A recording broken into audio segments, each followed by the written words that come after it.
Chapter 1. Two Passionate Men. After such a long wait, Obito, you have finally taken action to execute the plan to annihilate Konoha. Outside the lair of the Nine Tails, Jiang Tian, adorned in a self-crafted Shura mask and clad in a crimson samurai attire, appeared spectral against the night. He grasped the long blade, sheathed at his waist, gazing intently at the moonlit sky. As the battle ceased and tranquility enveloped the surroundings, Jiang Tian gracefully leaped from the towering tree, striding toward the cave where the Nine Tails resided. With each step deeper into the lair, he could hear Obito's labored breaths from the fierce confrontation. Who? Within the depths of the Nine Tails cave, Obito, seated on the ground, was startled as he heard the approaching footsteps and turned his gaze towards the entrance. The footsteps drew nearer before coming to a halt. Bathed in the moonlight, Jiang Tian, embodying the Shura, emerged before him, and the two masked men locked eyes in an instant. Uchiha Madarano, that is not right. You should be called Obito, I presume. It seems subduing the Nine Tails has consumed considerable energy. Jiang Tian's voice broke the silence, causing Obito's expression to shift to one of astonishment, a surge of wariness swelling within him. Aside from the deceased Uchiha, Madara, and Black Zetsu, no one knew his true identity. Who was this enigmatic figure that could unveil the name of a long-dead man? Indeed, to the outside world, Obito Uchiha was a name that had perished, lost in the chaos of the Great Ninja War. Who are you, and how do you know my identity? Obito rose, slowly retracting his mask to reveal his crimson-hued eyes, the three tomo swirling eerily within. This was the power unique to the Uchiha clan, a formidable ocular technique known as the Sharingan, derived from their noble lineage.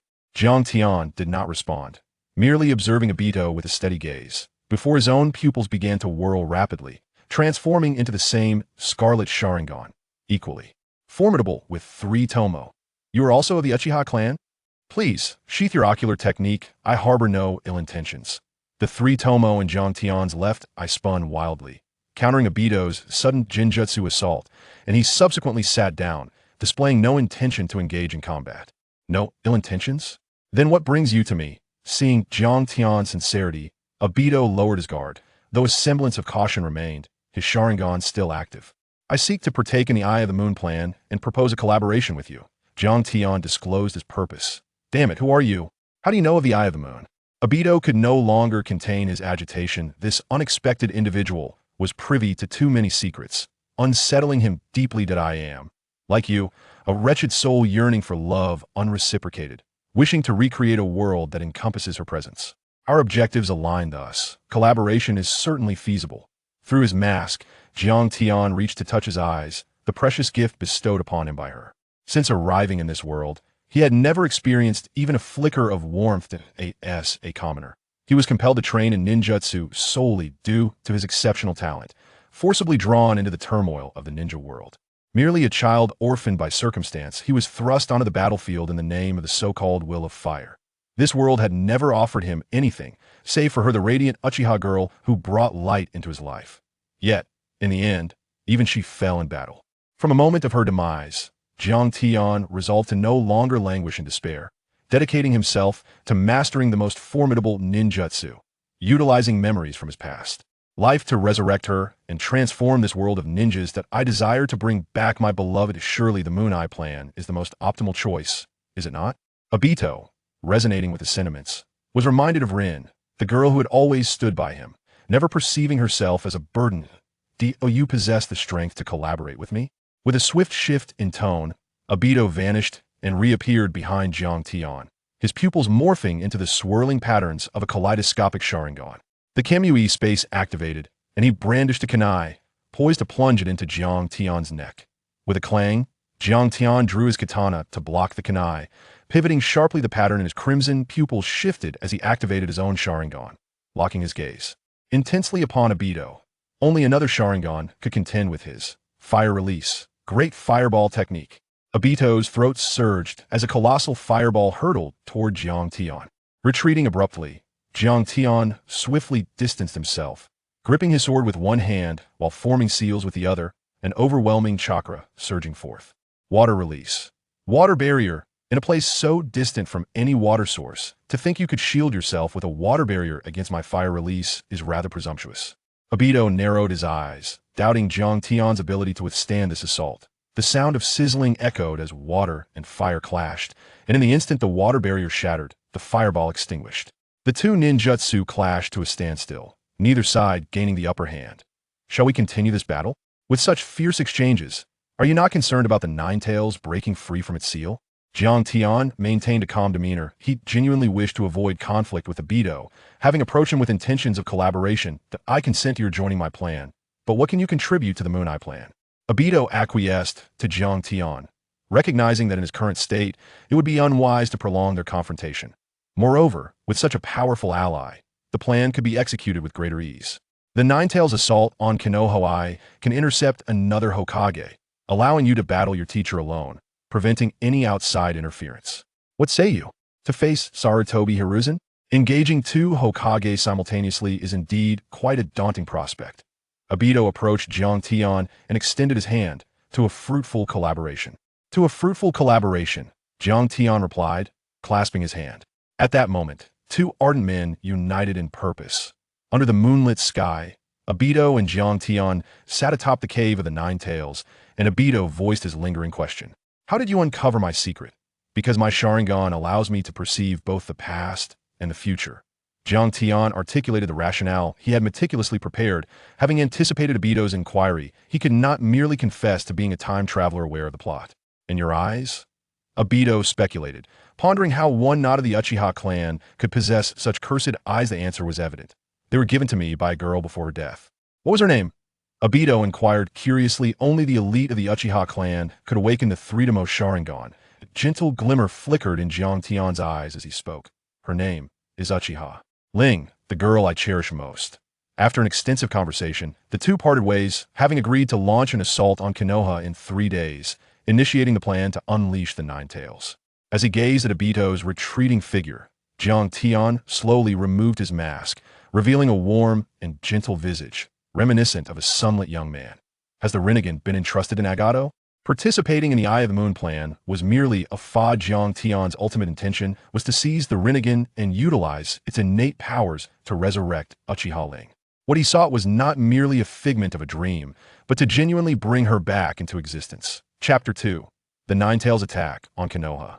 3 days later, beneath a full moon, Jiang Tian donned the Azura mask once more within the confines of Konoha village.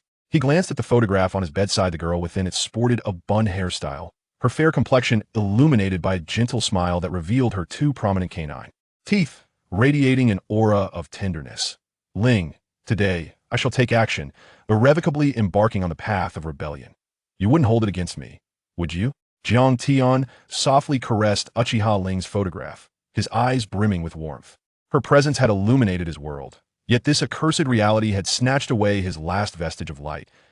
In his youth, while watching anime, he had felt a profound sorrow for Obito, who stood against the entire ninja world for Rin now. He understood the depth of that sentiment. Without her, what significance did this ninja world hold? For she was his entire universe. Strapping his katana back to his waist, he set the photograph down, whispering, I am willing to pay any price to bring you back. Closing the door behind him, he vanished into the shadows, evading the patrolling Anbu within Konoha, and emerged outside the village. With a powerful leap, he ascended a towering tree, gazing towards a wooden house in the distance. That was the secret location where Kushina would give birth today, the protagonist of the entire anime. The prince of Konoha, Uzumaki Naruto, would be born there.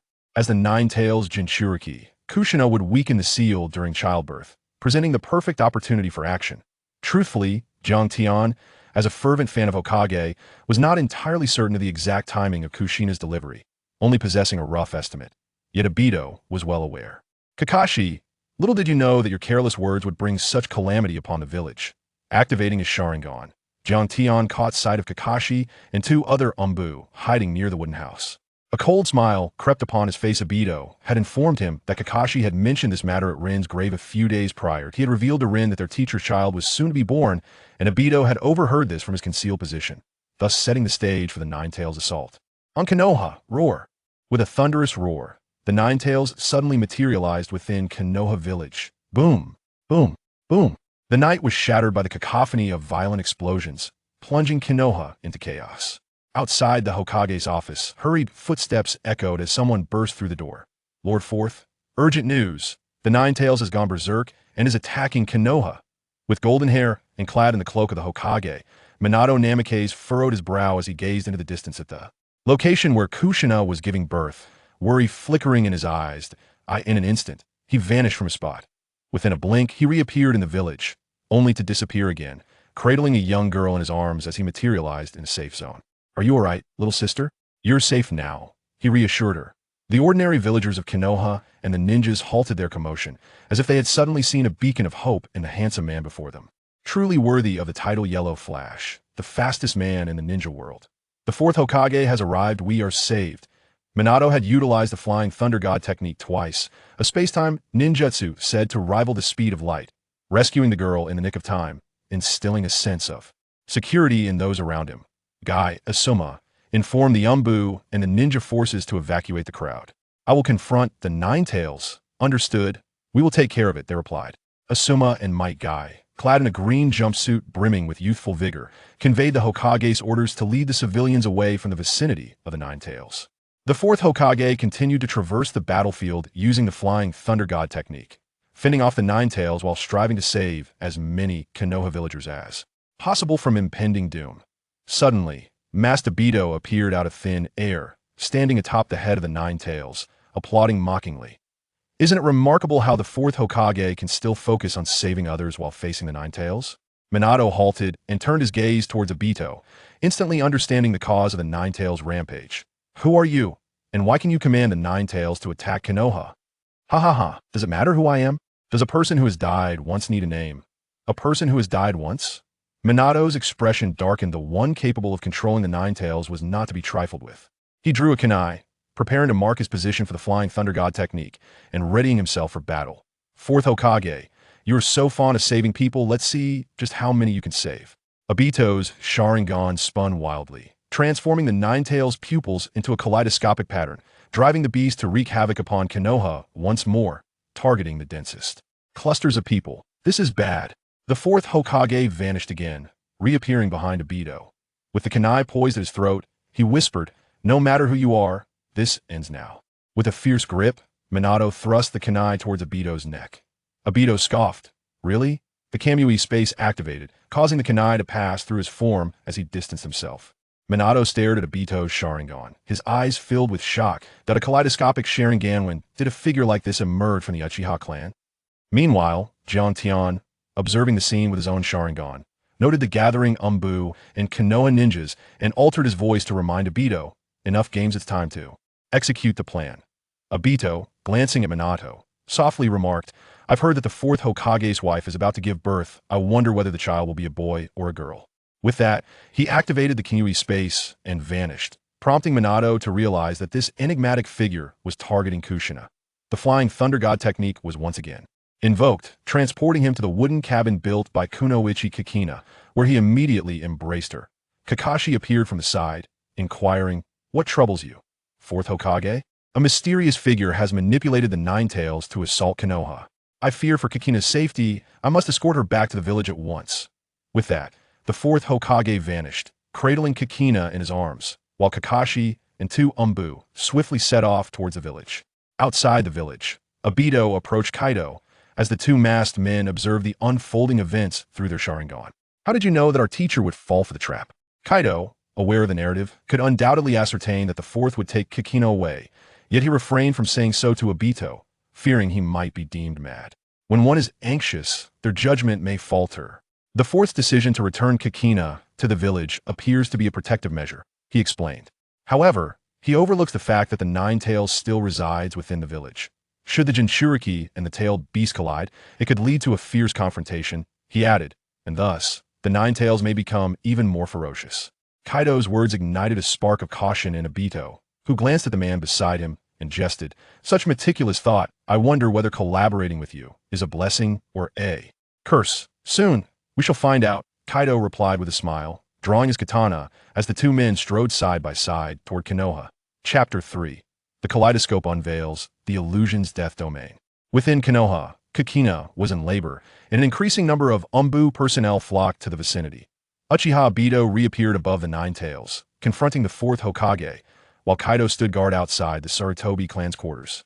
His sole aim was to halt the retired third Hokage, though advanced in years. His prowess remained formidable, as befitted one who bore the title of Hokage. The Nine Tails rampaged, wreaking havoc upon Konoha, as Obito and the fourth Hokage clashed once more in the chamber of Sarutobi Hiruzen. He donned the armor that had lain dormant for years, a relic gifted to him by the second Hokage. Third Hokage, what do you intend to do? Asked the Anbu stationed at the door as the third emerged. The village is under siege. How could I, a former leader, remain idle? I shall join Watergate in subduing the Nine Tails and confronting the enigmatic adversary, he declared firmly, holding his pipe. As the footsteps approached, Kaido, leaning against a lamppost, stretched languidly and murmured, "At last, you have arrived, third Hokage." The two accompanying Anbu, upon seeing Kaido wearing the Shura mask, immediately became vigilant and positioned themselves protectively in front of the third Hokage. "Who goes there?" they demanded, though their strength paled in comparison to the third's, as Anbu, their duty included safeguarding the Hokage. "Are you allied with the one controlling the Nine Tails?" The third Hokage squinted at Obito. "I initially believed that only one assailant targeted Konoha. It seems that today, this old body of mine must spring into action," he remarked. He bypassed the two members of the Anbu before issuing his command. "Leave this to me. You go to the area attacked by the Nine Tails to assist the ordinary villagers." "But, Lord Third, what about your safety?" "Haha, do you truly believe I am so aged that I can scarcely walk?" "Fear not, I am the former Hokage." Having given his orders, the third turned to face Jiang Tian, his expression grave, and shed the outer robe to reveal armor suitable for battle. His gaze fixed on Jiang Tian, his tone icy. "Regardless of who you are, I shall not forgive those who disrupt the peace of Konoha." The third bit his thumb, swiftly drawing it across his palm. "Ninjutsu, summoning technique. Arise, king of the monkey, Inma." With a resounding bang, the smoke dissipated, revealing the familiar summoning beast before Jiang Tian. In the early days of watching Naruto, the summoning beast that left a profound impression was the Monkey King, who could transform into the Rui Jingu Bang. Jiang Tian drew his katana, positioning it across his chest as he gazed at Sarutobi Hiruzen. He had long heard tales of the third Hokage being a master of ninjutsu, reputed to be proficient in all forms of ninjutsu except for those of the yin-yang style and bloodline limits. Today, he would put these rumors to the test and discover their veracity. Jiang Tian infused his katana with lightning chakra, instantly surrounding it with a serpentine blaze of electricity. Was it indeed lightning chakra? The third Hokage formed hand seals with both hands, invoking Earth Release, Earth Flow River. In an instant, the ground beneath Jiang Tian became slick and treacherous, resembling a torrent that sought to topple him. The third, adept in all elemental chakra techniques, aimed to counter lightning with earth. The idea was commendable, yet he was unaware that Jiang Tian was also a wielder of all elemental chakra, rendering his attempts at elemental superiority futile. Fire Release, Great Fireball Technique. Jiang Tian executed a one-handed seal, his movements so swift they were nearly imperceptible, completing the hand seals in the blink of an eye. He leaped back to create distance, his throat swelling as he unleashed a searing fireball aimed directly at the third. Water Release, Water Barrier. The third managed to deflect the sudden fireball, gazing at Jiang Tian with astonishment. It was rare to encounter someone capable of completing hand seals with such speed. It was a mark of a prodigious ninja. Among the current 5 great villages, he had yet to hear of such a promising young talent. "Child, judging by your voice, you cannot be very old. Why do you seek to attack Konoha?" Upon hearing this, Jiang Tian responded with a chilling smile. "There is no special reason. I simply desire to do so." A fleeting expression of anguish crossed Jiang Tian's eyes as he contemplated the actions of the third Hokage, who, in pursuit of the will of fire, had sent a mere child, Ling, along with himself to the battlefield. Today, he had come to collect a debt in advance, to demonstrate to the third the helplessness of watching his disciple perish before him, and to allow him to experience the profound sorrow of losing a beloved. It appeared he was nothing more than a malevolent young man. The third's countenance gradually darkened, and in that moment, a murderous intent ignited within him. A talent such as this, harboring such animosity towards Konoha, could not be permitted to leave unscathed. Yuruma, transform. The monkey deity morphed into a formidable staff, which the third seized with determination and charged towards Jiang Tian. So, the time for serious confrontation has finally arrived. This is fortuitous, as it will allow me to ascertain whether my prowess has indeed reached the level of a Hokage. Beneath the mask, Jiang Tian's left eye whirled rapidly, transforming into a tri-pronged pinwheel, thus awakening the Sharingan. In an instant, Sarutobi Hiruzen's perception of reality shifted dramatically. Amidst the gray landscape, a crimson moon loomed overhead, and countless crows circled ominously in the sky. Was this the realm of illusions? The third Hokage became acutely aware, scanning his surroundings. Realizing he had unwittingly fallen into a world of genjutsu, such formidable power only served to fortify his resolve to eliminate Jiang Tian. With a swift whoosh, a crow lunged at him, prompting the third to hastily swing his staff, striking the bird down. Yet, more crows followed, an ever-increasing tide, as his defenses began to wane. One crow drew near his back, morphing into the likeness of Jiang Tian, wielding a katana charged with lightning chakra, and aimed a fierce strike at the third. Clang! The staff met the blade in a fierce clash, but in that fleeting moment, several more crows arrived, all assuming Jiang Tian's form, with a sharp slice. Despite Hiruzen's utmost effort to defend himself, a katana grazed his arm. How could the sensation feel so tangible? Wiping the blood from his arm, disbelief flickered in his eyes. This was no ordinary genjutsu. Who are you, truly? Having successfully landed a blow, Jiang Tian halted, gesturing toward the blood moon above. Look up at the moon, and you shall understand. The third raised his gaze, witnessing the pinwheel pattern within the crimson moon becoming increasingly distinct. It was the work of an Uchiha brat. Such a threat could not be allowed to persist. Jiang Tian remained unconvinced. Perhaps he could not eliminate the three generations, yet they certainly lacked the capability to vanquish him. He possessed unwavering confidence. It was more prudent to focus on his own well-being. Boasting held no value. Pointing to his wound, Jiang Tian remarked. Then once more commanded the crows to converge upon him. In this realm, space, time, crows, every blade of grass and tree, even the wind could transform into the means by which I would bring about your demise. Those ensnared by this illusion, should I slay them, would indeed meet their end. Everything here is tangible, save for myself. Jiang Tian gently touched his left eye. It was the ability of the kaleidoscope Sharingan, the domain of death. The formidable nature of this illusion lies in the fact that those ensnared by it will perish, while the caster remains unscathed. The sole means of breaking this domain is to eliminate the caster. Thus, esteemed as the professor of ninjutsu, what stratagem do you possess to extricate yourself from this illusion? Chapter 4. Light once resided in the eye. Jiang Tian gazed at the third generation with an unwavering intensity, his vigilance unyielding despite having successfully launched his assault. After all, this was his inaugural confrontation with a shadow-level expert. The third generation planted the golden cudgel beside him, reverting once more to the form of the eighth demon. Ninjutsu, shadow clone technique. With a resounding boom, a cloud of smoke dissipated, revealing four shadow clones simultaneously materializing, their Sharingan spinning, which deepened the gravity of Jiang Tian's expression. Astonishingly, the chakra of the five shadow clones matched that of the original in magnitude. Realizing the impending potency of the third generation's forthcoming ninjutsu, Jiang Tian braced himself. The five entities, including the original, began to weave hand seals in unison. What is this? Jiang Tian exclaimed, astonished to find that the seals executed by the five were distinctly different. A surge of colossal chakra surged forth as they chanted, "Five elements, great distant bullets technique." In an instant, the five third generations vanished, reappearing in various directions, encircling a flock of crows in the sky. Subsequently, an onslaught of diverse chakra erupted with fervor. The multicolored great distant bullets rained down upon the crows, the elemental properties of the chakra intertwining, exponentially amplifying the power of this ninjutsu. As Jiang Tian gazed upon the continuously perishing flock of crows, the kaleidoscope spun rapidly once more, striving to reconstitute these crows. The flock reemerged, restored to its former state. And the expression on the third Hokage's face finally shifted, becoming increasingly grim. He realized he had underestimated the young man before him.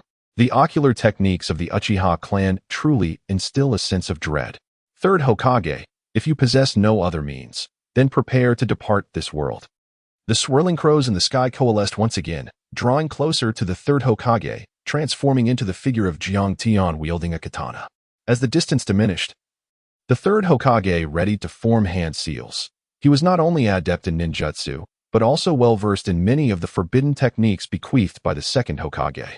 In that moment, Jiang Tian, ensnared in the illusionary realm, suddenly clutched his eyes beneath the mask, his countenance contorted in anguish.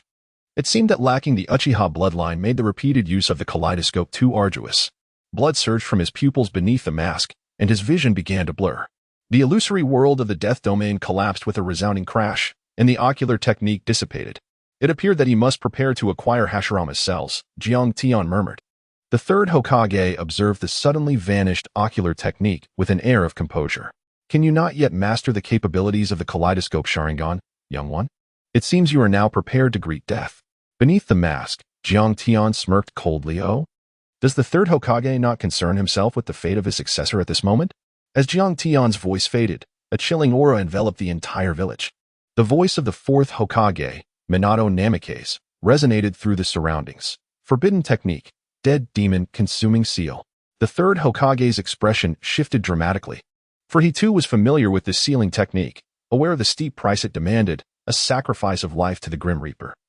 A technique that would lead to mutual destruction with the enemy. Realizing that Minato had resorted to this forbidden jutsu, Jiang Tian recognized that his mission had reached its conclusion, and there was no need for further entanglement. Third Hokage, we shall meet again. Observing Jiang Tian's retreating figure, the third Hokage refrained from pursuit. Instead, he hurried back to the village, his heart filled with an overwhelming sense of urgency. Upon his arrival, he found that the Nine Tails had vanished, and both Minato and his wife had fallen in battle, leaving only their newly born child behind. Perched atop a massive boulder outside the village, Obito gazed down at the severely ravaged Konoha under the moonlight, lost in contemplation. Noticing the movement behind him, Obito murmured, "To think you could single-handedly hold off the third Hokage. It seems that choosing to collaborate with you was indeed the right decision." Jiang Tian sheathed his katana and sat beside Obito, both gazing at the village where they had once grown up. "Do you suppose we are traitors?" Jiang Tian inquired. Obito, contemplating the moonlight, replied in a somber tone, "The notion of treachery holds little significance. After all, this false world devoid of Rin is exceedingly dull. A world lacking in interest should not exist, and the act of destruction seems rather inconsequential." Jiang Tian expressed his agreement, stating that for him, a world devoid of Uchiha Rin is shrouded in darkness. You have slain your own mentor, and when the truth eventually unfolds, everyone will recognize Uchiha Obito as a murderer of his teacher. Obito remained silent, gazing quietly at the moonlight.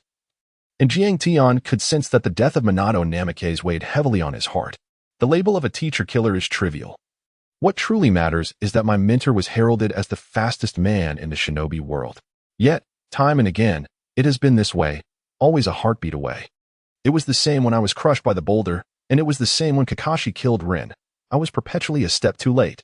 My initial intention was merely to eliminate his wife and child, to make him experience the anguish of losing a loved one, yet it resulted in his demise. Nevertheless, I harbor no regrets. Once the Moon SI plan comes to fruition, all imperfections will be rectified in that world. Jiang Tian nodded. I shall remain concealed within Konoha, continuing to prepare for our Moon's Eye plan. The decision to remain hidden was orchestrated by Obito, and his acquiescence stemmed from his own intentions. He needed to partake in the Uchiha Massacre Night, a pivotal event in this world of Hokage. By defecting alongside Itachi Uchiha, he could seamlessly infiltrate the Akatsuki, drawing closer to Nagato to acquire the Rinnegan, thereby avoiding any suspicion from Obito. I must return, Jiang Tian declared, aware that his prolonged absence from the Anbu would attract attention. As he stood to leave, he paused midway, contemplating. Obito, do you regret the demise of our master? Obito remained unmoved, refraining from responding to Jiang Tian's inquiry, instead silently observing Minato's lifeless form through his Sharingan. After a prolonged silence, he spoke. For the sake of recreating a world with Rin, every sacrifice is justified. Yet, there was once light in my eyes. I too smiled while assisting the elderly across the street, and I once told Rin that I aspired to become Hokage. As a fervent admirer of Hokage, Jiang Tian smiled upon hearing Obito's confession. Indeed, no one is born malevolent, even this man before him, who had betrayed his master and clan. There was a time when light shone in his eyes, and he dreamed of becoming Hokage. In his previous life, Jiang Tian had witnessed countless debates among Hokage enthusiasts on forums, passionately discussing whether Obito could ever redeem himself. Supporters and detractors of Obito had argued fervently, asserting that the moment he took his teacher's life, redemption was forever beyond his reach. Jiang Tian believes that both sides possess valid points. Whether or not to redeem one's actions is inconsequential. Those who admire Obito are drawn to his unwavering devotion, exemplified by his willingness to instigate the fourth great ninja war for Rin. This fervent passion is what captivates the audience. Conversely, the criticisms from non-Obito supporters hold merit. No matter how profound his feelings, He is indeed responsible for the death of his mentor, a stain that cannot be erased. I see no necessity for redemption. He is undeniably a villain who took his teacher's life.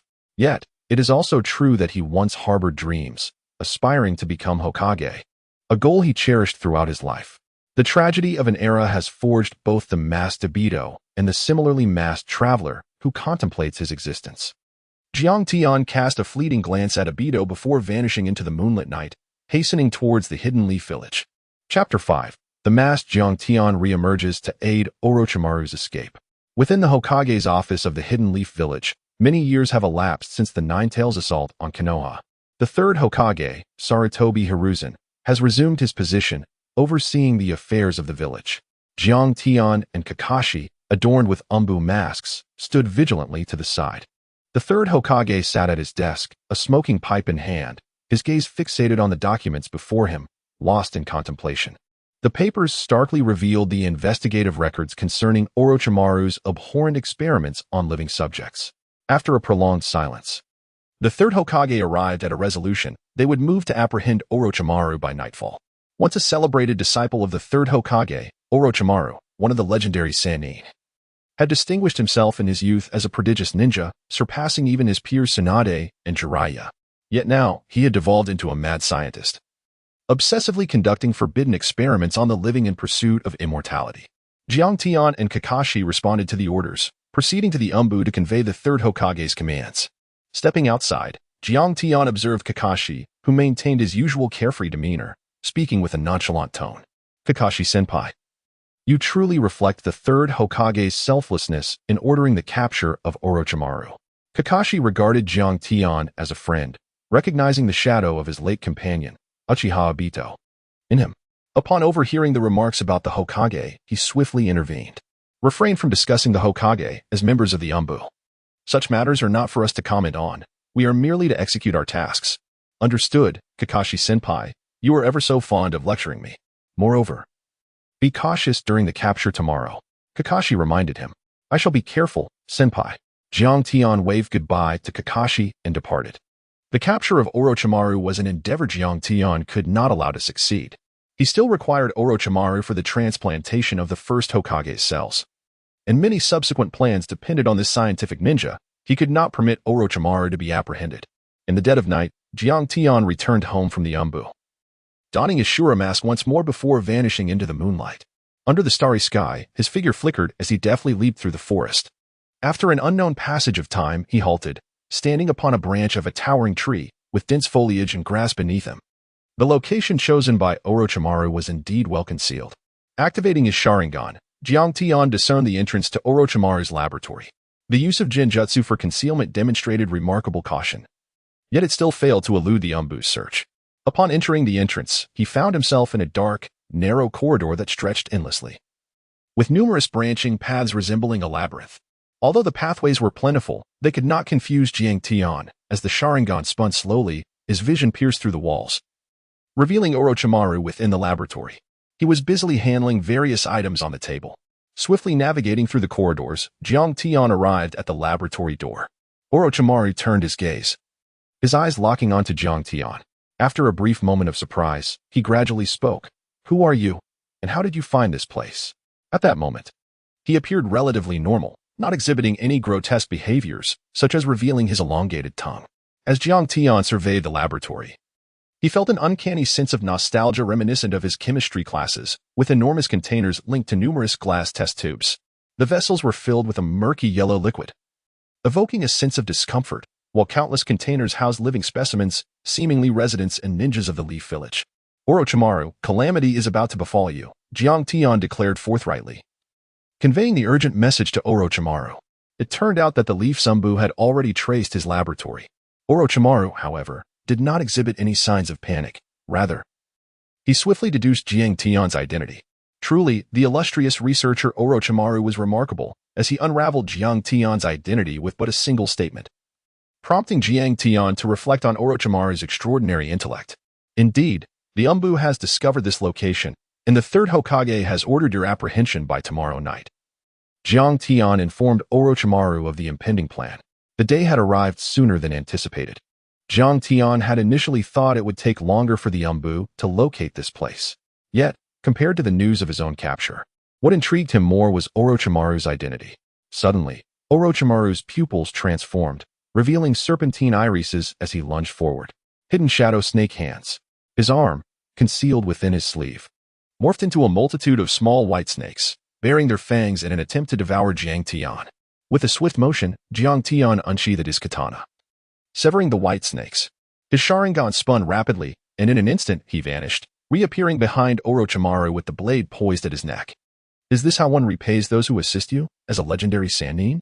The cold gleam of the blade did not deter Orochimaru. Instead, a look of manic delight filled his eyes. The Sharingan, the bloodline of the Uchiha clan, such a youthful vessel is precisely what I have been seeking. Hand it over. No sooner had Orochimaru spoken than Jiang Tian acted without hesitation, the katana slicing through the air as Orochimaru's head was severed and sent soaring, rolling to the ground while still wearing an expression of exhilaration. A wave of revulsion washed over Jiang Tian. Indeed, Orochimaru was the most repugnant of all.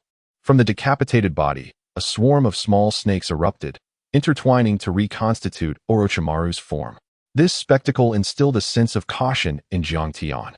It appeared that Orochimaru's research had reached an alarming pinnacle. He pondered whether Orochimaru could successfully transplant the cells of the first Hokage, Hashirama Senju. You cannot kill me, Orochimaru proclaimed triumphantly, evidently pleased with the results of his experiments.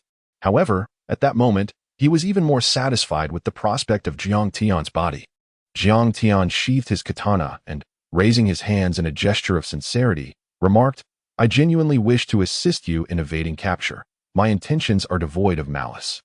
However, do you truly believe I am powerless against you? Suddenly, Jiang Tian's tone turned frigid, and his Sharingan transformed into the mesmerizing pattern of a pinwheel, the kaleidoscope activated, fixating intensely on Orochimaru. In that fleeting moment, Orochimaru felt as if he had plunged into an icy abyss, a palpable sense of mortality enveloping him.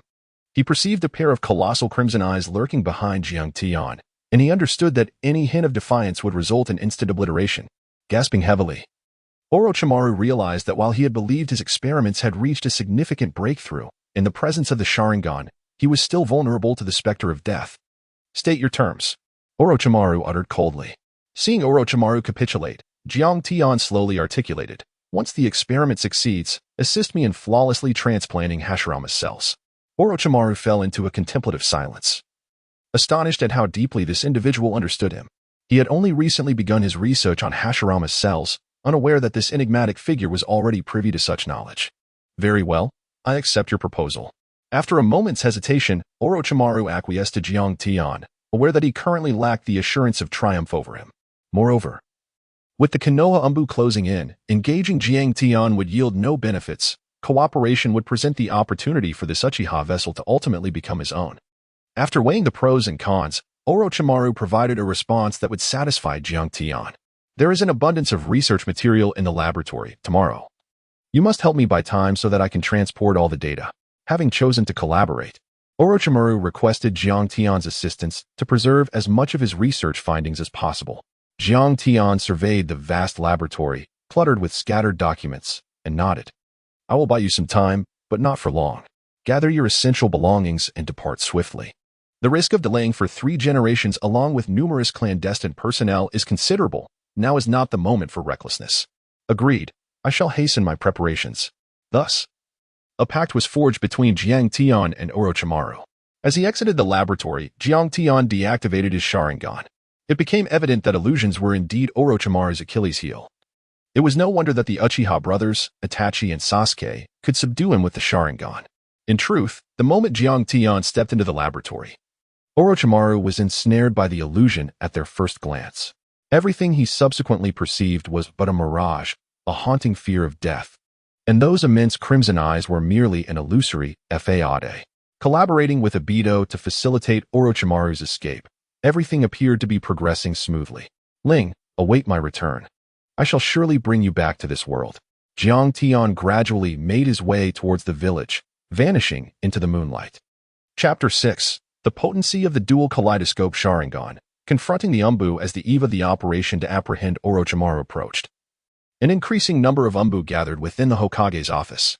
With a commanding voice, Sarutobi Hiruzen issued the order, and the mission commenced in earnest. Kakashi, glancing at Jiang Tian beside him, cautioned, "Be vigilant. Orochimaru, one of the legendary Sannin, is exceedingly formidable." Jiang Tian nodded and then proceeded to act. Under the cover of the moonlight, the members of the Anbu rushed towards Orochimaru's research base. In Konoha, at Jiang Tian's residence, he donned his iconic Azura mask. His Sharingan eyes transformed into their kaleidoscopic form. Within and beyond the village, two versions of Jiang Tian emerged simultaneously, eluding even Kakashi, who also possessed the Sharingan. This was the unique ability of Jiang Tian's Manjiki Sharingan, an impeccable one-to-one replication of himself, transcending mere shadow clones to create a true duplicate, both equally authentic. Should one perish, the other could assume the role of the original, akin to Orochimaru's pursuit of immortality. Once fully prepared, Jiang Tian commenced his mission. Tonight he would face not only the third Hokage but also numerous elite Anbu operatives like Kakashi, necessitating utmost caution. As the Manjiki whirled, Jiang Tian vanished from his original position, reappearing outside Orochimaru's clandestine base, utilizing a space-time ninjutsu reminiscent of Kamui, a technique straddling the realms of illusion and reality. As the starlight dimmed and a gentle breeze rustled the leaves, Jiang Tian's Sharingan spun incessantly, observing the flickering forms of the Anbu hidden within the forest. He then activated the Dream Spirit space and materialized among the Anbu, launching his attack. With a swift motion, his blade sliced through the air, painting a cascade of crimson blossoms in the moonlight as a lifeless body thudded heavily to the ground. The sound echoed, thud, thud, thud. Jiang Tian, wielding his Manjiki, ravaged the Anbu like a ferocious tiger. Enemy attack. We have intruders. Stay vigilant. Kakashi urgently warned the nearby Anbu, as Jiang Tian's figure lingered in the shadows. The Anbu he had just dispatched were weak-minded, easily ensnared by Sharingan Jinjutsu, which facilitated their swift demise. Yet, those who made it into Konoha's Anbu were no weaklings. Once they regrouped, they would not be so easily overwhelmed. Nonetheless, it was inconsequential. As long as he could slow their advance, his objective would be achieved. However, there remained the third Hokage. Dressed in Anbu attire, Jiang Tian moved into the shadows, activating his Sharingan to open the Dream Feather space, retrieving pre-prepared garments as he ventured toward Orochimaru's base. One Jiang Tian would create distractions outside, while the other awaited the third Hokage within. Kakashi, what is happening? Sarutobi Hiruzen, arriving on the scene, inquired upon witnessing the fallen Anbu corpses. A sense of unease washed over him. It seemed the mysterious individuals who had emerged during the Nine-Tails assault on Konoha still harbored intentions against the village. For years, the third Hokage had investigated Jiang Tian and Obito but had uncovered nothing. No one suspected that the two enigmatic figures were, in fact, shinobi of Konoha, one who had slain his master and the other serving in the Anbu. Kakashi, you hold them off. I will proceed to capture Orochimaru, concealed in the shadows. Jiang Tian observed the unfolding scene with a triumphant smile, as everything transpired precisely as he had envisioned. The third Hokage was indeed such a person, outwardly professing selflessness, yet harboring profound selfishness. Just wait, soon there will be a splendid spectacle to behold. In the research facility, a replica of Jiang Tian, crafted through a kaleidoscope of techniques, quietly concealed himself, eager to witness whether the third Hokage would truly be selfless enough to eliminate his own disciple. According to the narrative of Naruto, the third Hokage had shown mercy by sparing Orochimaru. But in this tangible reality, would the Hokage, who emphasized the will of fire, allow Orochimaru, who conducted experiments on his own kin and plotted against Konoha, to escape? As the third Hokage entered the research chamber, he frowned upon observing the concealed room. Ninjutsu. Summoning technique. He unfurled a scroll, and with a resounding pop, two canine ninja beasts materialized, bred specifically for tracking. Following the summoned hounds, he swiftly arrived at the inner sanctum of the research facility, where he beheld Orochimaru meticulously organizing documents. The third Hokage stood in shock as he surveyed the scene before him, living subjects submerged in glass jars, deemed mere experimental objects. A glint of cold light flashed in his eyes, and his expression turned grave. Orochimaru, Master, you have come personally. Are you here to kill me? Orochimaru replied, his demeanor calm as he regarded the third Hokage. Conducting experiments on our own villagers is unforgivable. Do you understand, Master? These individuals perished nobly, for the sake of my grand experiment. Immortality, what a wondrous concept. Orochimaru spoke ecstatically about his pursuit of eternal life. As a child, He had witnessed the death of his parents on the battlefield, and in that moment, he understood the fragility of the human body and the necessity for transformation. You were once my most esteemed disciple, yet now I am compelled to eliminate you. The third Hokage gently removed his Hokage cloak, preparing to confront his wayward pupil. Upon hearing this, Orochimaru's demeanor shifted to one of madness, a twisted smile gracing his face. Ha ha ha. My most esteemed disciple? Do you not find that amusing, master? While I have no desire to become Hokage, your failure to choose me has left me rather disappointed. The third Hokage's expression tightened. Do you blame me for not selecting you as Hokage? No, no, no. I merely believe you to be exceedingly hypocritical. You profess that I am your most prized disciple. Yet you never considered me for the position of Hokage. However, none of that matters now. I am in pursuit of immortality, and that goal is nearly within reach. Observing the deranged Orochimaru before him, the third Hokage realized that persuasion was futile. Master, come. Allow me to see just how much strength you possess now. Orochimaru was the first to strike, his lower body transforming into a serpentine tail, and he slithered towards the third Hokage with the fluidity of a snake. Jiang Tian, hidden in the darkness, watched with a cold gaze, recognizing that betrayal of mentor and clan was indeed a hallmark of the Hokage. Ninjutsu, summoning technique, Monkey King. In the midst of a fierce battle, the third Hokage summoned the enchanted Monkey King, transforming it into the revered staff, and engaged Orochimaru in a contest of taijutsu. For a fleeting moment, neither could gain the upper hand, yet the third was acutely aware that Orochimaru was no match for him. Defeat was merely a matter of time. As anticipated, the tide began to turn, and Orochimaru shifted from an offensive stance to a defensive one. With a swift motion, he unleashed the Shadow Shuriken Jutsu. As the shurikens flew forth, they multiplied in mid-air, creating a veritable storm of projectiles aimed at Orochimaru. Overwhelmed and exhausted from defense, he was soon struck down by the third, sending him sprawling to the ground. Orochimaru, you have lost. Wiping the blood from the corner of his mouth, the defeated Orochimaru gazed intently at his former mentor. Teacher, do you truly intend to kill me? At that moment, the third Hokage hesitated, the staff hovering in the air, unable to descend with fatal intent. Chapter 7. The eve of the Uchiha clan's annihilation lost in memories, the third recalled a time when Orochimaru's parents perished on the battlefield, and he had brought the young boy to their graves. Orochimaru, I will always be here for you, he had promised back then. Teacher, are you truly willing to sacrifice me for your vision of justice? Orochimaru's tone softened, attempting to appeal to the emotional bond they shared. He did not believe that his mentor would strike him down. As his disciple, he understood the third's deeply rooted sentiments. Leave now, and do not return to the village hidden in the leaves. After a prolonged moment of indecision, the third finally lowered his staff. A fleeting glint of cunning flashed in Orochimaru's eyes. Everything had unfolded according to his meticulous plans. Observing from the shadows, Jiang Tian shook his head. The will of fire may compel ordinary individuals to sacrifice themselves, yet against the heinous Orochimaru, the third displayed a regrettable leniency. This was the reason behind Jiang Tian's disillusionment with the third, a sentiment he would describe in his past life as hypocrisy. Orochimaru departed, having evaded capture despite the extensive efforts of the Anbu. At that moment, the third remained unaware that this decision would one day cost him his life. Following this incident, peace returned to the village hidden in the leaves. Over the years, the Anbu replenished its ranks with fresh talent, including the remarkably gifted Uchiha Itachi, who, in a dramatic twist, became a member of Jiang Tian's team. On that fateful day in the Hokage's office, both the third and Danzo were present. Jiang Tian, your Anbu team should take a few days to rest. Rest? Lord Third, I do not feel fatigued, Jiang Tian replied, sensing an underlying implication in the sudden call for a break. Enough. Even though they are Anbu, they are still human. A period of relaxation is warranted, Danzo interjected. A fleeting glimmer of unusual brilliance sparked in Jiang Tian's eyes. Has this day finally arrived? The second momentous event in the early stages of the Hokage world, the Uchiha clan's night of extermination. Understood, Lord Third. Jiang Tian nodded in acquiescence and slowly withdrew. The night of the Uchiha massacre was an event orchestrated by various factions.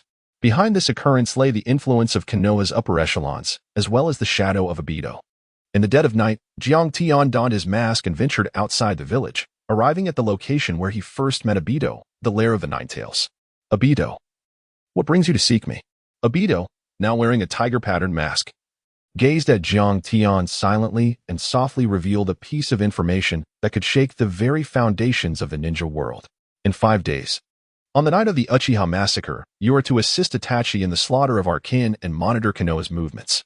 Having confirmed his suspicions through Obito's words, Jiang Tian assured him that he would fulfill the task, and the two parted ways. Upon returning home, Jiang Tian held a photograph of himself with Uchiha Rin, whispering softly, "Rin, it is time for us to depart.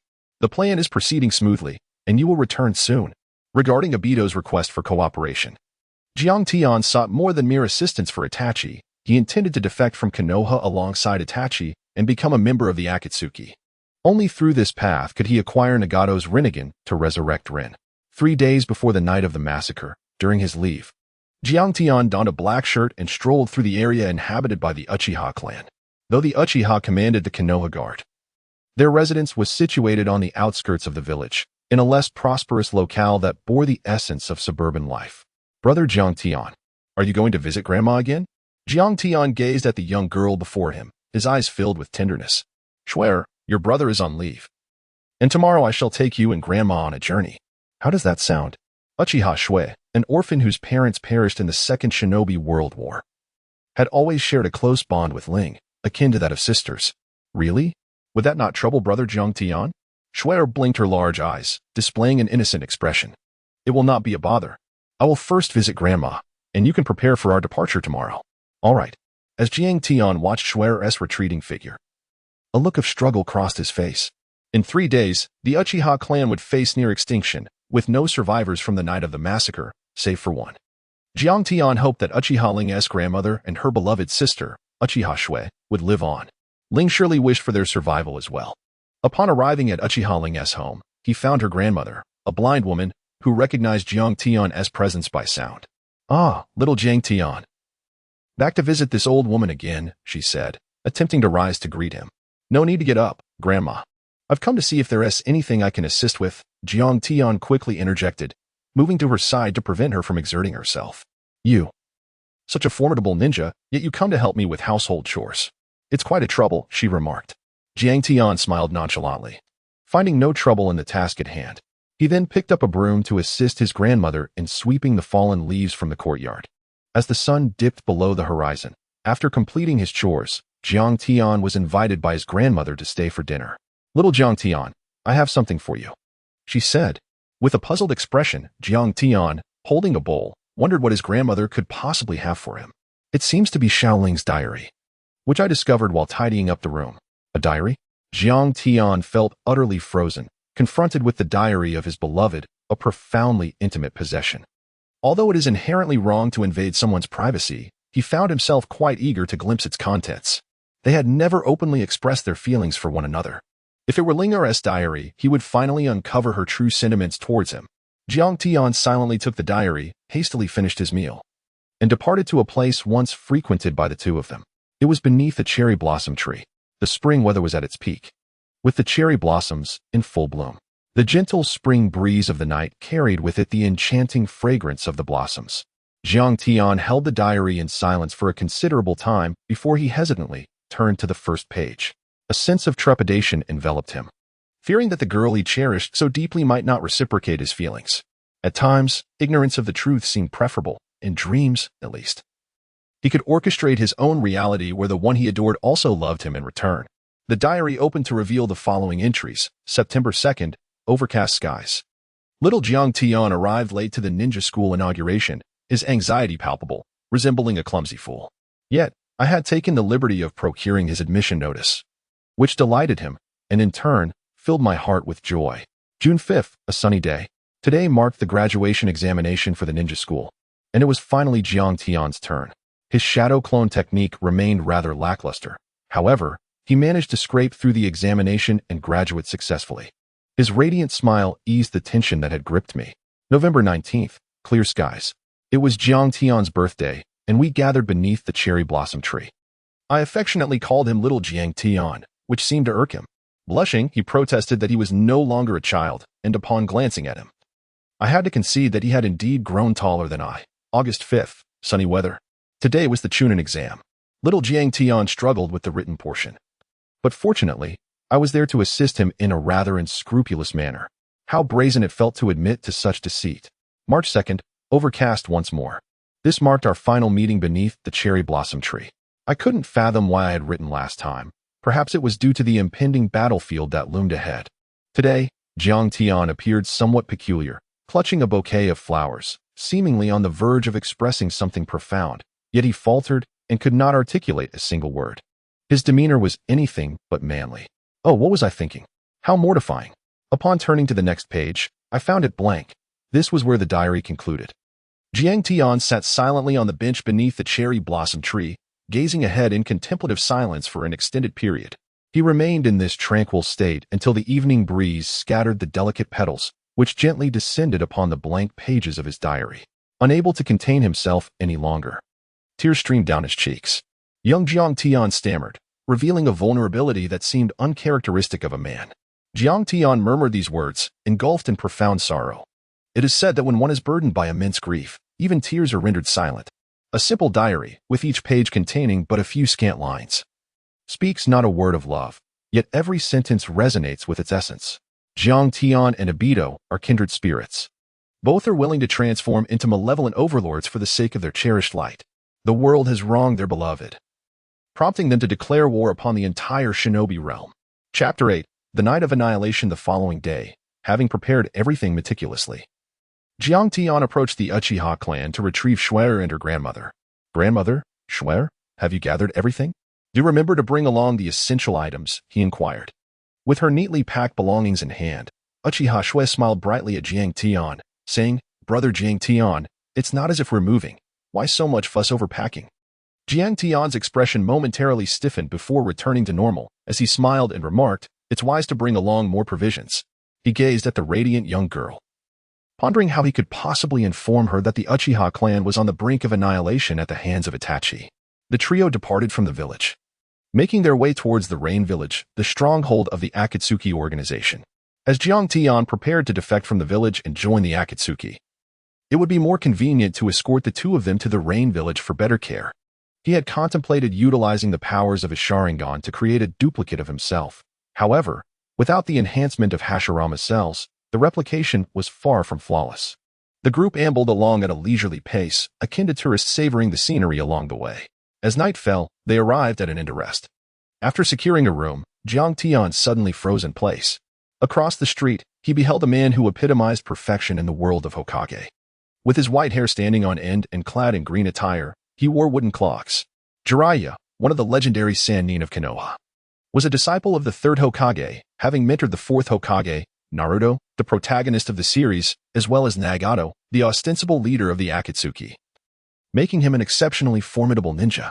Quickly, let us leave. What fun can we have with no money? He exclaimed. Ah, how can one treat a novelist in search of inspiration this way? The tale of Jiraiya the gallant requires such muses. Jiraiya stood outside the tavern, scratching his head as he cast a glance at the beautiful women inside, venting his grievances. Jiang Tian approached and retrieved the pouch of coins hanging at his waist, presenting it to the proprietor. I shall cover his tab, he declared. Jiraiya, upon witnessing the unexpected arrival of Jiang Tian, wore a perplexed expression. Do we know each other? He inquired. Jiang Tian smiled and gestured towards the empty seat at the bar, inviting Jiraiya to sit down. You may not know me, but I am well acquainted with you. The esteemed Jiraiya, one of the legendary Sannin of Konoha. Ah, you are also a ninja from Konoha? Jiraiya looked at Jiang Tian, straining to recall something, but could not place him. You must be one of the younger generation. I have no recollection of you. My name is Jiang Tian, and I indeed hail from Konoha, he replied. However, that may not be the case for long, Jiang Tian thought to himself. Upon hearing Jiang Tian's acknowledgement, Jiraiya inquired about the state of the village. I haven't returned in quite a while. How is the village faring now? Several years ago, the Nine Tails attacked Konoha, resulting in the death of the fourth Hokage. The third Hokage has resumed his position, Jiang Tian recounted. Jiraiya paused, his hand hovering over his drink upon hearing of Minato's demise. After a moment, he murmured, It seems a return to the village is in order. Moreover, there is another matter. Orochimaru, your fellow Sannin, has defected. Such a tumultuous turn of events. Jiraiya's expression grew somber. It appears that my departure from the village was not a wise choice. He took a sip of his drink. Reflecting on the time when the third Hokage stepped down, the prevailing voice for the fourth Hokage was indeed one of the Sannin. Though Minato was equally exceptional and had performed admirably, he lacked the innate qualifications compared to the Sannin. Among them, Jiraiya was the most likely candidate for Hokage. Yet it was never a path he wished to pursue, prompting his departure from the village in search of a wandering life. He sought inspiration and penned the legend of Jiraiya the Gallant. Jiraiya-sama, how far along are you with your legend? You've read my book? Jiraiya responded in surprise. Noting Jiang Tian's youth, his work contained much adult content. I have indeed, and it is quite impressive. However, I am curious about the fate of that destined child. Jiang Tian remarked. The protagonist I have crafted will be guided to make the right choices, Jiraiya replied, recalling Nagato, the boy possessing the Rinnegan. At that moment, he was unaware of Naruto, believing that the child of destiny mentioned by the great sage of the Toads referred to Nagato himself. I would truly love to see the original manuscript of the legend of Jiraiya the Gallant. Consider it a reward for treating you to a drink. What do you say? Haha. You are quite the fervent admirer, Jiraiya said as he pulled out the manuscript and handed it to Jiang Tian. Fulfilling a personal desire as a fan of Hokage, to witness the tale firsthand and hear the words of Jiraiya himself. Hearing those words back then had brought him to tears. Jiraiya-sama, I must take my leave now to attend to the elderly. As Jiang Tian bid farewell to Jiraiya, he observed the latter embracing a woman, laughing heartily. And in that moment, a silent resolution formed within him. Should the opportunity arise in the future, he would intervene to save this man. Akin to a devoted fan pursuing a star. Leaving behind his shadow clone, Jiang Tian hastened back to Konoha, preparing for the Uchiha clan's annihilation. A day later, as the fateful night of the Uchiha massacre arrived, Obito had already appeared outside the village, gazing intently at the happenings within. Standing beside Obito, Jiang Tian also wore a mask as we observed. Can we truly rely solely on Itachi? Rest assured. I have received word that the higher echelons of Konoha will also be involved. It is utterly revolting to witness the Uchiha clan's bloodline being turned against itself. Such fratricidal violence is something only Konoha would tacitly approve. Obito's tone was frigid, his disdain for Konoha's leadership reaching its zenith. This course of action is indeed monstrous. It would be far more fitting for the Anbu of Konoha to take the initiative, as they are precisely designated for such undertakings. Jiang Tian disapproved of Konoha's methods. Yet to successfully infiltrate the Akatsuki, he had no choice but to comply. Once Itachi made his move, I shall provide assistance, Jiang Tian declared, his figure gradually fading away. If the annihilation of the Uchiha clan were to occur, then only Itachi would be a defector. He himself would lack justification for betrayal.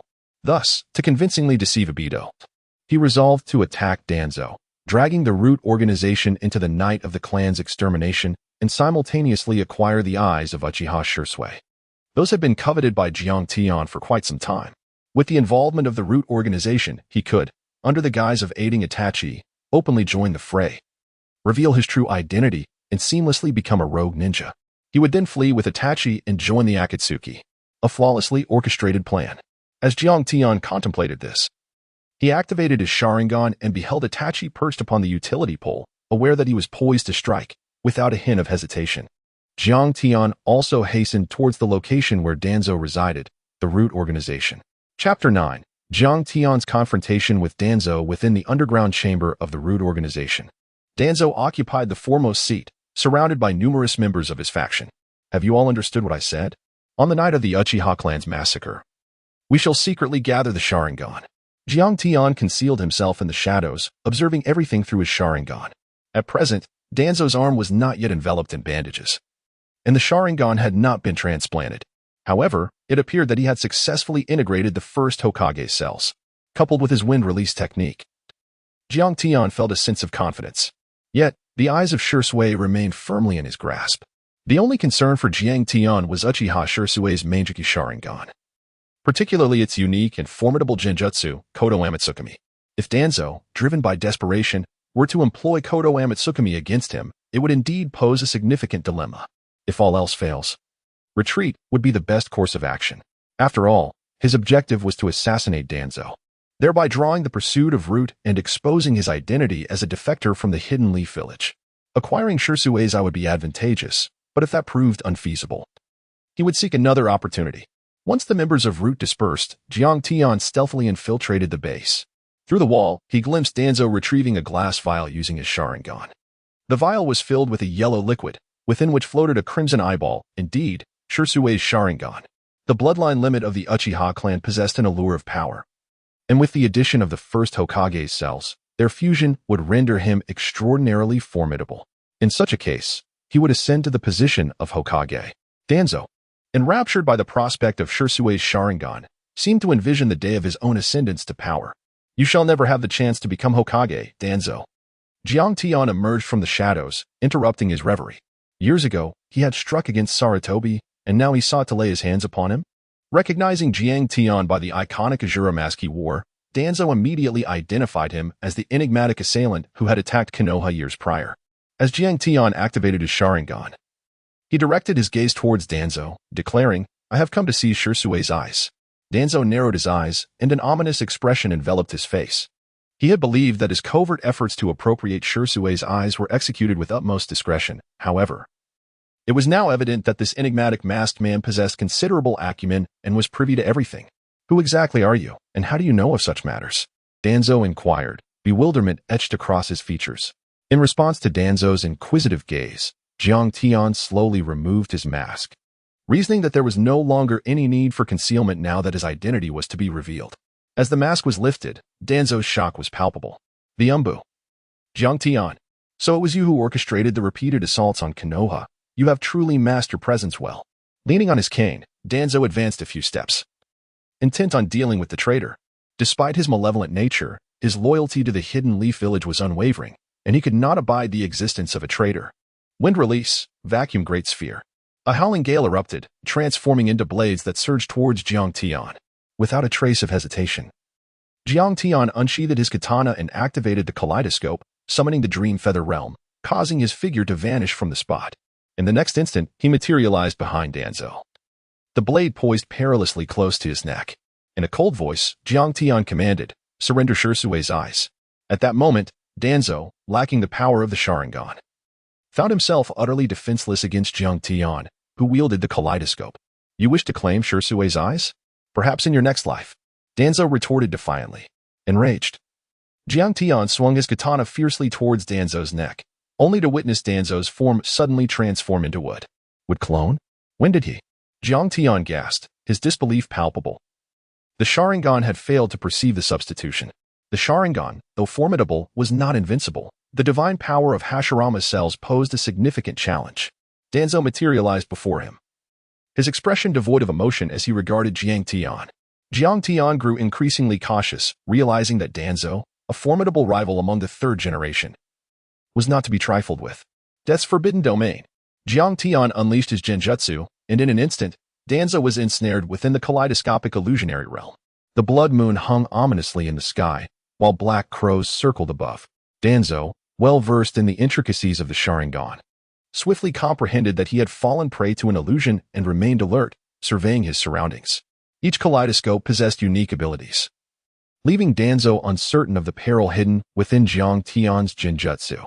The crows dove down with incredible speed, transforming into Jiang Tian's likeness, brandishing katanas aimed at Danzo. Wind release, great windblade. Though he managed to deflect a portion of the crows, a new wave surged forth, relentlessly attacking Danzo. Such a powerful bloodline limit was truly captivating. As Danzo contemplated the eyes of Shirsui nestled within his grasp, a surge of excitement coursed through him. For he too would soon wield such formidable power. However, he had to first address the immediate predicament. Would release, advent of the trees.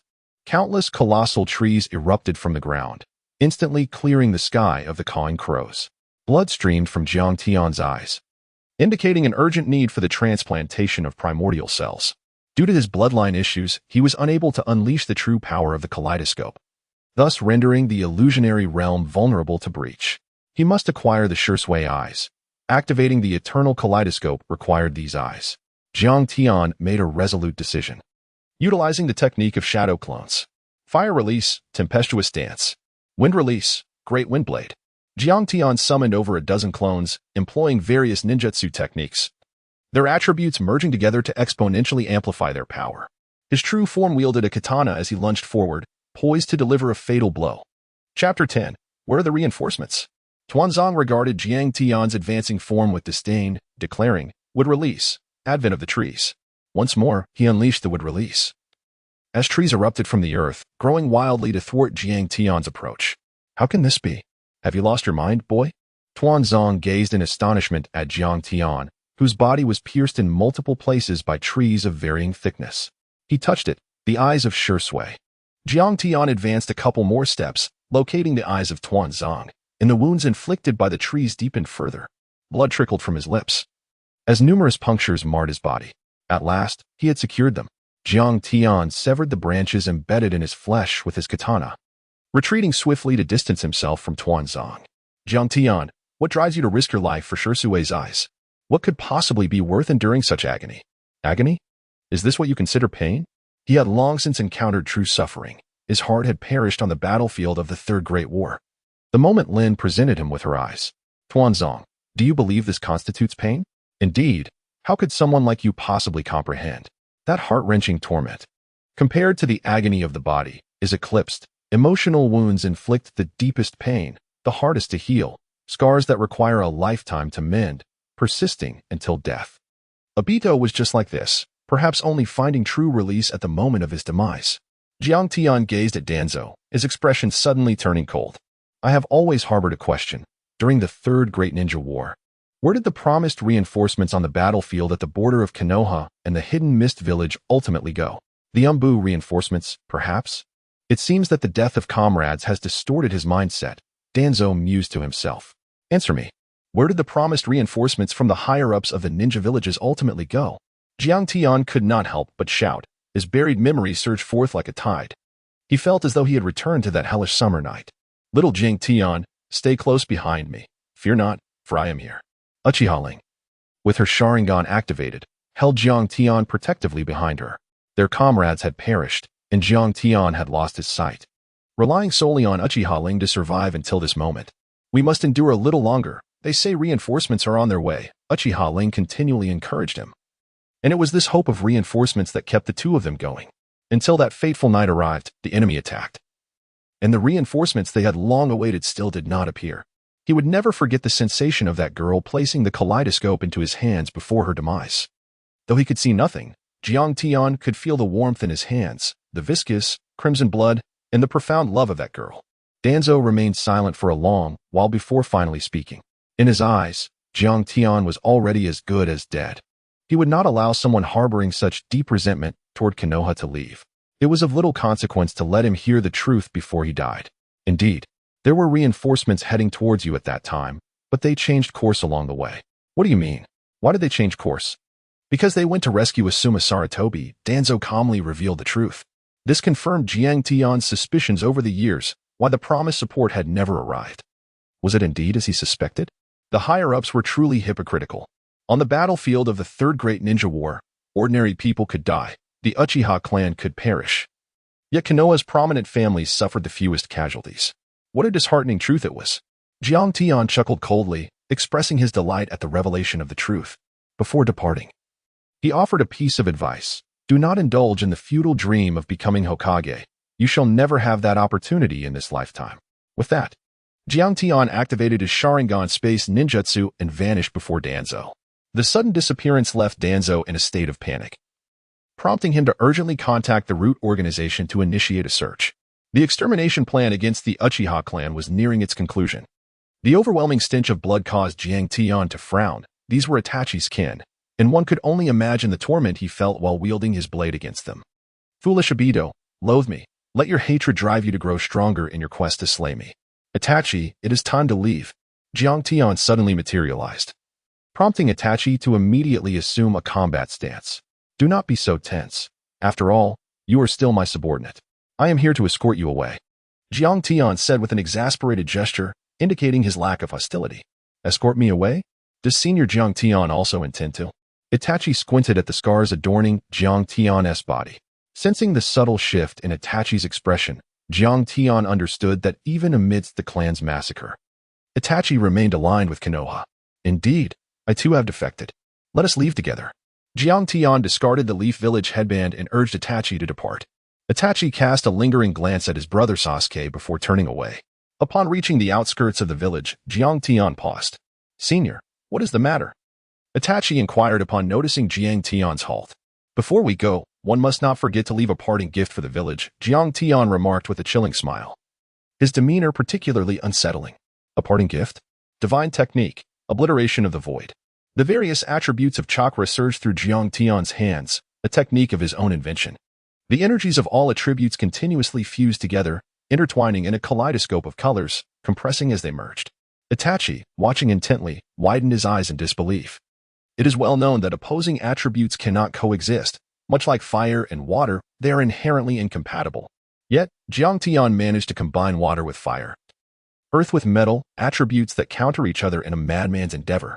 The energy sphere in his hands rampaged, compressing relentlessly until the once vibrant, multicolored sphere transformed into a deep black, the chaotic energy now subdued. Gazing at the small black orb, Jiang Tian chuckled softly, although it may not be perfect. It is sufficient. He gently propelled the energy sphere forward, and it drifted towards Kanahagakure like a dandelion seed. After completing this act, Jiang Tian called out, "Itachi, let us depart." Without a backward glance, he strode away, with Itachi trailing behind, his expression peculiar. The energy sphere seemed inadequate in strength, but just a few steps later, boom. A deafening explosion resonated, as if it could tear the heavens asunder. Itachi turned to look, stunned into silence.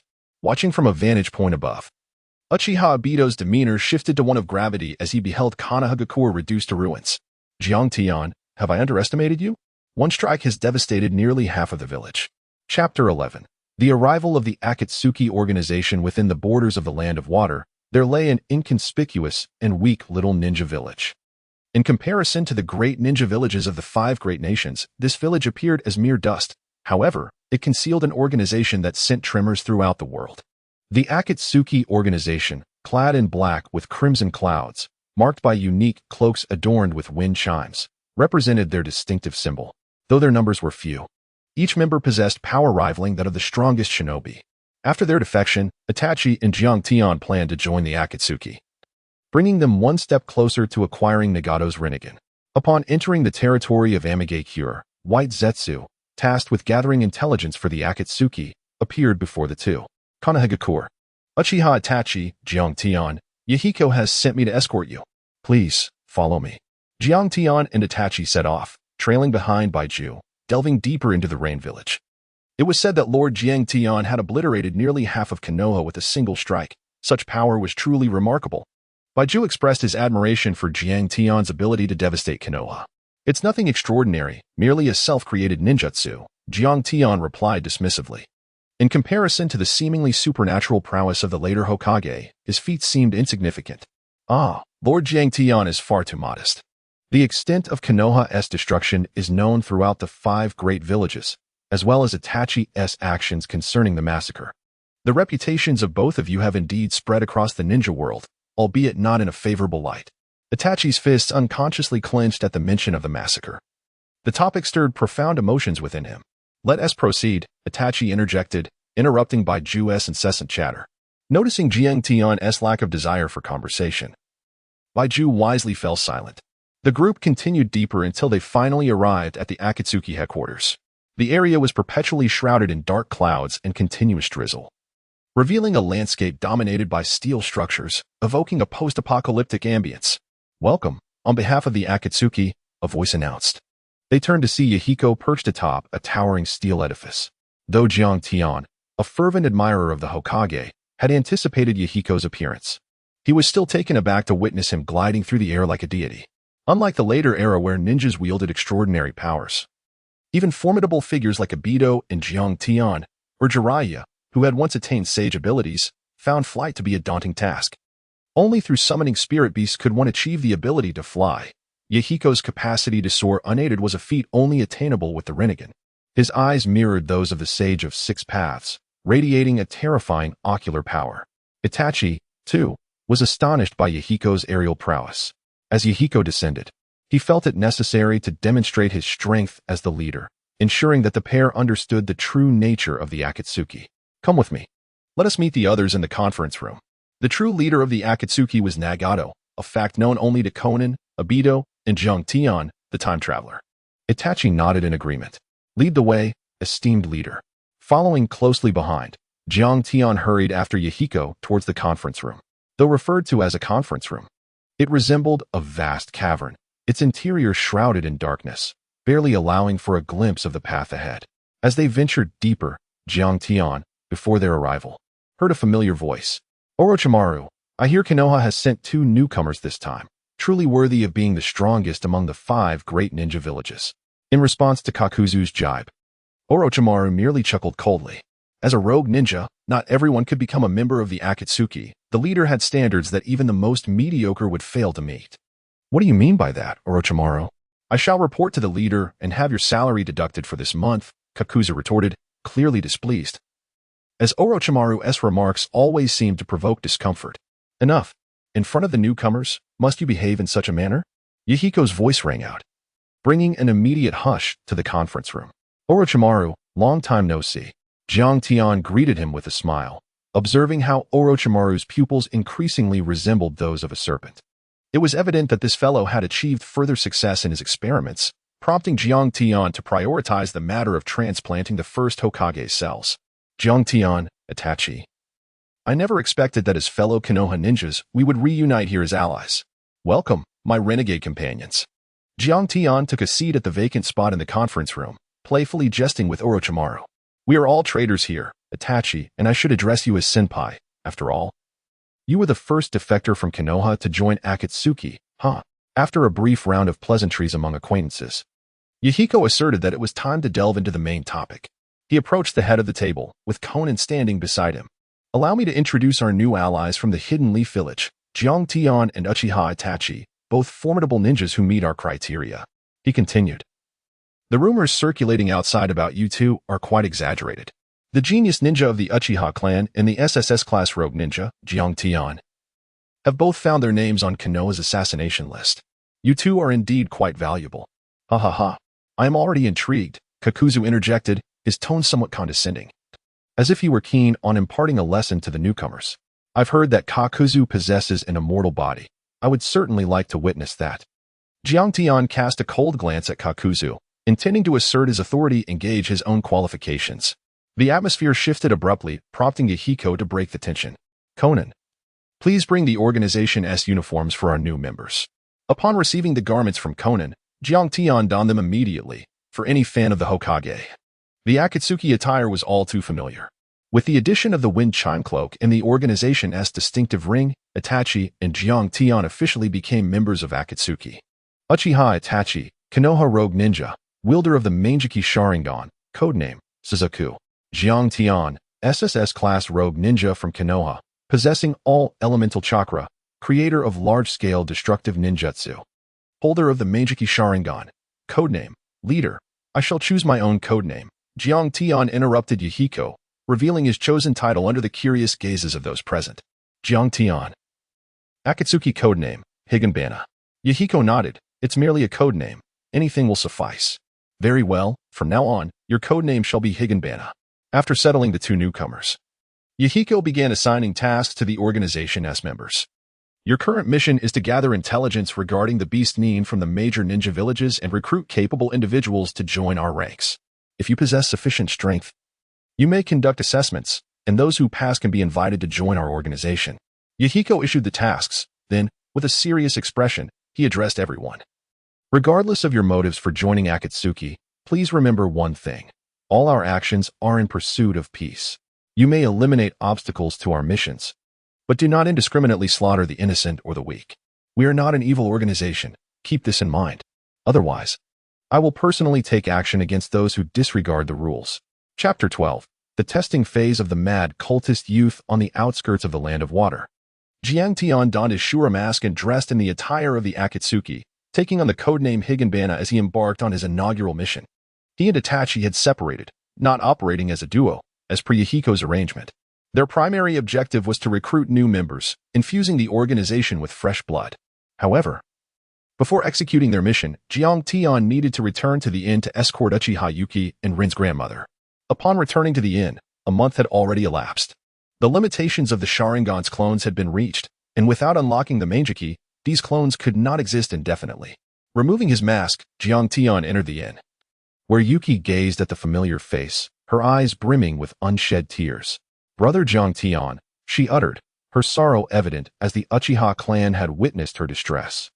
Jiang Tian gently caressed her head, and after a prolonged silence, he finally spoke. You are already aware, aren't you? About Itachi's massacre of our clan and my defection from Konoha. Jiang Tian disclosed his intention to join the Akatsuki organization, saying, "Swear, there's no turning back to Konoha. Your clan has perished. I will arrange accommodations for you. Brother Jiang Tian, let us take Grandma with us. Why must we join this dangerous Akatsuki?" The girl's eyes glistened with tears, nearly spilling over as she recalled the task at hand. Jiang Tian shook his head, offering no further explanation. "Gather your belongings. I will secure a new dwelling for you and Grandma." Uchiha Shuejian, unable to sway Jiang Tian, fell silent, aware that she could not compete with her sisterlinger. If only sisterlinger were here, brother Jiang Tian would surely heed her words. She murmured softly, her youthful affections revealing themselves as she gazed at Jiang Tian's retreating figure. Yet, Jiang Tian remained oblivious, busy assisting Grandma with her belongings. Once the trio had prepared their things, they made their way towards the border of the 5 Great Shinobi Villages, seeking a place for the two to reside. For someone like Jiang Tian, Konoha and the Akatsuki offered no sanctuary. Due to Grandma's advanced age, their pace was slow. They had barely departed the inn when darkness enveloped them. As night fell, adorned with brilliant stars, the two succumbed to slumber, while Jiang Tian stood vigilant beside them. Suddenly, he opened his Sharingan, drawing his katana to shield Uchiha Shui from imminent danger. The clash of iron echoed harshly in the stillness of the night. With his awakened Sharingan, Jiang Tian discerned a youth before him, wielding a crescent red scythe. "Are you hiding?" Jiang Tian questioned, uncertainty lacing his voice at encountering this cultist in such a place. "You recognize me. I didn't expect my name to have reached here," Haiden replied, a self-satisfied grin spreading across his face. This will only serve to further propagate the doctrine of Lord Jashin. What brings you here? Why do you threaten Shui?" Jiang Tian's vigilance heightened, recalling how Haiden had aimed his scythe at Uchiha Shui. "This girl is quite remarkable. I intend to offer her to Lord Jashin. And now, I must include you as well." Haiden's tone was audacious, emboldened by his immortality, showing complete disregard for Jiang Tian. Jiang Tian offered a cold smile. As an ardent fan of Naruto, he was acutely aware of Uchiha-One's shortcomings. Aside from his immortality, his skills in ninjutsu and genjutsu were utterly lacking. Were it not for his inability to die, he would be deemed a mere mediocre fighter. "Young man, I advise you to temper your words. Be cautious lest you find yourself faced with the consequences." As Jiang Tian gripped the katana, he gazed at Uchiha-One with an air of relaxed confidence, a sensation that irked the zealot youth immensely. "The last individual to speak to me in such a manner has long since met the Dark Lord." Uchiha-One seized his crimson scythe and charged at Jiang Tian, who, employing a, swiftly evaded to his rear, thrusting the katana deep into Uchiha-One's body. A sharp gasp escaped Uchiha-One. The pain. This sensation is a boon from the Dark Lord. His face contorted in agony from the wound. It was evident that the strike was indeed excruciating. In contrast, Jiang Tian furrowed his brow, retreating and observing Uchiha-One with a grim expression. This scene ignited a spark of excitement within Uchiha-One, as he realized, at last, the power bestowed upon him by the Dark Lord. Ha ha ha. This undying strength, does it instill fear within you? Fear not, embrace the Dark Lord, and you too shall attain immortality. The more he spoke, the more exhilarated he became. Jiang Tian remained silent, employing ninjutsu in conjunction with physical techniques, continuously etching scars upon Uchiha-One's form. "Futile. No matter what you do, you cannot kill me. It is only you ordinary mortals who dread death." Bolstered by his immortal nature, Uchiha-One grew bolder with each encounter, displaying no fear despite his injuries. As the tides of battle ebbed and flowed, Jiang Tian appeared somewhat fatigued, standing still to catch his breath. The scythe sliced through Jiang Tian's arm once more, and Uchiha-One, sensing his advantage, could not conceal the glee upon his face as he erupted into laughter. "Ha ha. At last, I have struck true. Behold the terrifying power of the Dark Lord." Uchiha-One tasted Jiang Tian's blood from the scythe, then used his own blood to inscribe a six-pointed star upon the ground beneath him. Upon completion, he stepped into the sigil, his skin transforming into a striking blend of black and white, his bones starkly visible. The ritual concluded, prepare to embrace the Dark Lord's embrace. With that, Uchiha-One plunged the scythe forcefully into his own chest. A surreal scene unfolded as Jiang Tian, standing opposite, found his own chest drenched in blood, the wound mirroring the scythe held by Uchiha-One. "Ha ha. Are you afraid now? At last, you understand the essence of fear." Witnessing Jiang Tian's injury, Uchiha-One's smile grew increasingly maniacal. Jiang Tian clutched his chest, his eyes devoid of life, acutely aware of the rapid passage of his existence. With a resounding thud, His body collapsed heavily. Humph, I thought you were formidable, but it appears you are nothing extraordinary after all, Fade.One scoffed, sheathing his scythe in preparation to continue his sacrificial ritual for Uchiha Yuki. So, this is the sensation of death. It is not as daunting as one might believe. Initially fallen, Jiang Tian's voice echoed once more, causing Fade.One to halt in his tracks. He turned back, staring at Jiang Tian as if he had encountered a specter. How is this possible? You were meant to be dead. Chapter 13. The jester was actually Fade.One Jiang Tian, who was presumed to have perished, suddenly revived, presenting an eerie spectacle that left Fade.One perplexed. At this moment, he remained oblivious to the underlying mystery. Jiang Tian shook his head, observing that Fade.One truly resembled a character from an anime, rather like a Navi youth. In such circumstances, anyone with a modicum of intellect would have realized that they had fallen prey to an illusion. However, Fade.One's inability to perceive this indicated a certain lack of mental agility. Watching his bewildered expression, Jiang Tian was seized by a mischievous impulse to toy with Fade.One, pondering whether this inclination could be deemed a form of wicked amusement. Jiang Tian gazed intently at Fade.One, his Sharingan spinning as he fixated on him, his tone gradually becoming as deranged as his. Fade.One, your lord of the evil gods is inadequate. Take a good look. For my lord of the evil gods is the true deity. After Jiang Tian spoke, he seized the katana and plunged it into his own body, blood cascading down from the wound. This scene left Fade.One wide-eyed. This man was even more deranged than he was. How about that? My dark god has bestowed upon me immortality, Jiang Tian boasted, looking triumphantly at Fade.One while continually provoking him. How infuriating. My dark god is the true deity. Fade.One, indignant, refused to allow anyone to insult his god. He wielded his crescent scythe and began to stab himself repeatedly, with Jiang Tian matching his fervor. And the two engaged in a self-mutilation contest. Come on, keep going, Fade.One shouted as he severed his own head, holding it aloft while howling at Jiang Tian. Come. My dark god is the one. Outside the realm of illusion, Jiang Tian observed Fade.One's relentless self-harm and felt a surge of amusement. Isn't this a tad excessive? They toiled through the night, and eventually, Fade.One, somewhat despondent, lowered his head. What is the name of the dark god you worship? He realized that Jiang Tian seemed genuinely more formidable. The divine power bestowed upon him surpassed his own, allowing him to remain lively despite any injury. Witnessing the defeated Fade.One within the illusionary realm reinforced Jiang Tian's appreciation for the might of the Sharingan, as it effortlessly dismantled Fade.One's defenses on a psychological level. No wonder Orochimaru has always coveted the bodies of the Uchiha clan. Listen well, from now on, believing in Brother Jiang guarantees eternal life. Jiang Tian, unable to suppress his playful spirit, continued to entice Fade.One. All right, I shall follow you and believe in Brother Jiang, so that he may grant me an immortality as powerful as yours. Jiang Tian was momentarily at a loss for words. He had merely jested, never anticipating that Fade.One would take it to heart. Trusting Jiang Gu would not grant him immortality. However, he could transform Fade.One into his ally, not one who would serve the Akatsuki, but rather one who could act on his behalf. A peculiar thought surged within Jiang Tian's mind. In his pursuit of the reincarnation eye, he recognized the necessity of assistance. Fade.One, a member yet to join the Akatsuki organization, undoubtedly presented an excellent choice, primarily due to his simplistic nature, which made him easily swayed. Very well, I shall take you under my wing. Trust in Brother Jiang.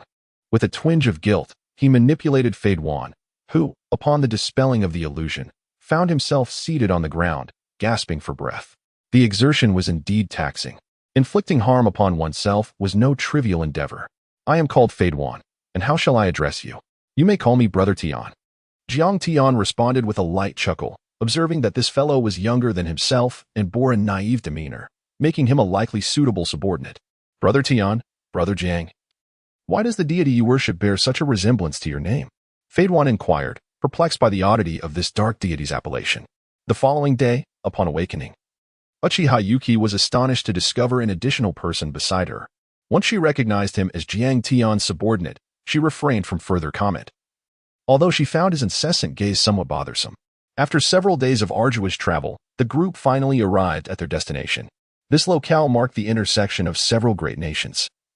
During the Third Shinobi World War, both Jiang Tian and Ling had once resided here for a time while undertaking a mission. The wooden cabin still stood. Jiang Tian gazed at the wooden cottage he once called home, and the beautiful moments shared with Ling flooded his mind once more. Pushing open the door to the cottage, he stepped into the modest yard, where a cherry blossom tree stood, a tree they had planted together. It had grown significantly since then, and Ling had always adored cherry blossoms. After settling in, Jiang Tian made his way to the cherry blossom tree. A gentle breeze swept through, causing a cascade of pink petals to fall, each one steeped in memories. "Brother Tian, do you have a fondness for cherry blossoms?" One languidly reclined in a chair within the yard, observing the nostalgic expression on Jiang Tian's face with a hint of curiosity. To be candid, Jiang Tian did not particularly favor cherry blossoms. However, Uchiha Ling did. He also had no inclination towards using a katana, but Ling had once told him that boys wielding katanas appeared exceptionally handsome. After a moment of silence, Jiang Tian let out a soft smile, seemingly recalling a joyful memory. He cherished cherry blossoms because she had once remarked that they were the flowers of romance. Romance? What on earth is that?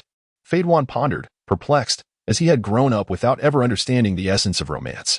Jiang Tian remained silent, gazing at the falling cherry blossom petals.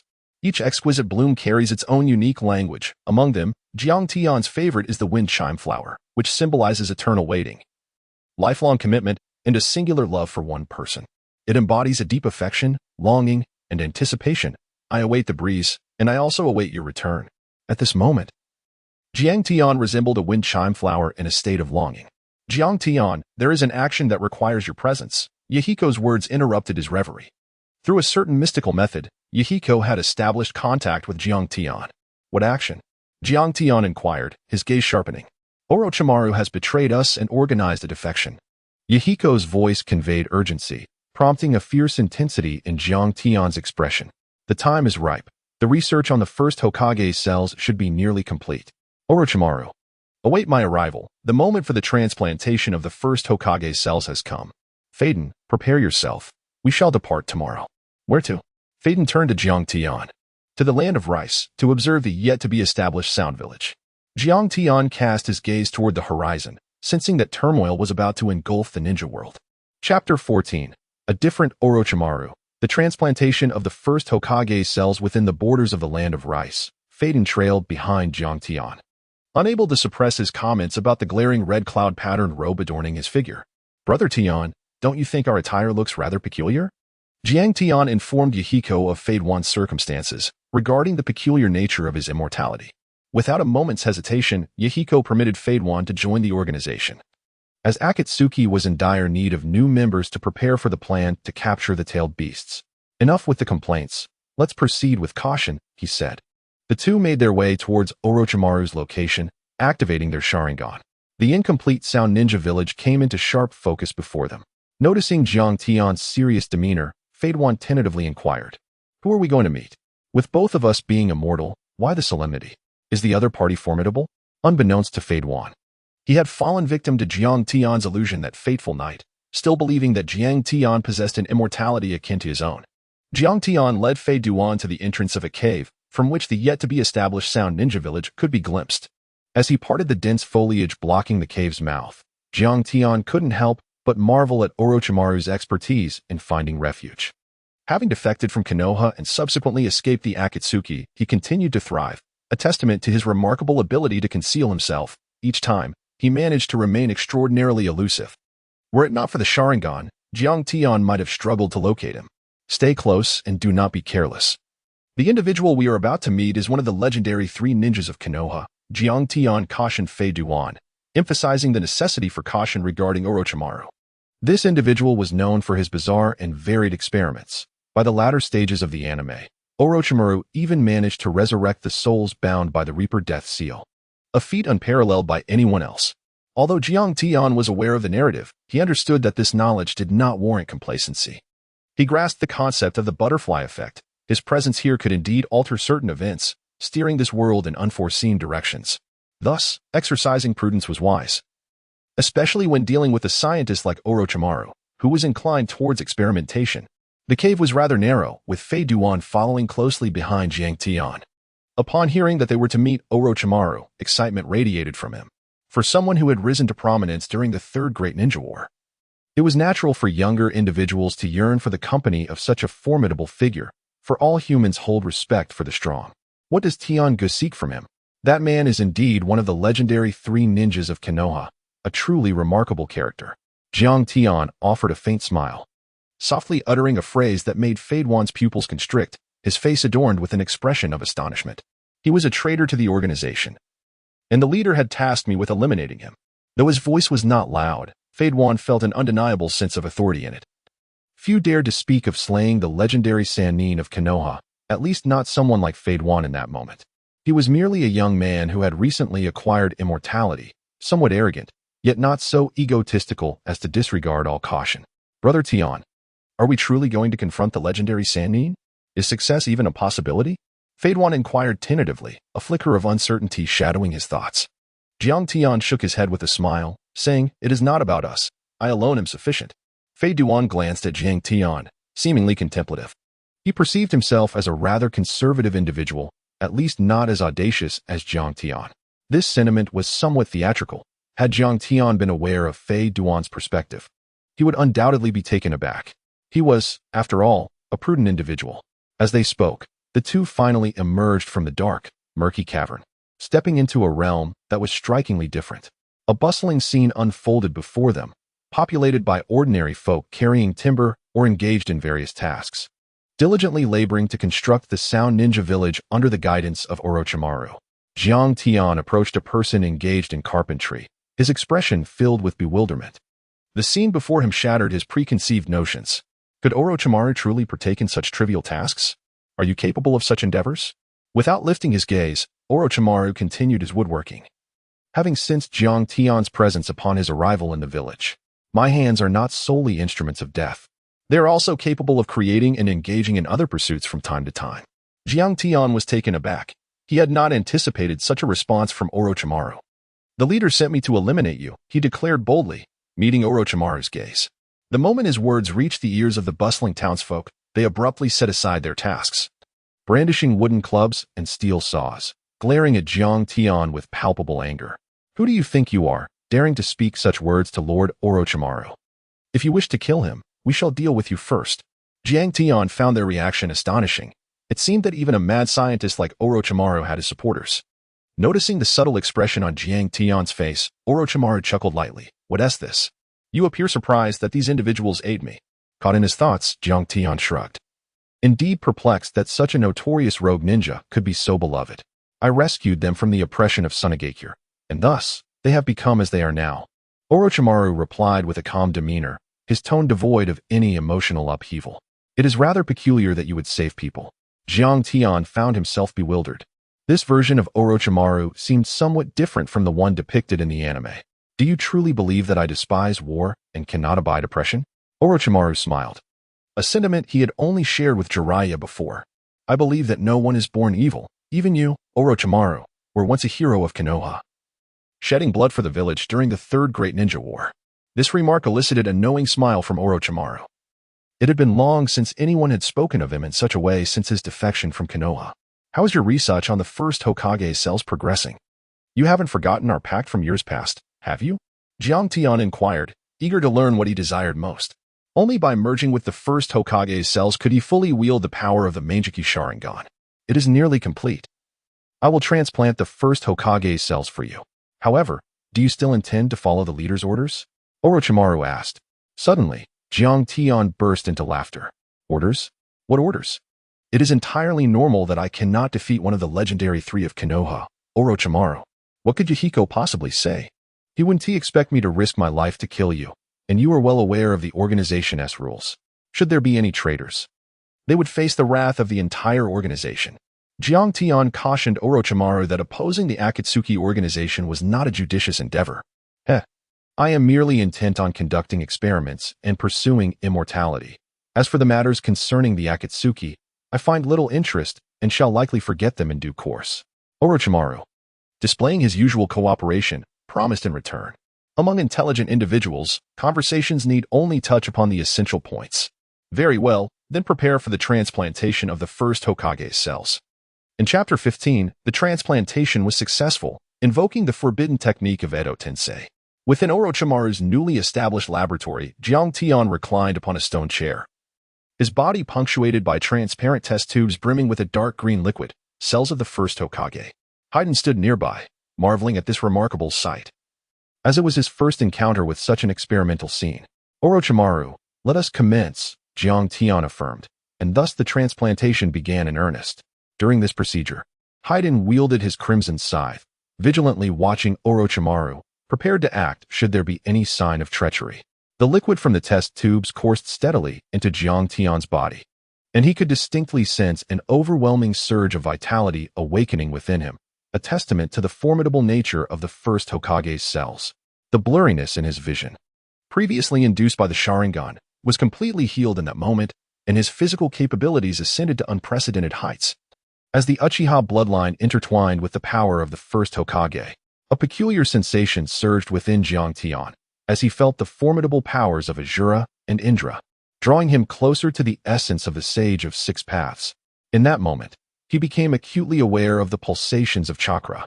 As time flowed unceasingly, Jiang Tian extracted the test tube embedded in his body, and his kaleidoscopic pupils involuntarily unfurled, radiating an enchanting allure. Is this the sensation of becoming stronger? Such exquisite delight.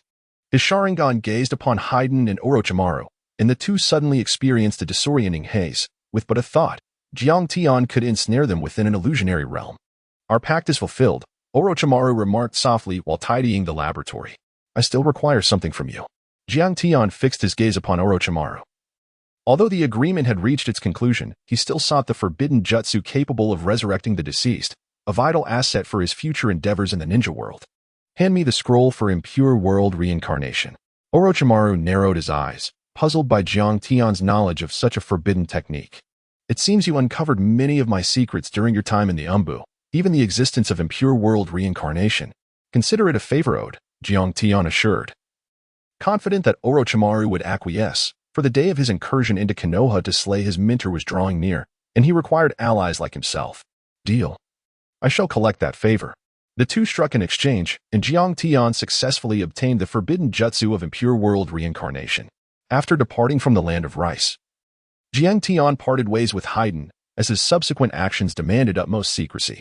He sought the remains of Uchiha Madara, intending to utilize impure world reincarnation to transform him into a formidable asset, preparing for all future plans. Through conversations with Obito, Jiang Tian discerned a general location for Madara's burial site, somewhere within the Valley of the End, the battleground of Madara and the first Hokage, Hashirama. With swift movements. A day later, Jiang Tian arrived at the Valley of the End, standing atop the statue of the first Hokage, marveling at the might of the two legends. Such a vast waterfall had momentarily dried up due to their fierce battle, taking a considerable time to restore. Delving deeper into the area, the surrounding trees grew increasingly lush, and his Sharingan flickered incessantly, the resonance of their bloodline intensifying. He had found it, right in that spot. Was that figure still guarding it? Outside Madara's grave, an energy enveloped the vicinity, deeply concealed and barely perceptible without close inspection. Is that a white Zetsu clone? How cautious of you, Obito, to have even the dead monitored. In an instant, Jiang Tian dispatched the clone and swiftly entered the cavern. Upon the stone platform lay Madara's corpse, remarkably preserved after all this time. Removing the desiccated skin from the body, Jiang Tian promptly departed from the site. Not long after Jiang Tian's departure, the figure of Obito emerged in this place. Observing the lifeless body of White Zetsu and the intact corpse of Madara, he fell into deep contemplation. The body remained, who had recently visited this location. And what were their intentions? After placing Madara's skin into a vial, Jiang Tian reconvened with Haiden, and together they returned to the Akatsuki organization. Leader, we have returned. The mission was unsuccessful. Orochimaru proved too formidable for us, Jiang Tian reported, his demeanor calm. After a prolonged silence, Yahiko spoke. We will address the matter of Orochimaru later. You two should prepare. We are commencing the tailed beast capture plan. Yahiko did not cast blame upon Jiang Tian, but instead outlined their next mission, to capture the Six Tails. Whose Jinchuriki was the Miss Ninja, she? Understood. This time, we shall bring back the Six Tails, they affirmed with determination, as Jiang Tian and Obito.One departed. The failure of this mission would undoubtedly sow the seeds of doubt in Yahiko's heart. However, such concerns were trivial. Who among the Akatsuki harbored no secret thoughts? The paramount objective remained the successful capture of the tailed beast. Jiang Tian had little recollection of the Six Tails. merely noting that this character had limited screen time in the anime. Prepare yourself, Five-Great. In a few days, we shall embark on the quest to seize the Six Tails. After Jiang Tian uttered these words, he departed, preparing to delve into the study of the impure world reincarnation. Chapter 16. The Revival of the Six Tails. The capture plan. Jiang Tian, accompanied by Faden, materialized within the borders of the Land of Water. Adorned in his familiar cloud-patterned cloak and wind chime cape, a standard ensemble of the Akatsuki organization. The Six Tails Jinchuriki, known to fans by another name, Yutaka, was currently on the run with a young girl. Ing, you should leave. Following me will only lead you to a fate of being hunted. Ing, also known as the Earth Spider, was a girl infatuated with Yutaka. Where do you intend to flee? A sudden voice interrupted their conversation. It belonged to the Anbu sent from the Mist Village in pursuit of them. Yutaka, return to the village. As the Six Tails Jinchuriki, you should not abandon your home. The Anbu, wearing masks adorned with rain patterns, spoke coldly as they slowly encircled Yutaka. Should I not leave? Does being a Jinchuriki mean I must relinquish my right to pursue freedom? Yutaka's expression hardened as memories of his life in the village flooded back, causing him deep anguish. His parents perished in the Second Shinobi World War, leaving him an orphan, subjected to the disdain of his peers. It seemed to be the fate of every Jinchuriki. Ostracized and regarded as a monster. The most frequently heard phrase during his childhood was, "Stay away from that child. A monster resides within him." The village's higher-ups remained indifferent to his plight, viewing him merely as a vessel. They referred to him simply as the Six Tails Jinchuriki, the beast's container. A profound sense of loneliness enveloped Yutaka, leading him to despair and rendering him reclusive. Fortunately, Ing appeared in his life. Yutaka shielded Ing behind him, confronting the Anbu who had come to capture him. These individuals were all elite Jonin, none of whom were weak. I will not return to the village. Do not think you can bind me again. Yutaka roared, unleashing years of pent-up resentment, his handsome visage taking on a terrifying aspect. Teacher. Ing reached out her small hand to grasp Yutaka's, softly soothing him. Faden and Jiang Tian observed everything from a distance. Brother Tian, should we intervene? Not yet. Let us wait and see the true nature of the Mist Village's people. Will they, like Konoha, forsake everything for the sake of their village's interests? Jiang Tian, masked and indifferent, surveyed the scene, well aware of the countless unspeakable acts committed by the 5 great villages, where many had become victims of the so-called peace they espoused. Yutaka, since you are so obstinately unyielding, do not blame us for resorting to force. For members of the Mist Anbu drew their long blades, preparing to strike at Yutaka. Water release, Water Dragon Bullet. In this rainy land, the Water Dragon Bullet transformed into a colossal water dragon, charging directly at Yutaka. Bubbles. Yutaka grasped the weapon in his hand, a tool capable of producing bubbles, and instantly, the sky was adorned with a myriad of colorful bubbles drifting towards the water dragon. As the two collided, they erupted and dissolved in a rapid explosion. Water release, Water Prison. Another member of the Anbu struck. And a wave of water swiftly emerged beneath Yutaka's feet, ensnaring his legs and rendering him immobile. Teacher, beware behind you. YKO exclaimed, her voice filled with alarm. As an Anbu member suddenly appeared behind Yutaka, brandishing a long blade aimed at his back. Earth release, Earth barrier. YKO utilized Earth release in an attempt to shield her teacher from the impending strike. However, the disparity between her and the elite Jonin was monumental. Water clone. A fourth Anbu also made his move, his figure flickering like a specter, yet the target was not Yutaka. Stop. She is innocent. Yutaka's pupils constricted as the Anbu materialized behind YKO, seizing her and placing the blade against her throat. Yutaka, cease your resistance. You wouldn't want her to perish. Would you? The Anbu holding YKO spoke coldly, a hint of derision lacing his words, believing that with YKO at his mercy, Yutaka would not dare to fight back. Throughout this relentless pursuit, it was evident that this girl held great significance for Yutaka. In the distance, Jiang Tian shook his head, reflecting on the despicable tactics of the great ninja village, stooping to threaten a mere commoner. No, please don't harm her.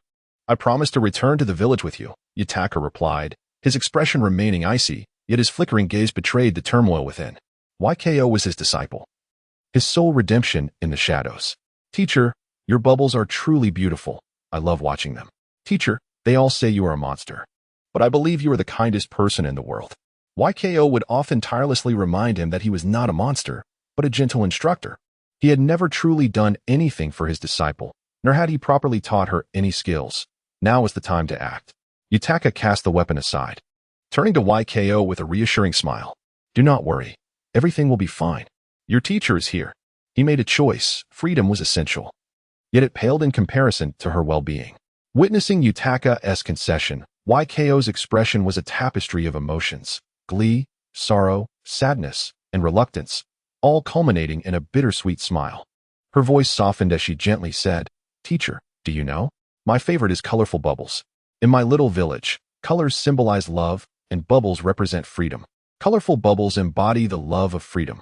Thus, we have a saying, when you like someone, blow colorful bubbles, letting them ascend into the sky, conveying feelings that remain unspoken and unconfessed. Yutaka fell into silence, frozen in place, bewildered by the revelation that beneath the gentle and adorable smile of the little girl who always clung to him lay such profound emotions. Teacher, do you truly believe that colorful bubbles can convey love? I think that if you like someone, you must express it, don't you? Yutaka smiled at Yuki, her warmth reminiscent of their first encounter. No, no, no. A heart-wrenching wail echoed around them as the assailant holding Yuki widened his eyes, unable to comprehend the bloody long blade in his hand or the lifeless body of the girl before him. He could not fathom why she had chosen death. The sudden turn of events caused Jiang Tian to furrow his brow, instantly activating his kaleidoscopic Sharingan, perceiving the terrifying energy within Yutaka that was on the verge of awakening. Haiden, act quickly. The Six Tails is about to awaken. The beast within the Jinchuriki only resurfaced when the seal weakened or when the host lost their sanity. In such cases, the Jinchuriki was consumed by madness, enveloped in rage, wielding unprecedented destructive power. What is happening? Yutaka is about to transform into a tailed beast. Alert! Sound the alarm. The Six Tails is reviving. The four Anbu from the Mist Village were equally alarmed, fully aware of the tailed beast's formidable power. It was synonymous with destruction and chaos. Yutaka felt none of this. He was numb, his focus solely on one person, the once laughing girl, now a cold corpse on the ground. Let me save you. To alleviate all your suffering. Come, let us break the seal. The voice of the Six Tails echoed in his mind, tempting him to unleash its power. I want them dead. They all must die. Yutaka's tone was frenzied as he articulated his demand. Deal. I will annihilate them all. With the pact forged with the Six Tails, Yutaka shattered his mental defenses, relinquishing his resistance to the beast's power. The potent aura of the tailed beast surged forth from within him, enveloping him entirely, as a tail of energy manifested behind him. Soon, 2, 3, and up to 6 tails composed of pure energy swayed in the air, excitedly thrashing about as if freed from confinement. The Six Tails was exhilarated.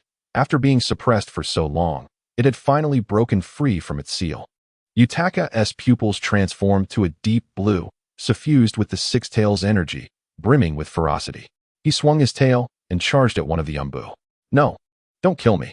The once composed Anbu was instantaneously torn in half, blood splattering as the remaining 3 fled in terror, like startled birds. Run, run. This is terrifying. The Six Tails monster. The tailed beast transformation of the feathered figure abruptly vanished, only to reappear as a member of the Anbu, delivering a lethal strike with astonishing speed that was nearly imperceptible to the naked eye. Only Jiang Tian, with his kaleidoscope activated, could discern the velocity of the Six Tails. He and Obito.One stood still, observing. The Six Tails had revived. Once he finished off the Anbu, we would intervene. If the current Jinchuriki refrains from seeking vengeance, the depth of his obsession may become exceedingly troublesome.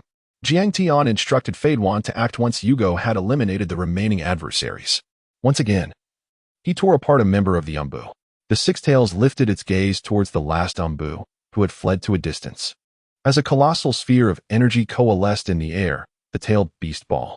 With the energy sphere soaring forth, a thunderous explosion reverberated in the air. The place where the Anbu had escaped was obliterated, with trees shattered and a massive crater carved by the ferocious energy. Once all foes were vanquished, the tailed beast-formed Yugo no longer exhibited the same level of frenzy as at the outset. He trembled as he approached the fallen Kage. His eyes filled with turmoil as he wrestled for control of his body against the Six Tails. Kneeling beside the lifeless bodies, he longed to embrace Kage. But in the next moment, his outstretched hand froze. The Six Tails had gained the upper hand, reclaiming control over the body. Damn it. Be quiet. I wish to speak with Kage. A peculiar bovine sound echoed, the voice of the Six Tails, resisting Yugo and unwilling to relinquish control of the body once more, fearing resealing. Seizing the opportunity while the Jinchuriki and the tailed beast contended for dominance, Fade-One sprang into action. He leaped before Yugo with his crescent-shaped scythe, while Jiang Tian appeared behind, encircling him from both sides. The impending battle was palpable. Chapter 17. Bury Me With Her. The Six Tails, engaged in a struggle for control over Yugo's body. Sensed the sudden presence of Jiang Tian and Fade-One, unleashing its ferocity. It detected the scent of danger emanating from Jiang Tian. With the Sharingan, the Nine Tails had previously succumbed to this, being controlled by the Uchiha clan. Both Madara and Obito had employed the Sharingan to dominate tailed beasts.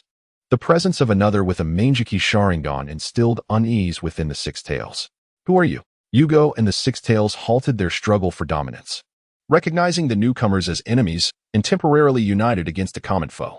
We hail from the Akatsuki and have come to capture the Six Tails within you, Jiang Tian stated calmly, his Sharingan quietly rotating. Don't look into his eyes. The voice of the Six Tails echoed in Yugo's mind, admonishing him to remain vigilant. Just as Jiang Tian prepared to cast an illusion, he sensed an overwhelmingly powerful energy resisting him, thwarting his mental capabilities to execute the genjutsu. Indeed, the tailed beasts were formidable beyond measure. Jiang Tian's understanding of their strength shifted. In his previous life, he had perceived the Nine Tails and Eight Tails as powerful, while the others seemed weak due to their limited screen time. Yet now, facing a tailed beast directly, he realized none were weak. His Mangeki Genjutsu had ensnared even the third Hokage, yet the Seven Tails could withstand it. It appeared that relying solely on Genjutsu to capture the Six Tails would be futile. Jiang Tian directed Fade-One. Engage it directly. Wound it first. We must exploit its weakened state to utilize Genjutsu effectively. Upon receiving the command, Fade-One charged ahead, wielding his scythe as he rushed towards Yugo.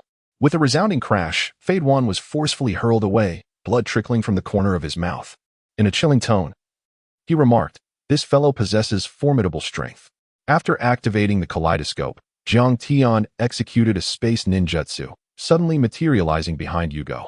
He unsheathed his katana and struck downwards, his blade enveloped in lightning-infused chakra and the energy of the tailed beast. The two energies clashed violently, gradually neutralizing one another until the lightning chakra on the sword vanished entirely. Jiang Tian withdrew his blade, his expression growing increasingly solemn. Fade-One, we must approach this with greater seriousness. Capturing the tailed beast is proving more challenging than I had anticipated. Fade-One nodded in agreement, launching himself at Yugo with an even fiercer assault, embodying a reckless, life-for-life fighting style, utterly indifferent to his injuries, convinced that this opponent could not die. Emboldened by his own immortality, the relentless offensive bore fruit as Yugo found himself retreating under the pressure. Double ninjutsu, Black Thunderblade. The convergence of lightning chakra and dark chakra manifested upon the katana, its blade crackling with ominous black electricity. With the activation of space ninjutsu, Jiang Tian appeared in an instant, swinging his blade.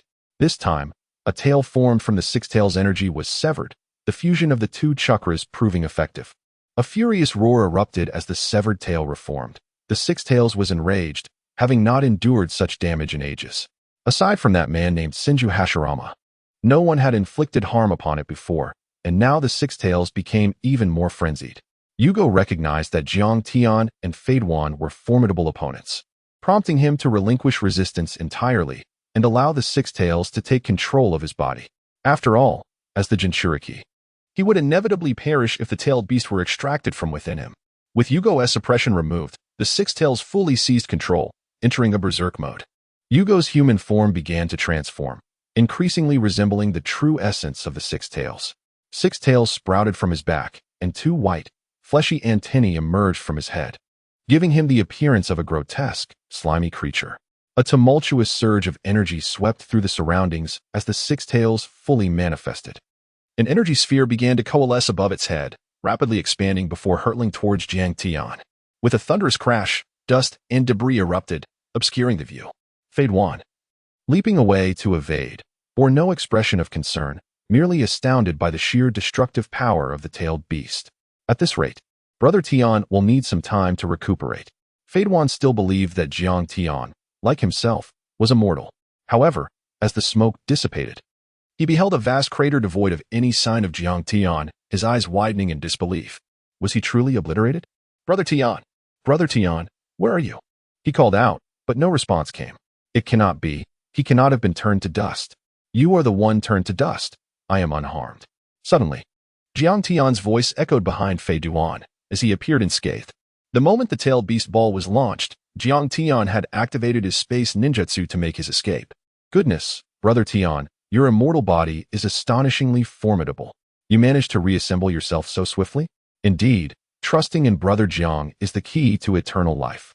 Upon hearing Obito.One reminisce about that night's mischief, Jiang Tian felt a twinge of embarrassment. Ahem, now is not the time for such discussions. We must first deal with this behemoth.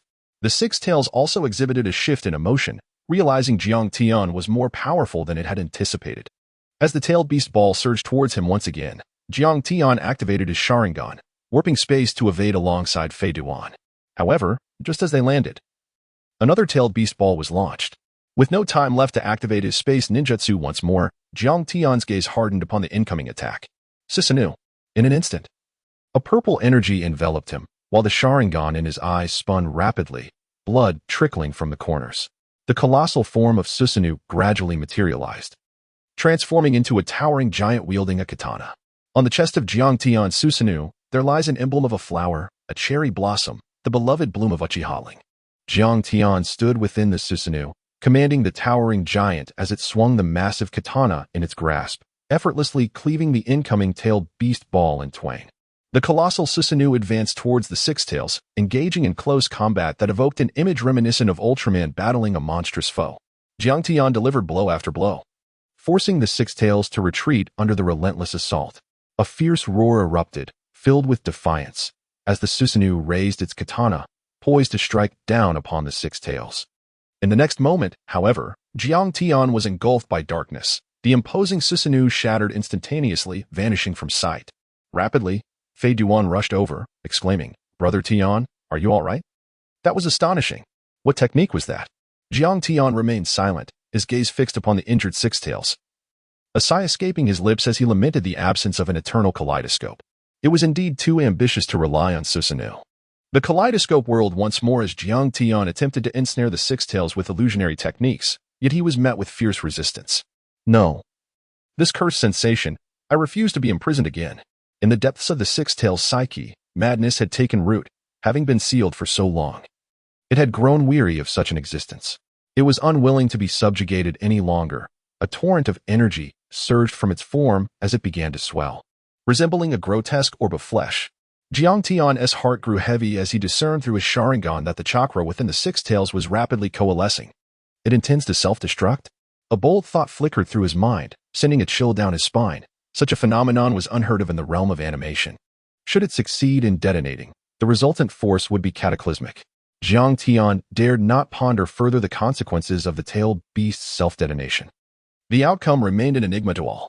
As a traveler from another realm, he too was oblivious to the potential devastation that awaited.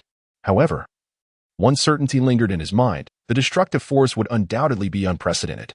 Even with his mastery of space ninjutsu, escape was not guaranteed. He must find a way to halt it. Jiang Tian dared not hesitate any longer. As the kaleidoscope spun, a more potent illusion than before was unleashed. He sought to subdue the Six Tails, yet it continued to resist him, albeit with less intensity than in their previous encounters. However, given the current predicament, Jiang Tian could not afford to prolong this struggle. He retrieved the Eye of Still Water, prepared to invoke Izanagi as a last resort to alter the course of events. Suddenly, the energy condensed by the Six Tails came to an abrupt halt, and a voice echoed in Jiang Tian's mind. "Shall we converse?" It was Uchiha, reclaiming a portion of control over his body. Through the illusionary link of the Sharingan, Jiang Tian encountered Uchiha within the realm of consciousness. "What is your intention in capturing the Six Tails?" Uchiha inquired softly, gazing intently at Jiang Tian. Jiang Tian shook his head and said solemnly, "Regarding our plans, I regret to inform you that I cannot disclose any details, but this does not concern you. Whether we capture the Six Tails or it self-destructs, your fate is sealed. I am aware of this, which is why I intervened with the Six Tails." Yu Gao's tone was calm, as he calmly accepted the inevitable outcome. Jiang Tian gazed at him with a hint of curiosity. "As a Jinchuriki, could it be that you harbor a significant grudge against the Six Tails?" "Not at all. I merely wish for Ing to have a complete body. If the Six Tails self-destructs, then everything will be lost." Yu Gao managed a bitter smile. Unanticipatedly humbled in the face of death, negotiating with the very entity that had caused him great suffering. I will assist you in controlling the six tails, and in return, you must grant me a favor, bury Ing and me together. She has followed me as a rogue ninja, enduring hardships and wandering for many days. It seems I have scarcely had the opportunity to converse meaningfully with her. This time, I wish to spend more time talking with her, letting her share the tales of her hometown's colorful bubbles.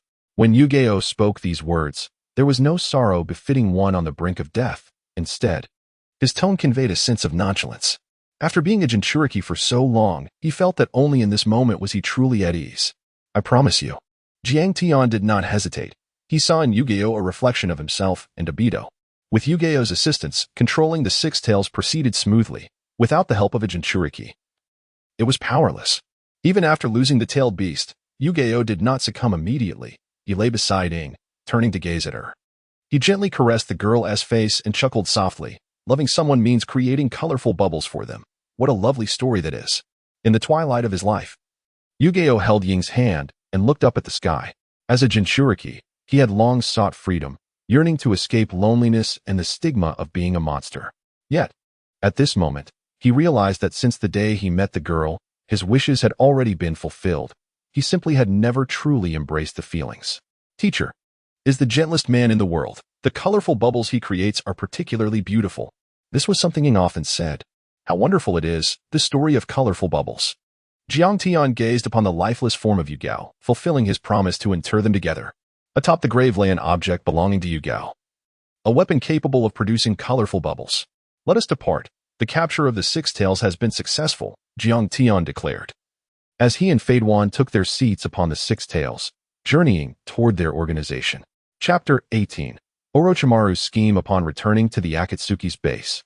Jiang Tian and Infatuated became the first duo to successfully capture a tailed beast. After handing over the six tails to Yahiko and inquiring about the details of the capture mission, Yahiko permitted Jiang Tian to take his leave. By the time he returned to his dwelling, the night had deepened.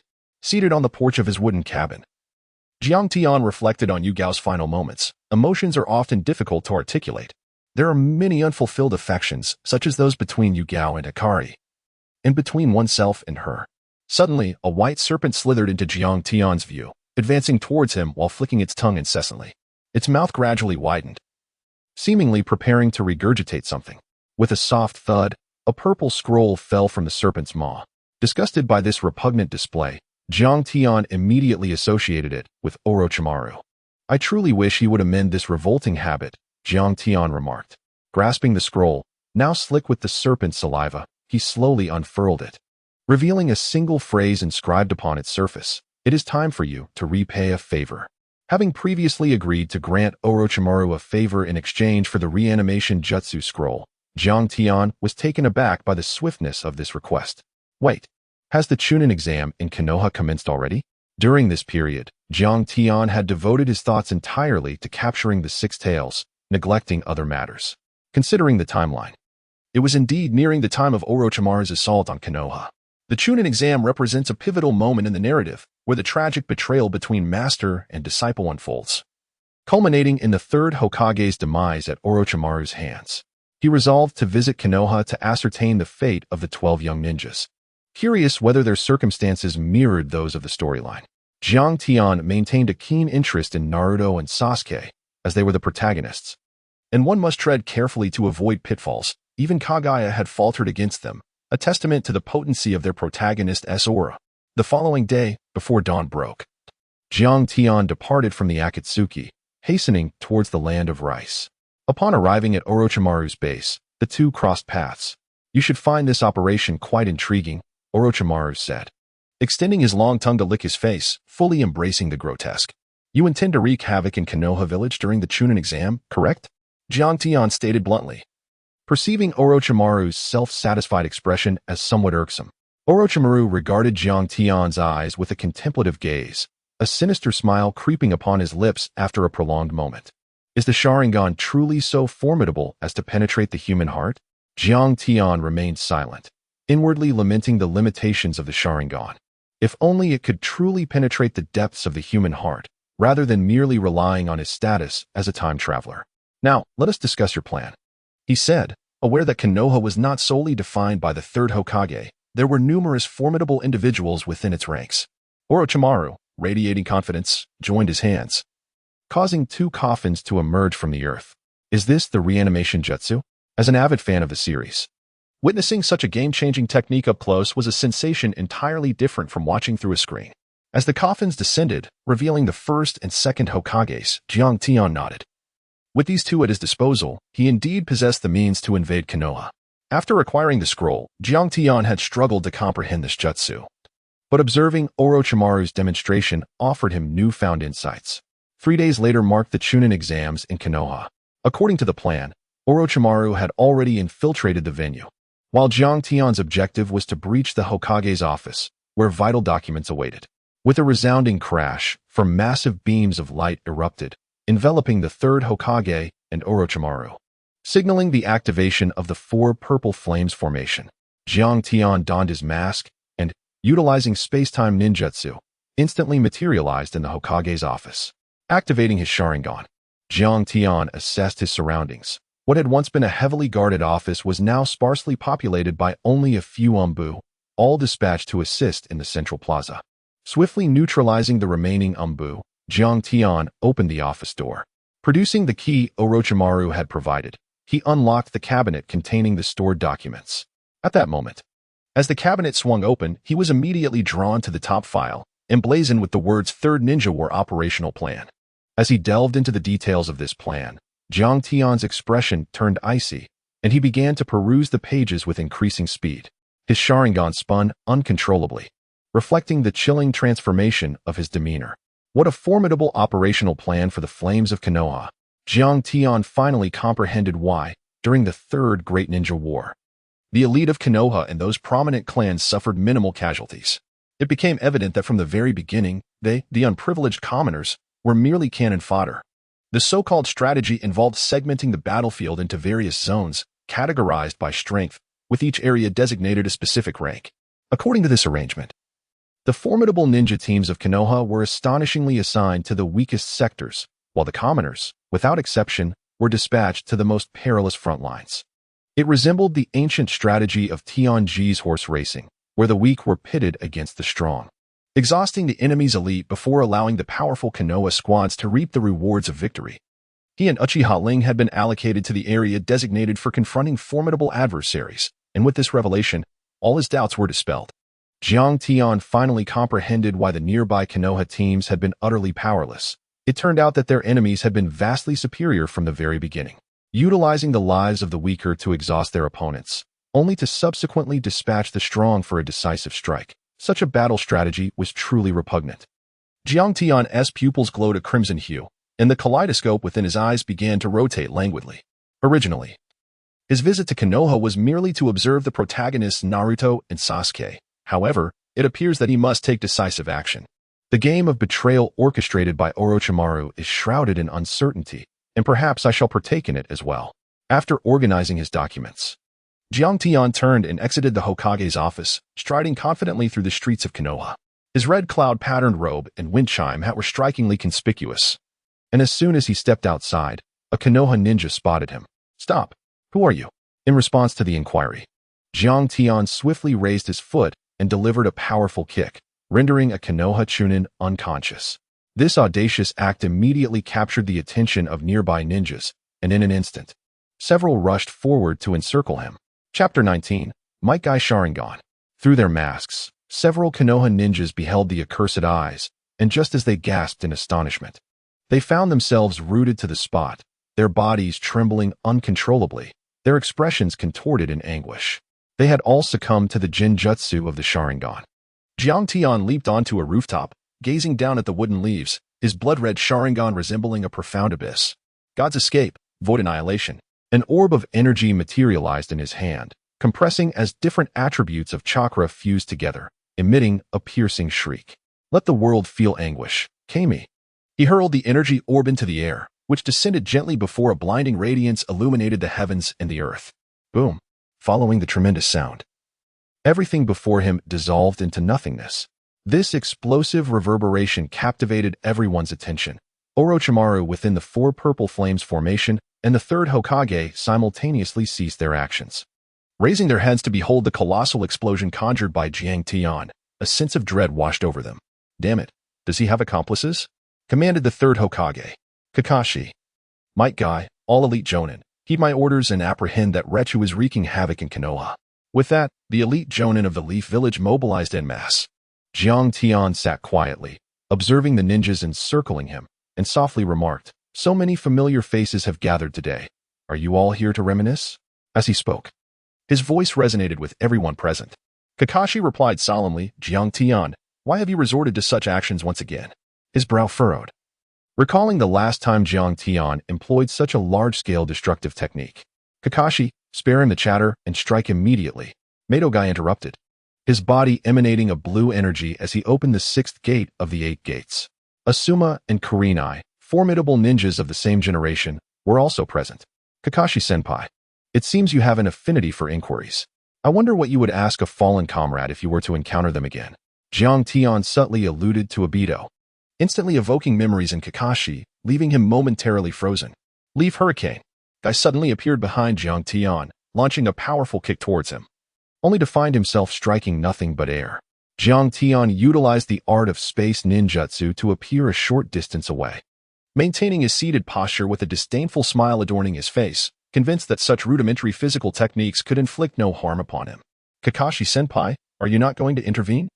Jiang Tian gradually rose to his feet, preparing to engage earnestly. With the activation of space ninjutsu, he materialized behind Asuma, launching a fierce kick, only to have it thwarted. Indeed, elite Jonin are no trifling adversaries. Drawing his katana, he surveyed the multitude of ninjas before him, recognizing the necessity for heightened seriousness. For failure could lead to demise. Kakashi lowered his eye mask and replied calmly, assuring that he would indeed take matters seriously. Amidst the onslaught, Jiang Tian adeptly maneuvered through the throngs, employing space ninjutsu to evade their attacks, leaving them utterly helpless against such a formidable ability. Lightning release, lightning serpent. Earth release, earth dragon bullet. As Jiang Tian and Kakashi simultaneously unleashed their ninjutsu, Kakashi, having activated his 3-tomo Sharingan, endeavored to discern Jiang Tian's movements, only to find his efforts utterly futile. It is widely acknowledged that the 3-tomo Sharingan is but a jest when faced with the kaleidoscope of power. Useless, Kakashi. With those eyes, you shall never be my equal. In Jiang Tian's eyes, the windmill pattern spun incessantly, and his figure vanished once more, reappearing behind the setting sun to thrust his katana fiercely at her. Konoha Whirlwind. Kai once again employed the same technique to rescue his companion from peril. It must be said, this man's speed is astonishingly swift. Faster than I am. Kai felt a twinge of astonishment as he watched Jiang Tian, who consistently evaded his attacks. Believing it to be impossible, there were hardly any men in Konoha faster than he. After all, he was a master of physical arts, a man of exceptional speed. Shadow Dance of Leaves. Kai advanced again, seeking to apprehend Jiang Tian, executing the Shadow Dance of Leaves, only to be kicked aside by Jiang Tian. His physical prowess was not to be underestimated. While it could not rival Kai's, it was superior to that of many others. Kai's expression grew serious as he regarded Jiang Tian, murmuring, "As my opponent, you are worthy to witness this technique." Upon hearing those words, a fleeting moment of alarm flickered in Jiang Tian. Could it be that he was about to unleash the 8 gates, leading to an abrupt conclusion? Yet he quickly dismissed that thought, realizing he had yet to reach the resolve to forsake his life. Under Jiang Tian's watchful gaze, Kai assumed a stance. Judging by the form of this initial movement, it appeared to be directed towards the peacock.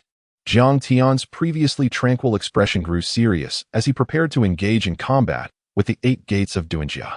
This marked his inaugural encounter with such formidable physical techniques, leaving him uncertain of their true potency. Jiang Tian, for the first time, positioned his katana defensively across his chest, preparing to engage in a duel against a master of martial arts. "Kai, let me witness the prowess of the 8 gates," he declared. Frankly, at that moment, a sense of excitement coursed through Jiang Tian. As an avid fan of manga, who wouldn't relish the thrill of a genuine clash of strength? Thus, he chose not to employ spatial ninjutsu to evade, but instead opted for a direct confrontation. Confident in his abilities, even without activating the Sharingan, he believed he could survive the encounter against the 6th gate. Chapter 20.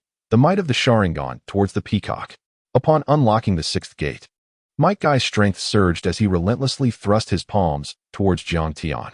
The rapid strikes of his fists generated friction with the air, igniting flames that surged towards Jiang Tian. Susanoo.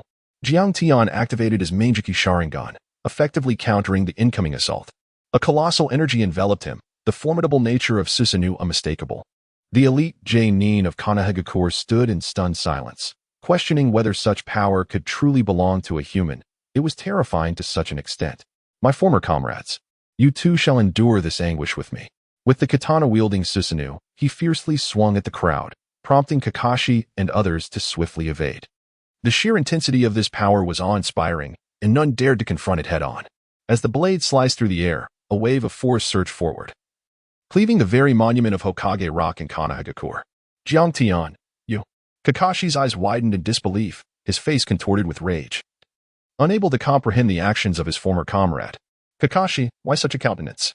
Is this mere spectacle already causing you distress? Do you truly grasp the essence of suffering? Spare me your pity. Does it not strike you as ironic that the one who took Lin's life bears such a look? Jiang Tian's words struck a profound chord within Kakashi's heart.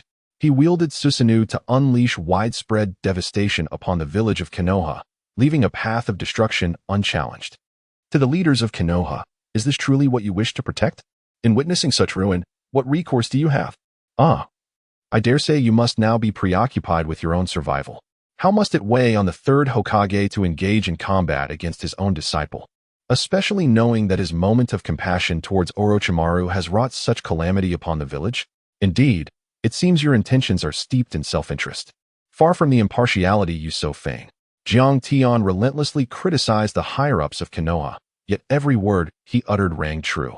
Silence. What right do you possess to speak of the Hokage, old man? A blonde-haired Naruto materialized before Jiang Tian, flanked by Sasuke Uchiha, who was keenly curious about the identity of Jiang Tian, the wielder of the Sharingan. Faced with the Konoha prince and his companion blocking his path, Jiang Tian had no intention of eliminating them. He understood that adhering as closely as possible to the original narrative was essential to prevent any significant alterations to the future of this world, thereby avoiding a pronounced butterfly effect. After all, familiarity with the storyline facilitated his analysis of circumstances and the formulation of strategies. Standing within the Susanoo, Jiang Tian merely cast a glance at the two, and the yet-to-mature protagonists succumbed to unconsciousness, their weakness evident. Jiang Tian, wielding Susanoo, arrived before the four purple flames formation. Witnessing the intense clash between Orochimaru and his master, the third Hokage unleashed the Shiki Fujin, the Grim Reaper with a dagger in its mouth, gazing fixedly at Orochimaru. Do you require my assistance, Orochimaru? Quickly, help me eliminate that old fool. He intends for us to perish together. Orochimaru bellowed, astonished that his mentor had resorted to this cursed forbidden technique. Very well, I shall assist you. Jiang Tian, without a moment's hesitation, understood that the wretched battle plan was also devised by the third Hokage, who was then the ruler of Konoha. The colossal Susanoo cleaved towards the four purple flames formation, shattering it with but 2 strikes. Subsequently, Jiang Tian dispelled Susanoo and thrust a blade into the third Hokage's back. Yet, even in such dire circumstances, the third Hokage incapacitated Orochimaru's hands before his demise, mirroring the original narrative without deviation. Are you all right, Orochimaru? Jiang Tian inquired as he steadied him, promptly employing spatial ninjutsu to whisk them away from Konoha. In this battle, Konoha faced utter devastation, and the third Hokage fell, marking one of its darkest days. At the base of the Sound Ninja Village, Orochimaru, pale and shaken, turned to Jiang Tian. Thank you. I owe you yet another favor. First, I must figure out how to heal my hands. Jiang Tian saved Orochimaru, recognizing his continued utility as assistance was required for the transplantation of the Rinnegan. I shall take my leave now. I am quite satisfied with this plan. Jiang Tian's gaze darkened as he clutched the operational plan for the Third Shinobi World War, harboring a profound resentment towards the higher echelons of Konoha. This endeavor alongside Orochimaru to undermine Konoha had unveiled the truth he had long sought, intensifying his disdain for the village. It appears he must hasten the capture of the tailed beasts. In his heart, Jiang Tian mused that only by capturing the one-tailed to the seven-tailed beasts would Madara finally take action to seize the nine-tailed fox, leading to Nagato's demise in this undertaking. It was only in the face of a fallen Nagato that he could contend for the Rinnegan. After the battle between Obito and Conan, he would step in to claim it. A severely injured Obito would undoubtedly be no match for him. However, before that, he needed to merge Shirsui's eye and unlock the eternal Meijiki Sharingan. Itachi, by now, you must be gravely ill. Chapter 21, Itachi's request within the base. Jiang Tian was plotting to acquire Shirsui's other eye, which should still be in Itachi's possession. He needed to obtain it before Itachi gifted it to Naruto. Is Jiang Tian here? Jiang Tian rose, his expression one of confusion. Just as he contemplated acquiring Shirsui's eye, Itachi appeared before him. Itachi, what brings you to me? Jiang Tian inquired, standing at the door. Today, Itachi was not clad in the Akatsuki attire, but instead wore the clan's traditional garb, emblazoned with the Uchiha fan, and surprisingly held a flask of sake. The two entered the room and took their seats. Amidst Jiang Tian's puzzled gaze, Itachi poured him a glass of wine. Smiling as he said, Jiang Tian-kun, do give this a taste. It is brewed using a unique method of the Uchiha clan. Jiang Tian raised his wine cup and drained it in one gulp. The familiar flavor surged within him, reminiscent of the times when Uchiha Ling had once shared such a drink with him. Jiang Tian set down his cup, gazing at Itachi, who inquired directly about his intentions. Itachi, your visit today is not merely for a drink, is it? Pray tell, what compels you to seek me? Itachi, recognizing Jiang Tian's straightforwardness, candidly revealed his purpose. Jiang Tian-kun, I am gravely ill and shall not endure much longer. Knowing this, Jiang Tian's countenance betrayed shock. How could this be? Itachi was still so young. It is true, Jiang Tian-kun. Illness spares no one, not even me. I have come to request that after my demise, you look after my younger brother, Sasuke. I cannot bear the thought of any harm befalling him. Such profound fraternal devotion. Itachi's love for his brother was indeed heavy. Why have you chosen me? Jiang Tian queried, perplexed as to why Itachi would place such trust in him, willing to entrust Sasuke to his care. Because of the Sharingan. I have learned of your connection with the Uchiha clan's maiden. Thus, I am inclined to trust you, Itachi replied, disclosing Jiang Tian's secret. As a spy for Konoha, he had investigated Jiang Tian, the prodigious ninja among commoners who harbored feelings for a Uchiha girl, and was embittered by the death of Uchiha Rin during the Third Great Ninja War, which led him to plot his defection from Konoha over many years. Even so, this does not guarantee my compliance, Jiang Tian responded nonchalantly, contemplating the possibility of acquiring Shirsui's Sharingan.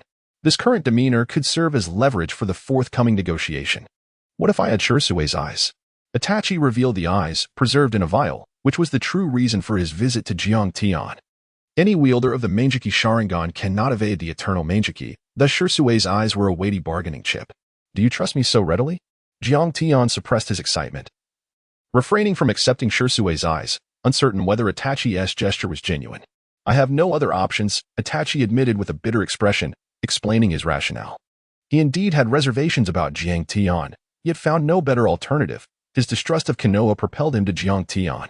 For the sake of his brother Sasuke, he could not afford to be overly cautious. Hearing the resignation and melancholy in Itachi's voice, Jiang Tian accepted Shirsui's eyes, nodding affirmatively. I promise you, I will look after your brother. These words came from the heart. Itachi smiled with satisfaction. I have faith in you, Jiang Tian-kun. After finalizing their agreement and exchanging pleasantries, Itachi departed, leaving behind a somewhat desolate silhouette. Even one as formidable and wise as Uchiha Itachi could succumb to illness at a young age, prompting Jiang Tian to begin to comprehend Orochimaru's pursuit of immortality. With Shirsui's eyes acquired from Itachi, along with the eyes previously obtained from Danzo, the Manjiki was now complete. He unfurled the scroll to contact Orochimaru. Orochimaru, prepare to transplant Shirsui's eyes for me in due course. Is it Lord Jiang Tian? Currently. The voice responding is not that of Lord Orochimaru, but rather that of Kabuto. From his tone, Jiang Tian understood that Orochimaru's hands, sealed by the third Hokage's Reaper death seal, had yet to recover. Are Orochimaru's hands still not healed? Jiang Tian inquired. Indeed, Lord Jiang. Despite Lord Orochimaru's numerous attempts, he has been unable to restore his hands, Kabuto replied, indicating that the situation had become rather dire. After acquiring Shirsui's eyes, he now faced new complications. Is there any way I can assist? I need to transplant Shirsui's eyes sooner rather than later, Jiang Tian stated, his impatience evident. He understood that only by acquiring greater power could he enhance his chances of obtaining Nagato's Rinnegan. Lord Orochimaru, you have arrived. Kabuto's voice indicated that Orochimaru wished to speak with him. Jiang, help me. Orochimaru's desperate voice resonated, revealing his frustration over his inability to utilize ninjutsu or conduct experiments, leaving him feeling utterly powerless. "How can I assist you?" Jiang Tian asked. "I need you to infiltrate the ancestral homeland of the Uzumaki clan. There must be a way to heal my hands there. As a family skilled in sealing techniques, if they lack any records on how to lift the Reaper Death Seal, I will truly become an invalid," Orochimaru implored. "Very well, I shall assist you," Jiang Tian responded without hesitation. Like Orochimaru, he had no better options. Only by restoring Orochimaru could he successfully transplant Shirsue's eyes and attain the eternal Meijiki Sharingan. By the way, I must inform you that Jiraiya has returned to the village. His strength should not be underestimated. He is on par with both you and me. Jiraiya's return to the village was indeed not favorable news, as it significantly heightened the challenges of this mission to Konoha. As an anime enthusiast, Jiang Tian was well aware that although Orochimaru was heralded as a genius among the legendary Sannin, in terms of combat prowess, Jiraiya was likely the strongest. He was a man capable of challenging divine powers with a mortal body, having confronted the Six Paths of Pain, who had devastated Konoha and even vanquished several of them. Such strength is beyond question. If not for the later narrative collapse in the anime, it would not be an exaggeration to claim that Jiraiya represented the pinnacle of combat power. Jiang Tian contemplated within himself, honestly admitting his reluctance to engage in combat with Jiraiya, as it resonated with the sentiments of Naruto enthusiasts. "Very well, I shall remain cautious. My visit to Konohagakure is solely to acquire the sealing techniques of the Uzumaki clan, not to bring about the obliteration of the village." Thus a direct confrontation with Jiraiya is not necessarily inevitable. After Jiang Tian severed his connection with Orochimaru, he prepared to confront Jiraiya in Konoha. Chapter 22. The terrifying power of Jiraiya. The Hidden Leaf Village appeared somewhat desolate, enveloped in a somber atmosphere.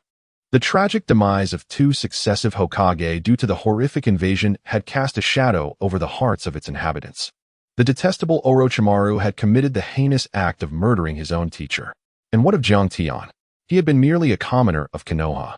Were it not for the village's nurturing, he would not have achieved his current prowess as a formidable ninja. In the streets of Konoha, the ninjas engaged in fervent discussions, their focal point being two notorious figures in the eyes of the villagers: the murderous Orochimaru and the village destroyer Jiang Tian, both perceived as malevolent demons. Oh, how unseemly it is to gossip behind others' backs. Leaning against a large tree, Jiraiya rested, a bottle of sake in hand, interrupting the discourse of the two young ninjas. "Hey, who are you to meddle in others' affairs, defending these two fiends? Are you an accomplice as well?" The young ninjas, unfamiliar with Jiraiya due to his prolonged absence from Konoha, did not recognize one of the legendary Sannin of their village. "Ha ha ha, an accomplice. What a delightful notion." Jiraiya chuckled heartily at the absurdity of being mistaken for a co-conspirator in the destruction of Konoha. "However, I do indeed know Orochimaru. He was once my comrade." As he uttered these words, a shadow of melancholy crossed Jiraiya's face, recalling the genius he had once aspired to surpass. Now fallen so low, having even taken the life of their teacher. To know Orochimaru. "So you confess to being an accomplice in the village's destruction?" One of the young ninjas shouted in rage, his hatred for Orochimaru boiling over, as he mourned his brother who had perished in the invasion. His companion tugged at his arm, urging him to calm down. "Silence. Why not interrogate this suspicious individual instead? I told you to shut up." Although he had never encountered Jiraiya before, the young ninja recognized him upon hearing the mention of his past with Orochimaru, realizing who stood before him. "Are you Lord Jiraiya?" The young ninja who had previously scolded Jiraiya was now rendered speechless. While it was possible to be unaware of him as a fellow ninja, it was inconceivable not to have heard of his illustrious name, which resonated throughout the ninja world. "My apologies, Lord Jiraiya. I did not realize it was you." The young ninja stammered, shame-washing over him for having rebuked a legendary figure. Jiraiya waved his hand dismissively, signaling the two to depart. "At last, you have returned. Lord Jiraiya, the Hokage position is vacant. The Hidden Leaf Village needs your leadership." Kakashi suddenly appeared behind Jiraiya. When he entered the village, the Konoha Anbu immediately detected Jiraiya's presence. The higher-ups dispatched Kakashi to act as a mediator, persuading Jiraiya to assume the position of Hokage, thereby becoming the new leader of Konoha. "Kakashi, spare me your words. I am ill-suited for the role of Hokage, and I have no desire to take on that responsibility. However, in the current village, who else possesses the qualifications to succeed the position of Hokage besides you?" Kakashi argued, considering both experience and strength. "Jiraiya is undoubtedly the best candidate." Jiraiya chuckled lightly. "Aside from me, There is still one of the legendary three, is there not?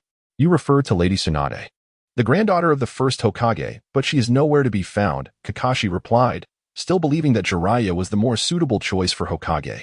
I will endeavor to bring her back for the village, but before that, we must extend our greetings to our friend who has stealthily entered Konoha. Jiraiya gazed into the distance, where lay the ancestral homeland of the Uzumaki clan.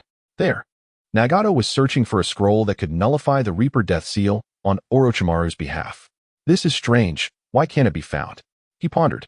According to the clues provided by Orochimaru, it should be right within this shrine before us.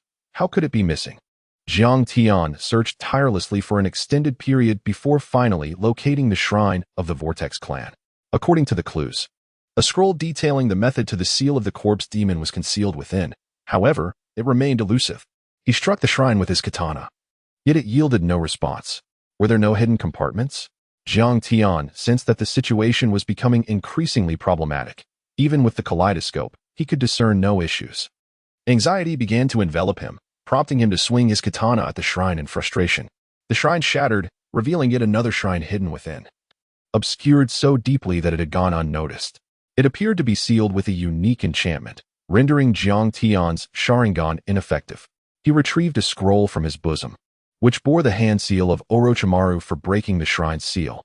Jiang Tian bit his finger, gently pressing it against the prominent character for at the center of the scroll. Instantly, a cloud of smoke billowed forth. From within the scroll emerged numerous ethereal serpents, voraciously gnawing at the seals adorning the shrine, until the seals were entirely devoured. As he picked up the inscriptions detailing the method to lift the curse on the corpse spirit from the shrine, Jiang Tian realized that while he recognized the characters, their meanings eluded him. Indeed, he was ill-suited for the art of sealing. After securing the scroll, he turned to depart, envisioning the possibility of healing Orochimaru's hands, thus enabling him to assist in transplanting the Shirsui's eyes. Alas, his own hands may remain forever afflicted. A familiar voice echoed behind him, prompting Jiang Tian to turn around. Jiraiya, I never anticipated that you would discover me, despite my utmost efforts to conceal my presence.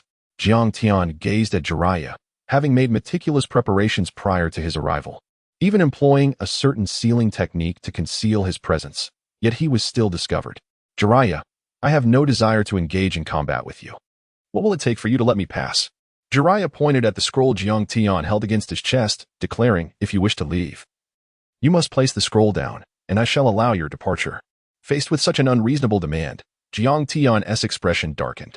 His purpose for coming this time was to retrieve the scroll, a matter that pertained to whether he could acquire the Manjiki Sharingan and enhance his strength. So, there is nothing to discuss? You may choose to test your strength against me. Jiraiya narrowed his eyes, his hand resting on the large scroll at his back. The Manjiki began to spin rapidly, and Jiang Tian attempted to escape using space-time ninjutsu, but to no avail. How could this be? My space-time ninjutsu is ineffective. Have you finally realized? This is the ancestral land of the Uzumaki clan, the most potent realm for sealing techniques. I've made some adjustments, rendering your space ninjutsu useless. Jiraiya regarded Jiang Tian with palpable anger towards this rogue ninja who had twice brought ruin to Konoha. This man had once claimed to be his admirer, yet he turned out to be a remorseless villain. I truly wish to avoid conflict with you. Why must you force my hand, Jiraiya? As Jiang Tian uttered those words for the second time, it became evident that he was genuinely reluctant to engage in combat with himself. On one hand, he was wary of his formidable strength. On the other, he was swayed by his affection as a fan of Hokage. This hesitance starkly contrasted with the decisiveness he had displayed during his previous incursions into Konoha. Jiraiya took the initiative, removing the scroll from his back and summoning two sages from Mount Myaboku. Ninjutsu, summoning technique. Sage mode, activate. The two sages positioned themselves on either shoulder of Jiraiya, as small bumps rapidly formed along his nose, covering it entirely. Observing Jiraiya's immediate transition into sage mode, Jiang Tian understood he could not afford to be careless. The kaleidoscopic patterns in his eyes began to whirl as he softly intoned, Susanoo. A towering giant rose from the earth, enveloping Jiang Tian entirely. In the face of such an imposing figure, Jiraiya maintained an unflappable demeanor, revealing no hint of panic. Is this the curse power of the Uchiha clan? It certainly seems formidable, he remarked, before unexpectedly charging towards Susanoo with astonishing speed. In the midst of his sprint, he swiftly formed hand seals, exclaiming, Ninjutsu, Summoning technique. A colossal toad appeared at Orochimaru's feet, bearing a long scar across its eye and wielding an elongated katana. Its immense form could rival that of Susanoo itself. It has been a while, Jiraiya. What kind of foe is so formidable as to summon me? Wanta, the great toad, observed Jiraiya's sage mode and realized that their adversary was no ordinary opponent. Wanta, now is not the time for reminiscing. Focus on the behemoth before you. Wanta finally noticed the Susanoo blocking their path and hastily swung his katana toward it, while Jiang Tian directed Susanoo's sword to meet the attack. A tremendous crash resonated throughout Konoha, finally alerting the villagers to the fierce battle unfolding in the Whirlpool ancestral land. What is that? Is Jiang Tian here to wreak havoc on Konoha again? Who is he facing? That gigantic toad? Could it be that Lord Jiraiya has returned? Among the crowd, some elder ninjas recognized Wanta, understanding that Jiraiya was engaged in battle with Jiang Tian.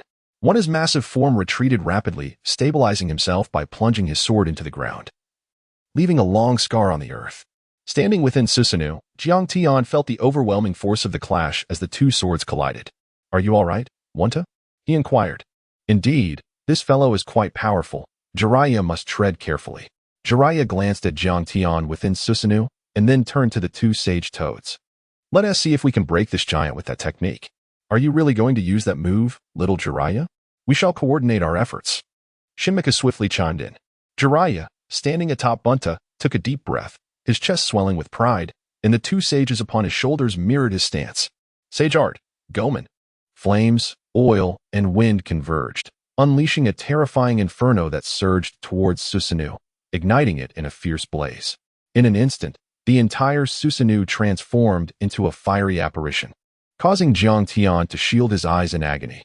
The Susanoo surrounding him began to crumble. This was the inherent flaw of lacking an eternal Mangeki Sharingan, as its ocular power could not withstand Jiraiya's sage energy. Observing the collapsing Susanoo, Jiraiya pondered, has the attack taken effect? Chapter 23, Escape. Jiang Tian gazed in disbelief at the Susanoo, which was gradually melting away in flames, blood trickling from his eyes. In a sage mode, Jiraiya unleashed the formidable technique of 5 right gates, a display of power that could truly be considered the pinnacle of strength in the early phases of the anime. Is he truly this powerful? Without the transplanted eyes of Shursui to attain the eternal Mangeki Sharingan, Jiang Tian's Susanoo could not endure for long. Now struck by 5 right gates, it began to dissolve.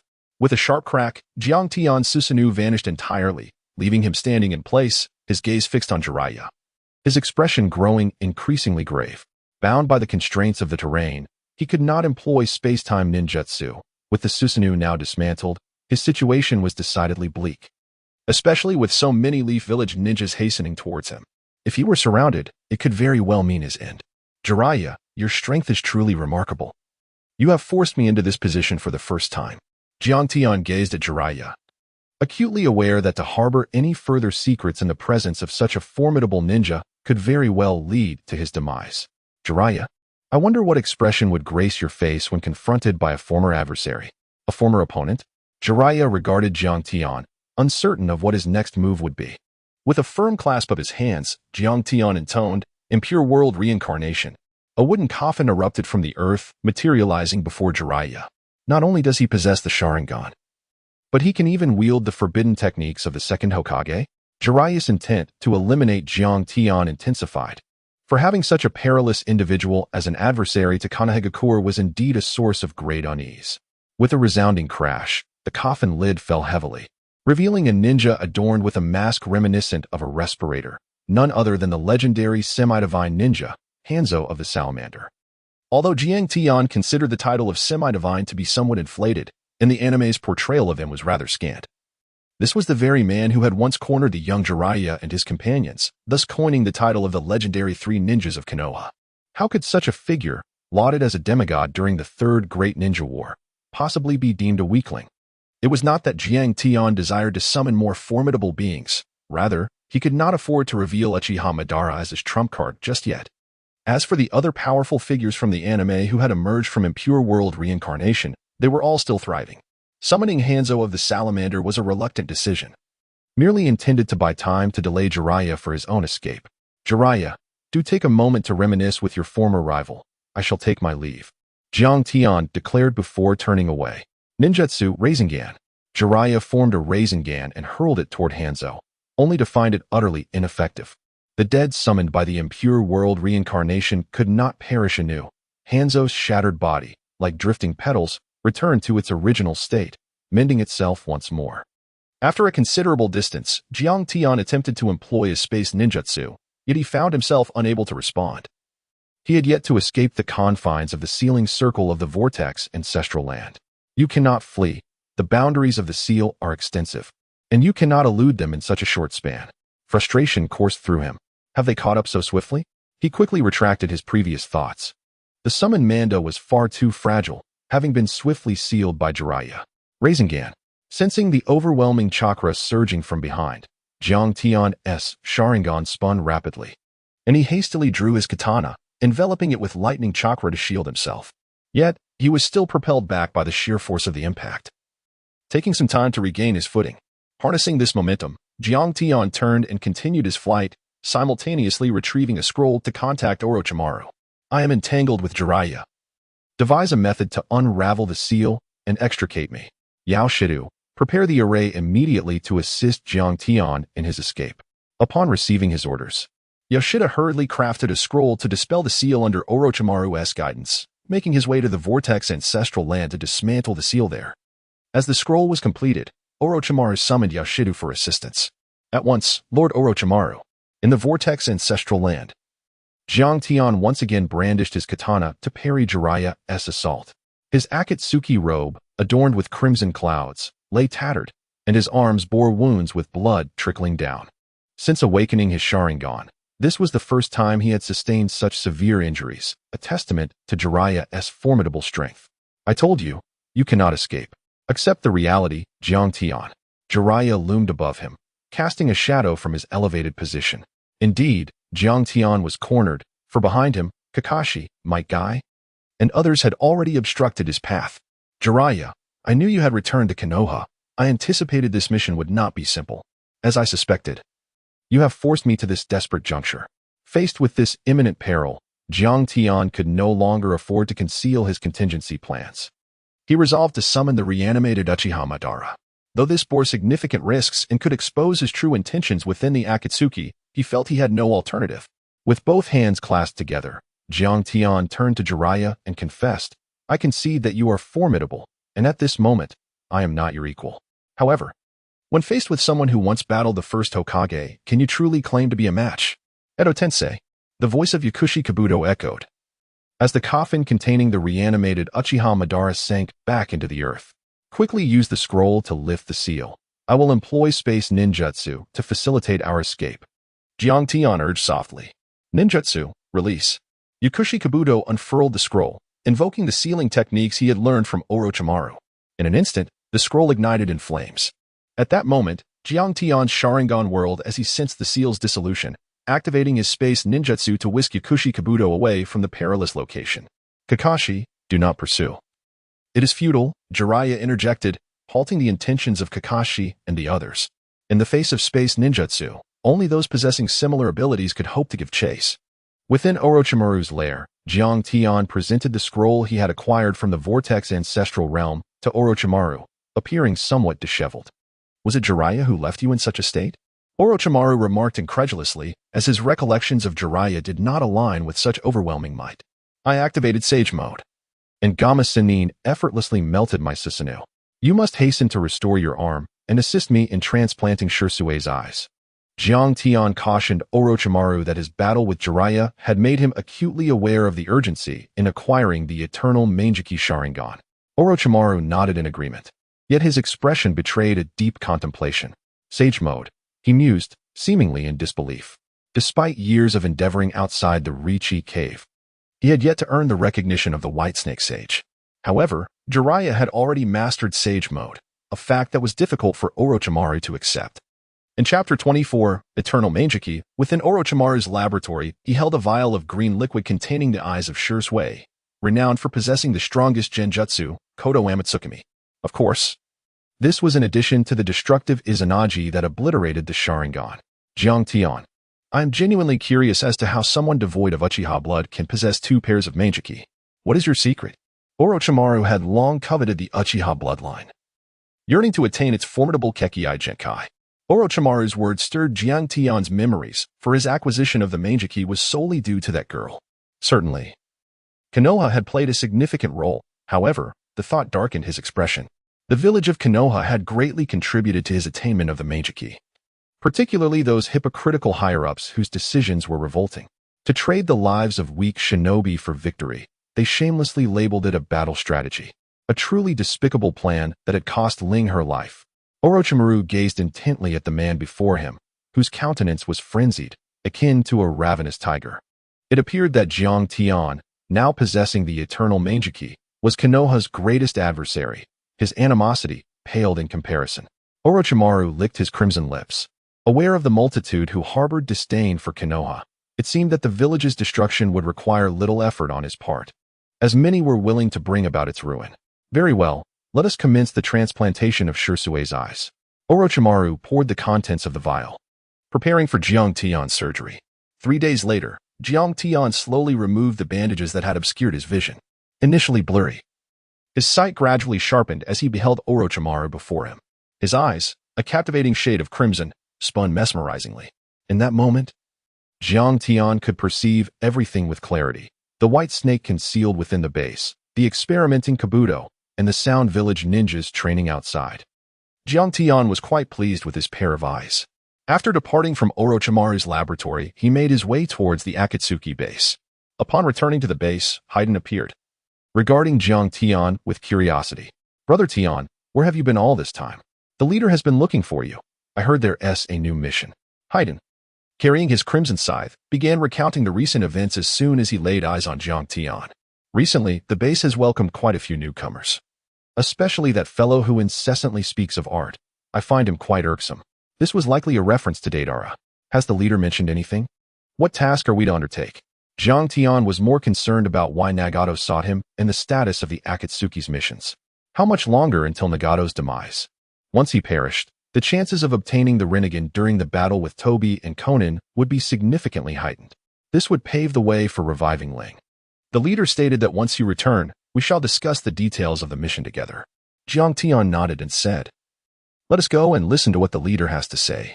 The two arrived at the secret meeting place of the Akatsuki organization, where Yahiko occupied the seat of honor, casting a glance at Jiang Tian. "Where have you been during this time? The progress of our mission has been somewhat delayed." Jiang Tian refrained from elaborating further. He gazed at Mayahiko, who had recently resolved a personal matter and was now prepared to resume their mission.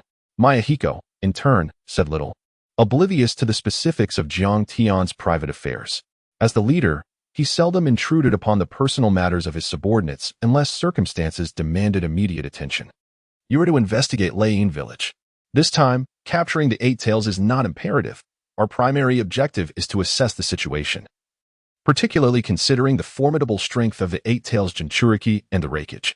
We must ascertain the realities of Lei Village." Mayahiko articulated the mission at hand. "Very well. We shall depart at once." Jiang Tian departed with Obito.One, possessing the eternal kaleidoscope, capable of traversing any realm. In this phase, his complete Susanoo could traverse any territory with ease. In the current world, no one could threaten his life. "Brother Tian, we are set to capture the Eight Tails. I have heard that the Raikage brothers are quite formidable," Obito.One murmured. It seemed peculiar. Logically, the plan to capture the Eight Tails should have been reserved for the end, alongside the Nine Tails. Jiang Tian pondered why the leader had dispatched them at this moment. Obito.One's words, spoken without intent, struck a chord in Jiang Tian's mind, sowing seeds of doubt.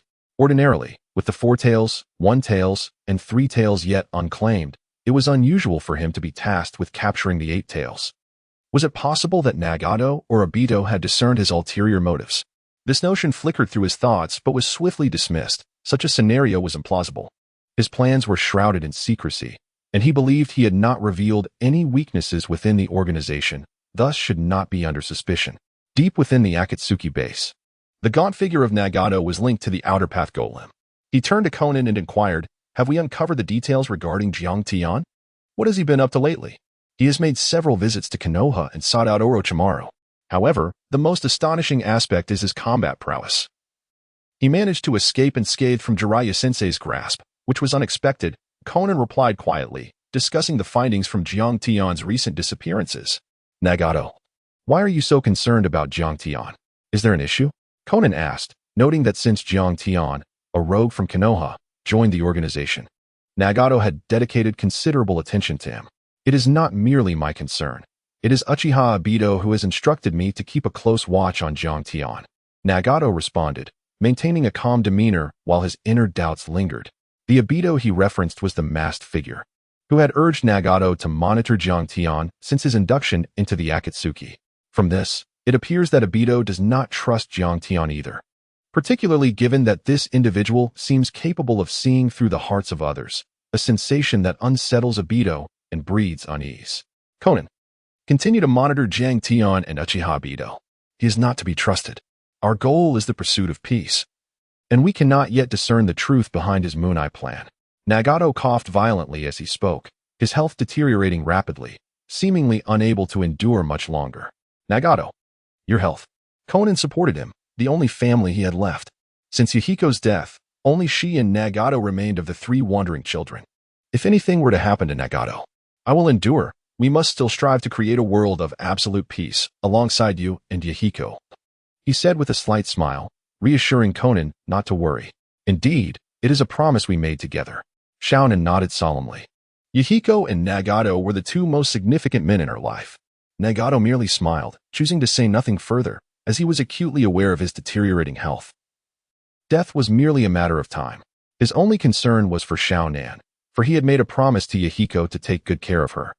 Chapter 25. The Eight Tails. In the office of the Raikage, hidden within the village of Cloud, a command was issued. Do not leave the village for the time being.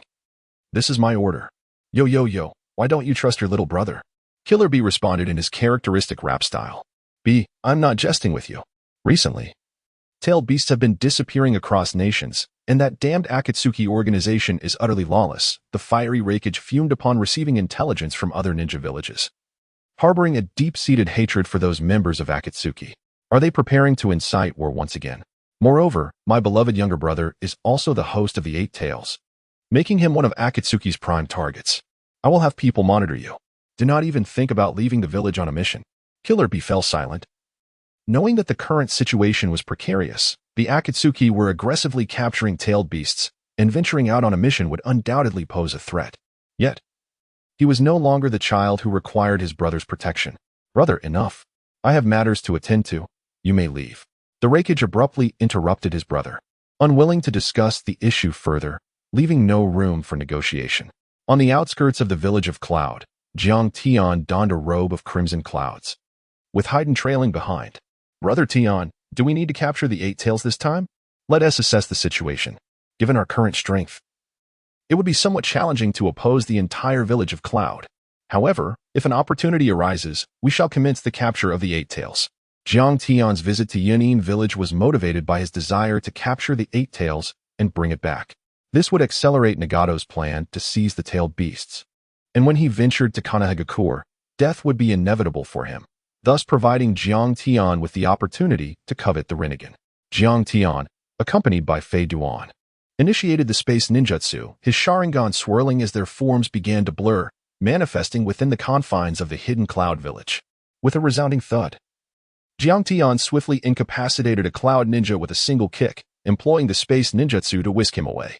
The formidable technique, Tianshin, enhanced by the integration of Shirsui's ocular prowess, ensnared the unfortunate Cloud ninja in the realm of illusion. Where is Killer Bee? Lord Killer Bee is under the vigilant surveillance of Raikage. I am unaware of his exact whereabouts. Jiang Tian furrowed his brow, realizing that this operation was indeed more complex than he had initially anticipated. After posing several more inquiries, he concluded that the likelihood of capturing the Eight Tails was exceedingly slim. Nevertheless, he was not inclined to concede defeat. Fei-Duan, wait for me outside. I shall employ space ninjutsu to infiltrate and locate the Jinchuriki of the Eight Tails. Let us see if there is a chance to seize it. If not, we shall retreat. With those instructions given, Jiang Tian vanished from sight. Not far from the Raikage's office, in a wooden cabin, Karabi was engulfed in frustration. Despite his evident growth, his brother still perceived him as the little child in need of protection. How infuriating. Karabi struck the large tree before him with a punch. If you wish to venture out, I can assist you. Jiang Tian emerged slowly, stepping forth from the dense forest. Clad in a crimson cloud-patterned garment and adorned with a warrior's blade at his waist, he was unmistakably the rogue ninja from Konoha, Jiang Tian. Karabi, having perused the wanted lists of various ninja villages, held a particularly vivid impression of Jiang Tian, who had once single-handedly wreaked havoc upon a significant portion of Konoha and had effortlessly escaped from Jiraiya's grasp. "I never anticipated you would recognize me so quickly," Karabi remarked, his expression impassive. The notoriety of the Akatsuki's hidden bandage Jiang Tian is so pronounced that it is difficult to remain oblivious. It is said that you stand out among the rogue ninjas of the Akatsuki, possessing strength formidable enough to rival the legendary Sannin of Konoha. I wonder how much truth there is to that. Jiang Tian, gripping the katana, revealed a smile. "Hey, now you have the opportunity to test your mettle. To see if my prowess is indeed as formidable as the rumors suggest. This suits me perfectly." Kirabai was the first to make a move. 6 daggers materializing from various parts of his body, striking a rather peculiar pose. "Kirabai, I have no time to indulge you in this playful banter. If these tricks are all you possess, then you might as well come along with me willingly." As Jiang Tian's Sharingan spun, he forcefully swung his katana towards Killer Bee's dagger, the sound of thunder reverberating in the air. Thunderclap blade. Killer Bee sheathed his dagger, his arm engulfed in raging lightning, launching himself fiercely at Jiang Tian. Susanoo. A colossal form ascended from the ground. This was the complete Susanoo beneath the eternal Mangeki Sharingan, its stature significantly larger than before. What an extraordinary individual. Killer Bee marveled at the divine giant before him. He recalled that Jiang Tian was merely a commoner in Konoha, not born into a prominent clan. Nor did his ancestors boast remarkable ninja feats. Yet here he stood, having achieved a truly astonishing level of power, which was nothing short of terrifying. Partial Bijou transformation. In this state, Killer Bee retained his humanoid form, yet his entire being was enveloped in a cloak of tailed beast energy. Jiang Tian stood within the formidable Susanoo, wielding a colossal katana to intercept the oncoming tailed beast bomb unleashed by the 8 tails. With a thunderous impact, the half-tailed beast version of Killer Bee charged fiercely towards Susanoo, attempting to scatter the giant. The resounding clash reverberated throughout the vicinity, capturing the attention of the Raikage within his office. He observed the massive Susanoo and his half-tailed beast-transformed brother engaging in battle, gritting his teeth in frustration. The audacity of the Akatsuki to intrude upon their village was infuriating, abominable, truly abominable. In a fit of rage, the Raikage stripped off his shirt and plunged into the fray. The Anbu of the Hidden Mist Village also sensed their leader's involvement in the combat and rushed to assist. Raikage-sama, as the leader of the village, "You should not engage in such direct conflict." "Silence," he thundered. "I shall shatter this fiend's bones alongside B, and none are permitted to intervene." The Raikage crackled with electricity, resembling a deity in his wrath. Thunderclap blade. He charged towards Susanoo, delivering a powerful punch to the giant's chest, astonished by the overwhelming strength he encountered. Jiang Tian gazed in astonishment at Raikage. After acquiring the eternal Mangeki Sharingan, his Susanoo had attained its complete form. However, he was taken aback to find that even within this perfected Susanoo, he had sustained injuries. Though merely slight, it was indeed quite extraordinary. The Raikage had only struck him once. In that moment, Jiang Tian comprehended the true magnitude of Uchiha Madara's strength, capable of contending with all 5 Kage. It became evident that even among those who wield the eternal Mangeki Sharingan, disparities existed. Upon realizing the impossibility of capturing the 8 tails, Jiang Tian chuckled and remarked, "Engaging in a 1-against-2 scenario is indeed somewhat troublesome. I shall refrain from entertaining Lord Raikage today. I will return to converse with your brother another time." With that, Jiang Tian deftly utilized space ninjutsu to make his escape. "Are you all right?" Raikage inquired, his expression darkening. "This individual arrives at will and departs just as effortlessly. It is truly an inconvenience." "I am fine." "Brother, you are correct. The Akatsuki is a frenzied and formidable organization." Raikage frowned, a murderous intent brewing within him. If he could ascertain the whereabouts of the Akatsuki, he would not hesitate to obliterate the organization at any cost. Chapter 26. The Battle of Brothers, Jiang Tian Jun. "Are you present?" Jiang Tian looked up to see Uchiha Itachi. "Itachi, is there something you need?" Itachi stood at the door, just as he had before, holding a bottle of sake. "I have come to bid farewell to you, Jiang Tian-kun." Upon hearing the word farewell, Su Fei was taken aback. "Is your body?" Itachi smiled and nodded. "Yes, I can no longer endure." There was little sorrow upon his face. In fact, a semblance of a smile appeared. Jiang Tian could discern that the young man before him was not merely putting on a brave face. Perhaps the shadows of his clan's annihilation and the act of taking his parents' lives had never truly faded, perpetually tormenting his soul. Itachi was far from indifferent as he appeared. Perhaps this young man felt that he could finally find liberation. His joy seemed genuine. Perhaps he was indeed weary. "Come in and have a drink," Jiang Tian said, not elaborating further, as he understood that Itachi's visit was not merely for the sake of sharing a drink, but rather concerning his brother, Sasuke. Itachi entered the room and, as before, poured a drink for Jiang Tian, embodying the same gentle and courteous demeanor he exhibited in the anime. "Jiang Tian-kun, this is the last bottle of sake I have left. Once it is finished, there will be no more." In his tone lingered a sense of resignation, as he could not shake off his worry for his younger brother, who held paramount importance in his heart, even surpassing his own life. "Though I may not be a good person, I will uphold my promise. Under any circumstances, I will ensure Sasuke's survival. He will live for a long time." Jiang Tian raised his wine cup, articulating words of heartfelt sincerity. He could neither refuse Itachi's request nor wish to deny the profound love that stemmed from his role as an elder brother. "Now I can rest easy. With Jiang Tian's protection, Sasuke is sure to live a long life." Itachi smiled with genuine delight, as the final lingering concern had finally settled into peace. He yearned to hear Jiang Tian's affirmative response before his demise, to know that the pact would remain unbroken. Although Itachi remained skeptical of Jiang Tian, he found himself compelled to believe this was the last and only thread of hope he could cling to. He felt an immense gratitude for having once served under Jiang Tian. As the sake was finished, Itachi rose and walked towards the exit, uttering these words as he departed. A smile graced Jiang Tian's face, and I felt a profound joy in sharing a drink with Uchiha Itachi. It was indeed a delightful experience. However, I pondered, if it meant sacrificing one's freedom to continue watching over his younger brother Sasuke, would one still be willing? Upon hearing these words, Itachi's body tensed suddenly, as he found himself perplexed by their meaning, gazing at Jiang Tian with curiosity. "Jiang Tian, what do you imply?" he inquired. "Impure world reincarnation." Jiang Tian uttered the name of the forbidden technique, presenting Itachi with a choice. Subsequently, he was summoned by Kabuto Yakushi through this forbidden art, ultimately reduced to a mere instrument of war. Jiang Tian wished to inquire whether he would be willing to allow his own rebirth through impure soil. If the practitioner were to be Jiang Tian Jun, it would indeed sound quite appealing.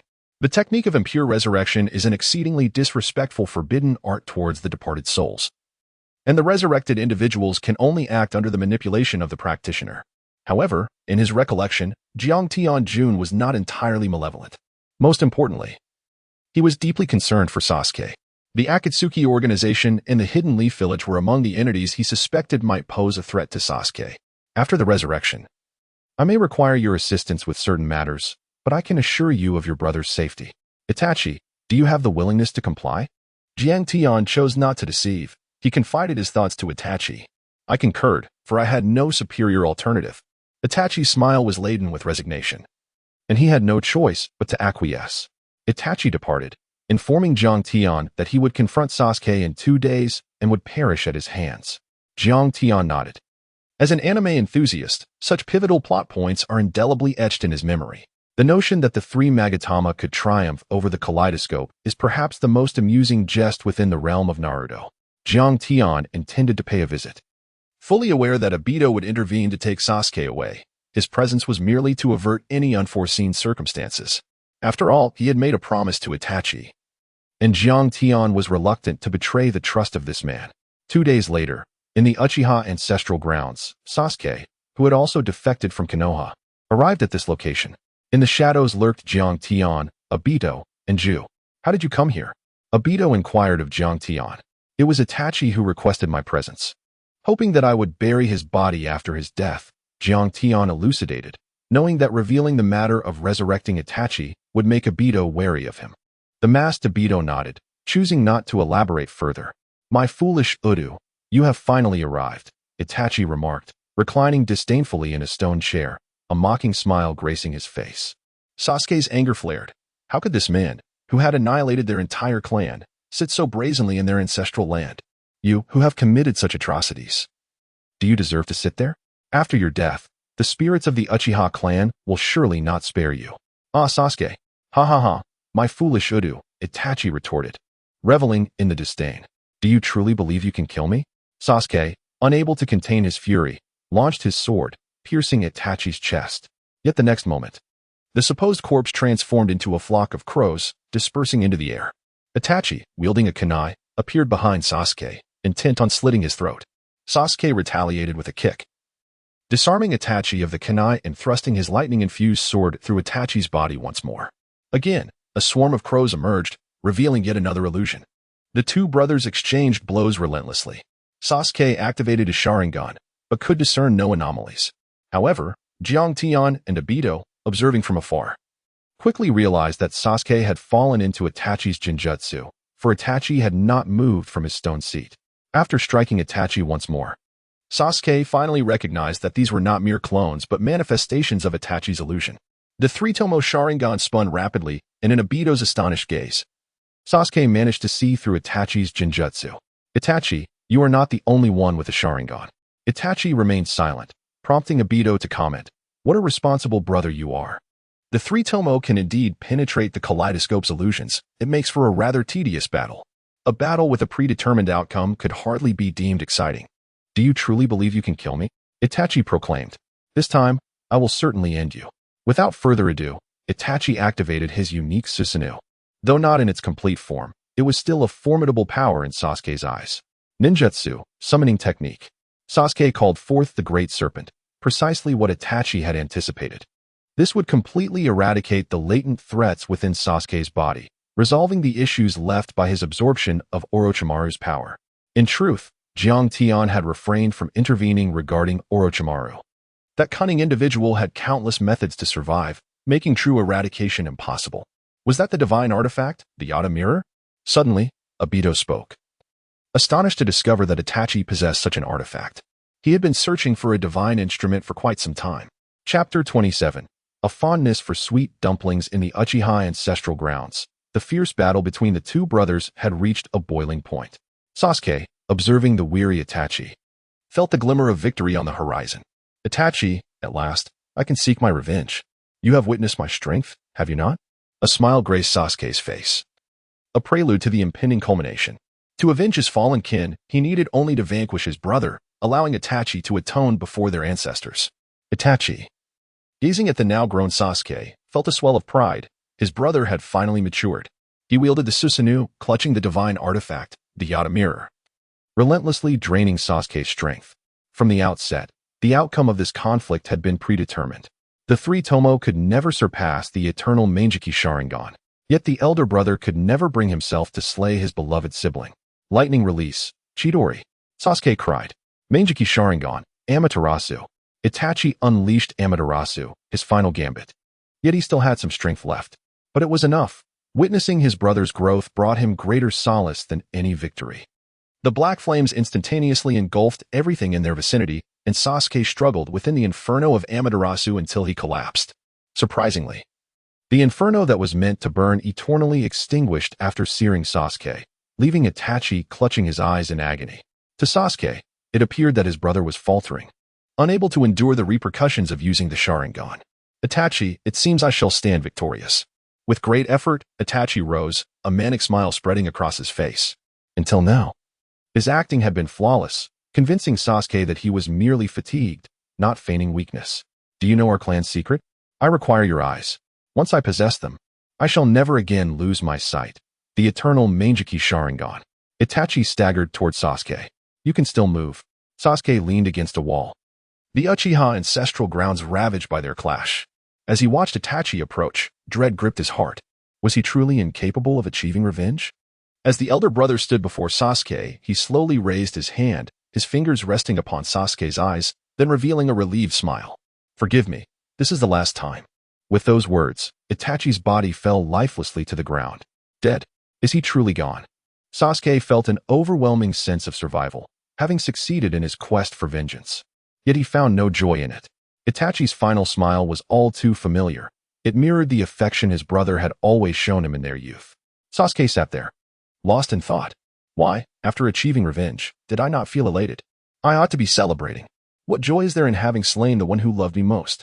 As Obito and Jiang Tian emerged from the forest, Obito gazed at Sasuke, poised to reveal the truth. Who are you? What do you mean? Is it painful to kill your beloved brother? He endured everything for you, only to be forced into a final confrontation with his own sibling. It is indeed heart-wrenching. Obito's words bewildered Sasuke, piercing his heart deeply.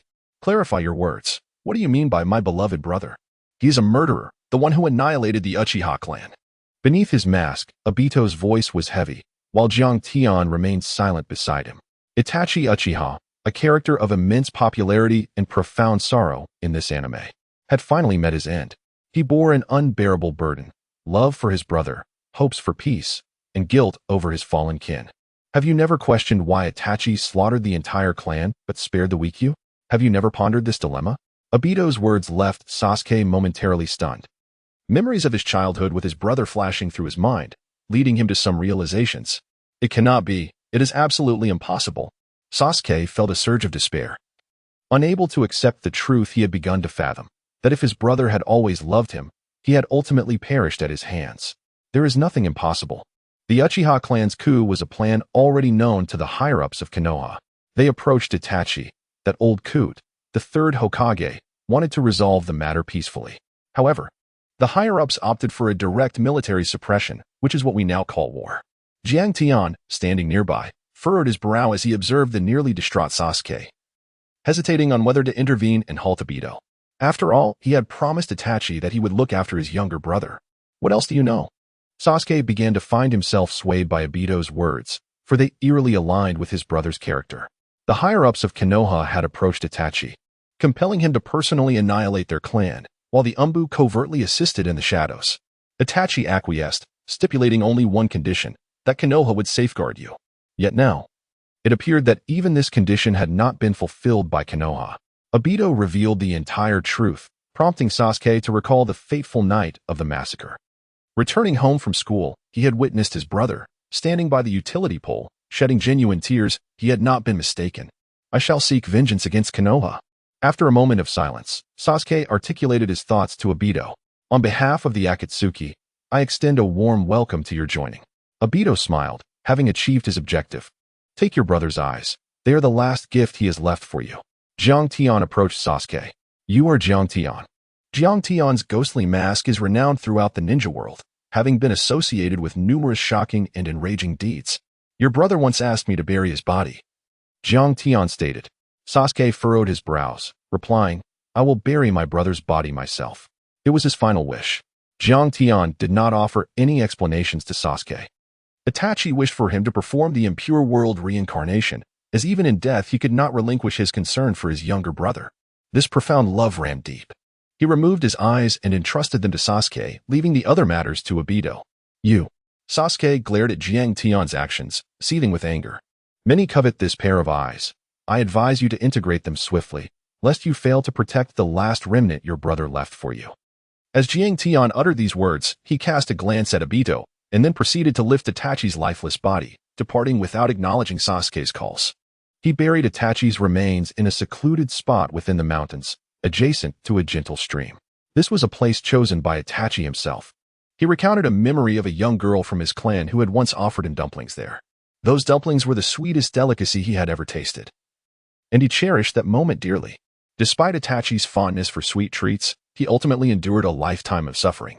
Chapter 28, A Wager, The Rebirth of Impure World. In the secluded wooden cabin of Jiang Tian, nestled at the boundary of the 5 Great Ninja Villages.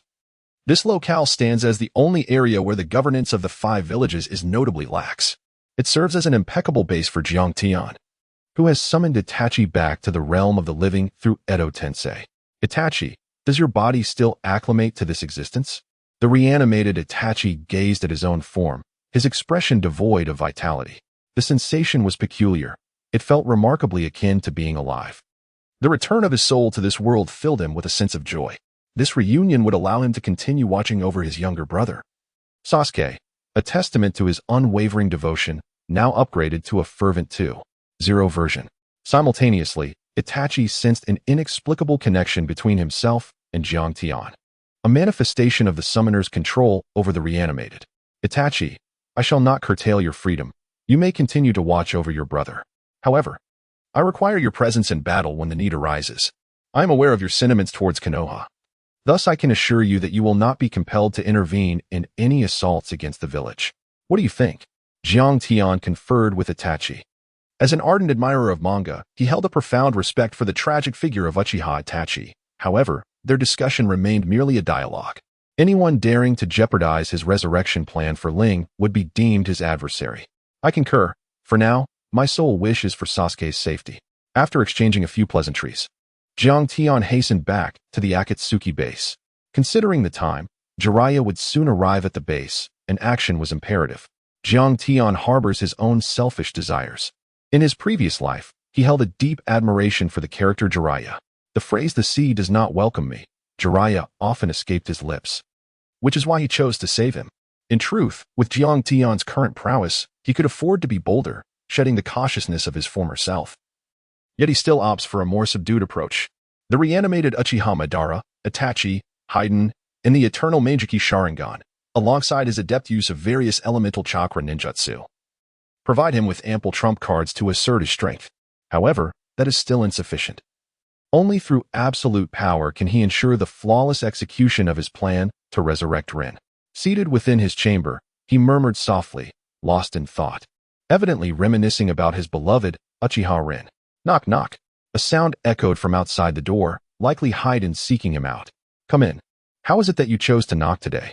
Am I truly perceived as such an impolite individual in your eyes, Jiang Tian? Jiang Tian was taken aback. The voice did not belong to Fade-Wan. The door swung open, and Obito, clad in a mask, strode in with an air of confidence. What brings you here? Jiang Tian inquired, puzzled, for this was the Akatsuki's base. Did Obito not fear detection by Nagato? Do not fret.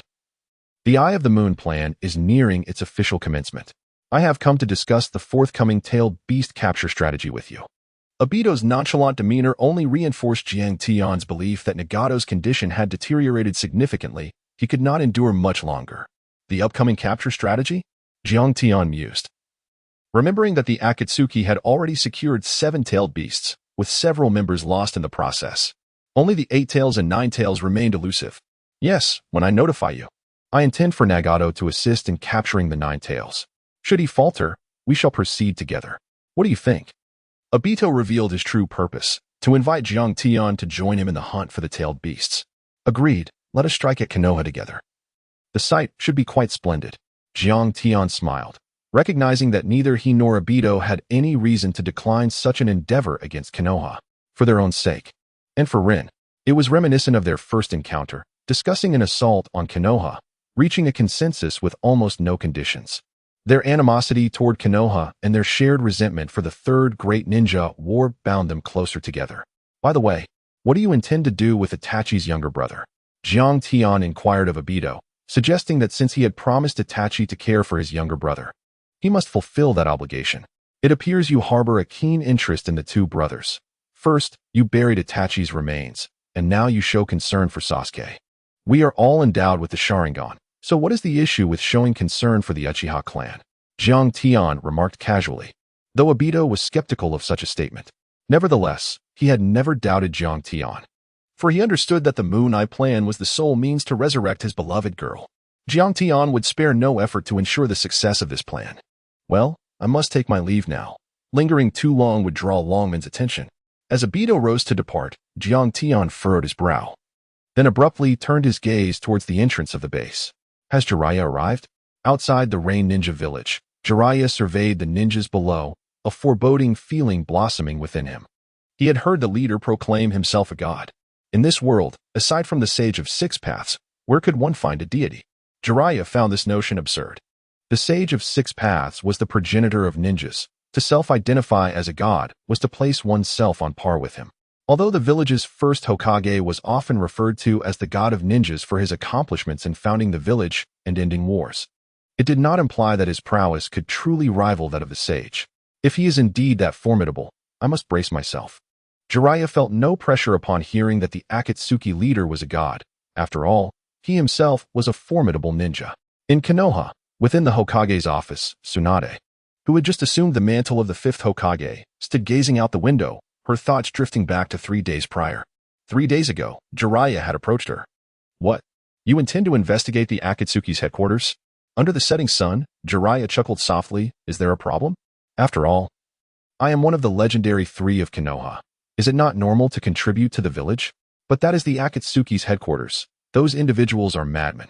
Jiraiya shook his head, asserting that in the current village, no one else was capable of undertaking such a mission but him. Rest assured, I will return alive. Tsunade exclaimed anxiously, how can you expect me to feel reassured about going to such a place? Jiraiya fell silent for a moment, then scratched his head and burst into laughter. Oh dear, you're concerned for me. Could it be that you have feelings for me? Ha! Jiraiya. You know that I am with Dan. Tsunade began, but Jiraiya interrupted her with a smile. It was merely a jest. Why so serious? Truly. Well then, I shall take my leave. Yet, I still worry about you going alone. Jiraiya paused, looking at Tsunade, and suggested, how about we make a wager? You bet that I will die. After all, you have never won a bet against anyone else. In the office, Tsunade remained uneasy. Hokage-sama, there is nothing to worry about. Jiraiya-sama is incredibly capable. He will surely return safely. Ino walked in, noticing Tsunade's dazed expression and wishing to comfort her. Indeed, after all, that fellow has wagered with me. And I have never won. Tsunade feigned ease, concealing her troubled expression. Oh dear, why have you brought so many documents again? It's quite exhausting to read. Ino placed the documents on the desk and smiled. Well, as the Hokage, one should not complain. Hard work is essential, after all. Chapter 29. The conversation between master and apprentice at the base of the Shao organization. Jiraiya stealthily made his entrance. The wielder of the Mangeki Sharingan, Jiang Tian, along with Obito and Nagato, who commanded the highest defenses of the base, all sensed Jiraiya's presence. Should they ultimately decide to rescue Jiraiya? Jiang Tian found himself in a state of indecision. As an ardent fan of Hokage, he yearned to save this man. Yet, as a traitorous ninja who sought to resurrect Ling, rescuing Jiraiya would undoubtedly leave Konoha with a formidable force to contend with in the future. Most importantly, Jiraiya had once aided the Uchiha Ling team. Thus, he was torn. In the cave where Nagato concealed himself, Konan stood beside him. Konan, our teacher has arrived. Nagato said softly, gazing into the distance. What do you intend to do? Upon hearing that Jiraiya had appeared at their base, Konan instinctively knew his intentions. She was uncertain what choice Nagato would make in the presence of their teacher. Nagato fell into silence, feeling both gratitude and resentment towards Jiraiya. He was grateful that Jiraiya had rescued the three of them, orphaned in the midst of war, yet harbored resentment for having taught him ninjutsu, which ultimately foreshadowed Yahiko's demise. It seemed somewhat absurd. How could one blame their savior?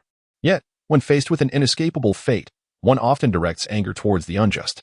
Konan, do you think if I were to kill Jiraiya, would Yahiko blame me? Nagato furrowed his brow, uncertain whether his decision was just.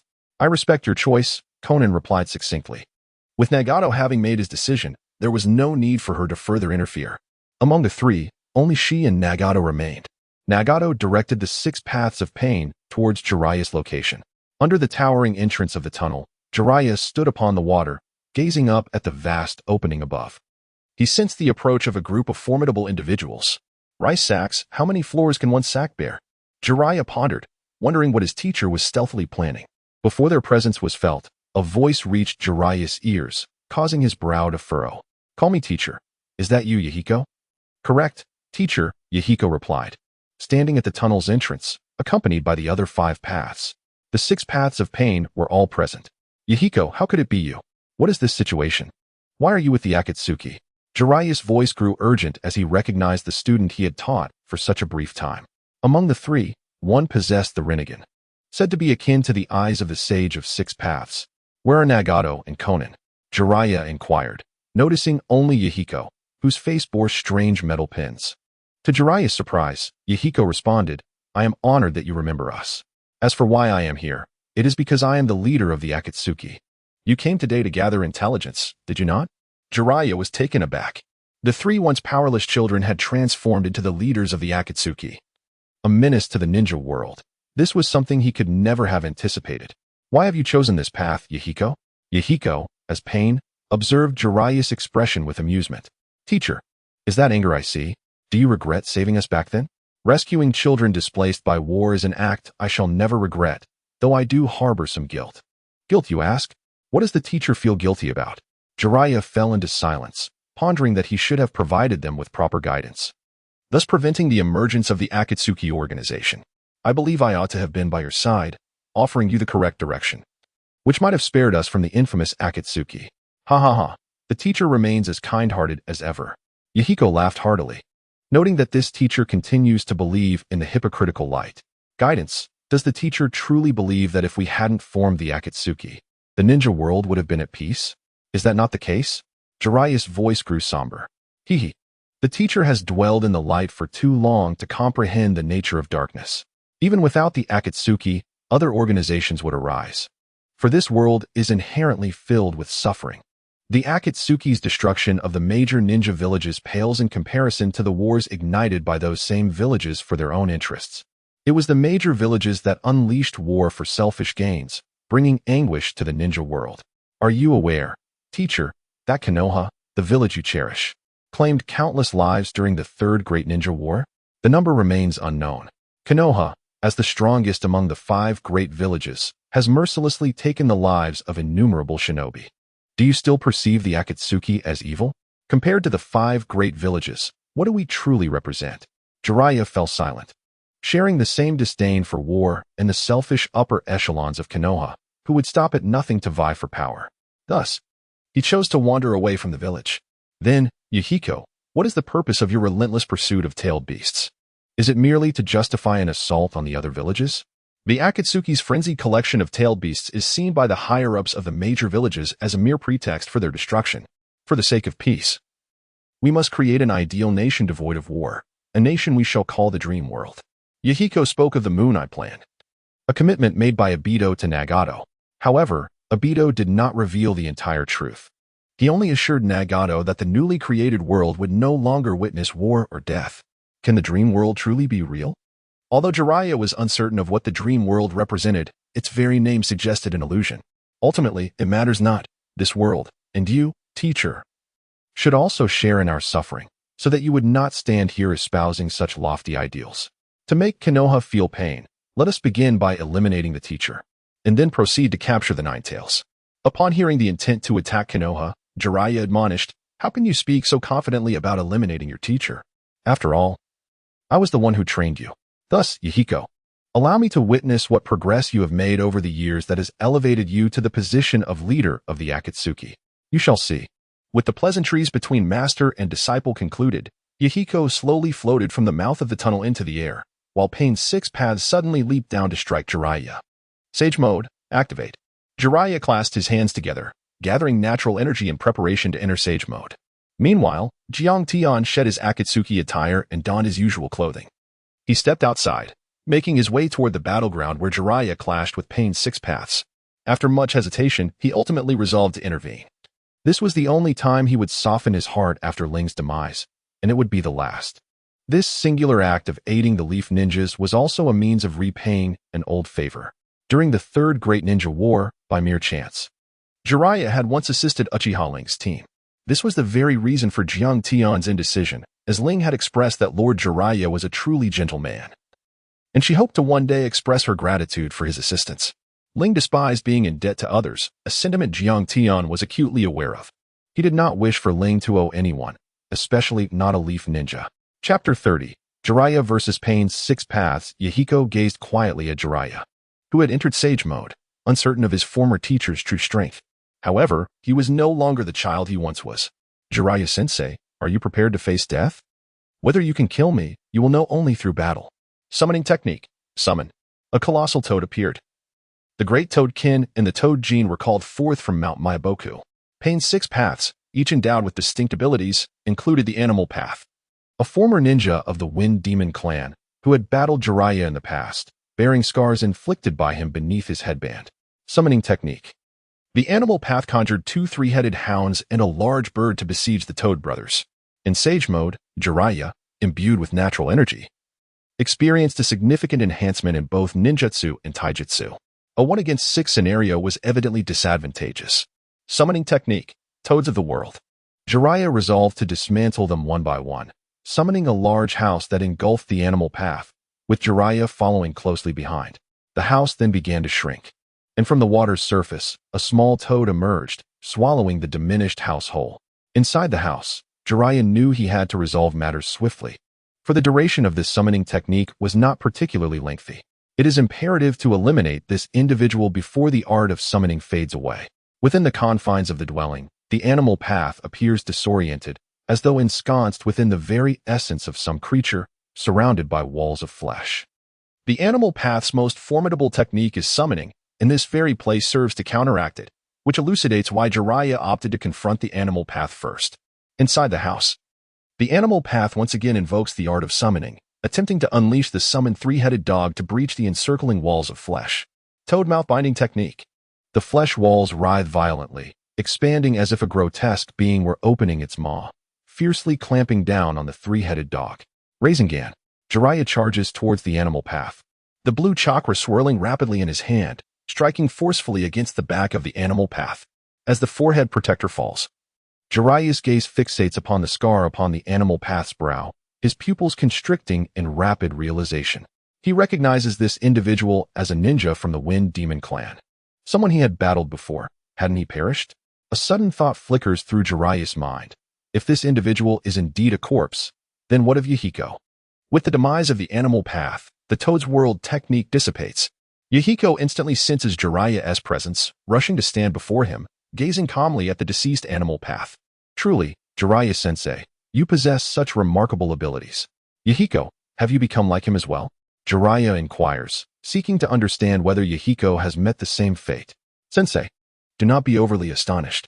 In this tormenting world, death is merely the norm. I, like many ninjas, have become a casualty of this era. The once carefree Yahiko has transformed into a figure shrouded in somberness, leaving Jiraiya feeling a pang of discomfort. These children ought to have lived in happiness. Yet they are displaced by the ravages of war, the tragedy of the times. At this moment, Jiang Tian lurks in the shadows, discreetly observing the battle between the two. He prepares to intervene and rescue Jiraiya when the latter falters.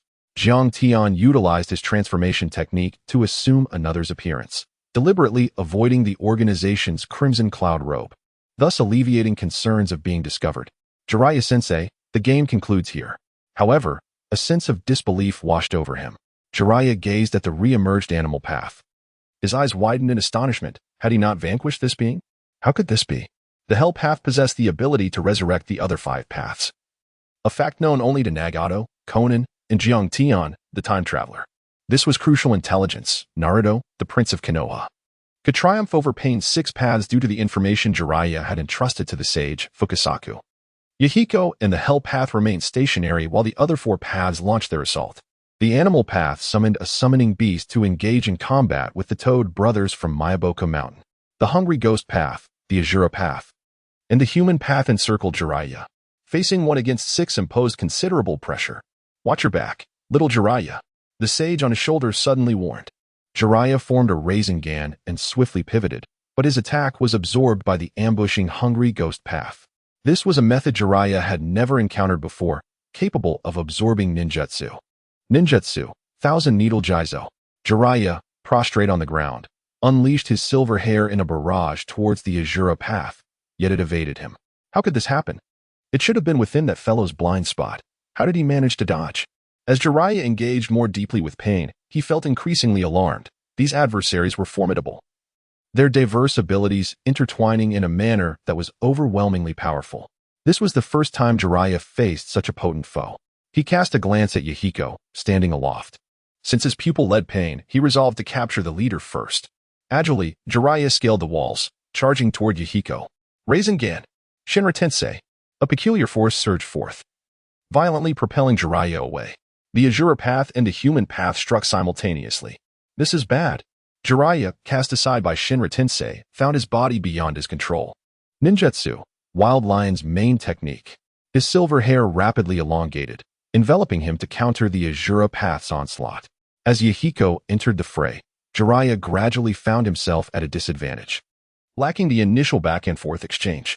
Sage Art, Gomen. Jiang Tian, observing from the shadows, felt a pang of concern as he recalled his own near demise from this very technique. This must be Jiraiya's most formidable strike. Senp, Dai Tenkai. Jiraiya, now fatigued, bore wounds upon his arms, blood staining his attire. He gasped for breath, exclaiming, "Phew. The 6 paths of pain are indeed formidable. Little Jiraiya, retreat." Shinshaka the Great Sage was growing anxious, having closely observed Jiraiya's journey of growth.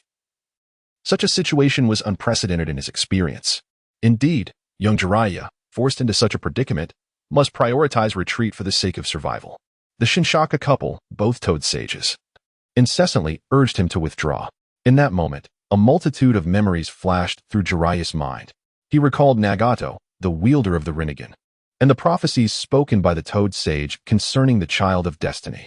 He chastised himself for being an inadequate teacher, failing to provide proper guidance to his disciple, resulting in this dire state. He also thought of his mentor, the third Hokage, and his own apprentice, the fourth Hokage. In truth, he realized that he could hardly consider himself a worthy disciple, nor a commendable teacher, as he had been unable to assist them in their final moments. Ultimately, his thoughts turned to Tsunade, the woman he had cherished for a long time. Having promised her to gather intelligence, how could he leave now, knowing so little? He felt he could not abandon her. Chapter 31. He was deeply emotional, so much so that he dared not speak of his affection. Jiraiya lifted his head, his arm hanging limply. The recent strike had left his bones fractured. The overwhelming presence of Pain's 6 paths instilled an unprecedented sense of pressure, making Jiraiya acutely aware of the looming specter of death. The memories that coursed through his mind were not of joyous moments. Rather, they were often labeled as regrets. Indeed, it was quite regrettable. Unrequited love and unmet aspirations. Jiraiya, it appears you remain unchanged, still the underachiever you once were. This renowned figure among the Sannin, the sage of Mount Myaboku, reflected humorously on the title he had often heard in his youth, when others labeled him as the underdog. Yet now, Jiraiya possessed the ability to enter sage mode. Struggling to rise from the ground, his gaze transformed into one of unwavering determination. He knew he must act for the village, for his mentor, his disciples, and her. The third Hokage, Hiruzen Sarutobi, the fourth Hokage, Minato Namikaze, and the fifth Hokage, Tsunade Senju, these were the pivotal figures in his life. They were Hokage, tasked with safeguarding the peace of the village. Their guardianship was a responsibility he too must uphold until his last breath. Sage Art, 5 Right Gates. The natural energy supporting Sage Mode surged wildly. Both K-10, hidden in the shadows, and Yahiko, standing atop a structure, recognized this as Jiraiya's final strike. He was but a spent force. Sensei, is this a fleeting glimpse of your brilliance? Yet even so, it was merely the last flicker of a dying flame, desperately striving to shine forth its final radiance. Yahiko slowly raised his hands. Without hesitation, he seized the remaining paths of pain, excluding the Hell Path, and hurled them toward Jiraiya. As long as these foes could withstand his teacher's ultimate attack, it would suffice. Even in death, there exists a path to resurrection, which presents itself as the most favorable solution, effortlessly alleviating the desperate struggle of Jiraiya, one of the legendary 3 ninjas. With all his might, Jiraiya unleashed the formidable 5 Right Gates, powerful enough to annihilate several pain bodies hurled by Yahiko, yet it could not alter the ultimate outcome. Teacher, it is time to send you on your way. A black steel pipe slipped from Yahiko's sleeve as he slowly approached Jiraiya, observing his mentor, who sat in despondency. Breaths faint and weak, Yahiko felt no stirrings of emotion. Having resolved to eliminate his teacher, he deemed himself devoid of any compassion. Is this it? Has it come to an end, this life that, though ordinary, bore hues of color? Blood trickled from Jiraiya's forehead, blurring his vision. His breath scarcely audible as he succumbed to Yahiko's advancing presence. It was a pity that the final chapter of Jiraiya's heroic tale remained unwritten. No. Perhaps it had already been composed. He hoped that Naruto would grant the story a fitting conclusion. In his final moments, he inexplicably recalled that yellow-haired boy. Though somewhat foolish, there was a vigor about him that seemed destined for the role of the protagonist in a heroic narrative. Surely you are the child of prophecy, Naruto? As Yahiko stood before Jiraiya, he gazed down at his once mentor. The man who had saved his life was also one of Konoha's legendary 3. If he wished to inflict pain upon Konoha, this teacher must perish. With a resounding clang, Jiang Tian, transformed into another's likeness, appeared before Jiraiya wielding a katana. Who goes there? Yahiko exclaimed, astonished to discover the presence of another whom he had not sensed. However, upon recognition, he fell silent, while Nagato, connected to Pain's 6 paths, instantly discerned the identity of the newcomer as Jiang Tian. Though his appearance had changed, in Nagato's eyes, he could see through any disguise. Nagato was plunged into contemplation, never anticipating that Jiang Tian, who harbored such animosity towards Konoha, would intervene to save Jiraiya. Come with me, Jiraiya, Jiang Tian declared, lifting Jiraiya and activating his Manjiki Sharingan, employing space-time ninjutsu to facilitate their escape. The entire process unfolded with remarkable ease, as Yahiko stood still, showing no inclination to act. Despite his confusion, Jiang Tian prioritized his objective and fled with Jiraiya. In the cave where Nagato was concealed, Conan observed the grave expression on Nagato's face and hurriedly inquired, "What is it? Has the plan failed?" Nagato recounted Jiang Tian's intervention to Conan, and they both fell silent. Within the Akatsuki organization, Jiang Tian was a formidable force, the most challenging member to control. Moreover, Uchiha Madara had consistently urged him to investigate Jiang Tian, though Nagato remained unaware that the Madara he perceived was, in fact, Toby in disguise. "Conan, when Jiang Tian returns, bring him to me." Nagato's command took Conan by surprise. The members of the organization had always been under his control, with Yahiko managing the discussions, and no one had ever seen Nagato, the true leader of the organization. "Nagato, what do you seek him for?" "Nothing much, just a meeting." Nagato deceived Conan, intending to discuss a matter with Jiang Tian. It pertained to Conan's safety after his demise. He had never trusted the man who called himself Uchiha Obito. However, given his deteriorating physical condition, time was of the essence. Presently, among the Akatsuki, Jiang Tian was the most formidable and trustworthy individual to whom he could entrust this matter. He wished for Jiang Tian to assist in safeguarding the girl who had accompanied him for many years once Uchiha Obito decided to act against her. Outside of Konoha, Jiang Tian placed Jiraiya on the path regularly traversed by the Anbu patrols, then utilized his space ninjutsu to depart. This marked his first and last act of assistance for the Konoha ninjas, all in honor of the sentiment, "The sea does not welcome me, Jiraiya." "This is Lord Jiraiya." "Quickly, report to Lord Hokage." In the Konoha hospital, the fifth Hokage, Tsunade, personally attended to Jiraiya's injuries. As the medical ninja among the legendary three, her healing techniques were the most potent in Konoha. Observing Jiraiya's condition, she furrowed her brow, her hands glowing with a bluish light as they rested on his chest. "Why must you be so reckless? Wasn't he at merely a reconnaissance mission?" Yet, as time passed, even under Tsunade's direct treatment, Jiraiya showed no signs of improvement. Rather, his injuries worsened. The diamond-shaped mark on her forehead began to fade, and after using the mitotic regeneration technique, Tsunade aged rapidly. "Hokage-sama, your health."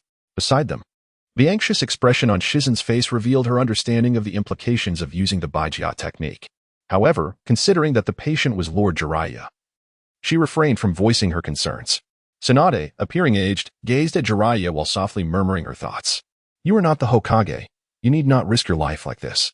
I'm sorry. Tsunade repeatedly apologized to Jiraiya, burdened by an overwhelming sense of guilt. Jiraiya's profound affection weighed heavily upon her. He was absent when the fourth perished, and again when the third passed away. Yet, upon the fifth's ascension, he risked his life to gather intelligence. This love was an immense stone pressing upon Tsunade's chest, rendering her breathless. Yet, she was not at fault. Matters of the heart are often unpredictable. Jiraiya cherished her, and she held feelings for another. Both were expressions of love, and none were to blame. Perhaps it is the lingering regrets in life that render certain experiences unforgettable. Much like the bond shared between Jiraiya and Tsunade, they were undeniably the best of companions, having trained together since childhood, and Jiraiya's affections ran deep.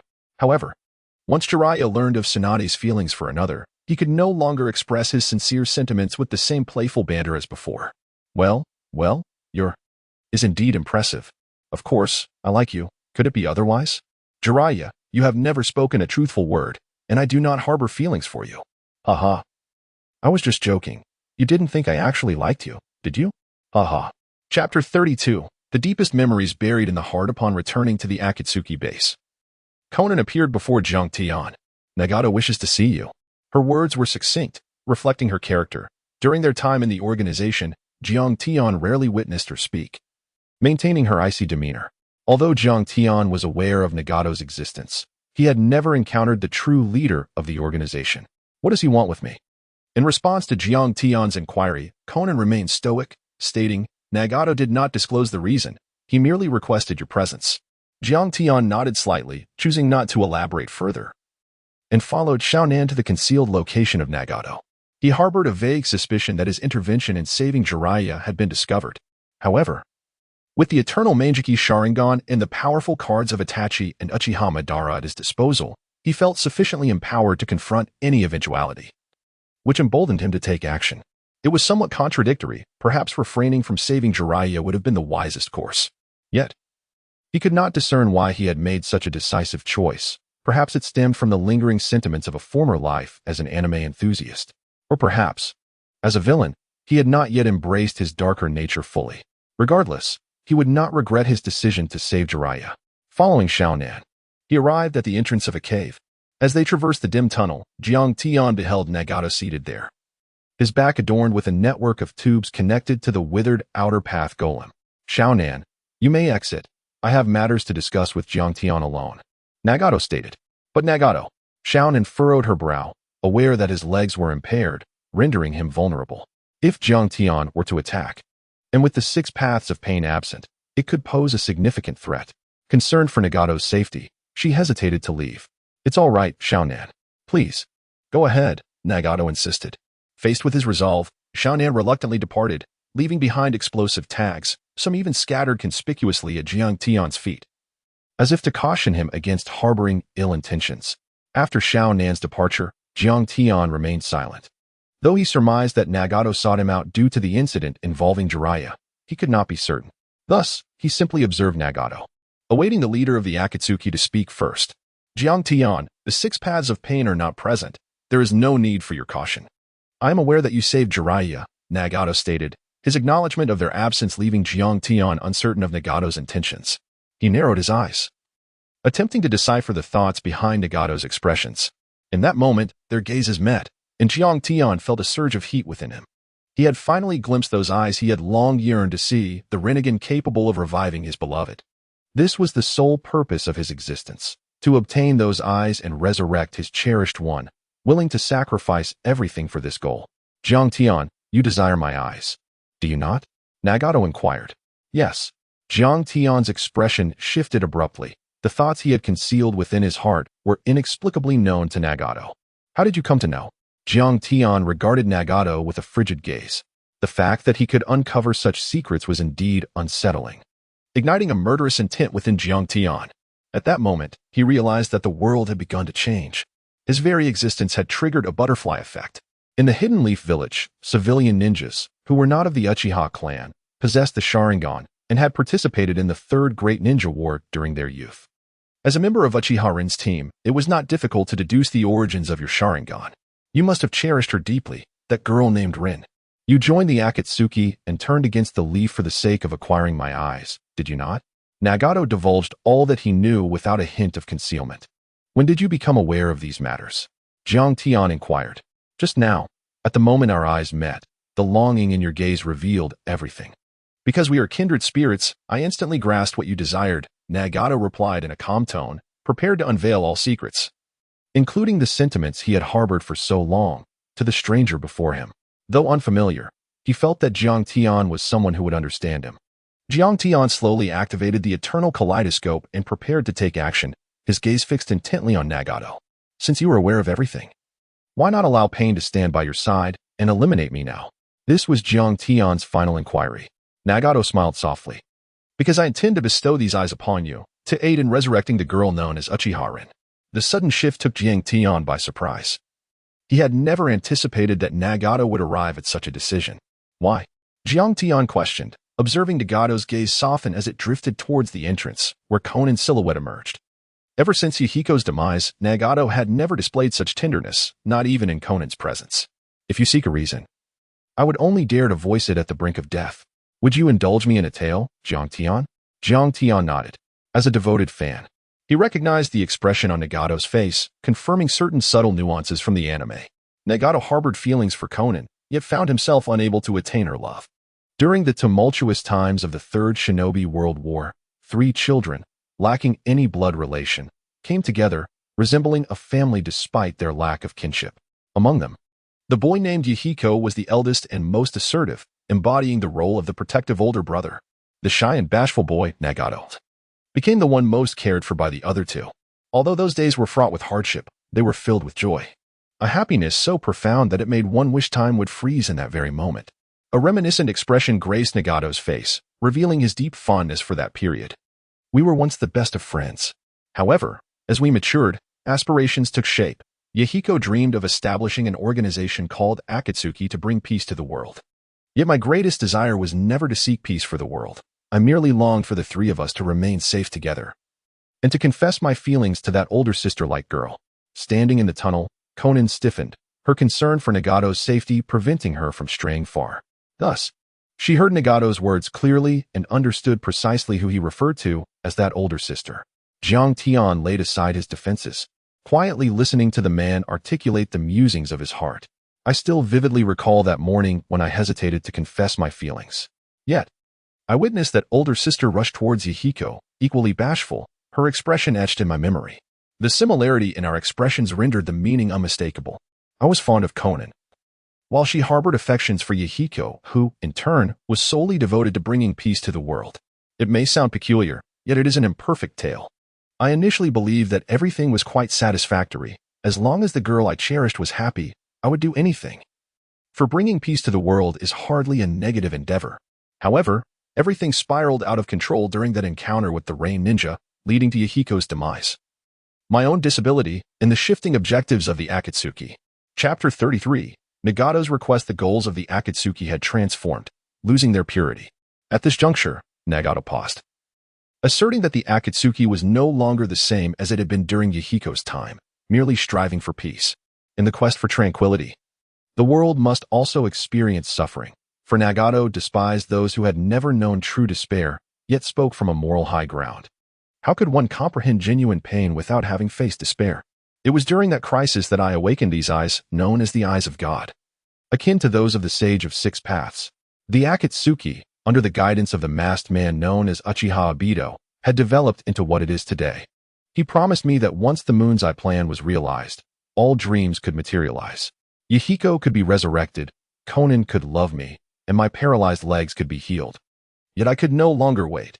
Nagato referred to the masked man as Obito, a fervent believer in the Moon's Eye plan.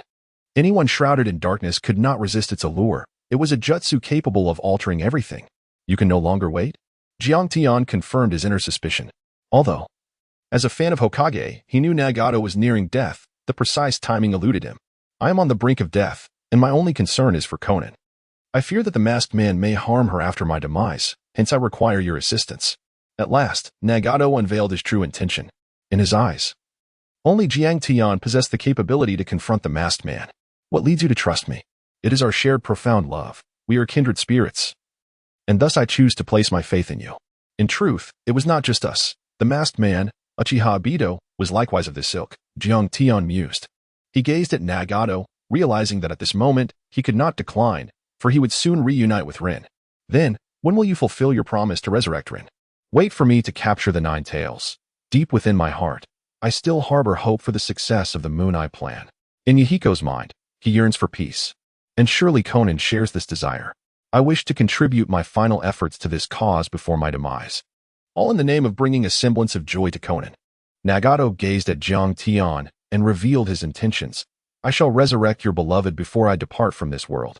Rest assured. Very well, if you can bring back Ling. I promise to lend my hand when danger befalls Konan. Jiang Tian nodded. His plan was merely a step away, just one step from resurrecting Ling. After Jiang Tian departed, Xiaonan re-entered the room. She gazed at Nagato several times, yearning to utter something, yet ultimately, silence enveloped her. Cough, cough.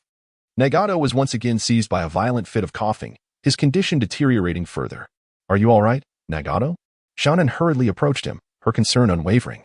As it had always been, she chose not to confront the matter directly, for she could not provide Nagato with the answers he sought. I'm fine, don't worry. Nagato replied, offering a smile to reassure her.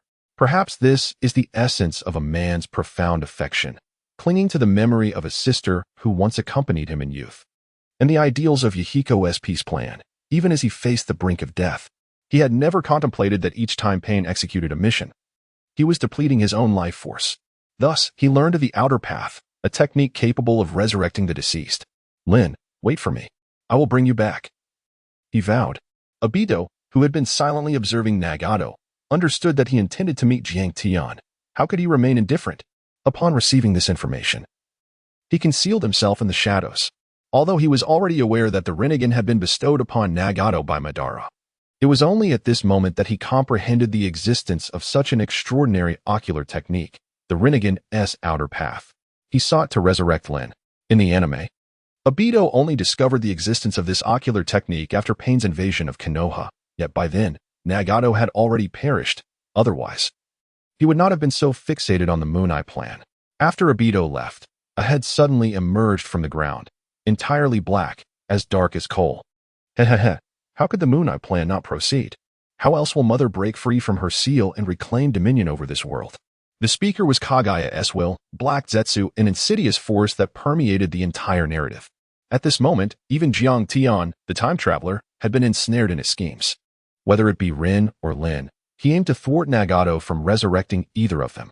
Thus, two powerful yet despondent men, consumed by their unrequited love, would be driven to madness, recklessly pursuing the enactment of the Moon Eye plan. In the wooden cabin of Jiang Tian, he communicated with his ocular technique clone, instructing it to approach the vicinity of the Akatsuki organization's base, poised to respond to any unforeseen circumstances. Prior to this, his ocular technique clone had been in the company of Ling's grandmother and Uchiha Yuki. Jiang Tian resolved to accompany Pain to Konoha in pursuit of the Nine Tails. Fulfilling Nagato's final wish, he was determined to ensure the success of their endeavor, sparing no effort in capturing the beast to resurrect Rin. As for the clone of equal strength, it was merely a precaution against unforeseen circumstances. While he ventured towards Konoha, he stationed the clone near the cave where Nagato was concealed, as Jiang Tian aimed to eliminate any potential threats. This undertaking was of utmost significance to him. Jiang Tian also entrusted the vile Uchiha Itachi to his shadow clone, while he himself accompanied Madara to Konoha, ensuring that the plan to capture the Nine Tails would proceed flawlessly. He prepared at the hideout of Obito, retrieving the Uchiha fan left by Madara. Aware that Jiang Tian intended to join forces with Pain and Konoha, he recognized this as his prime opportunity. With both Pain and Jiang Tian absent, his only adversary would be Conan, thus significantly increasing his chances of success. Simultaneously, a document appeared on the desks of the Hokage across the 5 Great Shinobi Villages. It contained a map and a letter marking a specific location, the hideout of Nagato. Black Zetsu aimed to leverage the strength of the 5 Great Shinobi Villages to eliminate Nagato and thwart Jiang Tian and Obito's plans. At that moment, the leaders of the 5 villages resolved to convene a meeting, the 5th Hokage Conference, to deliberate on this matter and decide whether to deploy ninja forces to eradicate the Akatsuki's leader and dismantle the organization. Unbeknownst to all, the fuse for the 4th Great Ninja War was quietly being ignited. The 5 Great Shinobi Villages were on the brink of an unprecedented era of malevolence. Darkness loomed over everyone, with suffering and despair becoming the predominant themes of the future. The clash ignited by the two titans of the ninja world would be nothing short of earth-shattering, rendering the future uncertain. A storm was on the horizon. Chapter 34. The 5 Kage Summit. The leaders of the 5 Great Shinobi Villages held the shared document, lost in contemplation. Jiraiya, take a look at this, Tsunade said, handing over the document that clearly outlined the true nature of the Akatsuki. Yahiko was not the leader. The true power behind the Akatsuki was Nagato, who possessed the Rinnegan. Is this truly the case? Yahiko is indeed dead. This confirmed Jiraiya's suspicions upon returning from the Akatsuki. Yahiko had been killed and subsequently transformed into Pain by Nagato, much like the deceased ninja of the Wind Demon clan with whom he had once battled. Who brought this document? Jiraiya pondered. Such a classified piece of information could not have been uncovered by Konoha's Anbu, and its sudden appearance suggested the possibility of a conspiracy. Hokage-sama, Jiraiya-sama, you must see this. Kakashi entered, holding the latest news regarding the document. Did the other villages also know that Nagato is the true leader? Yes. According to the intelligence from the Anbu and liaison departments, it is indeed so. The major villages are contemplating the eradication of the Akatsuki and have come to seek the Hokage's opinion on whether Konoha should also participate in the operation. Kakashi reported the sentiments of the other villages, seeking guidance from Jiraiya and Tsunade. Tsunade immediately turned to Jiraiya, eager to hear his perspective. Given the extensive destruction the Akatsuki has wrought upon peace, they must be eradicated. This is Jiraiya's response. He feels a tinge of reluctance regarding the 3 children he once saved. His agreement to eliminate Nagato is not rooted in the fact that he is being threatened by Pain, but rather in Jiraiya's profound understanding of Nagato's distorted perception of peace. If Nagato remains alive, the Akatsuki's pursuit of the tailed beasts will persist. Kakashi, You are to notify the leaders of the other major villages. We, Konoha, consent to the assassination of Nagato. As Kakashi exited the Hokage's office, the first meeting of the five Kage commenced as scheduled, with the venue chosen at the confluence of the five great villages. This location ensures that if any danger arises, the ninjas from their respective villages can provide swift assistance. Although the purpose of the gathering was cooperation, the Kage held deep-seated distrust towards one another. And the choice of this site was also a consideration for the safety of each leader. In Konoha, the fifth Hokage, Tsunade, has arrived. In the Sand Village, the fifth Kazekage, Gaara, has arrived. In the Rock Village, the third Tsuchikage, Inoki, has arrived. As the announcements echoed through the conference room, the Kage entered, accompanied by 2 guards each. After many years, the 5 Kage convened once more. I believe everyone is already aware of the current situation, so what are your intentions?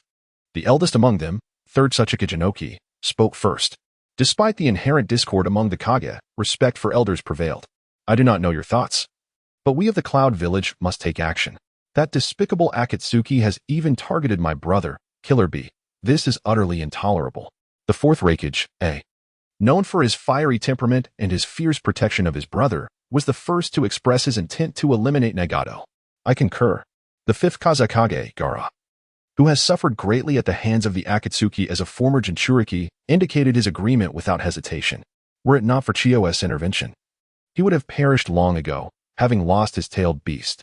Therefore, he too was resolute in his decision to act against Nagato. Konoha Village is also in agreement.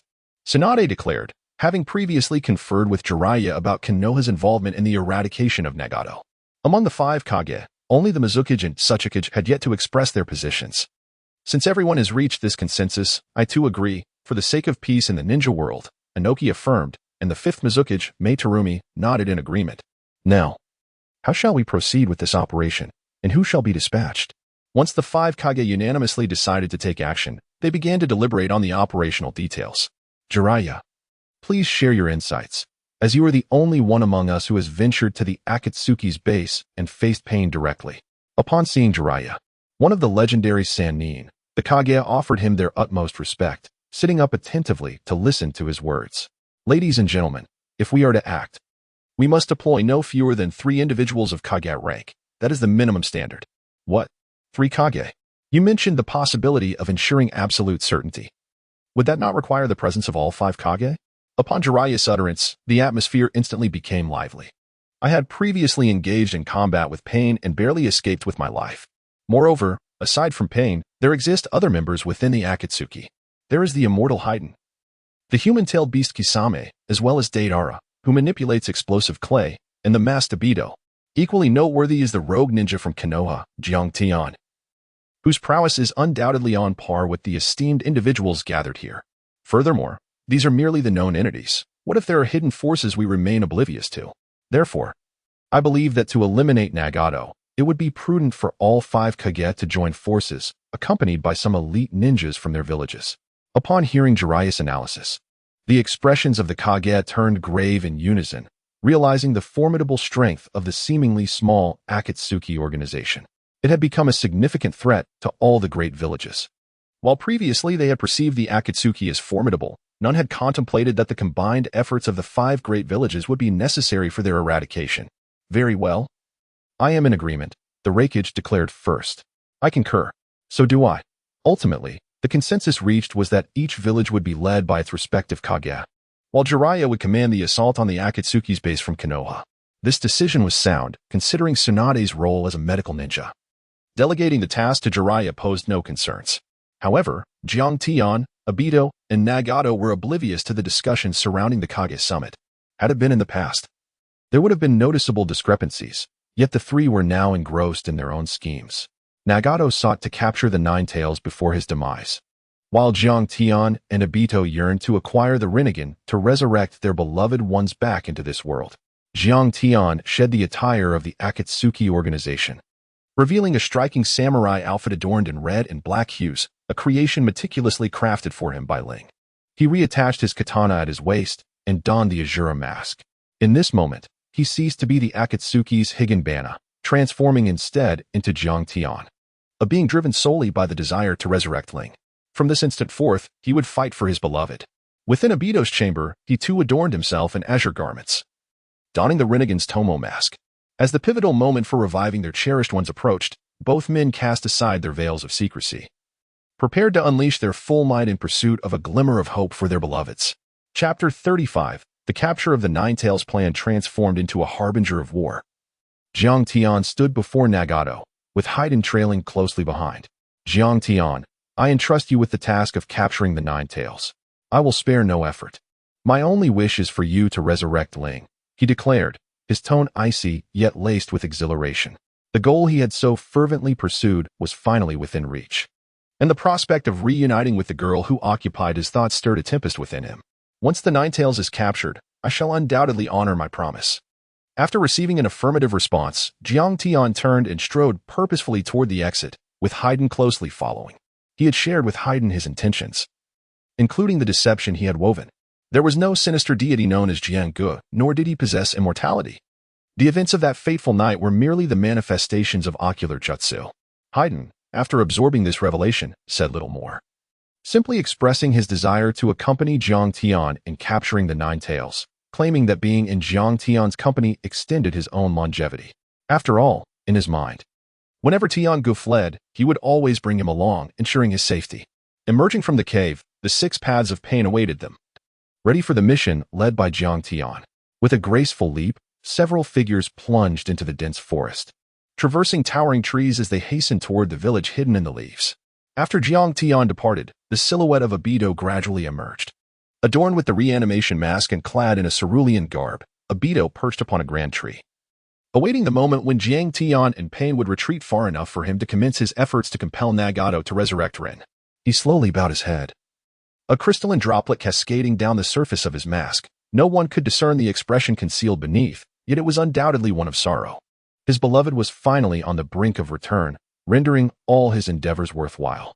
Even if it meant becoming the darkest figure in the eyes of the world, Rin was deserving of it all.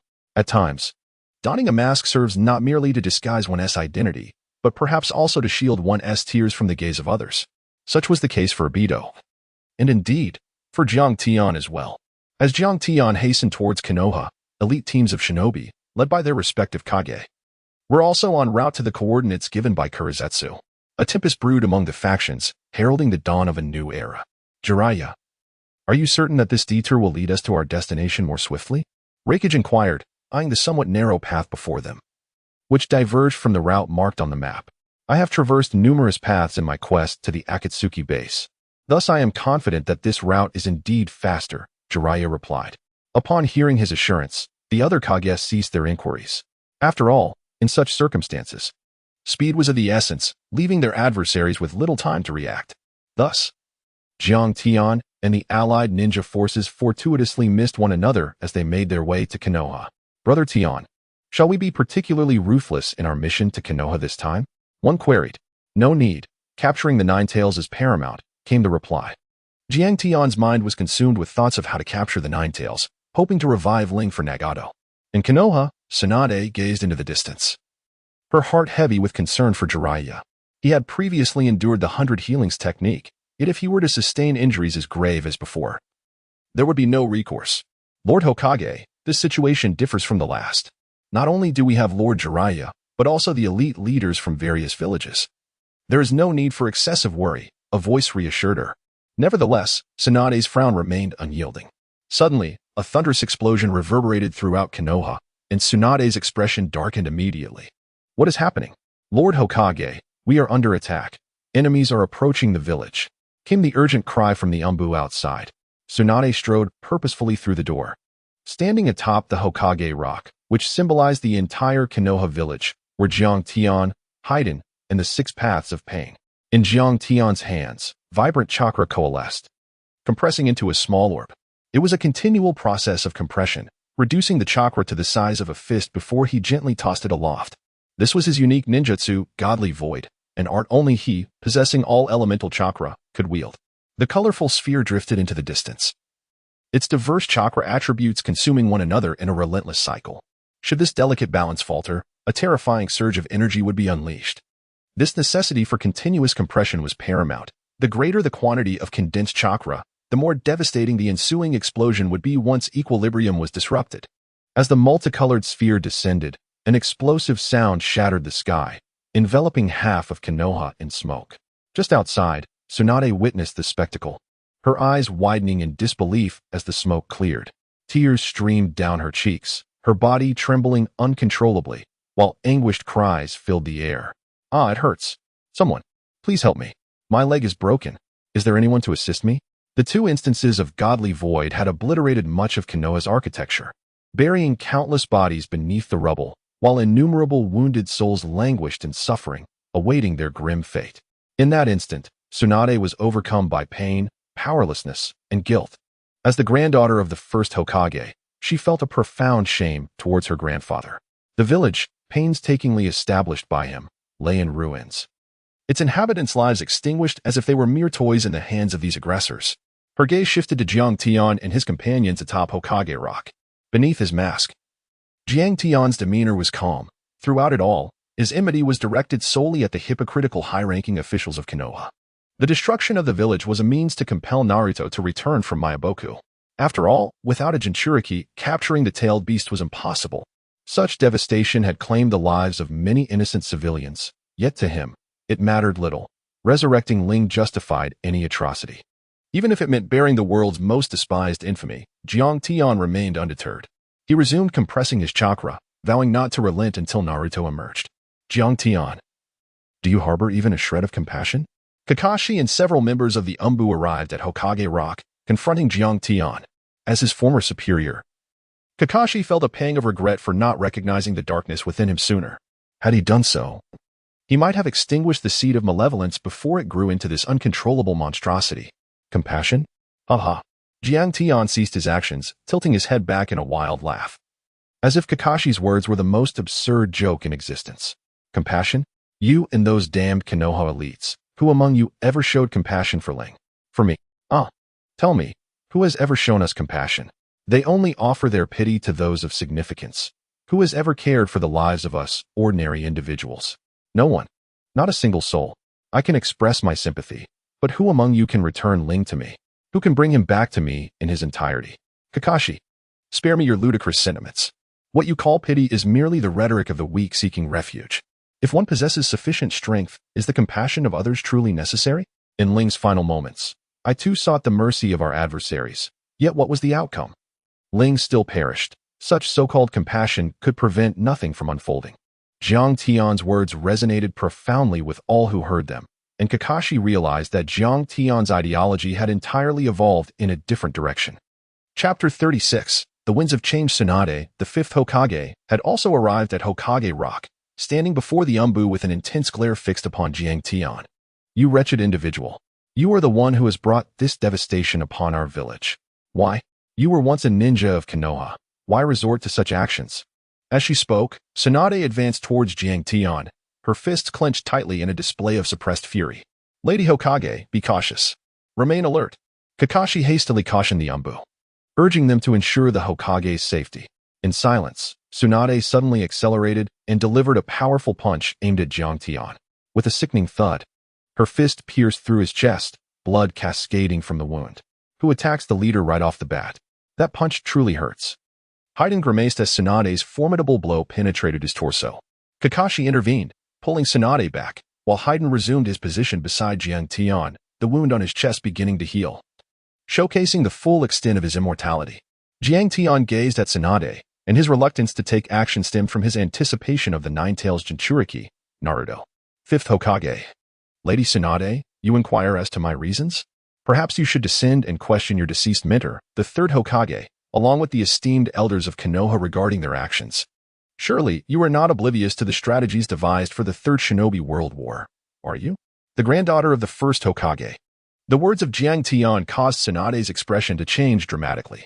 As the granddaughter of the first Hokage and the pupil of the third Hokage, she was naturally aware of certain aspects of that plan. Such information was even unknown to Orochimaru and Jiraiya. After all, sending weaker ninjas to delay formidable foes, a strategy akin to sacrificing pawns to protect the king, essentially condemned those frail ninjas to their demise. How could you possibly know this? Tsunade's gaze flickered evasively. while the Anbu agents behind her cast curious glances towards the two, eager to uncover the details of the plan. What matters is not how I know, but rather that this reveals the hypocritical nature of Konoha's upper echelons, deploying less capable ninjas against powerful adversaries, compelling them to sacrifice their lives merely to buy time for victory in war. This is the grim reality of the decisions made by Konoha's leadership.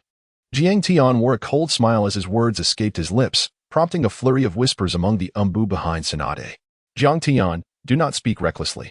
Kakashi, sensing the gravity of the situation, swiftly diverted the conversation.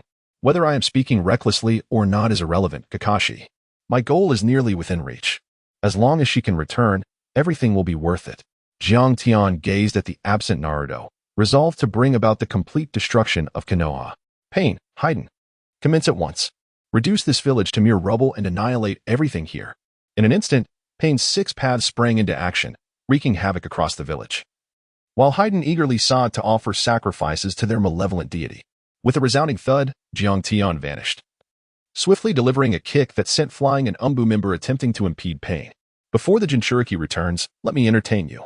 A 5th Hokage, the copy ninja Kakashi, and a cadre of elite Anbu shinobi were all thwarted by Jiang Tian alone.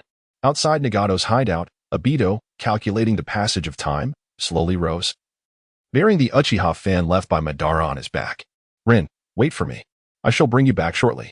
He cast a glance at the cave entrance and began to stride toward it.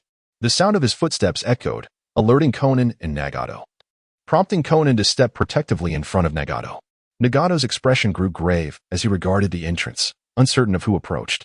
The absence of Pain in this moment was perilous.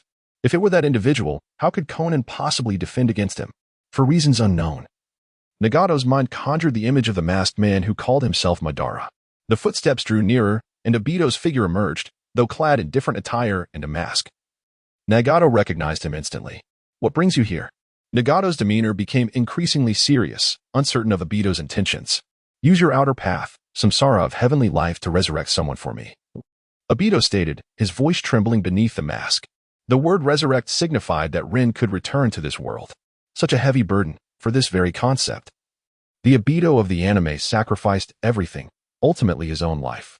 2 ardent souls, Jiang Tian, accompanied by Pain and Haiden to obliterate Konoha, and Obito, revealing his identity to seek Nagato, both laden with profound emotions. I have pledged my assistance to Jiang Tian. I cannot aid you further. The outer path, samsara of heavenly life, can resurrect a specific group, as seen in Pain's invasion of Konoha. Since all perished in that battle, Nagato could revive them all. However, Rin and Lin fell to different hands, at different times, allowing for only one resurrection. After committing to Jiang Tian, he could not assist Obito. I am not here to negotiate. I have come to inform you. If you refuse, I will kill this woman. Obito pointed at Konan, fully aware of her significance to Nagato, using her as leverage to compel Nagato to resurrect Rin. With a steely gaze, Konan confronted Obito. Do you truly believe you can kill me? Her body parts began to transform into fluttering paper, poised to counter Tobi's assault at any moment. In the anime, Konan had painstakingly prepared to nearly defeat Tobi, but in such an unprepared state, she would naturally be no match for him. Kamui. Tobi activated his Manjiki Sharingan, drawing his body into the Kamui dimension. When he reappeared, he stood behind Konan. Fire style, great fireball technique. Countless pieces of paper danced in the air.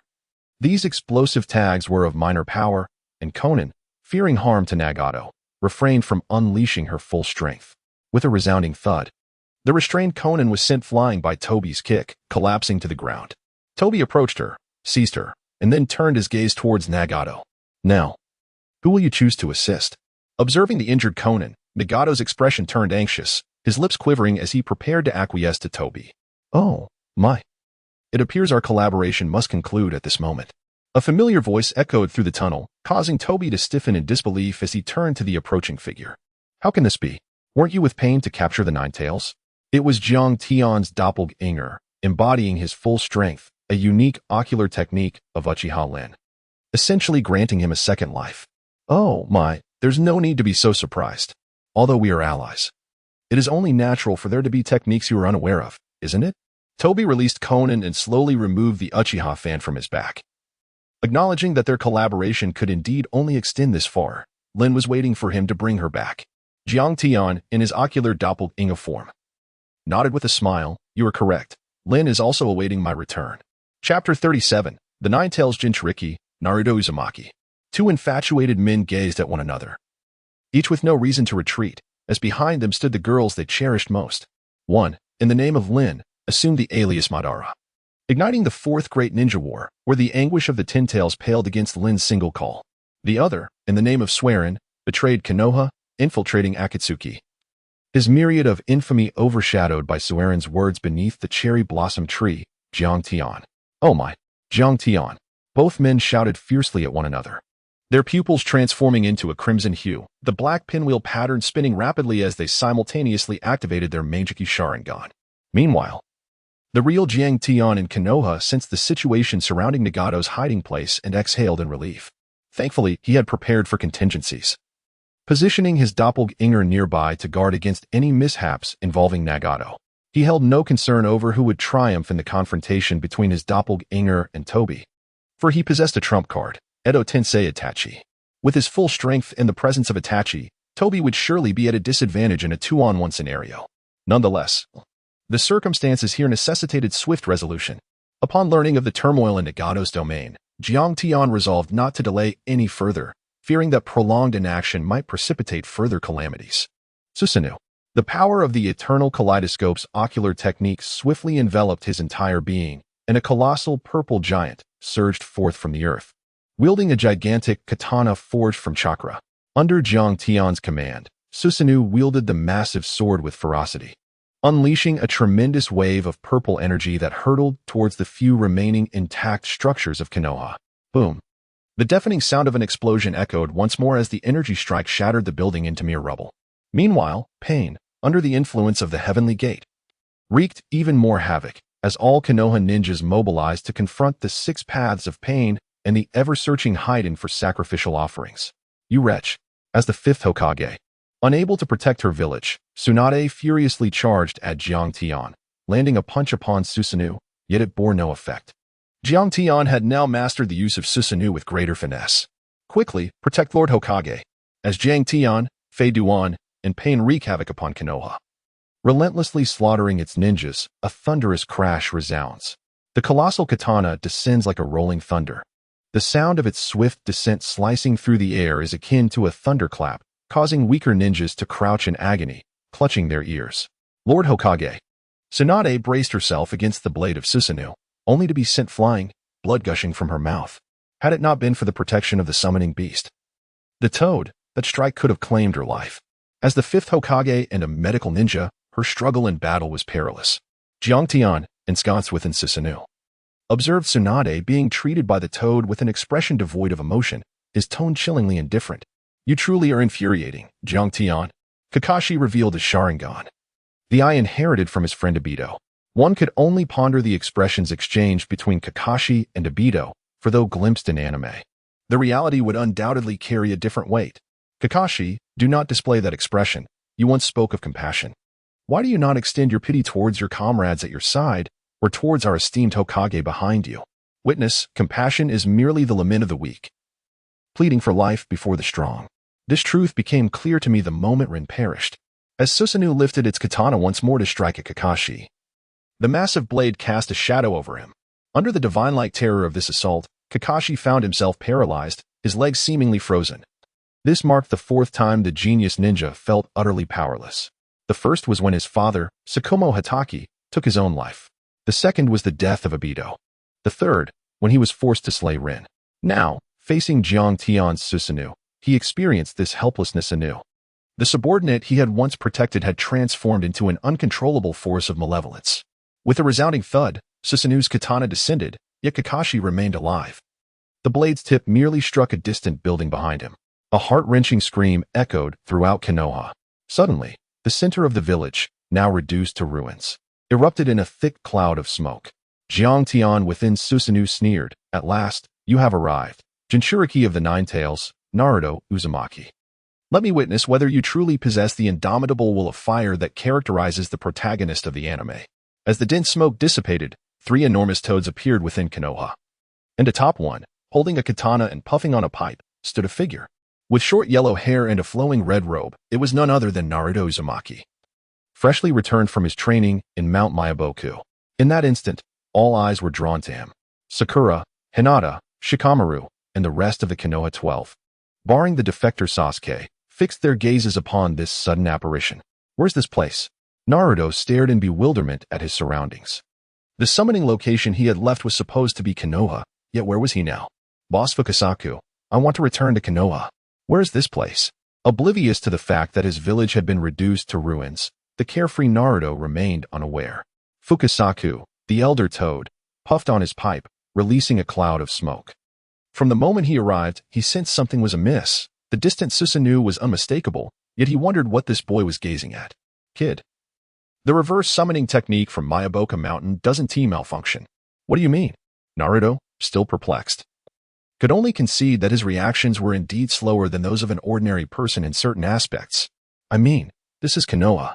If you don't believe me, take a look behind you. Reluctantly, Fukasaku revealed the truth, understanding the pain of witnessing one's home in such disarray. Turning around, Naruto immediately recognized the familiar Hokage rock. Though it was now in a state of ruin, the stone carvings marred beyond recognition, discernible only by their familiar outlines. Upon realizing he was indeed in Konoha, Naruto's expression shifted to one of grave seriousness as he fixed his gaze upon the massive purple giant. Even with his slow reactions, he understood that this was the perpetrator responsible for the destruction of his village. Boss, take me over there, Naruto declared in a low voice. Understood. Fukasaku leaped forward, landing before the Susanoo in the sky, while his brothers, Fukasaku and Fukasaku, followed closely behind. Why did you do this? Naruto demanded. Jiang Tian furrowed his brow, initially believing that Naruto would be utterly devastated upon witnessing the scene. However, contrary to his expectations, Naruto remained remarkably composed, his hands gradually clenching tighter. I ask you once more, why did you choose to destroy the village? Naruto inquired again. Jiang Tian narrowed his eyes. The impression this prince gave him was strikingly similar to that from the anime, as if he possessed certain extraordinary qualities. Is it not permissible for me to simply wish to do this? Naruto lowered his head, concealing his expression, yet his fists were clenched tightly, and his shoulders trembled slightly from pent-up anger. Chapter 38, The Gathering of Konoha's Little Strong Ones. In Konoha Village, Naruto, standing atop one's head, appeared minuscule compared to Jiang Tian's Susanoo. He faced Jiang Tian alone, a scene that left many in awe. The mischievous rascal of your had finally matured. You rascal. Naruto continued to keep his head down, his words coming in fits and starts, as the fury within him became unbearable. Calmly, Jiang Tian gazed at Naruto and inquired, what are you preparing to do? Will you merely keep your head bowed? Senjutsu mode, activate. Naruto suddenly lifted his head, his pupils transforming to resemble those of a frog, while a yellow hue emerged around his eye bags. In this state, he appeared more human than Jiraiya, with scarcely any alteration in his appearance, perfectly mastering the natural energy. With a leap from Wenna's head, he unleashed the technique of multiple shadow clones. Senjutsu, Rasen Shuriken. The colossal blue spiral of Senjutsu surged directly towards the chest of Susanoo. Ninjutsu, Draw Sword Technique, Blade of Heaven's Destruction. Jiang Tian wielded the sword with unwavering poise as the eternal kaleidoscope spun rapidly, gradually lowering himself within the head of Susanoo. Jiang Tian mirrored the movement, with Susanoo following suit. He positioned the formidable sword at his waist, adopting a horse stance with legs spread wide, gripping the blade with one hand in a poised draw. As the colossal Rasengan drew ever closer, Susanoo swiftly unsheathed and then sheathed the sword. The speed was so astonishing that it was nearly imperceptible, and in an instant, Naruto before him was cleaved asunder. Was that a shadow clone? It was behind him. Jiang Tian watched as Naruto transformed into a cloud of smoke with a resounding bang, immediately reacting by swiftly turning and striking the Rasengan with his katana. Naruto was promptly knocked to the ground. Kid, are you alright? The three brothers of the toad swiftly positioned themselves in front of Naruto. Bunta, help me. Naruto regained his footing atop Bunta, gazing at the colossal Susanoo before him. The three brothers from Mount Myaboku launched their simultaneous assault. Bunta wielded a katana with one hand, thrusting it towards Susanoo's chest. Toad Gamma brandished dual blades as he appeared behind Susanoo, while Toad Ken leaped into the sky, aiming his fork down upon Susanoo's head. The trio of massive toads attacked Susanoo from various angles, prompting a cold snort from Jiang Tian. Are you jesting with such feeble attacks? His Manjiki Sharingan spun once more, enveloping Susanoo in armor that soon encased its entire form. Clang. The brothers' strikes against Susanoo produced a jarring sound, yet Susanoo remained unscathed. Susanoo raised its katana, casually slicing downward, sending the three brothers flying and causing Naruto to crash to the ground once more. Bunta, Toadken, Toadgama, are you alright? Kid, no need to worry, we are fine. Naruto's gaze was filled with fury as he beheld the injured brothers, and he charged at Jiang Tian. Shadow Clone Jutsu. Wind Release, Raisin Shuriken. Naruto brandished the rapidly spinning Raisin Shuriken as he dashed towards Susanoo, then hurled it with great force. Boom. A violent explosion echoed, yet Susanoo remained utterly unharmed. Susanoo raised a hand. With a single stroke, it unleashed a torrent of sword energy that filled Naruto with a sense of helplessness. Toadken. Splat. Toadken. Positioned in front of Naruto, felt his fork shatter, his left arm severed, blood gushing uncontrollably. His massive form collapsed heavily to the ground, unconscious. You are nothing but a demon. Naruto glared furiously at Jiang Tian. A demon? Jiang Tian gazed at Naruto with a stern expression, remarking how his visage, filled with both anger and helplessness, strikingly resembled his own from years past. Jiang Tian recalled the scene during the Third Great War when Ling was taken hostage. He was utterly helpless then, wearing a similar expression. He watched in anguish as the most important person in his life perished, powerless to intervene. This entire ordeal stemmed from this damned world, the hypocrisy of the Konoha elite, and the relentless power struggles among the 5 Great Shinobi Villages, demanding ordinary lives like his and Ling's as collateral. How could they take Ling's life and then stand on a moral high ground to condemn him? I am the demon. But are those in the Konoha hierarchy, the ones who caused Ling's demise and sent us to our deaths, truly the virtuous ones? This world has never shown kindness to Ling, nor to the girl I love. In that moment, Jiang Tian's defenses crumbled, and the fury he had suppressed for years erupted violently. He was not always like this. Once, he would blush in front of Ling and agonize under the cherry blossom tree, contemplating whether to confess his feelings. Back then, he was a bright-eyed boy filled with hope. It was the cruel rules of this world that transformed him into who he is now. Yet, he has awakened. If he becomes powerful, he can alter the very rules of this world and bring her back. Wind Release, Spiraling Shuriken. Naruto charged at Jiang Tian once more, only to be sent flying again without any surprise. After being struck down, this time Naruto sustained severe injuries, blood continuously trickling from the corner of his mouth. He struggled to rise but collapsed under the weight of his wounds. Time and again, he attempted to stand and fight for Konoha, to protect the village. But his injuries were too grave. This scene left the Konoha ninjas watching the battle in stunned silence. Why you? Shikamaru, injured and leaning against the ruins, squinted at the sight, realizing the growing chasm between himself and Naruto. This former underachiever might indeed become what he often claimed, someone who surpasses all past Hokage. Slowly, Shikamaru rose, limping towards the Susanoo. Hinata, watching Naruto, first felt her cheeks flush, then her gaze grew resolute. Niji Lee and Tintin, the 12 young ninjas collectively turned their attention to Naruto, the prankster who is now capable of shielding the village from storms. What reason do we have to remain seated? The thought surged in their minds, and they unanimously approached the Susanoo. Konoha Village, Hyuga Niji. Konoha Village, Nara Shikamaru. Konoha Village, Rock Lee. They fought to protect their village. Jiang Tian narrowed his eyes. The 12 young ninjas were treating him as if he were a boss to be defeated. Except for the traitorous Sasuke, the remaining 11 had assembled. Since these brash youths sought their demise, he would oblige. The 11 young warriors stood defiantly before Susanoo, a sight that profoundly shook the hearts of the adult ninjas, particularly Tsunade. I truly am an inadequate Hokage, she murmured as she walked toward a certain location in the village where a scroll awaited her. It was a scroll capable of saving the village, left behind by the second Hokage, Senju Tobirama. It contained the most esteemed ninjutsu he had ever devised, a scroll that could simultaneously summon both the first and second Hokages. Chapter 39, Clash of Titans in Nagato's Hideout. Jiang Tian, with his eye technique clone, slowly drew his katana, gazing intently at Obito. Oh, mid, you are no match for me. Surrender. Surrender? Neither of us has a reason to relent, a truth you should be well aware of. With the Uchiha fan in hand, Obito activated his Sharingan, and Jiang Tian's eyes transformed into a similar crimson hue. The two men, both possessing the Sharingan, regarded each other, their eyes brimming with determination. In Obito's vision, the world subtly shifted. He felt as if he had been transported to another realm. The moon above turned crimson, and Jiang Tian suddenly erupted. his form dissipating into a swarm of crows. A Jinjutsu world? Obito squinted. Jiang Tian's ocular prowess was not necessarily superior to his own, but he lacked one eye, which was currently with Kakashi. Hence, he had been ensnared in the Jinjutsu realm created by Jiang Tian. The Jinjutsu death domain was successfully activated, and Jiang Tian became the sovereign of this world.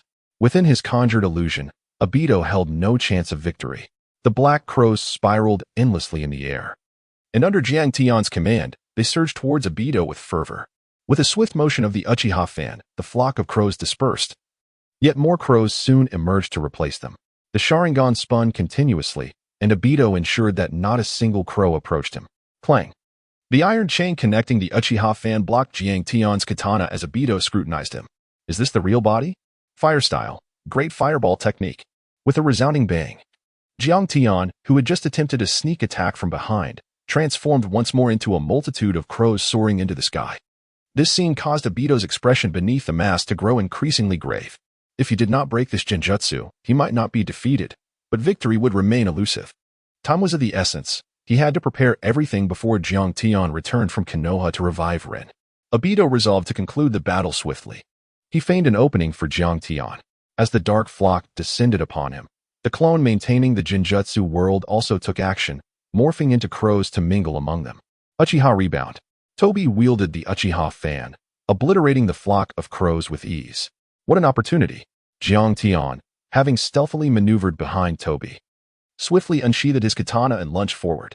With a sickening thud, the blade penetrated Toby's body effortlessly, blood cascading down the steel. The shadow clone of Jiang Tian, witnessing the crimson liquid, realized that this was no illusion. His katana had indeed pierced Toby's flesh. Yet, this was far too effortless. How could Toby be so weak? Lost in thought, Jiang Tian abruptly noticed that Toby's left eye, which had been tightly shut since gifting Kakashi his Sharingan, was now wide open. Within the space where the eye should have been absent, a singular three-tomo Sharingan lay quietly. Izanagi. The three-tomo Sharingan spun wildly, causing the world around them to freeze. The crows in the sky, the blood dripping from the katana, and the astonished expression on Jiang Tian's face all came to a standstill. Only the three-tomo Sharingan in Toby's left eye continued to whirl fervently. Subsequently, the world began to undergo an eerie transformation. The blood on the ground began to flow backward. The katana withdrew from Toby's body, and the shadow clone of Jiang Tian reverted back into a crow, the diving flock dissipating. Ultimately, the illusionary realm of the death domain completely vanished, and Toby's left eye slowly closed the three-tomo Sharingan. At the cost of light, the terrifying ocular technique that reversed everything is Izanagi. Outside the illusory world, Jiang Tian could hardly believe it. When did you acquire that Sharingan? The Uchiha massacre night was not solely a farce for the likes of Danzo to collect Sharingan. Collecting a three-tomo Sharingan as a precaution was not a foolish endeavor, though he never expected it would be squandered in this manner. Toby spoke with a calm demeanor when he first learned that Konoha intended to eradicate the Uchiha clan. Such thoughts had already taken root in his mind. To implant a three-tomo Sharingan from his kin, and in the event of certain irreversible circumstances, to activate Izanagi and turn the tide, he never anticipated it would be employed in a confrontation with Jiang Tian.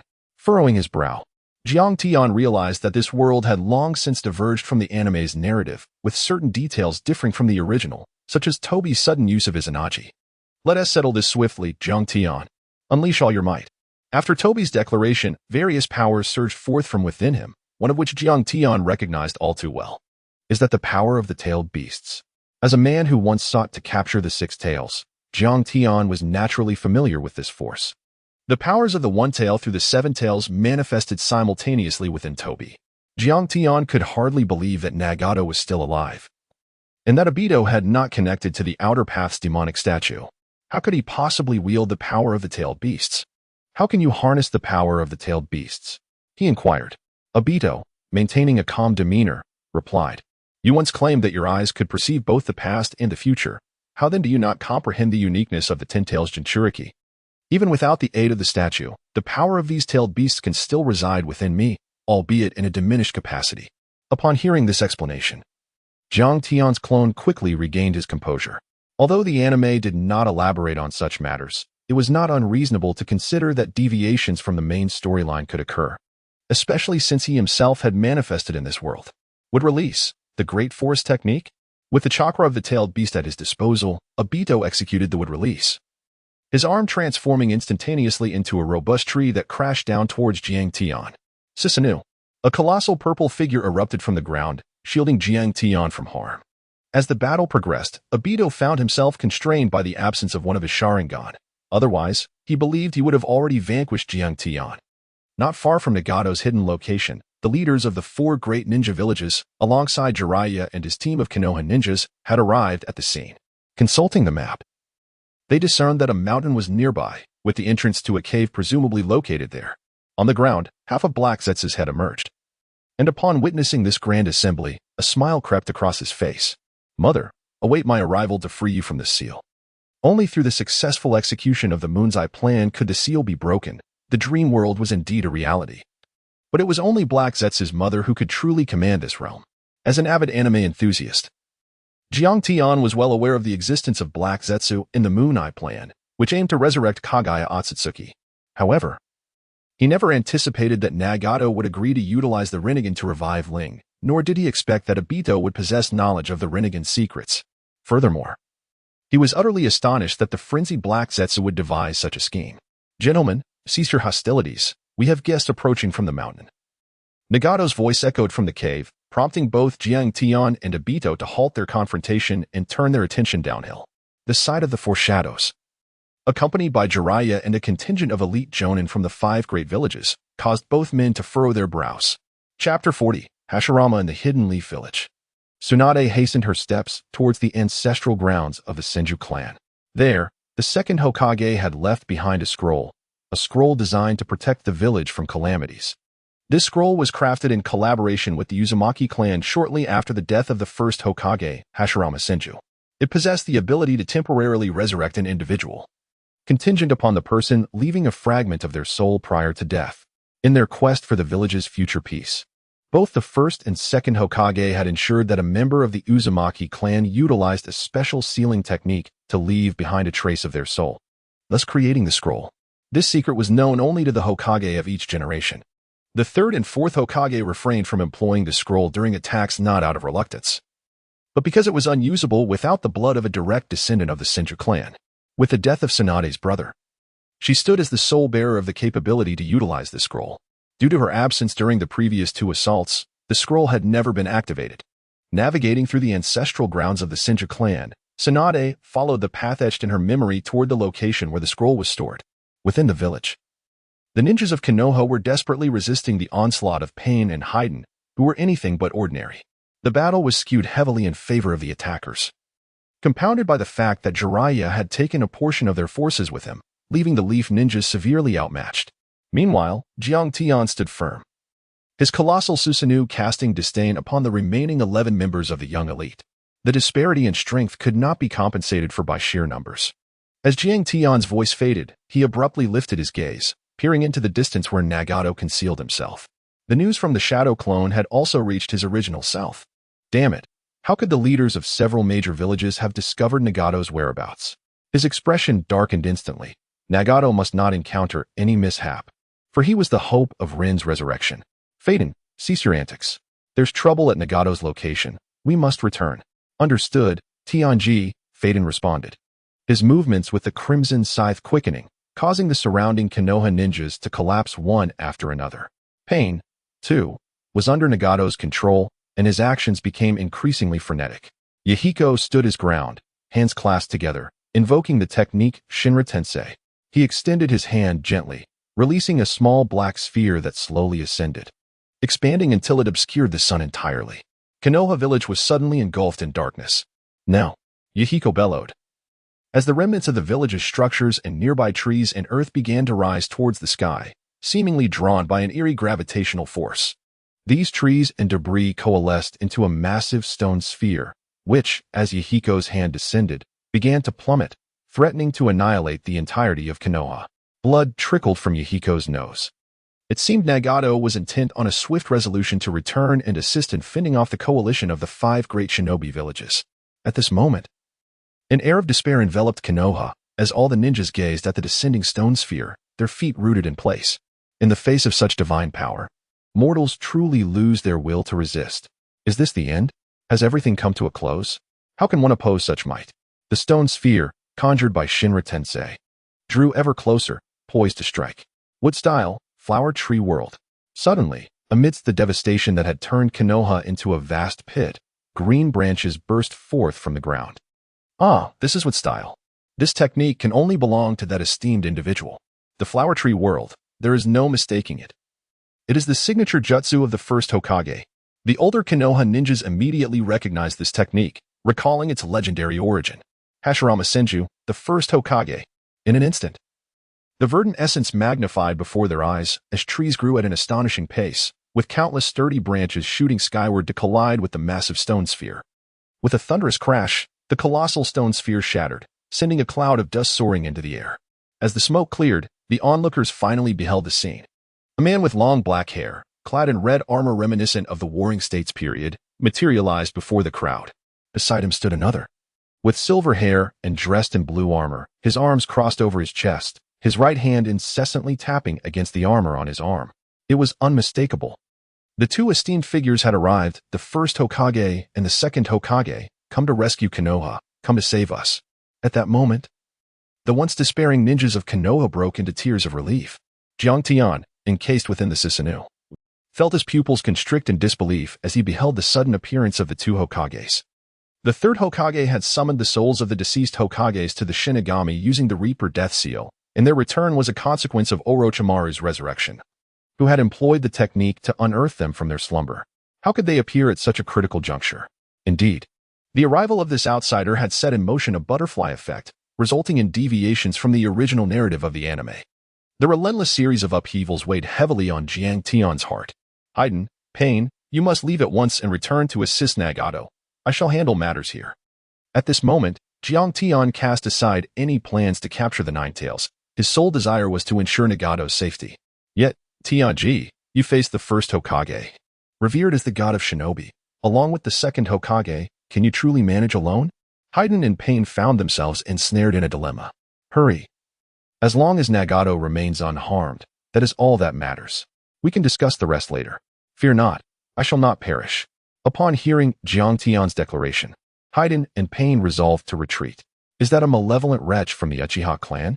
The second Hokage, swift as the wind, appeared beside Haiden, who had no time to react before his head was forcefully pressed down, crashing heavily onto the ground.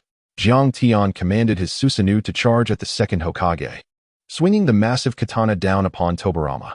Haiden run. As the blade descended, it struck the second Hokage's form, which promptly transformed into a puddle of water. A water clone. Would release. Giant wood. The seemingly dormant Senju Hashirama gently stomped his foot, causing a towering giant formed of trees to rise from the ground, even taller than Jiang Tian's Susanoo. With a resounding crash, the giant spear punch began to shatter Jiang Tian's Susanoo. Is this truly the god of ninjas? He is far too powerful. Jiang Tian wiped the blood from the corner of his mouth, his expression grave as he gazed at the two Hokage. Gritting his teeth, he made a decision. He clasped his hands together and called out, Edo Tensei. A coffin began to rise slowly from the ground, and the two brothers of the first Hokage exchanged concerned glances, sensing a familiar presence emanating from within. With a loud bang, the coffin lid was forcefully kicked off. Hashirama. Before the figure emerged, his voice reached everyone's ears. Chapter 41. The reappearance of the Valley of the End as the coffin lid fell and the thick smoke dissipated. The onlookers finally beheld the one who had called upon the name of the god of ninjas, clad in the red armor of the Warring States era.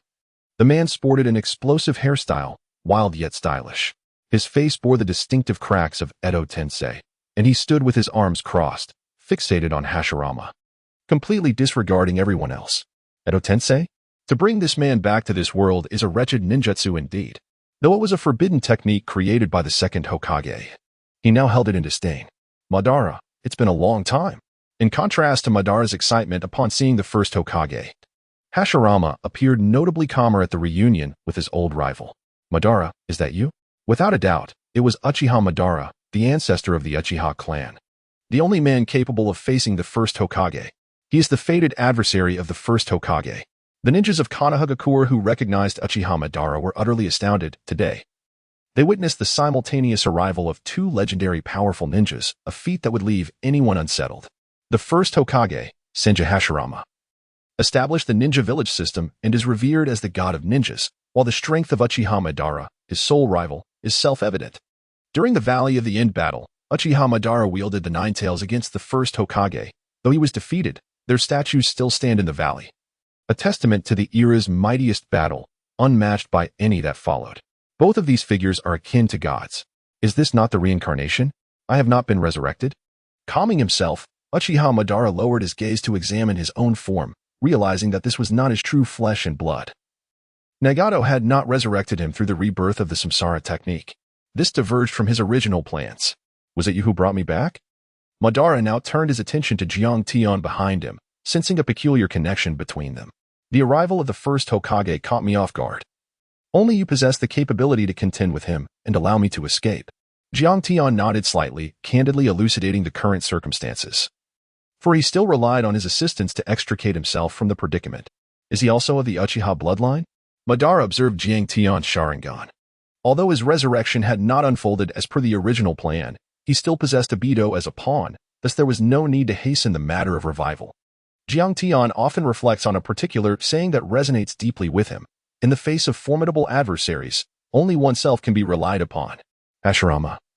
During the fateful battle against Madara, I was bested by you, but today, I shall claim victory.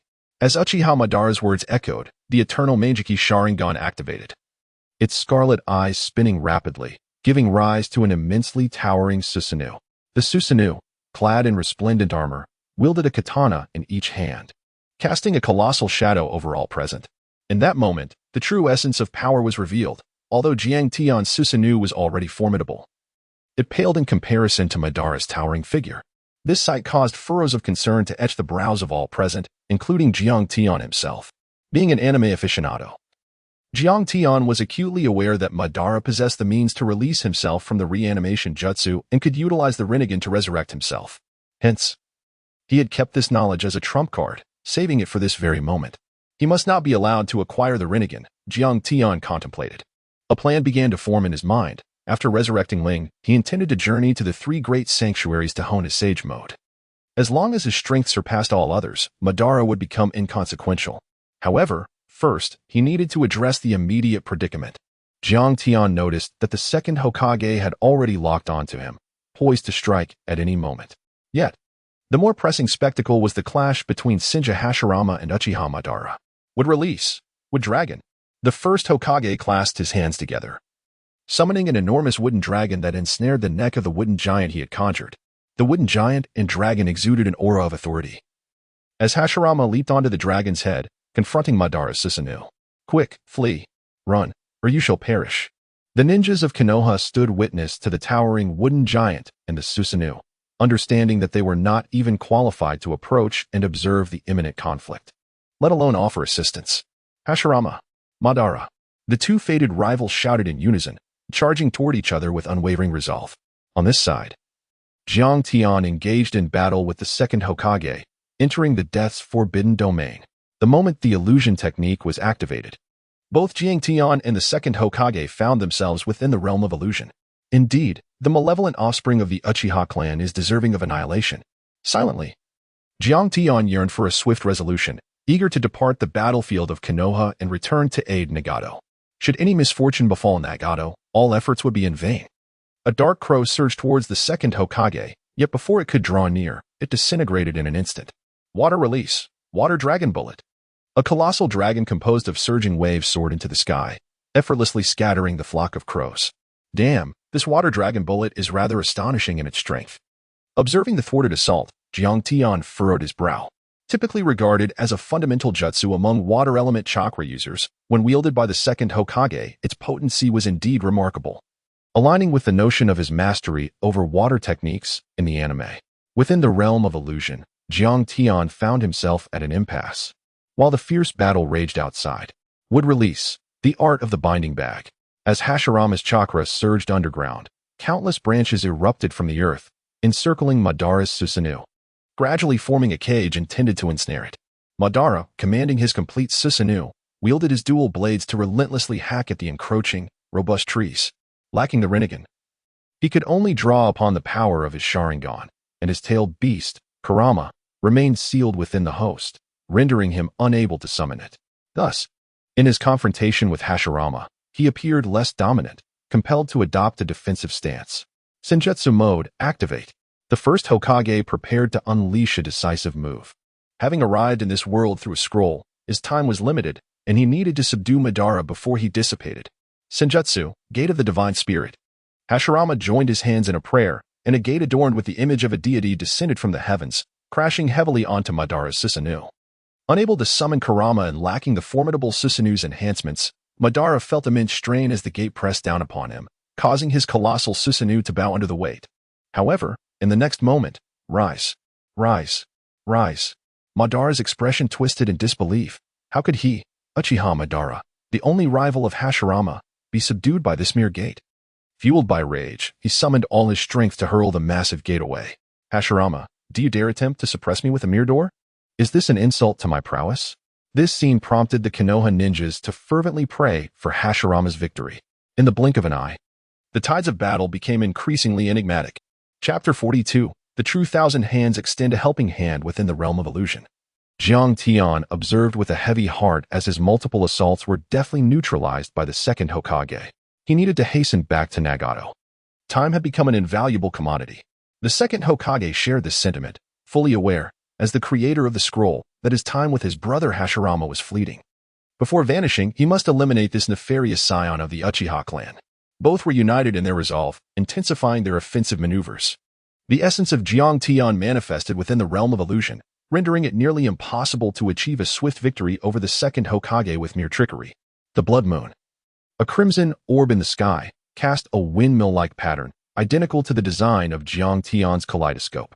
This ocular technique, known as the Eternal Kingdom, enhances all attributes of the wielder, be it the potency of ninjutsu, chakra, physical prowess, or mental fortitude. Anything, tangible or intangible, connected to Jiang Tian receives amplification. Hence its designation as the Eternal Kingdom. As Jiang Tian's kaleidoscope began to whirl, the blood moon mirrored its motion. In an instant, he felt the augmentation brought forth by the activation of the Eternal Kingdom. Without uttering a word, he unsheathed his katana and charged towards the second Hokage. Water release, Great Dragon Technique. Earth release, Earth Barrier. In the midst of their close quarters combat within the illusionary realm, both warriors engaged in a clash of ninjutsu. The scene remained intensely charged, as the formidable strength of the second Hokage in his prime was indeed extraordinary. Blood Moon, the Song of the Blade. Jiang Tian wielded a katana, slicing through his left hand, crimson blood adhering to the blade. The vivid red liquid flowed along the weapon, infusing it with his fiery chakra. Instantly, the katana transformed into a blazing blade of flames, the fire evaporating the blood while pulsating subtly, producing an endless symphony of resonant clashes akin to an elegant serenade. Jiang Tian wielded the ever-contentious katana as he charged towards the second Hokage. Technique of the Knight's Journey. The advanced illusion of Senjutsu, which had once enabled him to slay Madara's brother, Uchiha Izuna. Although merely a supportive illusion, it had the power to render foes momentarily blind. Even a fleeting instant was sufficient. As Jiang Tian hurtled towards the second, he felt a brief disorientation from the Sharingan, but he did not succumb to blindness. Yet, that moment of disarray ignited a searing pain in his chest. The fierce gleam of the blade flickered, and the second's form became translucent, as both combatants sustained injuries simultaneously. Jiang Tian gazed at his chest, where a kunai was embedded, blood staining his garments. He observed the fading form of the second generation. Realizing that the recent attack had been effective, calmly, he removed the kunai from his chest and nonchalantly discarded it on the ground, his expression serene, devoid of any sign of pain. Indeed, compared to the death of Ling, this mere discomfort was negligible. The two engaged once more, the battle once again reaching a stalemate. Unable to determine a victor in the short term. In Konoha, the clash between Hashirama and Madara had reached a fever pitch. From a distance, the Konoha ninjas watched the duel, awestruck. Was this truly a confrontation between deities? Madara, do you still believe that I was in the wrong back then? Hashirama's countenance was grave. Although Madara was significantly weakened without the Nine Tails by his side, his resurrection meant that no matter the injury inflicted, he could not be killed. Regardless of the damage sustained, his body would regenerate. Hashirama, does it even matter to debate the past? My choice was indeed the correct one. Only the Moon Eye plan can forge a world of peace. As for your claim that emotions serve as the bonds between people, why then did war erupt following your death? What became of those emotions, those connections between individuals? Thus, he declared Hashirama to be mistaken, the one who was truly obstinate. You remain as obstinate as ever, Madara, Hashirama retorted. It is you who is unyielding, Hashirama. Neither could sway the other. Hashirama assessed Madara, noting that in his current state, he would not stand a chance against him. Even if I were to fight you with one arm, you would still be unable to defeat me. Hashirama spoke the truth. Without the Nine Tails and the ability to utilize the Susanoo, Madara's strength was considerably diminished. Madara, brimming with indignation, challenged, then let us see, would release True Thousand's hands. Suddenly, a colossal statue of cannon, crafted from trees, materialized behind Hashirama, extending countless arms to confront Madara's Susanoo. Observing Hashirama's unique sage technique, True Thousand's hands, Madara furrowed his brow. He had encountered this move during their battle at the Valley of the End, where he could only withstand it with the Susanoo's protection. Nevertheless, he was unconcerned about his current body, which could not perish. Madara commanded his Susanoo to charge at Hashirama. Would release True Thousand's hands, ascension to Buddha. The moment the wooden cannon statue collided with the Susanoo, the two colossal entities met in an explosive confrontation. The countless arms of Guanyin struck towards Susanoo. Yet even enveloped within its protection, Obito could still feel increasingly intense impacts. Indeed, in this state, he was no match for Hashirama, lacking even the strength to engage in battle. The speed of the Buddha's assault escalated, and observing Obito in his defenseless position, Hashirama's expression bore no trace of joy. Instead, it was etched with concern. Hurry, faster. Hashirama urged himself, for the time granted by the scroll was running short. He had to shatter Obito's Susanoo and seal him away before his own disappearance. Otherwise, once he faded, the ninjas of Konoha would stand no chance against such a foe. As time passed, cracks began to appear in Obito's Susanoo, which soon widened until, with a resounding crash, it vanished entirely. Witnessing the exposed Obito, the first Hokage quickly brought his hands together in prayer. Now is the moment. Seal him. Senjutsu, 5 Elemental Gate. 5 gates adorned with the image of an Asura materialized from thin air, descending rapidly from the heavens, targeting Obito. As the first gate struck down, Obito was immediately pinned to the ground, bereft of his Susanoo. One after another, the second and third gates followed, piling atop each other to confine Obito, rendering him immobile. Quickly, ninjas skilled in sealing techniques, seal Obito now. Upon Hashirama's command, the Konoha ninjas momentarily stood in shock before scrambling to retrieve their scrolls to seal Uchiha Obito. However, just as they prepared to act, the 5 elemental gates vanished. Hashirama himself disappeared, the effects of the resurrection scroll dissipating at this critical juncture. In an instant, the Konoha ninjas felt as if they had plunged into an icy abyss, paralyzed by the sight of Obito. Boom. The next moment, Obito too vanished. As the Edo Tensei was released, the illusionary realm of death faded, and with the scroll's effects gone, the second Hokage, who had been locked in fierce combat, also dissipated.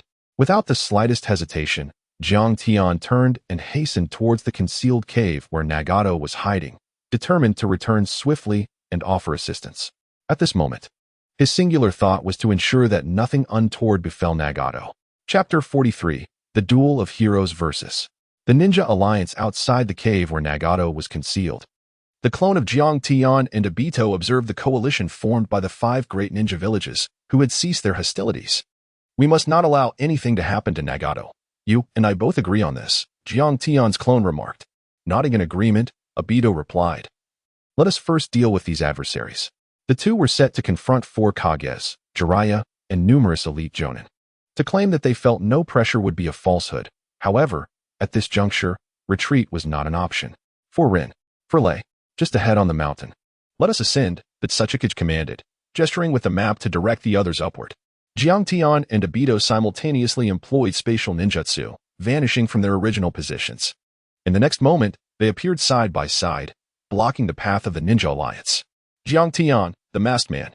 The sudden appearance of these two formidable figures compelled the Ninja Alliance to proceed with caution. Their strength was such that even among the powerful Akatsuki organization, they would undoubtedly rank among the top 2 super warriors. Yet, despite their immense power, the sheer number of Ninja Alliance members was staggering, overwhelming to the point of instilling fear. The two of them seemed somewhat outmatched against such a multitude. As both sides confronted one another, a flock of black crows soared overhead, converging to form a humanoid figure. The shadows of various villages appeared, including Jiraiya, one of the legendary Sannin, along with numerous elite jonin. Jiang Tian, I did not anticipate such a grand spectacle. Among them was Itachi, resurrected by the Edo Tensei. A card Jiang Tian had strategically placed here to counter unforeseen circumstances. Even with the addition of the shadow-level powerhouse Itachi, it still felt insufficient. Everyone, engage. The Raikage stepped forward, and before his words had fully escaped his lips, his figure transformed into a flash of lightning, vanishing from sight. Lightning release, thunderclap. A robust arm collided directly with Jiang Tian's clone. Susanoo. The clone, embodying all of Jiang Tian's prowess, summoned Susanoo. As a colossal purple giant surged forth to intercept the Raikage strike. Once the battle commenced, it spiraled into chaos, with all participants joining the fray, transforming the scene into utter disarray. Earth release, weighty rock technique. The Tsuchikage, Anoki, unleashed this technique, causing Obito to feel an overwhelming heaviness, drastically impairing his speed. As he regarded the Raikage's approaching fist, evasion became impossible. In a split second, his Sharingan whirled, utilizing Kamui to narrowly avoid the blow. Sandstorm burial. Gaara clenched his fist, and sand erupted from the gourd on his back, swirling towards Edo Itachi in an attempt to envelop him. Edo Itachi activated Susanoo, the Crimson Spectre swiftly blocking the encroaching sands. Lava release, lava monster technique. The Mizukage, Terumime, unleashed her Kekkei Genkai, spewing a colorless but highly corrosive liquid towards Jiang Tian's clone, aiming to erode the purple giant. Nearby, Jiraiya prepared to take action. Sage Mode, activate. Summoning technique. The deep-seated couple stood on Jiraiya's shoulders, ready to join the fray. Teacher, I let you escape last time. I didn't expect you to return to court death. Yahiko's voice rang out, and Pain's 6 paths timely reappeared. Shinra Tensei. Pain raised a hand gently, sending a swarm of elite ninjas flying. Hiki. Offerings for the Lord of Evil. With a blood-red crescent scythe, Haiden blocked a man sporting a watermelon hairstyle clad in a green vest. What truly ignites youth is the fire of passion. The one known as Watermelon Head is none other than Might Guy, the mightiest master of taijutsu. Leaf Hurricane. With a powerful kick, Guy struck Haiden squarely in the chest, sending him hurtling through the air, blood gushing from his mouth. Such formidable strength indeed. Sacrificing you would surely please the Lord of Evil. Despite the considerable blood loss, Haiden promptly regained his footing, undeterred, and continued his assault on Guy. The battlefield descended into further chaos, with the intensity and devastation of each encounter far beyond what an ordinary ninja could ever hope to achieve. At last, I have returned. And fortunately, not a moment too late. Jiang Tian swiftly returned using spatial ninjutsu, his gaze sweeping across the various battlefields. When it fell upon Jiraiya, he paused momentarily. The irony of being a rogue ninja from Konoha yet intervening to save him felt like a cruel jest. However, Jiang Tian was resolute. He refused to remain indebted to anyone after Ling's death, especially not to the ninjas of Konoha. It was Konoha that had caused her demise. Ling might owe a debt of gratitude to others, but never to the ninjas of Konoha. His previous intervention had already repaid the debt for Jiraiya's assistance in saving Ling. And now, every ninja from Konoha was his adversary. Anyone who dared to obstruct his efforts to resurrect Ling, be it Jiraiya, Obito, or anyone else, would be considered his enemy. There was no need to worry about the confrontation between Pain and Jiraiya. He was no match for Pain. Currently, the battlefields were evenly matched, allowing him to eliminate those elite jonin with ease. Susanoo. Jiang Tian summoned his own Susanoo, and a colossal purple figure emerged on the battlefield, instantly capturing the attention of all present. In that moment, everyone turned to the sudden appearance of Jiang Tian's true form, Obito, the leaders of several villages, Jiraiya. And even Haiden displayed expressions of astonishment. In a remarkable turn of events, Jiang Tian found himself unaware of the existence of his doppelganger. With the arrival of Jiang Tian's true self, the tide of battle shifted instantly, rendering the numerical advantage of the ninja-allied forces utterly insignificant. This scene caused Heiju, concealed in the shadows, to sweat profusely. Damn it, why does that guy have a clone with identical strength to his own? What am I to do? While Heiju was adept at employing various tactics from the darkness, persuading him to engage in combat was out of the question, for he possessed not a shred of combat prowess. Within the cave, Nagato listened intently to the thunderous sounds of battle outside, unable to resist the urge to blink repeatedly. His gaze fixed on Konan before him. Sister Konan, your hesitance gives me great concern, he remarked. Approaching Nagato, Konan spoke softly. You wish to inquire if I harbor feelings for Yahiko, do you not? Having overheard Nagato's heartfelt confessions outside the cave that day, she had come to understand everything. Nagato offered a wry smile, realizing she was indeed aware of it all. The answer must be the one I anticipated. You like brother Yahiko. Konan fell silent, Sensing Nagato's life force rapidly waning, her heart wavering on what answer to provide. Sister Conan, in this moment, please tell me the truth. Resolutely, Conan nodded, offering her affirmation. I do indeed have feelings for Yahiko. Just as I suspected, it is brother Yahiko. Nagato's expression grew increasingly sorrowful. He had contemplated this answer countless times within his mind. Yet hearing it aloud still stirred a deep melancholy within him. To love brother Yahiko, how wonderful it is, Nagato murmured, his voice growing weaker until it faded into silence as he gently closed his eyes. This conflict, sparked by the Rinnegan, saw both Jiang Tian and Obito ultimately succumb to the passage of time. Had Nagato lived just a little longer, had Heiju not distributed the map to several major villages, the outcome of the tale might have been altered. However, from this moment forth, the Fourth Great Ninja War and the Moon's Eye Plan were inexorably set into motion. The world, now engulfed in darkness, held nothing worth remembering. A sentiment shared by both Jiang Tian and Obito alike. The ninja world was poised to enter the Fourth Great War, a monumental clash led by two formidable heroes. Chapter 44. The Gloom Boom. Outside the cave, a sudden clap of thunder resonated as dark clouds enveloped the sky. In an instant, all actions came to a halt. Jiang Tian and Obito's pupils dilated in shock, their Sharingan seemingly frozen in time, rendering them motionless. In that moment, time itself appeared to stand still. With a sudden clatter, the katana in Jiang Tian's hand and the Uchiha fan held by Obito slipped from their grasp, as if they could no longer steady their weapons. Meanwhile, in the confrontation between Pain's Six Paths and Jiraiya, the once dominant Pain inexplicably crumpled to the ground, as though all vitality had been siphoned away, leaving behind 6 lifeless bodies. Both the four Kage and Jiang Tian comprehended the significance of this occurrence. It could only mean that something had gone awry with the caster, leading to Pain's abrupt collapse. The thought that Nagato was dead surged in everyone's minds. In an instant, Jiang Tian and Obito vanished, activating a space-time ninjutsu, and reappeared within a cave. They were transfixed by the sight before them. Nagato, emaciated and lifeless, lay peacefully in Conan's embrace. He was truly gone. The Sharingan revealed no falsehoods, and both Jiang Tian and Obito felt a profound, disorienting heaviness settle in their minds. It was as if all strength had drained from their bodies. The two men, who had just moments ago been engaged in fierce combat against the leaders of various villages, found their vision clouding, nearly losing their footing and collapsing to the ground. It was over. Everything had come to an end. This singular thought echoed in their minds. The resurrection of Lin had failed. The two masked men felt an icy chill enveloping them. The girl they cherished would not return. And the world had turned frigid in that instant. One leaned against the cave wall while the other slowly crouched, propping his katana against the ground. As if without some form of support, they could no longer remain upright. The cave fell into a profound silence. Outside, a majestic eagle soared down, landing on Jiraiya's arm, delivering a scroll. Upon opening it, a voice echoed forth. Lord Jiraiya, the village is under attack. Please return swiftly. The brevity of the message altered Jiraiya's expression. He recalled the earlier encounter with Jiang Tian and Pain's Six Paths, who had appeared unexpectedly. They must have been the ones to assault the village. With Pain's downfall and Nagato's demise, coupled with the news of Konoha's attack reaching their ears, the four Kage swiftly reached a unanimous decision to withdraw. Haiden and Edo Tensei Itachi, observing the retreating coalition, were at a loss, as no commands had been issued from Jiang Tian. They could only remain on standby. Time passed, and the ominous clouds overhead finally unleashed a torrential downpour. Jiang Tian and Obito emerged side by side from the cave. Rainwater cascaded down their masks, soaking their garments. And they stood there, drenched in the storm. Suddenly, with a resounding thud, Obito clenched his fist and struck Jiang Tian squarely in the chest. Silent as the night, Jiang Tian cast aside his katana, his fist clenched as he struck Dato's abdomen.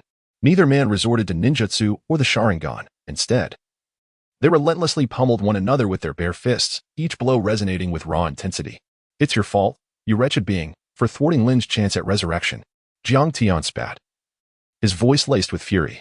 And you were equally to blame. Had it not been for you, I would have captured the Nine Tails, and Lin would have returned to my side. Thud, thud. The dull thuds of their fists echoed in the air, oblivious to the passage of time. Their masks lay in tatters, blood trickling from the corners of their eyes and lips. Exhausted, Jiang Tian and Dato collapsed onto the ground, gasping for breath. They gazed up at the waning crescent moon obscured by ominous clouds, the Moon Eye Plan, a vision of a dream world, flooding their minds with an overwhelming intensity. Though Jiang Tian A traveler from another world and a devoted anime enthusiast, retained clarity far beyond Dato. He recognized the Moon Eye plan as an illusion, merely a dream. Yet, what of it? Did such a world devoid of light even deserve to exist? If it were merely a dream, as long as he could remain forever with the girl he cherished, it would undoubtedly be the most exquisite dream of all. In unison, they removed their masks and turned to face one another, and in each other's eyes, they discerned a rekindled flame, a world illuminated by hope. Jiang Tian, shall we set aside all our petty concerns this time and truly collaborate? For the sake of our beloved, let us wholeheartedly fulfill the Moon Eye plan. Jiang Tian extended his hand directly, for we had no other choice. The Moon Eye plan was our beacon of hope for continued existence. Become my partner, Obito, and together, for the sake of the girls we cherish, let us fulfill the Moon Eye plan. Obito reciprocated, grasping Jiang Tian's hand firmly. Very well. Let us be allies and resurrect our beloved girls. Without Ling, without Rin, this world holds no reason to persist. Both spoke in unison, acknowledging that a world devoid of light and hope was indeed unworthy of existence, at least in their hearts. In the shadows, Kurizetsu observed the two infatuated youths, their agreement eliciting a peculiar smile. Heh, even the heavens desire to revive their mothers. Nagato has surprisingly faltered at the last moment. With that, this grotesquely hideous black creature burrowed into the earth. If I were the author, I would ensure this Kurizetsu meets a most tragic end. A day later, Jiang Tian and Obito collected their thoughts and devoted themselves wholeheartedly to the Moon Eye plan. Conan, hand over Nagato's corpse, Jiang Tian stated, brandishing a katana before her as he gazed at the unburied remains of Nagato at the cave's entrance. Securing the Rinnegan was imperative. It was essential for Obito's manipulation of the Outer Path's golem, a crucial element of the Moon Eye plan. Nagato is dead. Do you still intend to desecrate his body? Conan's expression was icy, resolute in her refusal to allow anyone to defile Nagato's remains. I will bring him back before you, Jiang Tian replied coolly, confident that Conan would not reject this proposition. Not only Nagato, but Yahiko as well. I can summon them back into this world. Jiang Tian continued to entice Xiaonan. He had always harbored this intention of resurrecting a multitude of formidable warriors in preparation for the Four Wars. Can you truly accomplish this? Xiaonan hesitated, reflecting on how the trio that once stood united had now dwindled to just her. This profound sense of solitude weighed heavily upon her heart, causing her immense inner turmoil. Jiang Tian uttered no further words, simply bringing his hands together in prayer, invoking the art of impure world reincarnation. A coffin emerged from the depths of the earth, its lid crashing down to reveal Yahiko, who lay peacefully within. Through discourse, Jiang Tian had successfully procured Nagato's corpse from Conan. As he stepped out of the cave, Obito's figure materialized before him. The 8 tails and 9 tails had been discreetly relocated, and the 5 Kage were set to convene, deliberating on matters concerning the security and protection of the tailed beasts. Jiang Tian nodded. There was little deviation from the original plot here. Let us proceed and witness the unfolding events, while also declaring our intent. Obito also nodded, affirming, indeed, the 4th Great Ninja War is on the brink of commencement. Chapter 45, The 5 Kage Summit. Steady yourself. Naruto at the juncture where the 5 great villages converge, the site of the previous 5 Kage Summit. The Kage gathered once more for a second discussion. That individual named Jiang Tian was exceedingly arrogant. After all, he was a shinobi of Konohagakure. Yet he sought to obliterate the village of his origins. Esteemed colleagues, allow me to impart a few words. Our foremost priority must be to safeguard the 8 tails and 9 tails, which the Akatsuki have yet to capture. Without the tailed beasts, their Moon Eye plan would falter, stated Inoki, the Tsuchikage, whose age bestowed upon him a gravitas unmatched among the Kage. The Tsuchikage speaks truthfully. The urgent matter at hand is to conceal the remaining 2 Jinchuriki and assign ninja for their protection. Only then can we thwart Jiang Tian and that masked man's Moon Eye plan, concurred Tsunade, the 5th Hokage, as the other Kage fell into a contemplative silence. Though this matter bore significant weight, it had not yet reached a level that would compel the Kage to cast aside their long-held prejudices and collaborate openly. Protecting the 2 Jinchuriki, the 8 tails hailing from the village hidden in the clouds, and the 9 tails from Konohagakure necessitated the collective effort of all 5 great villages. Tsunade's assertion rendered the other Kage, who lacked Jinchuriki in their villages, momentarily speechless. The animosities accumulated through multiple great ninja wars could not be resolved with mere words. The atmosphere grew palpably tense, the silence thickening. Tsunade, placing her hands firmly on the table, rose abruptly. Esteemed colleagues, our adversaries are two exceedingly formidable individuals. They possess the capability to resurrect Uchiha Madara and have the potential to annihilate Kanagakur. If they can devastate our village today, they may very well target others tomorrow. Do you, esteemed Kage, wish to disregard such peril? Her words plunged the assembly into a deeper silence, amplifying the already grave atmosphere. I, representing the Sand Village, endorsed the Hokage's perspective. The youngest, Gaara, was the first to voice his agreement, surprising the assembly. Respected elders, in terms of both strength and experience, I, Gaara, fall short compared to you all. However, I wish to express that the present circumstances bear great significance for the future of the ninja world. It is no exaggeration to assert that the survival of our world may hinge upon the outcomes of this meeting. Should the 8 Tails and 9 Tails be captured, who among us could thwart the Moon Eye plan? Upon hearing such awareness from the youth, both the Earth Shadow and the Water Shadow no longer hesitated. In the face of such significant matters, the animosities between the villages ought to be laid to rest. I concur, affirmed the Earth Shadow, Noki. I too agree, echoed the Water Shadow, Meitarumi, in support of the united plan of the 5 Great Villages. Outside the venue of the 5 Kage Summit, the Hawk team, led by Sasuke, made their appearance. The familiar sound of Bim resonated as Sasuke arrived with his battered guitar. Is it appropriate for us to simply waltz in here for the 5 Kage Summit? Water Moon interjected, unable to fathom why Sasuke emerged with such newfound confidence after a period of absence. Even knowing that the 5 Kage were convening, he still felt compelled to stir up trouble, demonstrating an unrestrained spirit. Having integrated his brother Itachi's Meijiki Sharingan, Sasuke successfully awakened the eternal Meijiki Sharingan, feeling his power ascend to a whole new level. Of course, this was merely his perception. Let us go? What of the 5 Kage Summit? I wish to meet the 5th Hokage and inquire about the truth regarding my brother. Dressed in the iconic red clouds of the Akatsuki, Sasuke strode purposefully towards the summit's location. Wow, so dashing. Even as he merely walked, the sight of Sasuke's profile elicited a starry-eyed expression from Xiangling. The entire Hawk team rallied to follow the headstrong Sasuke to the summit. One could only conclude that this youth was perhaps oblivious to the gravity of the situation, exhibiting a certain youthful recklessness. Everyone, it is settled then. The 5 great ninja villages shall unite against Kage and the masked man. As Tsunade's words echoed in the room, the door to the conference hall was suddenly kicked open with a resounding crash. 2 Leaf Village ninjas sent flying into the room by Sasuke's forceful entrance. Who is it? In an instant, all eyes turned towards the entrance. The headstrong Sasuke stepped in first, followed closely by the Hawk team. 5th Hokage, I have matters to discuss with you, Sasuke declared directly, pinpointing Tsunade. Is he wearing the Akatsuki attire? This fellow is one of them?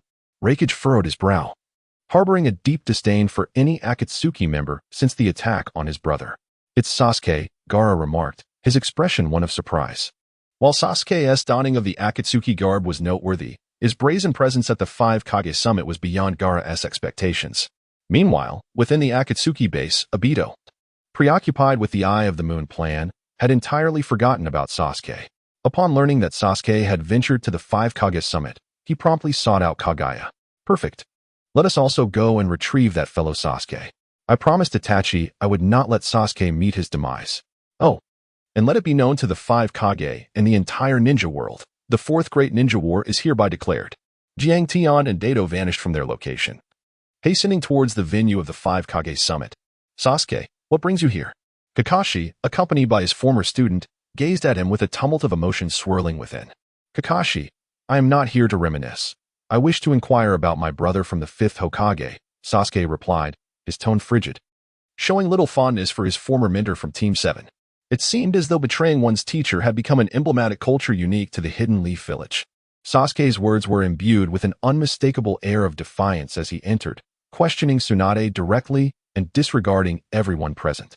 This audacity further enraged the already hot-tempered Rakage, who harbored a deep-seated disdain for the Akatsuki organization, leaving him profoundly irritated.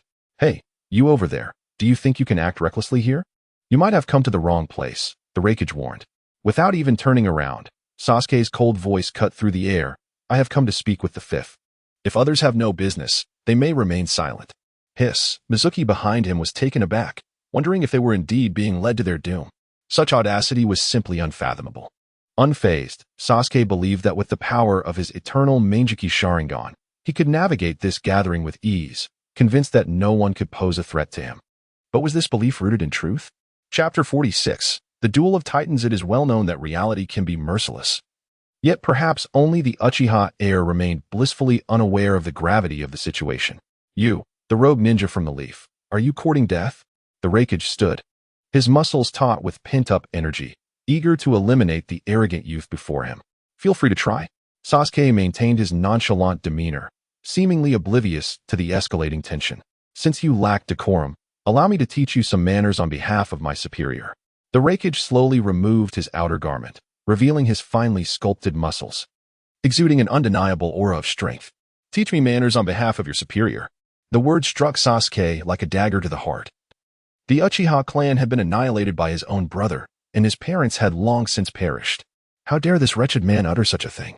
Sasuke's gaze snapped upward, his pupils transforming into a vivid crimson, the black six-pointed star pattern appearing abruptly as he activated his eternal Mangekyou Sharingan, fixating intently on the Raikage. Chidori. Sasuke initiated the attack, his palm crackling with lightning chakra as he surged towards the Raikage. Lightning release. Thunderclap. The Raikage's words barely left his lips before Sasuke felt a jolt of shock. His speed was astonishing, even with the eternal Mangekyou. Sasuke found himself unable to discern the Raikage's movements. What kind of velocity was this? Suddenly, a resounding crash echoed as Sasuke was propelled backward, colliding forcefully with the wall behind him, creating a substantial dent that cracked the surface like an intricate web. Indeed, Sasuke was outmatched, leading them all into a perilous predicament. As Shui Yue's words lingered in the air, the members of Team Eagle collectively furrowed their brows, recognizing the overwhelming strength of the Raikage. His robust arms crackled with arcs of electricity as he approached Sasuke, his expression dark and foreboding. Raising his arm high, he proclaimed, to the Akatsuki rat, "Remember to be a good person in your next life." Raikage-sama. Kakashi interjected hastily, but the Raikage showed no sign of hesitation, bringing his electrified arm crashing down. Indifferent to Kakashi's presence. Susanoo. Blood trickled from the corner of Sasuke's mouth as he activated Susanoo, albeit not in its complete form. It manifested as a single-armed skeletal structure, striving to block the Raikage's lethal strike. Boom. A violent explosion resonated, followed by a series of cracking sounds. To Sasuke's horror, he noticed the cracks forming on his Susanoo, widening with each passing moment, ultimately leading to the collapse of his incomplete form. In that instant, Sasuke realized that despite having attained the eternal Mangekyou Sharingan, he was still far from mastering its power. The chasm between him and the five Kage was insurmountable. He understood that until he could summon the full Susanoo, he stood no chance against any of the Kage. Acknowledging this harsh reality came too late, as he was already entrenched in the conflict. Sasuke cast a glance at the five Kage within the room, his brow tightly knitted, sensing the impending difficulty of his situation. Shueihua, Chongwu, quickly take Xiangling and leave, he urged, forcing himself to his feet, his Sharingan spinning rapidly, as passivity was not in his nature. Are you still struggling in vain? The Raikage frowned, incensed that this rogue ninja from Konoha could withstand 2 blows and still remain standing. He charged towards Sasuke once more. Amaterasu. The Sharingan whirled again, and this time Sasuke unleashed the ocular technique he had acquired through the fusion with Itachi's eyes. The inextinguishable black flames ignited the Raikage's arm, clinging to him like a malignant curse. Raikage-sama.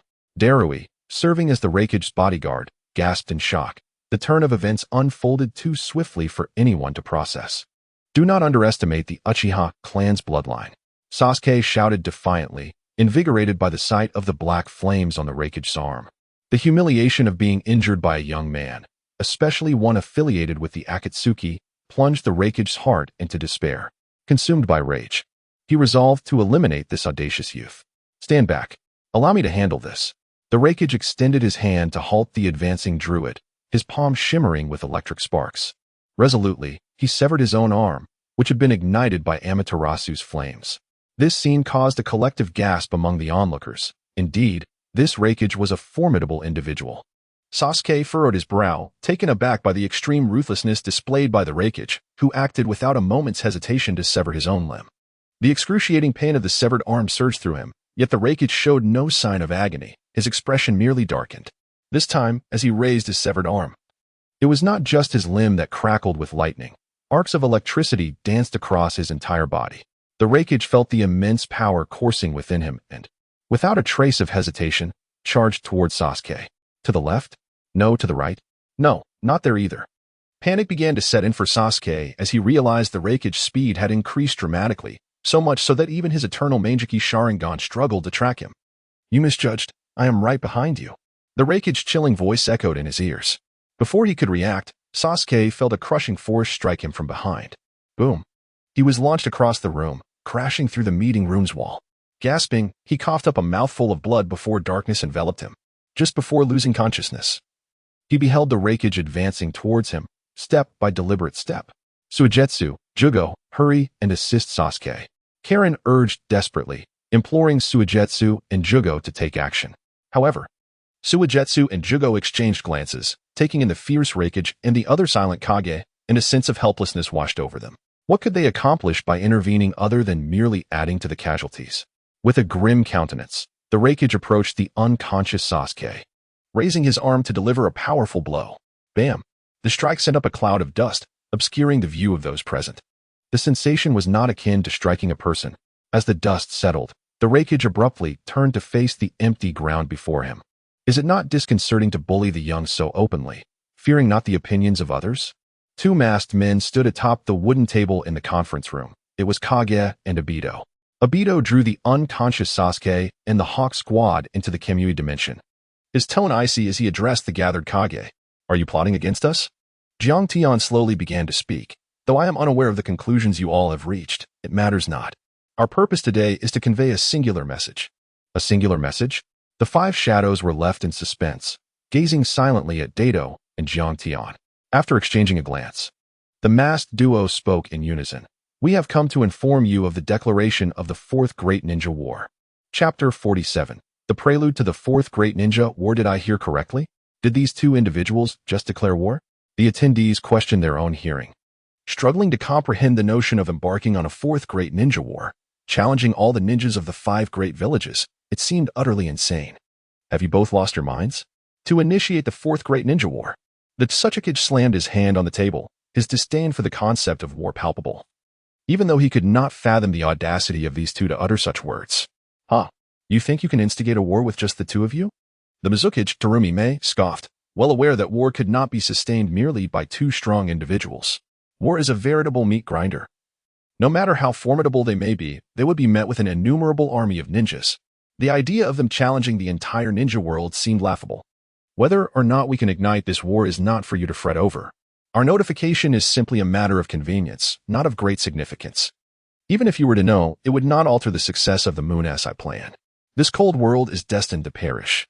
Beneath his mask, Jiang Tian wore a grim expression.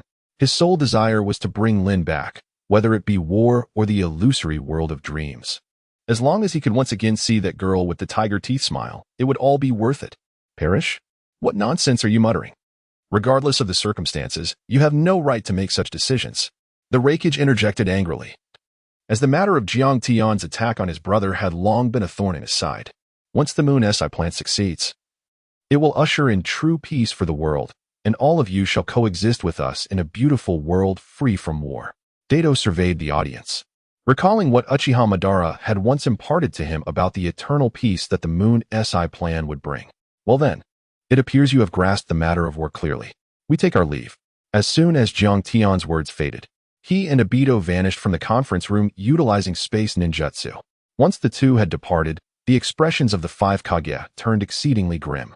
Although the rationale behind the audacity of these two individuals remained elusive, it became apparent that a reassessment of strategy was imperative.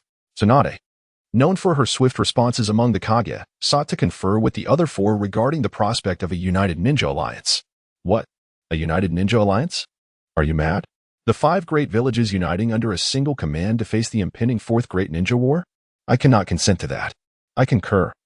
How could these two possibly instigate a fourth war? Tsunade's proposal was met with unanimous opposition from the other four Kage. The earlier discussion about safeguarding the Eight Tails and Nine Tails merely entailed each village dispatching a few ninjas. However, the notion of assembling the ninjas of all five great villages under a unified command was simply untenable. Since the inception of the ninja village system by the first Hokage, Konohagakure has consistently held the position of the strongest among the five. Tsunade's suggestion of unification inevitably aroused fears among the other Kage regarding Konoha's intentions to encroach upon their villages. Faced with collective dissent, Tsunade found herself at a loss for words. Her rationale for proposing a united alliance stemmed from her first-hand experience of Jiang Tian's prowess and the formidable strength of Uchiha Madara. Perhaps these two truly could ignite the flames of the Fourth War. As the meeting concluded, the five Kage returned to their respective villages. After all had departed, the figures of Jiang Tian and Obito gradually materialized. Oh my, did I misjudge? These self-serving individuals only consider their own villages. They would never undertake actions detrimental to their interests. Obito nodded in agreement. I overestimated them. I anticipated that upon learning of the Fourth War, they would devise some effective strategy, yet they remain entrenched in their selfishness. The two had lingered to observe whether the five Kage would set aside their past grievances and unite, but the outcome was unmistakable. These individuals were solely focused on their own gains. This revelation only reinforced Obito's conviction in the Moon's Eye plan. For true peace could only be realized in a dream world of one's own creation. Have there been any updates on the location of the Nine Tails? Not yet. White Setsu has failed to uncover any information regarding the Nine Tails. Obito frowned. As a member of the Akatsuki responsible for intelligence gathering, White Setsu's skills in information acquisition were extraordinary. Yet, even he had been unable to locate the Jinchuriki of the Nine Tails, which left Obito somewhat troubled. Then let us first ascertain the whereabouts of the Nine Tails and Eight Tails. While White Setsu conducts his investigation, we must also prepare for the impending war. Indeed. It is also time for me to implant Nagato's Rinnegan. After obtaining the Rinnegan from Jiang Tian, Obito did not proceed with the transplantation. He and Jiang Tian once held on to a glimmer of hope, contemplating the possibility of Obito implanting the Rinnegan to ascertain whether they could utilize the outer path, samsara technique to resurrect their beloved girls. However, the scroll left by Madara clearly outlined that, besides Madara himself, who had evolved the Rinnegan, only the uniquely bloodline Nagato could wield the outer path, samsara technique. Furthermore, this technique was exceedingly peculiar, rendering even a reanimated Nagato incapable of employing it. Thus, the two could only pursue the path of the Moon's Eye plan to its conclusion. Obito sought means to transplant the Rinnegan, while Jiang Tian was tasked with securing the corpses of fallen warriors. Currently, apart from Madara, Nagato, and Itachi, there were no other formidable beings available for reanimation. Although these three possessed immense power, they appeared somewhat fragile on the battlefield. Of course, this did not apply to Madara, who could harness the power of the Rinnegan. Jiang Tian had only allocated one Rinnegan to Obito, reserving the other for himself to prevent Madara from assembling a complete pair of eyes for genuine resurrection. In his quest for the corpses of powerful warriors, Jiang Tian's thoughts immediately turned to the deceased members of the Akatsuki organization. Aside from Haiden, Obito, Jiang Tian, and Konan, the once mighty Akatsuki had long since faded, its members having suffered significant casualties. Jiang Tian intends to resurrect each of them, enlisting the entire Akatsuki organization to partake in the Fourth Great Ninja War. Naturally, he also seeks to bring back the past leaders of the Five Great Villages. Anyone who can offer formidable combat prowess will be revived. In the original anime, the companion who initiated the Fourth Great Ninja War alongside Obito was Kabuto Yakushi, but now it is Jiang Tian who takes his place. Among those he wishes to resurrect, the most crucial is Orochimaru, for he possesses the means to lift the reanimation jutsu. In the original narrative, it was Orochimaru's revival of 4 Hokage that altered the course of battle. This time, Jiang Tian yearns for a grand gamble. He aims to resurrect Orochimaru to inquire whether there exists a method to fully control the 4 Hokage, akin to the first Hokage's prowess. Should such a method exist, he could also exert control over Madara, as Madara is depicted in the original story as the man capable of dispelling the impure world reincarnation. Recalling his past conversation with Orochimaru, Jiang Tian remembers that he once mentioned the Dragon Cave as the most suitable location for his resurrection should he perish. The Dragon Cave, one of the 3 great sanctuaries, may not be the most powerful, but it is certainly the most enigmatic. While the existence of my Bokuzen is well known due to the protagonist Naruto and his frog companions, the information regarding the Dragon Cave is far more obscure. It is known that Kabuto successfully mastered Sage Mode and gained the recognition of the White Snake Sage.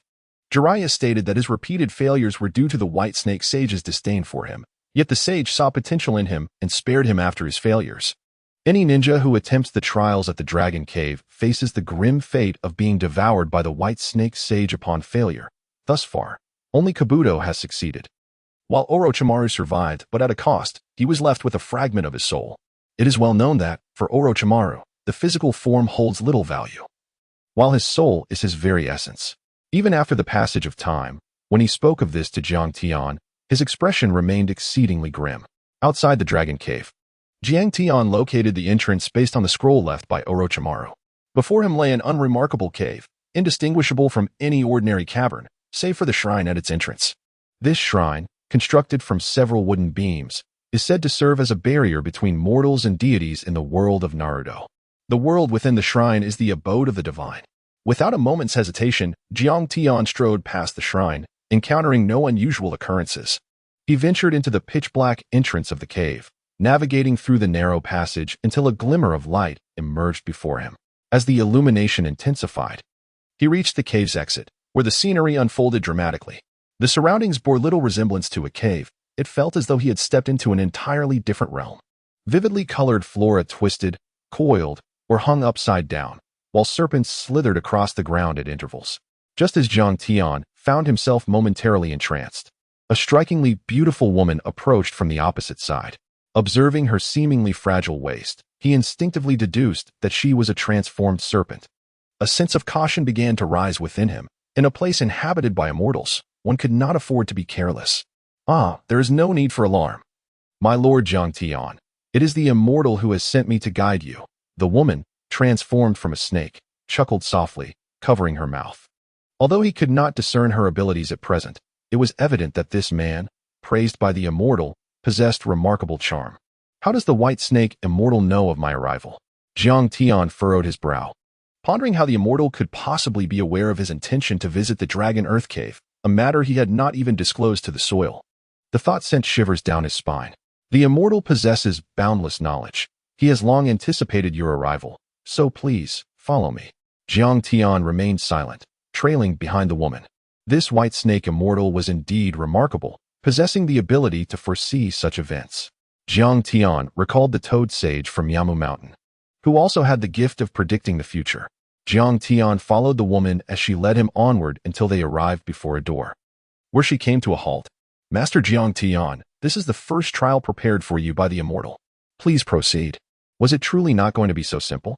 Without hesitation, Jiang Tian pushed open the door to the trial.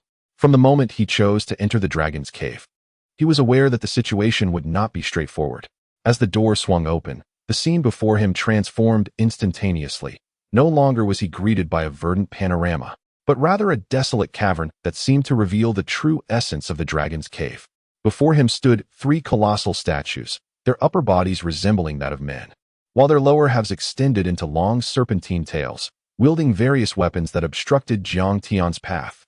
Susanoo, the violet giant, surged forth, enveloping Jiang Tian, as a massive katana swung fiercely toward the statues, blocking his advance. Bang!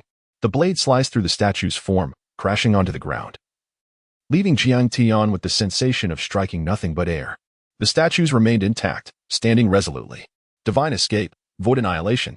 Realizing the futility of Susanoo, Jiang Tian swiftly resorted to ninjutsu. Multicolored chakra swirled in his hands, compressing until it formed a small sphere. With a gentle flick of his hand, the sphere floated toward the 3 statues. Bang! Another violent explosion reverberated through the cavern, yet the statues stood unscathed. Jiang Tian's expression suddenly grew grave. Neither Susanoo nor ninjutsu proved effective. Could it be a sealing technique? Jiang Tian withdrew the Soul Wind Shadow Technique scroll that Orochimaru had bequeathed to him. He unfurled the scroll, revealing a myriad of black patterns, with a prominently inscribed seal at its center. Biting his finger, he allowed his blood to drip onto the seal. Unseal.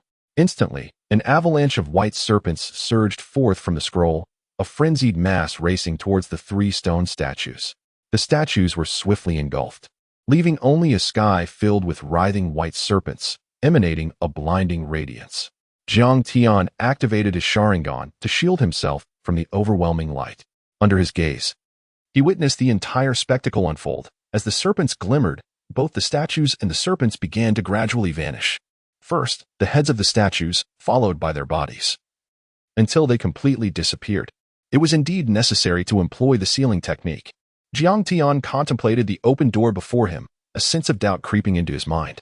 It seemed that the trial orchestrated by the Sage of White Serpents was specifically designed to exploit his vulnerability, knowing he lacked mastery of sealing techniques, thus presenting him with such a challenge.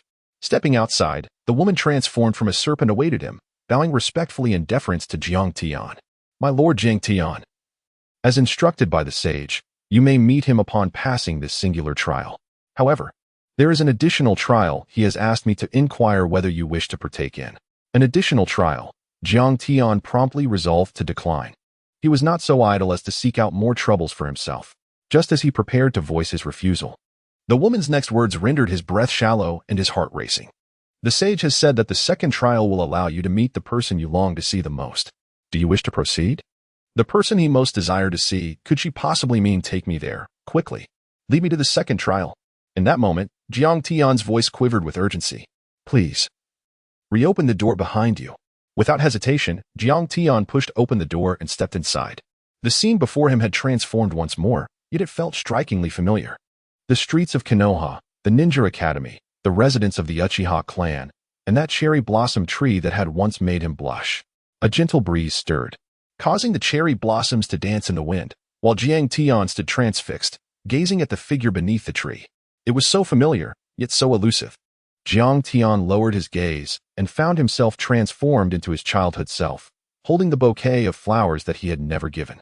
Little Jiang Tian, isn't today your birthday? Why are you still standing there in a daze? Upon raising his head once more, he beheld the girl who had appeared in his dreams countless times, extending her hand toward him with a radiant smile. Come, I'm here, Ling, I'm here. Jiang Tian grasped her hand firmly and embraced her tightly. Chapter 49, a confession long overdue. Beneath the familiar cherry blossom tree, Jiang Tian held Ling in his arms, the tangible sensation blurring the lines between illusion and reality. He understood that this was a trial orchestrated by the White Serpent Immortal, that it was but a fabrication. Yet, in this moment of embrace, the chance to hold the girl he had yearned for over the years, even if it were a mere illusion, left him entranced.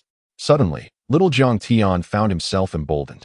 Uchiha Ling chuckled, revealing her signature tiger teeth.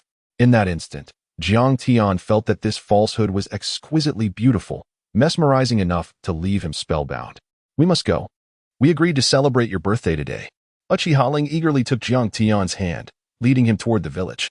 She had meticulously planned a celebration for him days in advance. As he glanced at their direction, Jiang Tian realized that this was a manifestation of his deepest memories, now resurrected by the White Serpent Immortal through some unknown means. Their first destination would be Ichiraku Ramen, where they would savor a bowl of longevity noodles. In his heart, Jiang Tian silently recited the events that were about to unfold. Fully aware of what was to come, yet his face remained adorned with a smile. The places that Ling intended to take Jiang Tian were all familiar to him, as they were the very locations he had visited on his birthday. This was merely a reawakening of his cherished memories. Even if he had already been to these places, what did it matter? A return visit would suffice. Engaging in an activity with someone he cherished, regardless of how many times it was repeated, would undoubtedly be the most joyous experience, as long as it was with that particular person. Welcome to Yao Ramen. Please prepare for me a bowl of the finest longevity noodles, and do add plenty of chili, if you please. Oh, and do remember, no scallions. Jiang Tian does not favor them. Also, be generous with the pepper and garlic, as he delights in the latter when enjoying his noodles. The spirited Uchiha Ling, with her hair styled in a bun, chattered animatedly with Uncle Yao, her eyes sparkling with the light of affection as she spoke of Jiang Tian as preferences. Dear customer, your noodles are ready. Oh my, how fortunate you are to have someone who adores you so deeply. You must be truly happy. Jiang Tian paid no heed to Yi Lu.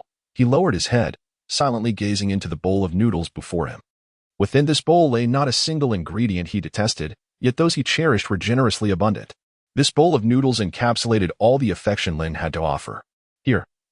A clove of garlic, his utmost favorite, was presented to him by Uchiha Ling, who extended her hand, offering a perfectly peeled clove. Jiang Tian gazed at the girl's radiant smile and the clove of garlic she handed him, and in that moment, he could no longer contain himself. Tears cascaded down his cheeks, and his shoulders trembled slightly as he succumbed to quiet sobs. Why could he not protect this girl, whose eyes were filled with reflections of himself? Jiang Tianjin, why are you suddenly crying? Is the food not to your liking? in his youthful form. Jiang Tian fervently shook his head. He picked up the bowl before him and devoured the longevity noodles prepared especially for him. As he ate, he exclaimed, "Delicious." How could Ling's longevity noodles be anything but delightful? The flavor of the noodles eluded him entirely. He was only aware of the scalding tears that occasionally dripped into the bowl and the motion of wiping his eyes as he consumed the meal. Once he finished the noodles, Jiang Tian followed Ling, reenacting the events of his childhood birthday. They arrived at the Hokage rock of Kanahagakure, where Uchiha Ling looked down upon the village below and suddenly shouted towards the distance, "Shinmitsuki Jiang Tian, unparalleled in the world." Shinmitsuki was Jiang Tian's surname. After her proclamation, Uchiha Ling turned to him, her face aglow with joy. Once, Jiang Tian had boasted of his future as the most formidable ninja in the shinobi world. When Ling inquired about the prowess of the mightiest ninja, Jiang Tian had replied that they were unmatched in greatness. Little did he know that Ling had held on to this jest, recalling it even until her last breaths. To become a ninja as formidable as the unmatched requires not a single tear, she had said, even as her vitality waned. Still remembering Jiang Tian's aspiration to be the most powerful ninja, unparalleled in strength, Jiang Tian's throat tightened as he choked back tears, still resembling a weeping child before Ling. His eyes brimming with sorrow. Were this scene to be witnessed by the ninjas of the 5 Great Villages, they would likely find it unbelievable, questioning their own sight. This formidable villain of the ninja world, who had repeatedly brought devastation to Konoha, and who, alongside the masked man, had proclaimed the onset of the 4th Great Ninja War, had once faced the 2nd Hokage alone. Yet here he was, displaying such vulnerability. Only in Ling's presence could he shed his facade, remove his mask, and return to the true Jiang Tian, his gaze filled entirely with thoughts of her. As the sky gradually darkened, Jiang Tian and Ling strolled hand in hand to one familiar place after another, each location having appeared countless times in Jiang Tian's dreams. There stood the well-known cherry blossom tree, alongside the girl with her hair tied in a bun. Beneath the cherry blossom tree, Jiang Tian gazed at Ling, acutely aware that their time together was drawing to a close, as this beautiful dream orchestrated by the White Snake Sage was nearing its end. He produced a bouquet of flowers that should have been given many years prior, his lips trembling slightly. For now was the moment to voice the affection that had been long overdue. "Ling, I have something to tell you," the diminished Jiang Tian said, extending the bouquet towards her, his face flushing with a rosy hue. No matter what he had endured, he still blushed in Ling's presence, remaining that bashful boy at heart. What is it that you wish to say, Jiang Tian-kun? You seem so serious," Ling replied, her laughter bright and joyful, as if any moment spent with Jiang Tian filled her with happiness. I, Jiang Tian stammered, struggling to articulate even a single coherent sentence. Damn it. Why was he still like this? Why was he still so timid, unable to even utter the words "I like you"? Jiang Tian, much like Obito, possesses a certain timidity, so profound that he hesitates to confess his affections to the girl he adores. Yet, paradoxically, both exhibit an audacity so grand that they dare to defy the entire world. It matters not, regardless of what Jiang Tian wishes to express. Ling is always willing to listen. Upon hearing these words, Jiang Tian closed his eyes, bowing his head. As he finally uttered the confession that had lingered in his heart for many years, "I have liked Ling for a long, long time." Jiang Tian dared not gaze upon Ling's expression at that moment. He kept his eyes closed, bowing his head. The gentle sound of Ling's voice graced his ears. Jiang Tianjun harbors feelings for Uchiha Ling, I am aware. Though it was a mere fabrication, he finally uttered those words, directed at Ling. A soft breeze stirred, carrying the cherry blossoms, imbued with Jiang Tian's longing, far away. The trial orchestrated by the White Snake Sage had come to an end, and the world with Ling had vanished. He reappeared within a cavern, where a magnificent white serpent coiled upon a stone chair before him. Casting a glance towards Jiang Tian and flicking its tongue. "Jiang Tian, how do you find the gift I have meticulously prepared for you? Are you satisfied? At the very least, it has alleviated many regrets this dreamlike realm encountered during the trial." Chapter 50. The Ambitions of the White Snake Sage. Jiang Tian stood still, momentarily lost in thought. To meet Ling once more and boldly proclaim the confession that had lingered for years was a scenario he had only envisioned in dreams. "I truly appreciate the trial you have prepared for me, yet I wonder why you must go to such lengths to assist me in this manner." Jiang Tian gazed at the White Snake Sage, aware through his conversation with Orochimaru of the sage's temperament, one that was quick to devour those who faltered in their trials. Such a sage would hardly extend assistance without a compelling reason. "Indeed, I have meticulously devised this trial for you. and there are ulterior motives at play. I seek to ally with you, not just myself, but the entire Dragon Cave as well. Upon hearing this proposition, Jiang Tian's expression turned perplexed. The creatures of the three sacred lands are bound to ninjas through the medium of spiritual techniques, are they not? If you wish to join forces with me, do share your thoughts. Aware of the White Snake Sage's intention to forge an alliance, Jiang Tian's demeanor softened slightly. He had been prepared for battle since his arrival at the Dragon Cave. Engaging in combat with the White Snake Sage of the three sacred lands would indeed expedite Orochimaru's resurrection. However, it now seemed that confrontation might be averted. My boy, you must be familiar with the Maiboku Mountain, one of the three sacred lands, correct? Jiang Tian nodded, acknowledging the truth of his words. Indeed. I have encountered the group of toads from Maibokuzen on more than one occasion and am well aware of their capabilities. I understand your intention to instigate the Fourth Great Ninja War, and both I and the Dragon Cave are prepared to offer our assistance to ensure your triumph in this conflict. In return, I seek a promise that, upon your victory, all ninjas across the world will pay homage to my White Serpent Sage and forge a pact with the serpents of my Dragon Cave, granting them the status of summoning beasts. Jiang Tian's heart jolted with surprise. The unfolding situation was contrary to his expectations. The Dragon Earth Cave unexpectedly intended to participate in the war. White Serpent Immortal. If the serpents within your Dragon Earth Cave have not established a covenant to become spirit beasts and cannot venture outside, how can you assist me in securing victory in this conflict? Jiang Tian was not naive. The White Snake Immortal had spoken at length without specifying how he could be of assistance, clearly lacking sincerity in negotiating terms. Young man, there is no need for you to question my sincerity. This immortal harbors a profound disdain for that corpulent old toad of Nyamu Mountain. Thus I am determined to aid you in securing victory in this war. The corpulent old toad referred to the toad immortal of Nyamu Mountain, suggesting a history of animosity between the White Snake Immortal and the aforementioned figure. How then do you propose to assist me? Jiang Tian inquired with a calm demeanor. The White Snake Immortal's willingness to help was of little consequence to him. His primary objective was to revive Orochimaru. He had not anticipated gaining the support of the Dragon Cave. A peculiar expression flickered in the serpent's eyes as he gazed at Jiang Tian and slowly uttered a few words. Immortal mode. Jiang Tian remained unmoved, a cold smile gracing his lips. Transform into a serpent? Like Orochimaru, spitting snakes while being spat upon by them. How utterly repulsive.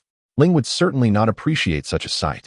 The White Snake Sage reclined upon a stone chair, casting a glance at Jiang Tian, presenting a rather enticing proposition. That scoundrel Orochimaru shall never gain my approval, but you may. The Sage Mode I am about to impart to you is the most formidable Sage Mode of the Dragon Cave.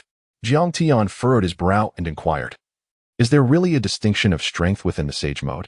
Indeed, the very name Dragon Cave signifies that the most formidable Sage Mode possesses the ability to transform one's form, bestowing upon the individual certain characteristics of a dragon. Only by acquiring these draconic traits can one be deemed to have truly inherited the supreme sage legacy within the Dragon Cave. The words of the White Snake Sage stirred something within Jiang Tian. It would be disingenuous to claim he felt no temptation. The natural energy attained through the successful cultivation of Sage Mode is immensely powerful, far surpassing the chakra. In the original narrative during the Fourth Great Ninja War, Naruto's Sage Mode played a pivotal role. However, merely mastering Sage Mode alone would not suffice to persuade me to agree to the condition that all ninjas honor the Dragon Cave upon achieving victory in battle. Truly, he is a rather greedy lad. The White Snake Sage continued to lay out further terms. When the war truly commences, I shall devise a means to summon the serpents of the Dragon Cave to the battlefield. Furthermore, all sage techniques from the Dragon Cave will be available for your training, and I may even serve as your summoning beast in the war. Jiang Tian's gaze darkened, perplexed by the inexplicable willingness of the White Serpent Immortal to become his spirit beast and partake in the war. In the original anime, the immortals from the three sacred lands had yet to express such a willingness to become the spirit beast of humans. I am intrigued by what compelling reason has led an immortal like you to descend to such depths. Jiang Tian gazed intently at the White Snake Immortal, seemingly attempting to decipher the answer from his expression. Young man, I have already offered everything within my power. What further grounds do you have to decline? As for the rationale behind your inquiry, I cannot divulge it, yet I approach you with genuine intent to collaborate. The White Snake Immortal's gaze suddenly turned frigid. He had already presented all the terms he could offer, and should Jiang Tian continue to refuse? After a moment of silence, Jiang Tian spoke. I concede to your request. Indeed, as you have stated, I possess no valid reason to refuse. I wish to cultivate the immortal mode to enhance my chances of achieving victory in battle. The White Snake Sage shook his head, saying, not at this moment.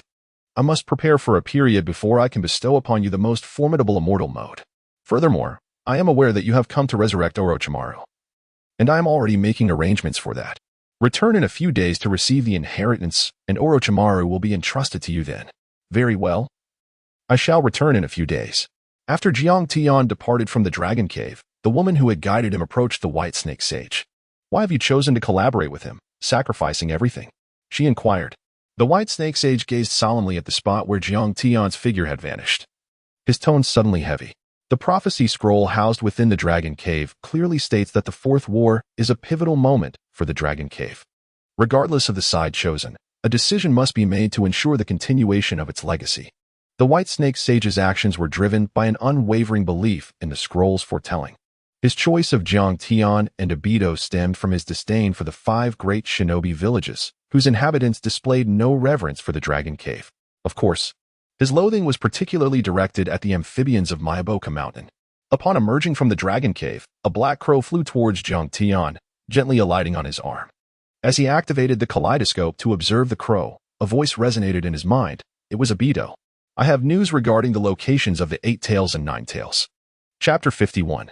The Akatsuki assembly complete within the Akatsuki's base. Obito was at a loss for how to transplant the Rinnegan, having left the base for the time being. White Zetsu stood before Jiang Tian, his demeanor respectful. My lord, we have located the hiding places of the Nine Tails and Eight Tails in a certain valley. A valley? Jiang Tian recalled from the original storyline that the Nine Tails and Eight Tails were supposed to be on an island. How had they ended up in a valley? Nevertheless, he quickly reconciled this discrepancy, realizing that the butterfly effect caused by his own actions had initiated subtle changes in this world. Taking refuge in a valley was not surprising. However, confirmation was still necessary. Have you thoroughly investigated? Are you certain they are hiding there? What is the security situation like? In response to Jiang Tian's inquiries, White Zetsu recounted his findings in detail. According to my investigation, the Eight Tails, Killer Bee, and the Nine Tails, Naruto Uzumaki, are gathered together. It seems that Killer Bee is even instructing Naruto on how to control the Nine Tails chakra within him. Furthermore, regarding their security, many elite jonin from various ninja villages are stationed near the valley. Capturing the Eight Tails and Nine Tails is critical to the Moon's Eye plan. With Obito now seeking to implant the Rinnegan, this operation would have to be undertaken alone. Are there any Kage-level guardians present? Jiang Tian queried, deeming it essential to clarify the situation before proceeding. White Zetsu shook his head in denial. I did not detect any Kage-level powerhouses. However, I still believe it would be wise to wait for Obito's return and act together. Given the current circumstances, with the 5 great shinobi villages guarding the 2 Jinchuriki, the risk of Jiang Tian acting alone was exceedingly high. No need to wait. Since we have the information, I shall go myself. With my space ninjutsu, I shall remain unharmed. After enduring the second trial of the White Snake Immortal, Jiang Tian was consumed with an eagerness to reunite with Ling, yearning for not a moment's delay. Enough said, hand me the map. Upon receiving the map handed over by Baiju, he activated his space-time ninjutsu, and his figure vanished without a trace. In the valley where Karabi and Naruto resided, elite jonin dispatched from various villages formed the outer perimeter, revealing a relatively modest guarding force. Yet, deep within the valley stood many familiar faces: Mizukage Terumi Mei, Hokage Tsunade, and Tsuchikage Inoki, 3 formidable Kage-level warriors. Accompanying them were several renowned ninjas, such as Kakashi and Might Guy from Konohagakure, Darui from Kumogakure, Ao from Kirigakure, and Karatsuchi from Iwagakure. These characters, prominent in the original anime, possessed considerable strength that was hard to overlook. Tsuchikage, are you certain Jiang Tian will fall for this? Tsunade inquired. According to intelligence, the masked man has gone off on his own for unknown purposes. Currently, within the Akatsuki organization, only Jiang Tian remains. Once he receives word, he will undoubtedly come to capture the 8 Tails and 9 Tails. This individual has become utterly obsessed with the so-called Eye of the Moon plan. Inoki analyzed the situation, leading this operation with strategic foresight. We have concealed our presences with sealing techniques. As long as his Sharingan cannot detect any anomalies, he will enter the valley without hesitation. With ninjas proficient in sealing techniques from the 5 great villages guarding this place, we will seal this space upon his arrival. rendering his space-time ninjutsu ineffective. Under such circumstances, his demise is inevitable. Upon hearing Inoki's meticulous analysis, the group felt the plan was indeed feasible. What about the possibility of Edo Tensei reviving Uchiha Madara? Someone questioned. No need for concern. I possess sealing scrolls passed down from my grandmother. While they may not fully seal Madara, they will certainly delay him, preventing him from intervening for a period, Tsunade interjected. Her grandmother, Uzumaki Mido, hailed from the Uzumaki clan, renowned for their sealing prowess. And the scrolls she left behind were far beyond the capabilities of ordinary ninjas. With the matter of Madara resolved, the focus shifted to Itachi and Nagato. Confronting our top-tier forces from several villages, Jiang Tian's venture today will surely lead to his end. Mizuki's Terumi May expressed her satisfaction with the plan, believing that if they could eliminate Jiang Tian while he and Obito were separated, their alliance would be swiftly dismantled, rendering the Fourth Great Ninja War a mere farce. He's coming. Outside the valley, Jiang Tian activated his Manjiki Sharingan, unaware of any peculiarities, everything aligned with Baiju's description, besides the numerous elite jonin. There were no Kage-level warriors present. He stepped forward, gradually making his way into the valley. Soon, I will be within, just a hair's breadth, merely a fraction away from entering. In that fleeting moment, all eyes were fixated on Jiang Tian. The instant he set foot into the valley, the 5 adept ninjas from the villages, masters of sealing techniques, would spring into action, sealing this very space to prevent his escape through spatial ninjutsu. Jiang Tian ambled forward, pausing just before the entrance to the valley. What was happening? Why had he stopped? Damn it, he had even raised his foot. Yet it inexplicably retracted at the last moment. The hidden ninjas, poised to seal the space, revealed expressions of frustration. They were so tantalizingly close. Jiang Tian stood still, furrowing his brows. Although his Sharingan detected no anomalies, an unsettling feeling lingered in his heart. The defenses surrounding the locations of the 8 Tails and 9 Tails appeared alarmingly feeble. If White Zetsu were to acquire any intelligence, he could easily seize both tailed beasts. After a moment of contemplation, Jiang Tian reached a conclusion. This was a trap. Aware of the potential danger, he merely smiled and, without further hesitation, stepped forward. Knowing full well that the 8 Tails and 9 Tails were present, he felt compelled to proceed.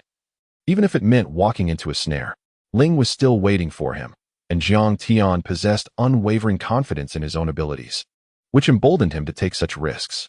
He advanced into the valley, and the hidden ninjas sprang into action, sealing the space around him. Jiang Tian's demeanor remained serene as he observed the sudden turn of events. Indeed, was this an ambush laid for him? Jiang Tian, today this place shall become your grave. Dimu, Tsunade, and Mei Terumi appeared before Jiang Tian, accompanied by a formidable throng of ninjas. Jiang Tian's expression remained tranquil as he extended his hand to roughly count the ninjas present in the gorge. There were no fewer than 50 of them, 3 at the level of the shadow, a dozen nearing that rank, and several dozen elite jonin. One must acknowledge the considerable effort that has been invested to confront me. They have even resorted to utilizing sealing techniques. As Jiang Tian smiled and gazed at the crowd, his words took an unexpected turn. However, in the face of overwhelming numbers, I am not entirely without assistance. With his hands clasped together, he invoked the reanimation jutsu. Suddenly, several coffins emerged from the ground, and alongside Uchiha Madara, all the deceased members of the Akatsuki were present. The Akatsuki had officially gathered. Chapter 52, Akatsuki vs. The 5 Great Ninja Villages' 7 coffins gradually rose from the earth, capturing the attention of all. How could there be so many coffins? Was he supposed to have only reanimated Uchiha Madara? Including Uchiha Itachi and Nagato, there should only be 3. But Tsuchikage Inoki furrowed his brow. This was not what he had anticipated. Could it be that all those within the coffins were formidable warriors? Such thoughts flickered through everyone's minds. If they were indeed powerful, the outcome of today's ambush would be uncertain. Under these circumstances, it would be far from guaranteed that Jiang Tian could be defeated. Bang, bang, bang, bang. The coffin lids fell, and as the onlookers beheld those lying within, they could not suppress their gasps of astonishment. Aside from Uchiha Madara, the others were all members of the Akatsuki. One ninja exclaimed, noting that several Akatsuki members possessed strength comparable to that of the Kage. Moreover, Jiang Tian had not summoned anyone of inferior caliber like Kido. In the first coffin, Uchiha Itachi lay peacefully with his eyes closed. The second contained the recently deceased Nagato. The third held the humanoid-tailed beast, Kisame Hashigaki. The master of puppetry, Sasori of the Red Sand, the mad artist Deidara, and the immortal treasure hunter, Kakuzu. We're all present. The final coffin made a grand entrance with a loud crash as its lid was kicked off once more. Jiang Tian frowned. Did Uchiha Madara insist on making a dramatic entrance by kicking the coffin every time? Was Hashirama here? Fifth Hokage, act quickly to seal this one. The Tsuchikage signaled Tsunade to prepare the sealing scroll against Madara. Tsunade turned her palm, revealing the scroll left by her grandmother, Mido Uzumaki. She swiftly opened it, biting her finger to let blood fall onto the sealing symbol inscribed at its center. Seal. Feeling the binding energy, Madara glanced at Tsunade. If Hashirama is not present, I had no intention of making a move. Is this a waste of a sealing scroll? With Madara not taking action, the three Kage felt confident that the chances of successfully eliminating Jiang Tian were still quite favorable, not absurdly low. Prepare to strike, commanded the Tsuchikage, and the combined forces of 50 ninjas from the 5 villages readied themselves. They all understood the gravity of this mission.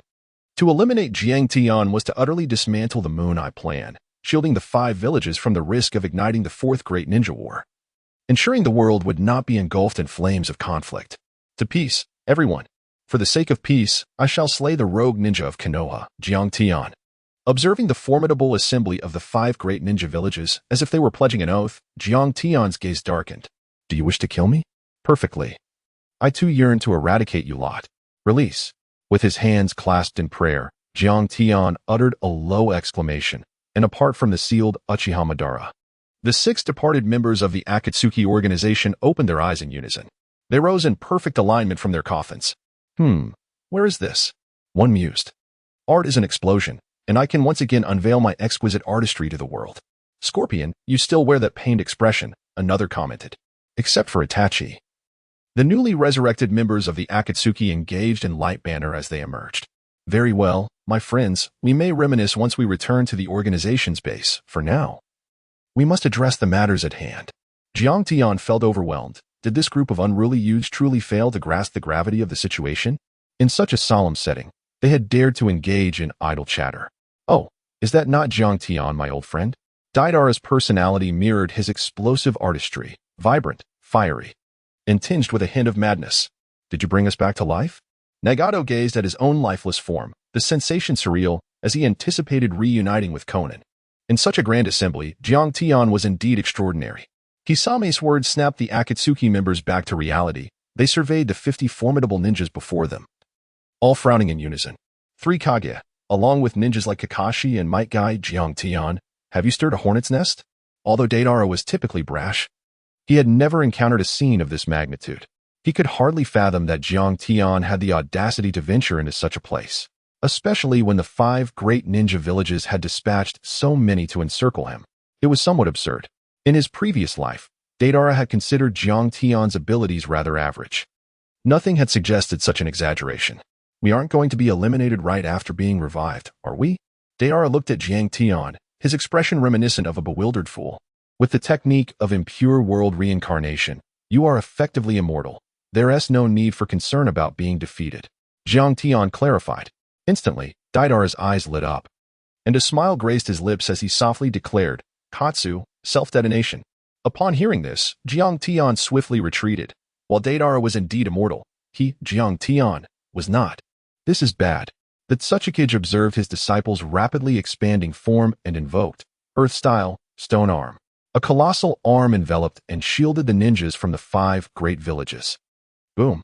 Following a cataclysmic explosion, the world fell silent, interrupted only by Deidara's maniacal laughter.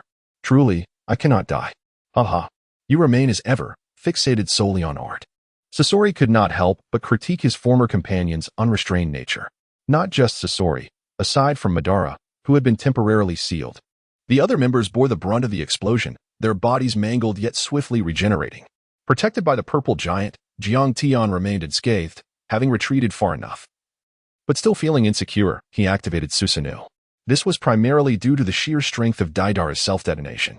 In the direction of the 5 great villages, the stone arms summoned by the Tsuchikage were left in tatters, while Meitarumi employed a layer of solution to mitigate the explosion's force. Even so, aside from the 3 Kage, who sustained no injuries due to their formidable strength, the other ninjas suffered various wounds. Remarkably, even amidst such layered protection, 2 relatively unknown elite jonin had perished in the blast. With the earth-shattering explosion, the battle officially commenced. Deidara's body was still in the process of regeneration. Despite the potency of his self-detonation, the interval before he could activate it again was rather lengthy. Earth-style, ultra-heavy rock technique. In an instant, Jiang Tian and the members of the organization felt an overwhelming heaviness enveloping their bodies, as if a great weight were pressing down upon them. Melt escape. The technique of fusion monsters. Kage Akatsuki spat forth a corrosive liquid, aimed directly at Jiang Tian. Amaterasu. Itachi stood protectively in front of Jiang Tian, his Sharingan spinning. As the black flames ignited in an instant, consuming the oncoming caustic fluid. Everyone, settle your scores. Today is the perfect opportunity to confront your adversaries. As Jiang Tian concluded his words, he commanded Susanoo to join the fray. Chapter 53, The Turn of Events. Jiang Tian. The three shadows observed the imposing violet giant before them, each positioned at a different angle to encircle him. Dust release, original world separation technique. The earth shadow, Inoki, utilized his bloodline technique, and chakra coalesced into a transparent beam that surged directly toward Jiang Tian's Susanoo. An indescribable force bore down upon Susanoo. Devoid of the thunderous roar of a violent explosion, chakra relentlessly eroded his ocular power, causing Susanoo to dim slightly. Lava release, corrosive beast technique. A caustic acid clung to Susanoo's form. With a punch imbued with extraordinary strength, Tsunade struck, and with a resounding crash. The sound of minute fractures echoed as Jiang Tian's Susanoo became riddled with cracks. As time passed, the violet giant disintegrated and vanished. Under the relentless assault from the three shadows, Jiang Tian's Susanoo could no longer withstand the pressure and dissipated. He landed on the ground. Gazing at the members of the Akatsuki, Deidara was still in the process of restoring his body, while Obito was sealed. And the others were entangled with the ninjas from the 5 Great Villages, unable to escape. It was now a 1-against-3 scenario. He unsheathed his katana. His Sharingan spinning, the crimson pupils fixated on Konan. Kodo Amatsukami. Gained through the fusion with Shusui's eyes, this eternal Mangeki Sharingan naturally possessed this supreme illusion. In an instant, Konan stood frozen, drawn into the realm of Genjutsu. Subsequently, Jiang Tian's figure flickered and appeared before Tsunade, thrusting the katana fiercely toward her chest. Dust release, limit boundary separation technique. Inoki unleashed an upgraded version of the original world separation technique, its range and power far surpassing the previous iteration. A transparent wave of chakra surged toward Jiang Tian's back, compelling him to halt his assault on Tsunade. As Jiang Tian turned around, the kaleidoscope spun rapidly, and his doppelganger materialized before him, followed by another colossal purple giant that absorbed the blow with unwavering resolve. This doppelganger truly possessed the same prowess as its original. In the depths of Naka's mind, thought surged. He had witnessed Jiang Tian's doppelganger during the previous ambush on Nagato. Although that incarnation had been capable of wielding Susanoo, Noki had felt at the time that it possessed at most half of Jiang Tian's strength. However, it now appeared he had gravely misjudged the situation. The ability to utilize Susanoo and withstand his boundary removal technique was beyond the capacity of a mere doppelganger, lacking the full might of its creator. With a swift slash, the katana fell, blood staining the blade, yet it did not pierce Tsunade's chest. She had deftly blocked the strike with her arm. Konan remained ensnared in the illusionary realm of the Genjutsu, struggling to awaken, while Tsunade sustained injuries and Naka's boundary removal was thwarted. In mere moments, Jiang Tian faced 3 opponents, displaying an overwhelming advantage that left all spectators in awe. Could even the 3 esteemed leaders find no way to counter him? How could this be? The shinobi of the 5 Great Villages furrowed their brows. To them, Jiang Tian seemed overwhelmingly powerful. Despite being a mere doppelganger, it exhibited strength identical to that of its original, a phenomenon they had never witnessed before. In previous encounters, Jiang Tian predominantly relied on Susanoo in battle. When the ninjas saw Susanoo being shattered, they truly believed they had glimpsed the dawn of victory. Yet, the outcome revealed Jiang Tian's combat style was entirely different from his usual approach, proving to be formidable even without invoking Susanoo. I will hold him off, 5th Hokage. You go assess the situation with the Mizukage. Noki positioned himself in front of Jiang Tian, utilizing light and heavy rock technique to hover in the air. Jiang Tian, you shall not escape today. Escape? Why would I run? I intend to eliminate all of you and seize the 8 tails and 9 tails to execute the Eye of the Moon plan. Jiang Tian scoffed, asserting that even if he failed to capture a tailed beast today, eliminating a couple of formidable ninjas or even slaying a Kage would render this expedition worthwhile.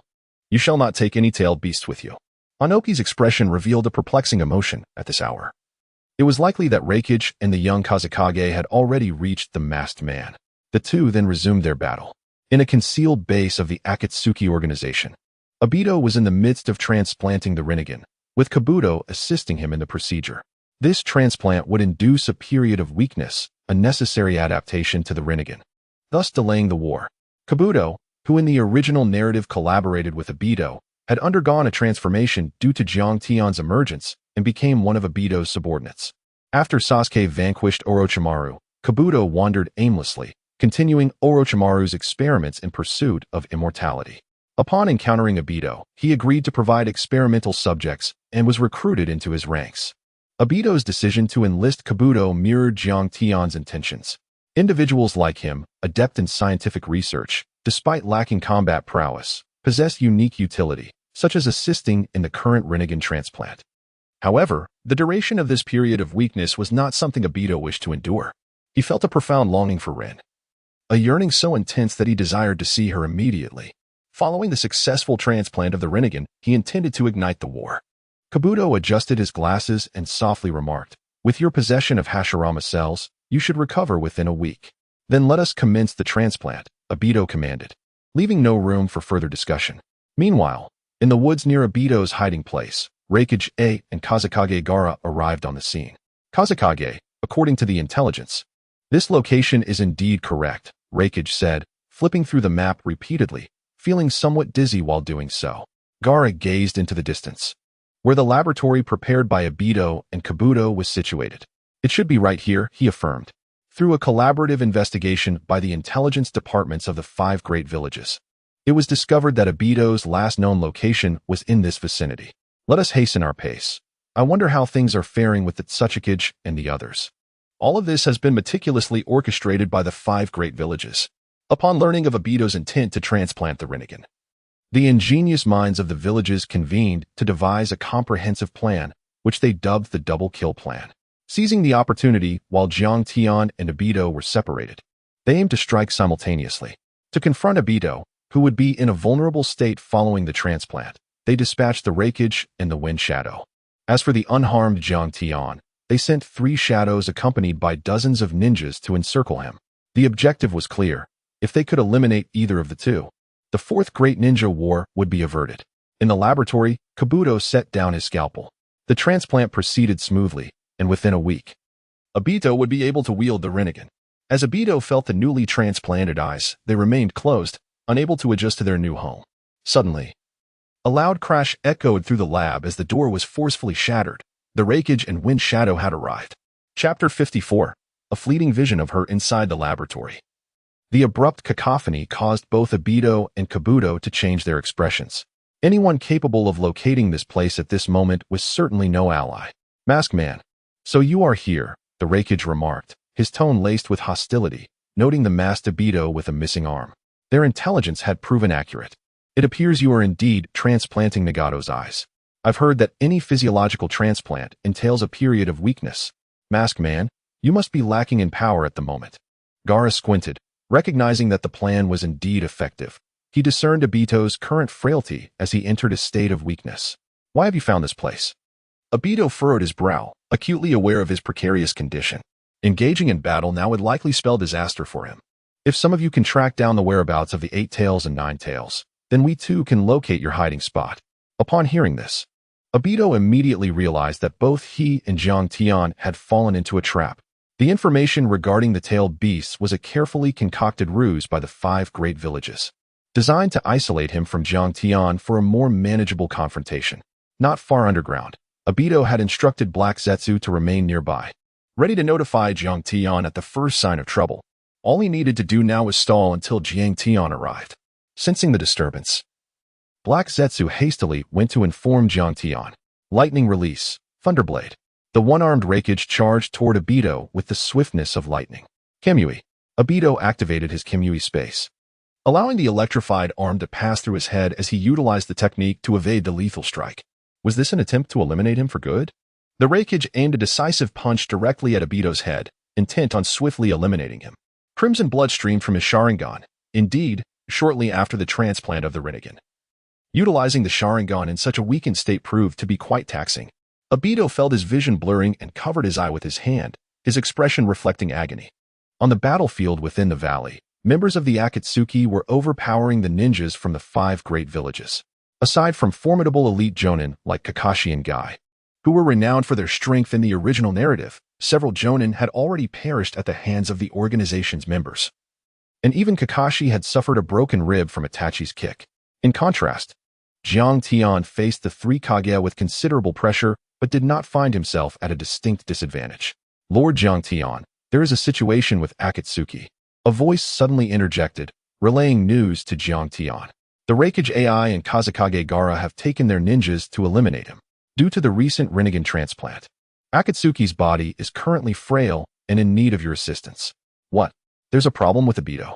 Jiang Tian was suddenly alarmed. The crux of the Moon Eye plan hinged upon the Ten Tails Jinchuriki, Obito. Should anything happen to him, the entire scheme would be doomed to failure. If the Moon Eye plan were to falter, he would never lay eyes on Ling again. Damn it, we must retreat. Jiang Tian bellowed, instructing the members of the Dirty Soil organization to prepare for his retreat. Itachi was the first to respond, in the eyes of the ninjas performing the sealing technique. His form suddenly transformed into a flock of crows that dissipated into the air. When he reappeared, he stood directly before them. In an instant, the eyes of these individuals flickered with a pinwheel pattern, and then their expressions turned vacant. The sealing technique confining the space was instantly shattered. Jiang Tian Jun, you may depart. Upon hearing Itachi's voice, Jiang Tian promptly prepared to utilize the space ninjutsu to escape, rushing at the utmost speed towards Obito. You shall not leave, roared the Tsuchikage. Anoki, perched atop the colossal rock golem, which then unleashed a mighty fist towards Jiang Tian. C2 Dragon.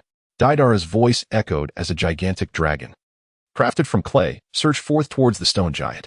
With a resounding crash, Deidara, who had been in the process of self-repair, finally restored his body. Jiang Tian, you must flee swiftly.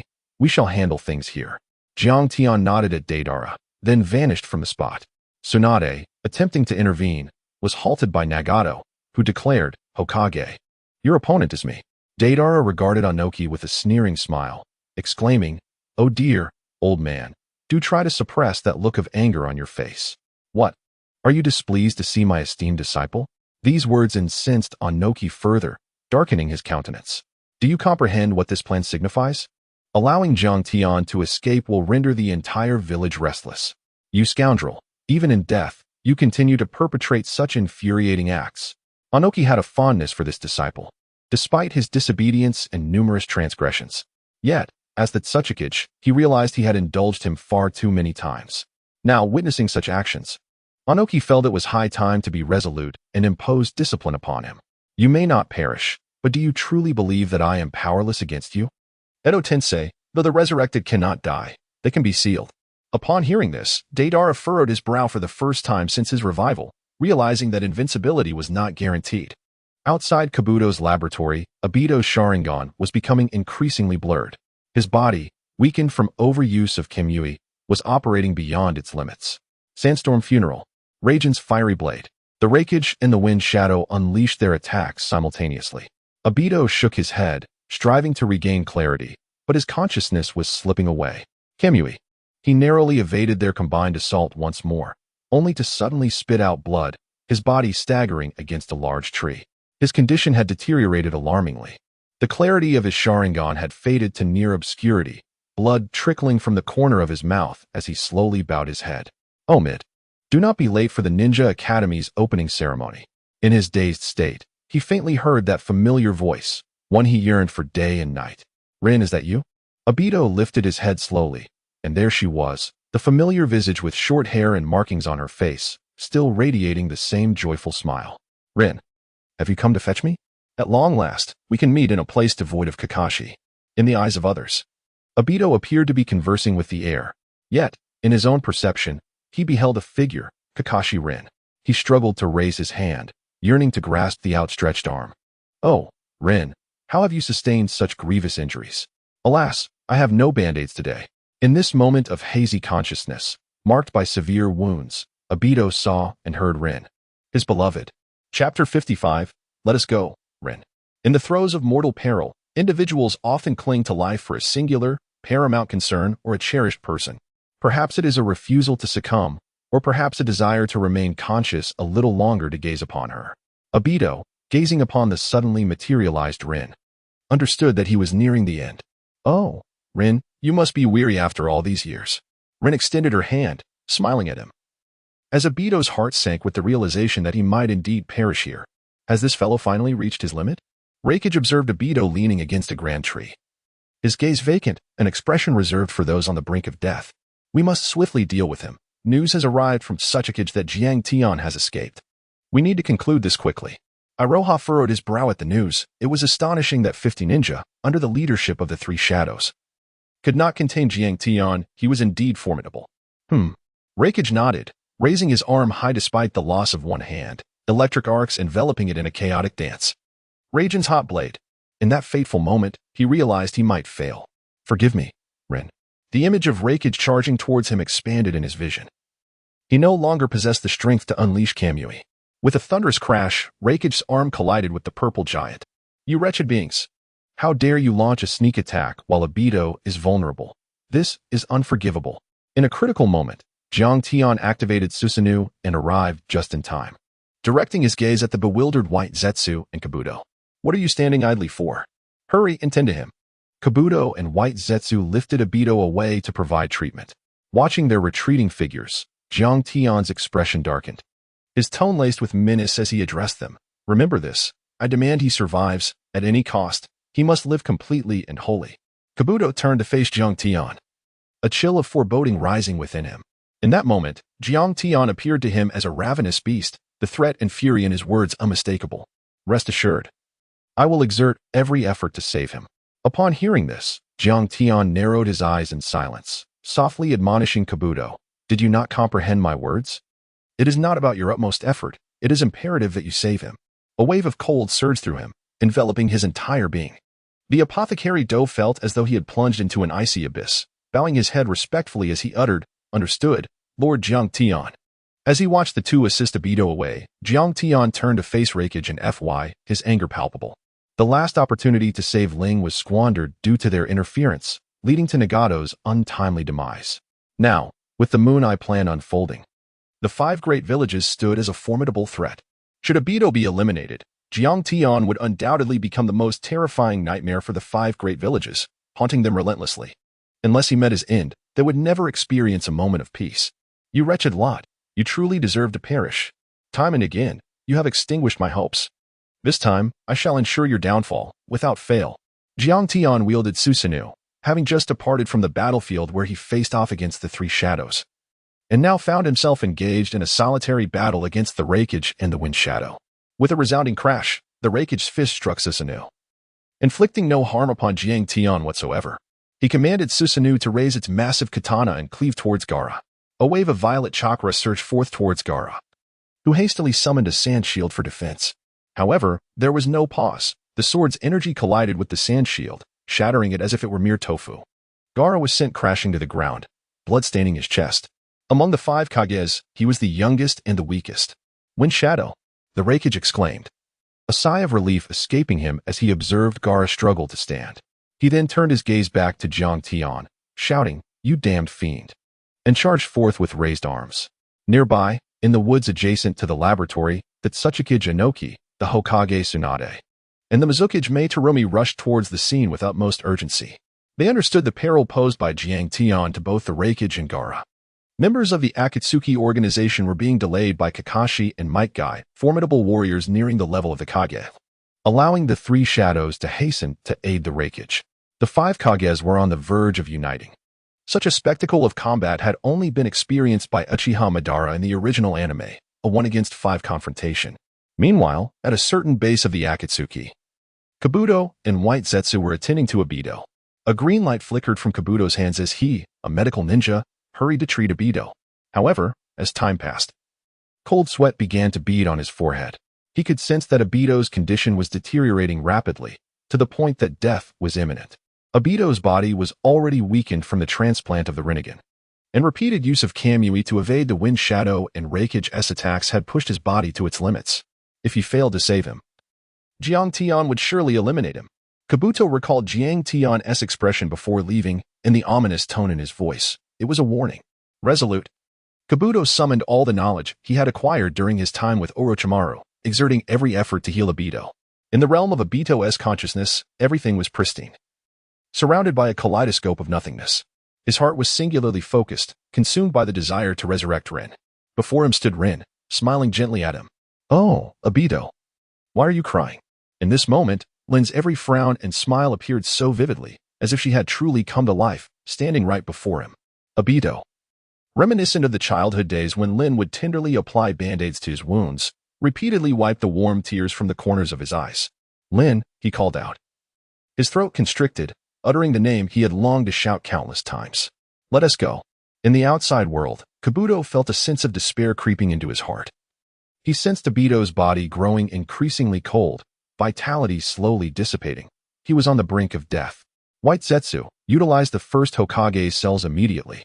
If he dies, we might as well prepare ourselves for being eliminated by Jiang Tian. White Zetsu, equally drenched in cold sweat, found themselves in the dim, damp base, frantically circling around the injured Obito, exhausting every possible means in a state of urgency. "Let us go," Lin called out once more. A serene smile of relief spread across Obito's face. For this time, it was just him and Lin, free from Kakashi's interruptions. He reached out and grasped Lin's hand, his smile radiating tenderness. "All right, I shall walk alongside Lin." Within the realm of consciousness, the deceased Lin took Obito's hand, guiding him toward an uncertain horizon. Chapter 56. Oh. Mid. Have you truly given up? In the realm of consciousness, Obito held Lin's hand as they walked forward together. Meanwhile, in the outside world, Kabuto had completely relinquished hope. Believing there was no chance of saving him, Obito's body continued to grow colder. "White Zetsu, we should prepare to flee. Obito-One survived this." White Zetsu gazed at Kabuto, feeling despair envelop him. If Obito were to perish, would Jiang Tian spare them? Obito continued to follow Lin, step by step, until a voice suddenly resonated. "Oh, Mid, are you truly giving up? Are you relinquishing Lin just like that? Have you forgotten her expression before she passed? Have you forgotten how she collected your enrollment notice from the Ninja Academy? Have you forgotten her treatment of your injuries? Have you forgotten her encouragement during your sorrow? Have you forgotten all the kindness Lin bestowed upon you?" A hand rested on Obito's shoulder, halting his advance toward Lin. Turning around, he beheld a figure adorned with a white mask bearing the Rinnegan, a man who had suddenly appeared in the realm of consciousness. Wielding a Uchiha fan on his back, another Obito, the one willing to ignite the fourth great ninja war for Lin, gazing at the familiar white mask. A spark reignited in Obito's eyes. "Yes, I cannot succumb to death just yet. I must revive Lin, she is still waiting for me." Obito turned to Lin, sheepishly scratching his head. "Lin, I'm truly sorry, but I cannot join you just yet. Please believe me, we will reunite soon. As long as I prevail in the fourth great ninja war and successfully execute the Eye of the Moon plan, I will bring you back to my side." As soon as Obito finished speaking, Lin transformed into a glimmer of light, vanishing from his consciousness. In the outside world, a flicker of life returned to Obito. His body no longer felt cold, but gradually warmed. "I have survived. I made it through." As Do gazed upon the revitalized Obito, an overwhelming joy surged within him. For now, he no longer had to worry about Jiang Tian eliminating him. Outside the laboratory, the forest bore witness to Jiang Tian's unrestrained devastation. As he commanded Susanoo to wreak havoc, under his fierce onslaught, Gaara found himself on the brink of collapse, while the Raikage was left battered, his remaining arm shattered by Jiang Tian's might. "Today, I shall dispose of both of you, and then proceed to capture the tailed beasts." The colossal purple giant advanced menacingly towards the Raikage, Susanoo lifting its katana high under Jiang Tian's control before delivering a brutal strike. With a resounding crash, the katana descended, enveloping the surroundings in a cloud of smoke. Jiang Tian's gaze was drawn to the sudden appearance of Noki in the sky. He soared upward, employing the technique of light and heavy rock to rescue the Raikage from certain doom. "Jiang Tian, do you truly believe yourself invincible? How dare you utter such words about defeating the Raikage?" Tsunade bellowed, her voice echoing with fury as she regarded the towering Susanoo. The Mizukage, Terumime, also arrived, positioning herself behind Susanoo to flank Jiang Tian alongside Tsunade. As Jiang Tian found himself encircled, a frown creased his brow. The relentless battles had begun to take their toll on his stamina. Although he could continue to fight, his thoughts were consumed with concern for Obito's rescue, leaving him disinterested in further conflict. Just wait, the fourth great ninja war will commence soon, he thought, anticipation tinged with urgency. As Jiang Tian uttered those words, he departed using his space ninjutsu. Within the base, with Jiang Tian's arrival, Obito gradually regained consciousness. "Oh, Midori, are you all right?" Jiang Tian hastened to Obito's side, expressing genuine concern for his well-being. Obito's complexion was exceedingly grim. He had nearly let Rin down. If he were to perish, how could he ever bring back the girl he cherished? This encounter had indeed been perilous.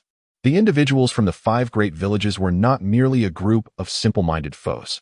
They had discerned his temperament and devised a plan to eliminate both of us simultaneously. Humph. Yet, in the face of absolute power, all schemes and stratagems are nothing but a farce. Jiang Tian nodded, reflecting on how close they had come to being outmaneuvered this time. Indeed, they had been somewhat careless. By the way, how is the situation with the transplantation of the Rinnegan progressing? Obito gently caressed his left eye, where the ripple-patterned pupil resided serenely. The transplantation was remarkably successful. Once I fully recuperate, I shall be ready for battle. Obito was brimming with anticipation. Jiang Tian had encountered Lin in the Dragon Cave, and Obito, on the brink of death, had also laid eyes upon her. Both were unable to contain their eagerness any longer. "Very well, during your recovery, I shall remain here in the form of a clone to safeguard you. Moreover, I must make another trip to the Dragon Cave to enhance my own strength, ensuring a greater likelihood of triumph in the Fourth War." The White Snake Sage had promised to impart his Sage Mode, and the time for resurrecting Orochimaru is drawing near. Do take care, and be wary of allowing those from the Five Great Villages to exploit any openings. Understood, I will be cautious. Upon concluding his words, Jiang Tian summoned his doppelganger, endowed with ocular techniques, to stand guard beside Obito, while his true self prepared to venture once more into the Dragon Earth Cave. 3 days later, outside the cave, Jiang Tian's true form returned to this place. As he passed through the shrine at the cave's entrance, the woman who had guided him previously reappeared before him. "Esteemed Jiang Tian, please follow me. The great sage has made all the necessary preparations." Jiang Tian nodded silently, following closely behind the woman as they made their way towards the temple where the White Snake Immortal resided. Upon arriving at the temple, the White Snake Immortal remained reclined on the stone chair. "Everything you requested has been prepared for you." Jiang Tian gazed at the White Snake Sage, raising an eyebrow. "Where is Orochimaru? Did I not mention that I wished to resurrect him?" The White Snake Sage opened its mouth, an elongated tongue slithering out, an unsettling sight indeed. It seemed that Orochimaru's grotesqueness was learned from the White Snake Sage. Its belly bulged slightly, something writhing within, making its way towards the throat. Heaving. As the White Snake Sage opened its mouth wide to expel, Jiang Tian finally discerned what it was, a small white snake. Just when he thought that was the end, it was evident that Jiang Tian had underestimated the situation. Under his watchful gaze, the belly of the white snake began to writhe as well. This scene caused Jiang Tian's brows to furrow. He could almost predict what was about to unfold. Heaving. Another wave of dry retching ensued. There it was. That familiar and repulsive sight. The White Snake Sage expelled the snake, and the snake, in turn, expelled Orochimaru. "I regurgitate the snake regurgitates him, and he regurgitates me." "Jiang Tian, what a long time it has been," Orochimaru said, prying open the mouth of the white snake, revealing half of his body, still coated in mucus. One can easily imagine the grotesque nature of this scene. "All right, please wash yourself before speaking to me." "Orochimaru, Jiang Tian, do you possess any manners?" Only 2 chapters will be updated today. During the day, some brothers remarked that the updates were too late at night. Thus, starting tomorrow, the book will be updated during the day, allowing those who cannot stay up late to see the updates sooner. Additionally, I sincerely thank everyone for the positive reviews. I am truly grateful. Chapter 57. Sage Mode within the Dragon Cave. The White Snake Sage fulfilled its promise and resurrected Orochimaru. Next, I shall take you to the place where you can cultivate Sage Mode. The White Snake Sage rose from the stone chair, indicating that sages differ from ordinary snakes. Walking ahead, the White Snake Sage stood upright, dragging only half of its serpentine body along the ground, resembling a cobra standing on its tail. Unlike an ordinary snake that simply crawls on the earth. Following the White Snake Sage deeper into the temple, they pushed open a stone door. Within the chamber beyond, there lay a blood pool, surrounded by 3 serpent statues, each adorned in various positions, crimson liquid continuously dripping from their mouths into the pool. "What is this red substance?" Jiang Tian questioned. "This contains the essence blood of serpents from the Dragon Cave. It is crucial for your successful cultivation of Sage Mode." The white snake sage gazed longingly at the blood pool, reluctant to part with it. This was the essence blood accumulated over countless years from innumerable serpents in the dragon cave, now to be utilized entirely for Jiang Tian. Unlike the training methods of the toads from Mayaboka Mountain, the cultivation of sage mode in the dragon cave relies on this method of transforming one's physique through blood. While both approaches harness natural energy, the dragon cave's method significantly enhances physical attributes, allowing for a far greater capacity of natural energy within the body. Before you enter the blood pool, I must inform you, this serpent essence blood is not something everyone can withstand.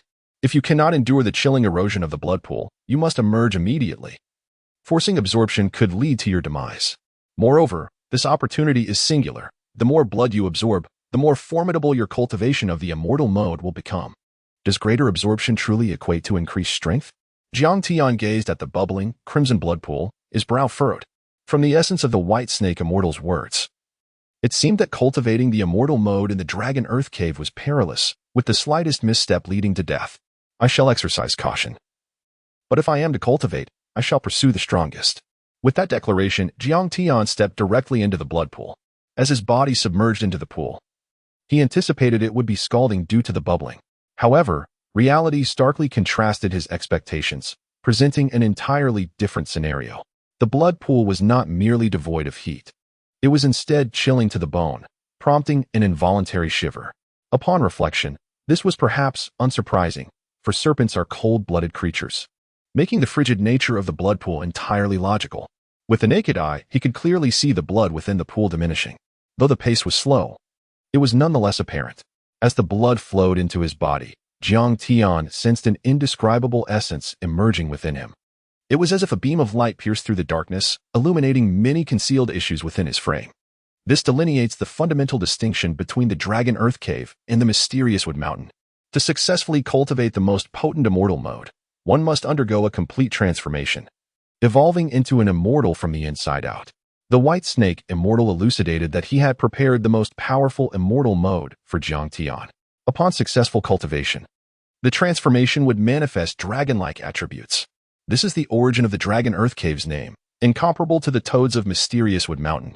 As time passed, the blood in the pool continued to dwindle, and Jiang Tian could distinctly feel a certain elevation within his being. This sensation resembled that of an innocent child maturing into a vigorous young adult. Yet, as the blood diminished, the chill within Jiang Tian intensified. Cold, so cold. How could it be this frigid? Frost began to manifest upon Jiang Tian's skin, as if seeking to encase him in ice. Brat, you mustn't hesitate any longer. This is no trifling matter. The tone of the White Snake Immortal grew more somber, for he had invested great efforts in betting on Jiang Tian. He aimed to assist him in triumphing in the fourth battle, thereby fulfilling the prophecy inscribed upon the scroll. Should he perish here, would it not seal the fate of the Dragon Cave to vanish? Jiang Tian gritted his teeth and persevered, recalling the formidable powers of Madara, Hashirama, and the unsealed Akatsuki Kage. His own strength must reach an extraordinary level, sufficient to resolve all challenges and ensure the successful execution of the Moon Eye plan, thereby bringing Ling back to this world. I can still endure. There is no need for concern. I shall absorb every drop of this blood. The words of the White Snake Sage, the more blood one absorbs, the stronger one becomes, echoed in his mind like an incantation. Not enough, still insufficient. I crave more. Jiang Tian frantically absorbed the blood from the pool, utterly oblivious to the thick layer of frost that had settled upon his body. This lad was truly reminiscent of a madman. The White Snake Immortal approached the edge of the blood pool, revealing his venom. As a droplet of iridescent liquid fell from his fangs, causing the once boiling blood pool to fall into an immediate stillness, Jiang Tian gradually regained his composure, the bone-chilling cold that had enveloped his body dissipating considerably. After a while, the pool of blood reached its conclusion. Until the final drop had been absorbed, Jiang Tian, with the aid of the White Snake Immortal, successfully consumed all of the blood. Young one, how does your body feel? Jiang Tian attentively sensed the unique energy coursing through his body, distinct from chakra. Could this be the natural energy required to enter Sage Mode? It was truly a marvelous sensation. A new type of energy surged within him, and he felt exceptionally well. The old wounds from previous battles had completely healed. Could he now activate Sage Mode? The White Snake Sage shook his head, indicating that it was not yet possible, as there remained one final step, obtaining the Dragon's Liquid. Dragon's Liquid? What is that? The white snake sage began his rather distasteful ritual. With a wide gaping mouth, he contorted his belly, eventually regurgitating a porcelain vial. The dragon's liquid is a treasure passed down from our dragon cave, which I have only seen depicted in scrolls. It is said to be the tears of a dragon, and when applied to the eyes of a practitioner, it will cause dragon patterns to emerge on the skin surrounding their eyes whenever they enter sage mode.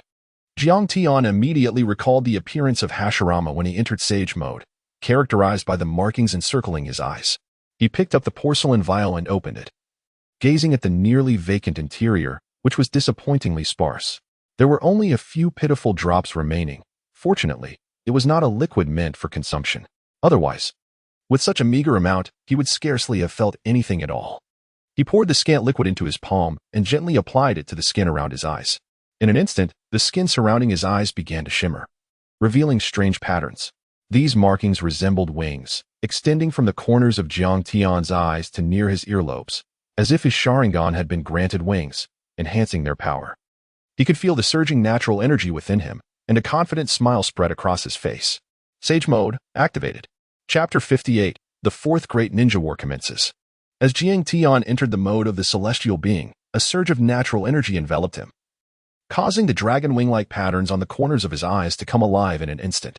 Though you currently possess the support of natural energy, you lack the methodology to wield celestial arts.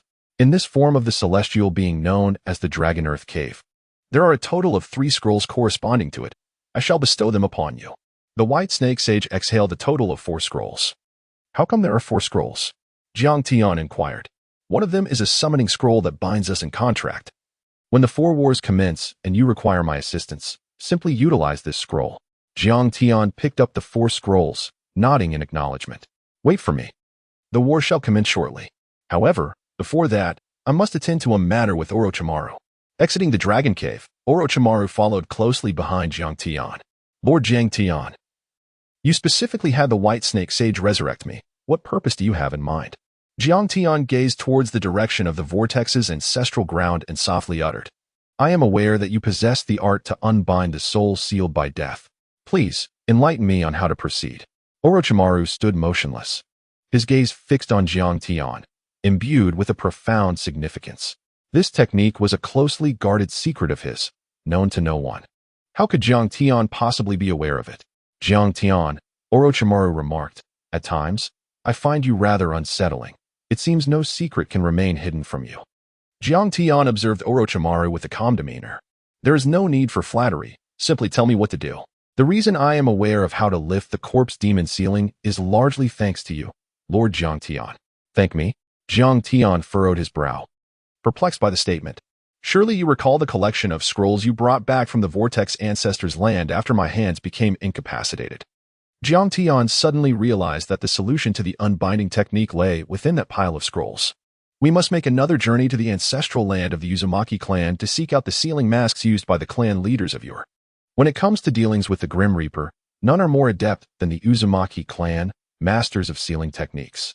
However, you may wonder why this is relevant. Orochimaru, perplexed, noted that, as far as he was aware, Jiang Tian had no particularly significant ties with souls sealed away by the Grim Reaper. I wish to resurrect the 4 Hokages of Konoha.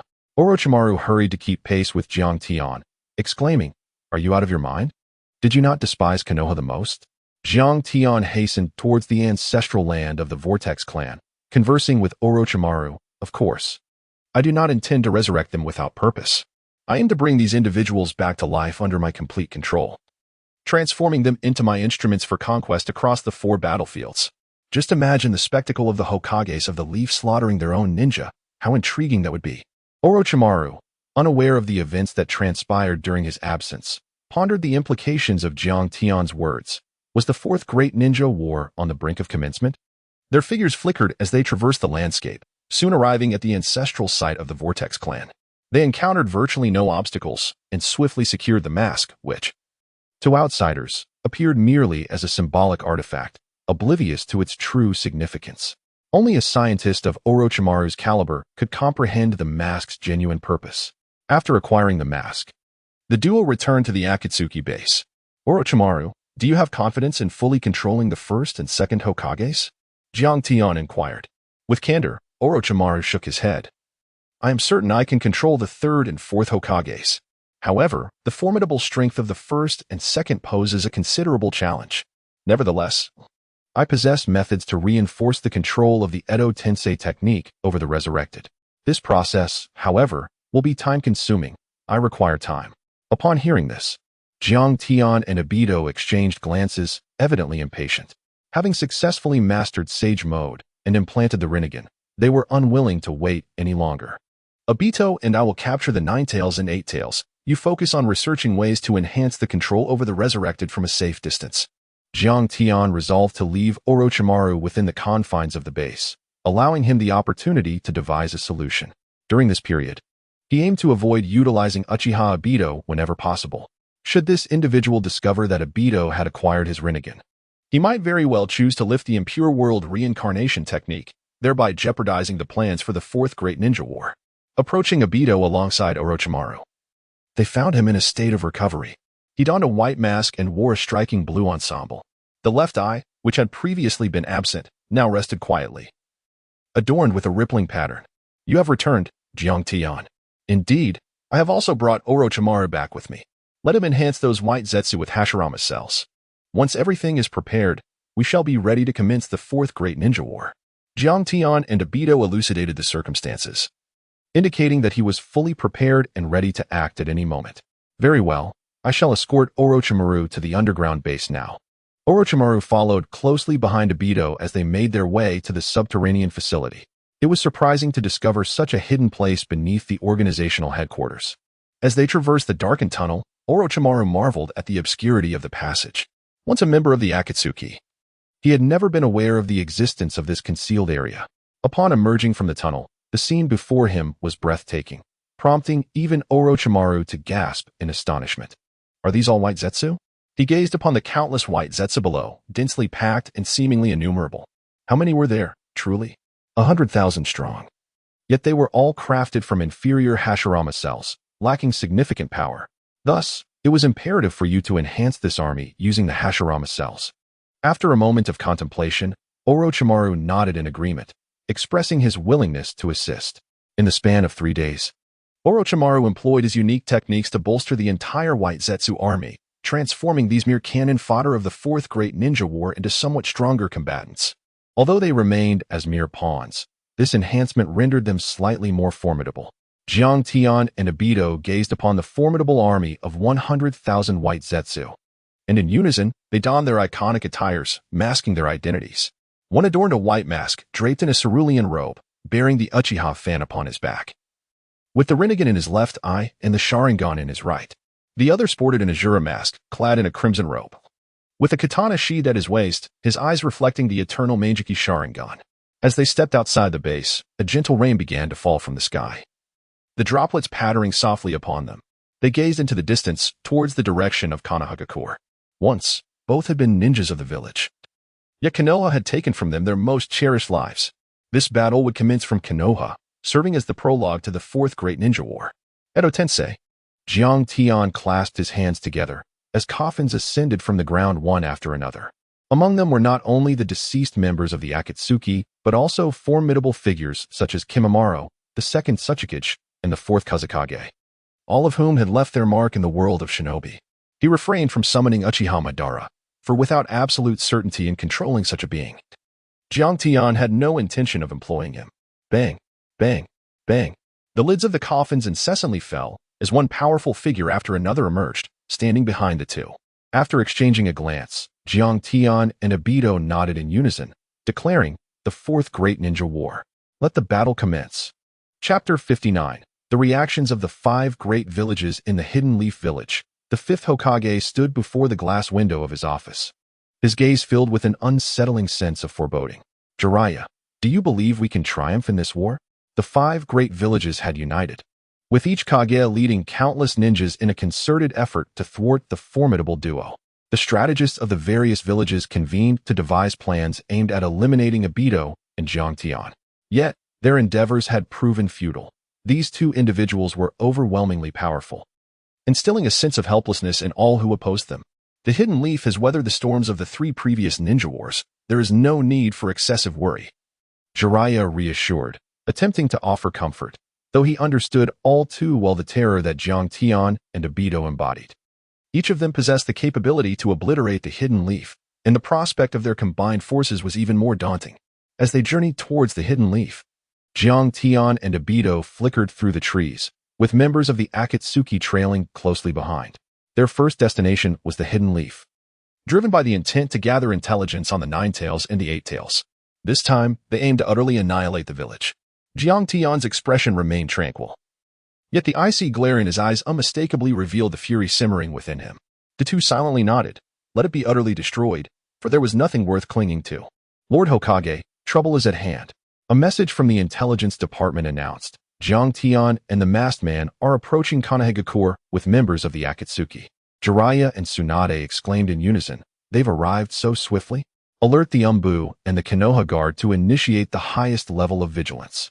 Additionally, summon all ninjas currently on missions to return to the village and prepare for battle against Jiang Tian and his cohort.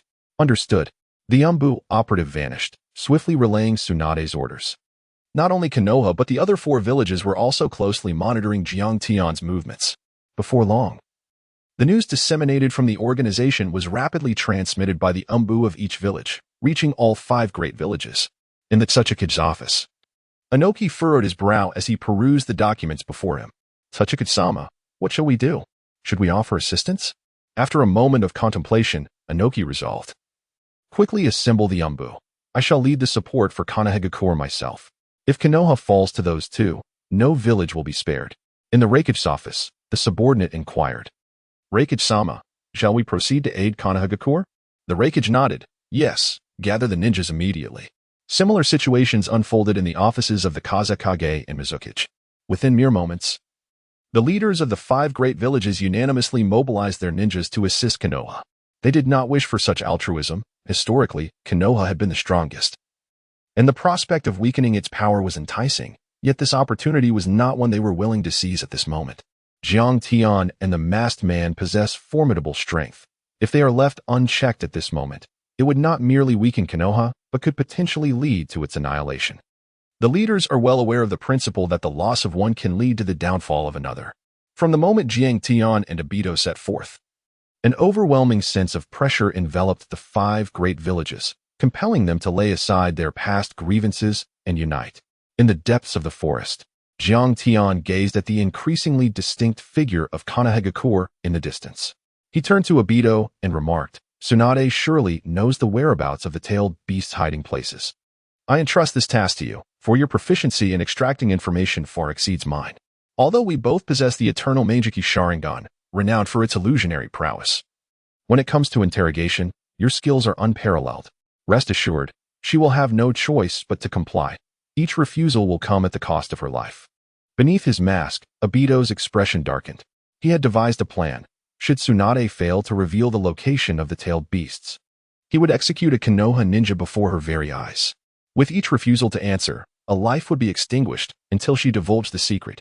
This scenario would undoubtedly be the most excruciating torment for Tsunade, the Hokage and inheritor of the Will of Fire.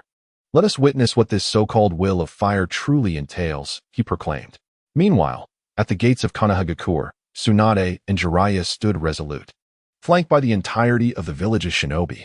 Alongside seasoned warriors like Kakashi and Might Guy, the younger generation, including Niji Hyuga, Hinata Hyuga, and Shikamaru Nara, stood vigilant, their gazes unwavering as they faced the impending threat. As 2 figures, one clad in blue and the other in red, emerged at the horizon, the atmosphere thickened with tension. Everyone, the enemy approaches. Steady yourselves. This adversary is formidable and outnumbers us significantly, Jiraiya warned, his brow furrowed. He observed that behind the 2 figures were not only members of the Akatsuki donned in their crimson robes, but also many powerful ninjas who had perished in the past. This assembly was more potent than any prior assault on Konoha, casting a shadow of doubt over his heart. Could Konoha withstand this onslaught? Ah, how welcoming of Konoha. With the Hokage personally leading all the shinobi to greet us, one of the figures taunted. A playful smile danced across Jiang Tian's face. He was no longer the helpless boy who once stood powerless in the face of Ling's demise. Now, he had arrived at this place where the entire Hidden Leaf village stood on high alert, and no one dared to disregard him any longer. He had grown formidable, so much so that even the mightiest of the 5 great villages feared him. Yet, the girl he longed to protect was nowhere to be found. I have lost Ling. It was the upper echelons of the Leaf Village that brought her harm. It was war that claimed her life. It was I who failed to safeguard her. Life is replete with regrets, encountering one's most cherished person during times of despair, yet still unable to provide for her. When she gazed at him with eyes filled with affection, Jiang Tian was engulfed in melancholy, his mind wandering through a myriad of thoughts. Indeed, there were many regrets. Yet all of this would soon dissipate upon the completion of the Moon's Eye plan, which would rectify his grievances. Dreams may be illusory, but they are certainly preferable to nothingness. As long as he could reunite with Ling, he would accompany her in a dream that could never awaken, which would suffice, surpassing even the most exquisite experiences in the world. Shaking off the thoughts that clouded his mind, Jiang Tian and Obito materialized before the gates of Konoha. The two stood face to face, side by side, gazing at the array of ninjas before them. Jiraiya, it has been a long time since we last met. The last time I saved your life was to repay the debt Ling owed you. However, this time, your fortune has run dry. Ling may owe favors to anyone, but she cannot owe anything to the ninjas of Konoha. Thus, when I strike you down, my conscience shall remain unburdened. Do not worry about Ling complaining when she sees me again. Upon hearing these words, Tsunade stepped forward, pointing an accusatory finger at Jiang Tian, exclaiming, "What are you saying? You claim it is for Ling, yet she is a gentle and kind-hearted girl. Would she endorse your current actions? She would, for she has expressed that the person she longs to see the most is me. I intend to bring her back." Chapter 60, Sage Art, Dragon Binding Now. I have not come here to engage in idle chatter. Tsunade, if you are willing to divulge the whereabouts of the 9 tails and 8 tails, I may spare Konoha from destruction. What say you? Obito stepped forth, his demeanor calm beneath the white mask. Meanwhile, Kakashi remained oblivious that this was his long-lamented friend, Obito Uchiha. Humph. Do not indulge in such delusions. Handing over the tailed beasts to someone like you would spell doom for the shinobi world. Seeing that negotiations had faltered, Obito wasted no time and activated his Kimui, reappearing behind Tsunade, reaching out to grasp her neck. "Tsunade, Hokage-sama." Jiraiya attempted to rush to her aid, only to find Jiang Tian blocking his path. "Your opponent is me. Do not concern yourself with others. You should be more worried about whether you will survive this encounter." As Jiang Tian and Dato simultaneously launched their assaults against Tsunade and Jiraiya, the moment the Hokage was threatened, all the ninjas of Konoha sprang into action. However, they were met with resistance from the members of the Akatsuki organization. The battlefield became fragmented into numerous small sections, each teeming with renowned ninjas engaged in combat. Kakashi confronted Itachi, while Might Guy found himself hindered by Haiden and Kakuzu, with skirmishes erupting in various locales. Jiang Tian gazed at Jiraiya, a smile gracing his face. "This time, I shall refrain from using Susanoo. Instead, let us determine the victor utilizing your most formidable Sage Mode, shall we?" Sage Mode. A wave of astonishment washed over Jiraiya. What does he mean? Could it be that he has mastered Sage Mode as well? With the power of the Manjiki Sharingan and an abundance of chakra, Jiang Tian was already a formidable force. Now, having acquired Sage Mode, who in the current ninja world could possibly contend with him? "You have also ventured to my Boku Mountain?" Upon hearing Jiang Tian's intention to engage in battle using Sage Mode, Jiraiya's thoughts immediately turned to my Boku Mountain. "No, my Sage Mode originates from the Richi Cave. The White Snake Sage harbors a distinct disdain for my Boku Mountain. To be candid, I share a similar sentiment. Transforming into a toad might not be to Rin's liking." Jiang Tian wore a mocking expression, eager to test his prowess against Jiraiya using the most formidable Sage Mode he had acquired from the Dragon Cave. Sage Mode. Sage Mode. The two simultaneously activated their Sage Mode, and the couple of Sage Fukasaku and Shima from Mayaboka Mountain materialized on Jiraiya's shoulders. Upon being summoned, they were momentarily taken aback by the vivid patterns around Jiang Tian's eyes, before shaking their heads in disbelief. Impossible. How could that individual from the Dragon Cave impart such a technique to a human? What's wrong? Is there an issue with his Sage Mode? Jiraiya inquired. Detecting the astonishment in Fukasaku's tone, Fukasaku's demeanor turned grave. If this truly was that particular form of Sage Mode, then the young Jiraiya might genuinely be in peril. Young Jiraiya, if I'm not mistaken, that boy's Sage Mode is the Dragon Transformation, the most potent Sage Mode from the Dragon Cave. Most potent? Fukasaku replied somberly.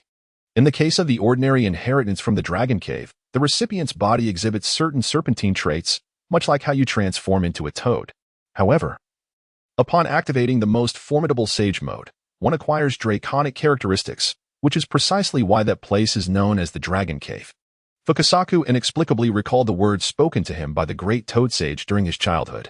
If ever a human were to obtain the Dragon Cave's ultimate inheritance, chaos would undoubtedly ensue, a turmoil from which even the three great sacred lands would not be spared. Dear wife, I shall accompany young Jiraiya in battle. You must swiftly return to Mayaboka Mountain and inform the great sage of the situation here. Acknowledging her husband's command, Shima nodded and hurried back to Mayaboka Mountain. Fully aware of the gravity of the situation, the great Toad Sage's prophecies were never in error. Young Jiraiya, he is coming, Fukasaku exclaimed. Jiraiya, startled, looked up to see Jiang Tian standing before him, wielding a katana. He quickly channeled the natural energy sustaining his sage mode into his fist, attempting to deflect the katana. With a resounding clang, the katana was knocked aside, leaving Jiang Tian frowning in place. This sage mode, why does it feel less formidable than I anticipated? He stared at the katana in a daze. The White Snake Sage had extolled this ultimate sage mode for so long. Yet it seemed only marginally superior to Jiraiya's own sage mode. Jiraiya shared a similar sentiment, feeling that it was not as exaggerated as Fukasaku had indicated. However, when he observed the tense and grave expression on Fukasaku's face, he realized the situation might not be so straightforward. What is going on? Why does your expression remain so grim? Fukasaku's voice was low, revealing the depth of his distress. This boy likely has yet to utilize any sage techniques, which is why the disparity between you remains indistinct. Once he employs sage techniques and his body begins to manifest draconic attributes, it will become exceedingly difficult for you to prevail against him. After Jiraiya obtained this crucial information, he was continuously pressured and beaten by Jiang Tian. However, he refrained from actively employing sage techniques, fearing that the situation might devolve into what Fumizaki Sage had foretold. Conversely, Jiang Tian grew increasingly agitated as the battle progressed, questioning whether he had been deceived by the White Snake Sage. The promised invincible sage mode, the assurance of effortlessly overpowering Jiraiya, had instead led to a stalemate that was anything but definitive. Could this truly be deemed the pinnacle of strength? Jiang Tian plunged his katana into the ground, gazing at Jiraiya, who had his palms pressed together, invoking the sage art, dragon binding. The White Snake Sage had bestowed upon Jiang Tian 4 scrolls. Aside from one that contained a contract for summoning his true form, the remaining 3 were scrolls for practicing sage techniques. The dragon binding was the first and, at present, the only technique Jiang Tian was capable of mastering. As the natural energy surged within him, his body began to transform, sprouting 2 dragon horns atop his head. The energy radiated outward in ripples, then coalesced into a magnificent dragon that spiraled in the air.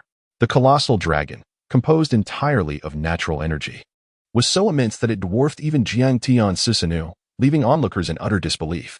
The white dragon fixated its piercing gaze on Jiraiya, its eyes exuding an awe-inspiring majesty, instilling a sense of dread even in such a formidable ninja as Jiraiya.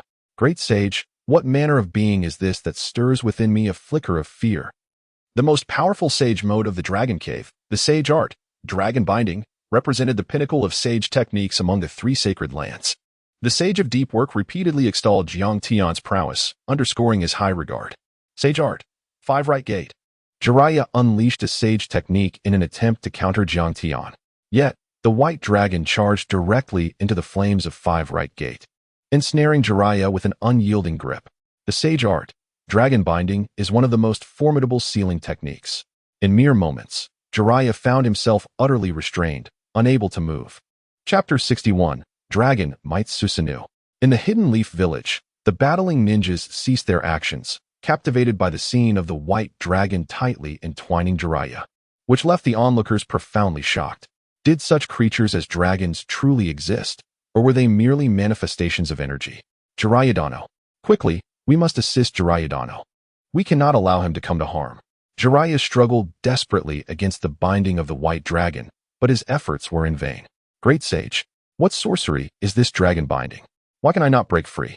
Deep Work furrowed his brow, equally immobilized by the oppressive presence of the white dragon. Among the 3 great sage arts of the Dragon Cave, it is the soul-sealing technique, and indeed one of the most powerful.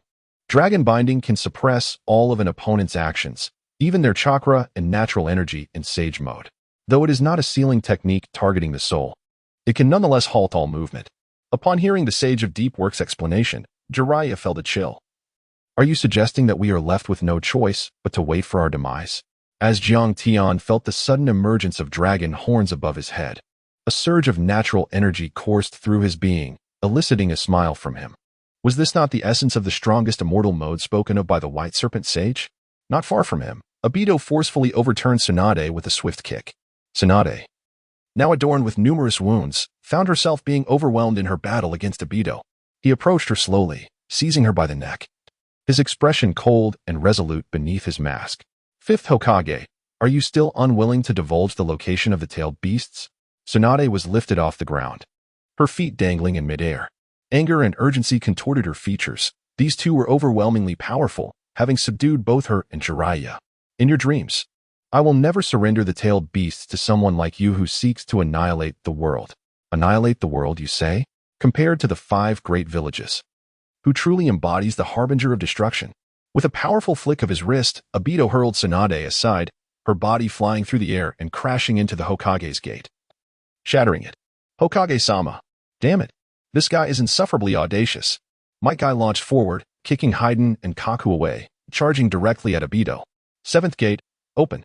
Blue gas erupted from his body, a steam born of the combustion of his blood. Day Tiger.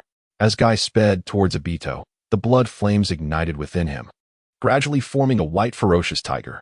He was enveloped by the majestic beast, surging toward Obito with tremendous force. At the moment of impact, the Kamui space activated, and Obito's body entered a state of intangibility, evading Guy's Day Tiger. The energy exploded instantaneously as the white tiger crashed into the forest, felling countless trees and leaving a deep crater in its wake. Remarkable to have refined one's physical prowess to such an extent, Obito remarked, genuinely impressed. Had it not been for his Sharingan's Kamui, which countered physical techniques, he would have surely sustained injury from that strike. Why did that blow feel as though it struck only air? Did it pass right through? Guy pondered, gazing at the deep pit in the forest. His Day Tiger had clearly made contact with the masked man, but had seemingly passed through him. Was this a spatial ninjutsu? Seeing his attacks yield little effect, Guy furrowed his brow, his expression turning exceedingly serious. He removed his green vest, revealing the tight-fitting attire beneath. To evade the Day Tiger was truly youthful. However, a man's youth transcends mere appearances, especially for the azure beast of Konoha. It must embody an even greater vitality. As he spoke, red steam began to emanate from his body, a sight that left Kakashi, Rock Lee, and Jiang Tian wide-eyed in astonishment. Was he about to open the 8 gates? Ignoring Jiraiya, Jiang Tian approached Obito's side, standing shoulder to shoulder with him. 8 gates guy, I shall refer to you as the strongest in taijutsu. The man who nearly kicked us into the conclusion, the true pinnacle of physical prowess. Even now, Jiang Tian felt he might not withstand that kick. Thus, he could not allow Obito to take that risk alone. He must face Guy's ultimate strike alongside him. Teacher Guy, are you truly considering employing that technique? We are still capable of fighting. It is not yet imperative to resort to that. Kakashi and Lee gazed at Guy, whose expression radiated determination, both understanding that this man had steeled himself for the inevitable, the awareness of death. The 8th gate. Jiang Tian, masked man, do not overstep your bounds. Just as Guy prepared to sacrifice himself to open the 8 gates, Tsuchikage Inoki arrived with the Iwagakure shinobi. The crimson steam enveloping Guy transformed into azure once more. Jiang Tian, today Konoha shall be your burial ground. The Raikage, accompanied by the Kumogakure ninjas, made his entrance. Masked man, the Eye of the Moon plan shall not succeed. The tailed beast will not be surrendered to you. Koharame also arrived. Hokage, we are here to assist. Lastly, Gaara appeared. The 5 Kage had gathered once more, and the ninjas from the 5 great villages converged, their numbers and collective strength surpassing the coalition from before. Jiang Tian observed the unfolding scene, a smile gracing his visage. It was fortuitous that they had arrived. It spared him the trouble of seeking them out. Indeed, the plan was to eliminate the 5 Kage here and capture the tailed beast to fulfill the Eye of the Moon scheme. Kakashi, witnessing the events, produced the Uchiha fan. The legendary duel between the 2 titans of the ninja world and the 5 Kage was imminent. Susanoo, activate. In Sage mode, Jiang Tian summoned Susanoo, his gaze drifting towards the white dragon binding Jiraiya, when a bold idea struck him. If the 9 tails could merge with Madara's Susanoo to become the formidable perfect Susanoo, then perhaps his own Susanoo could do the same. Dragon Might Susanoo. With a fervent utterance, Jiang Tian harnessed the natural energy unique to Sage Mode to empower his Sharingan. Instantly, a colossal purple giant intertwined with a white dragon, merging into a singular entity. The purple Susanoo sprouted 2 dragon horns atop its head, its visage cloaked in natural energy, forming a mask reminiscent of a dragon's head. A long tail emerged from behind, and in the state of dragon, might Susanoo. Jiang Tian felt an inexhaustible flow of power coursing through him. He sensed that he could contend with even Hashirama's Sage Art Buddha. The immense Susanoo bore dragon-like features, its size surpassing that of Madara's conjured Susanoo, looming even larger in stature. The gigantic purple dragon figure stood firm, its gaze sweeping over the ninjas below, who appeared as mere ants in comparison. An overwhelming aura radiated from it, causing some weaker ninjas with fragile mental fortitude to crumble in fear. So powerful, indeed. Chapter 62. Truly disappointing. Almost all the elite ninjas from the 5 Great Shinobi Villages had gathered in Konoha. They beheld the towering Susanoo that had suddenly erupted into existence. Those familiar with Jiang Tian's Susanoo recognized that, in both form and stature, it exuded an even greater sense of pressure. Undoubtedly, this Susanoo was more formidable. The 5 Kage assumed their battle stances, while Jiraiya likewise summoned the Toad brothers from Mount Miyaboku, surrounding the gigantic Susanoo in unison. Bang! Jiang Tian controlled his Susanoo and struck with a single slash, unleashing a violent explosion that reverberated across the entire battlefield, forcing the 5 Kage and Jiraiya to retreat. It seems your visit to the Dragon Cave has significantly augmented your strength. However, the spotlight cannot rest solely upon you. Outer path, Golem. Obito formed a hand sign, and the ground trembled with a thunderous roar. A colossal, withered golem emerged from the earth, towering over all the ninjas. Damn it, what is this abomination? A Susanoo is already formidable enough. Now we have this monstrosity as well. The Raikage's expression grew grave as the tide of battle shifted. These 2 titanic entities appeared to be formidable adversaries. Watch your back, Mizukage. Suchikage Inoki suddenly warned, as 2 tendrils unexpectedly appeared behind Terumi-me. The desiccated appendages flailed wildly, striking toward her, controlled by Obito through the outer path golem. How can you still concern yourself with others? You should first contemplate how to deal with me. Jiang Tian's Susanoo, having fused with the Sage Art White Dragon, surged with enhanced power, delivering a fierce slash. A violet blade of chakra shot forth, racing towards Inoki. Faced with the glimmering menace of the massive energy, Inoki's demeanor reflected a hint of panic. Dust release, outer world stripping technique. At the moment the colossal, colorless beam collided with the blade, the 2 energies began to annihilate each other. As time progressed, the beam exploded, and the sword energy vanished, allowing Inoki to barely withstand the onslaught. Lightning release, thunderclap. The Raikage raised his arm and charged toward Jiang Tian's Susanoo, delivering a powerful punch that, surprisingly, elicited no reaction. With a resounding crash, the Susanoo retaliated, sending the Raikage hurtling away. Meanwhile, Obito's controlled golem was relentlessly hammering down on Mizukage Terumi-me, Hokage Tsunade, and Kage Gaara. The battle had devolved into a one-sided affair, with the once seemingly invincible 5 Kage being mercilessly subdued. This reality far exceeded the comprehension of the ninjas from the 5 great nations, leaving them in a state of despair, unable to fathom the source of their adversaries' overwhelming power. In the sacred land of Miyaboku Mountain, Sage Shima conveyed the news of Jiang Tian's mastery of the strongest Sage Mode to Fukasaku. That fellow from the Dragon Cave truly is a source of concern. Engaging in such perilous endeavors, does he intend to bring ruin to this world? The great sage, resembling a massive mountain, sat with eyes half-lidded. Great sage, we must formulate a plan swiftly. What shall we do in Miyaboku Mountain? Are we to await the destruction of the world at the hands of those 2? Without a human to sign a summoning contract with us, we too will fade with the passage of time. Sage Shima expressed her anxiety, particularly since her husband was still battling alongside Jiraiya. The thought of contending with such powerful foes was indeed worrisome. Send for that little rascal, Naruto. Fukasaku, with his eyes still narrowed, displayed no sign of panic in the face of the urgent situation described by Sage Shima. In a secluded island within the hidden cloud village, Naruto was diligently training with Killer Bee to master the control of the tailed beast chakra within him. To control the tailed beast, you must first do this, then that, and so forth, Killer Bee instructed. Have you comprehended any of this? Naruto, wearing his signature foolish expression, clearly had not understood a word. Did you truly grasp what I said?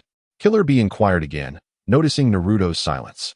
Just as Naruto attempted to respond, a loud bang resonated, and a plume of white smoke enveloped him, causing him to vanish, summoned to Mount Myaboku by Fukasaku.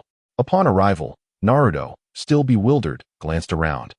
Seemingly aware of his dual-armed heritage, the great sage Fukasaku interrupted his disorientation with urgency, stating, "Your village is under attack, and the situation is dire. How could this happen? Is it that detestable fellow, Jiang Tian?" Naruto's voice brimmed with anger at the mention of Jiang Tian. "Yes, it is he. However, your assistance is not yet viable. You lack his strength and must harness my power." "Ah," Naruto exclaimed in disbelief, questioning whether he had misheard.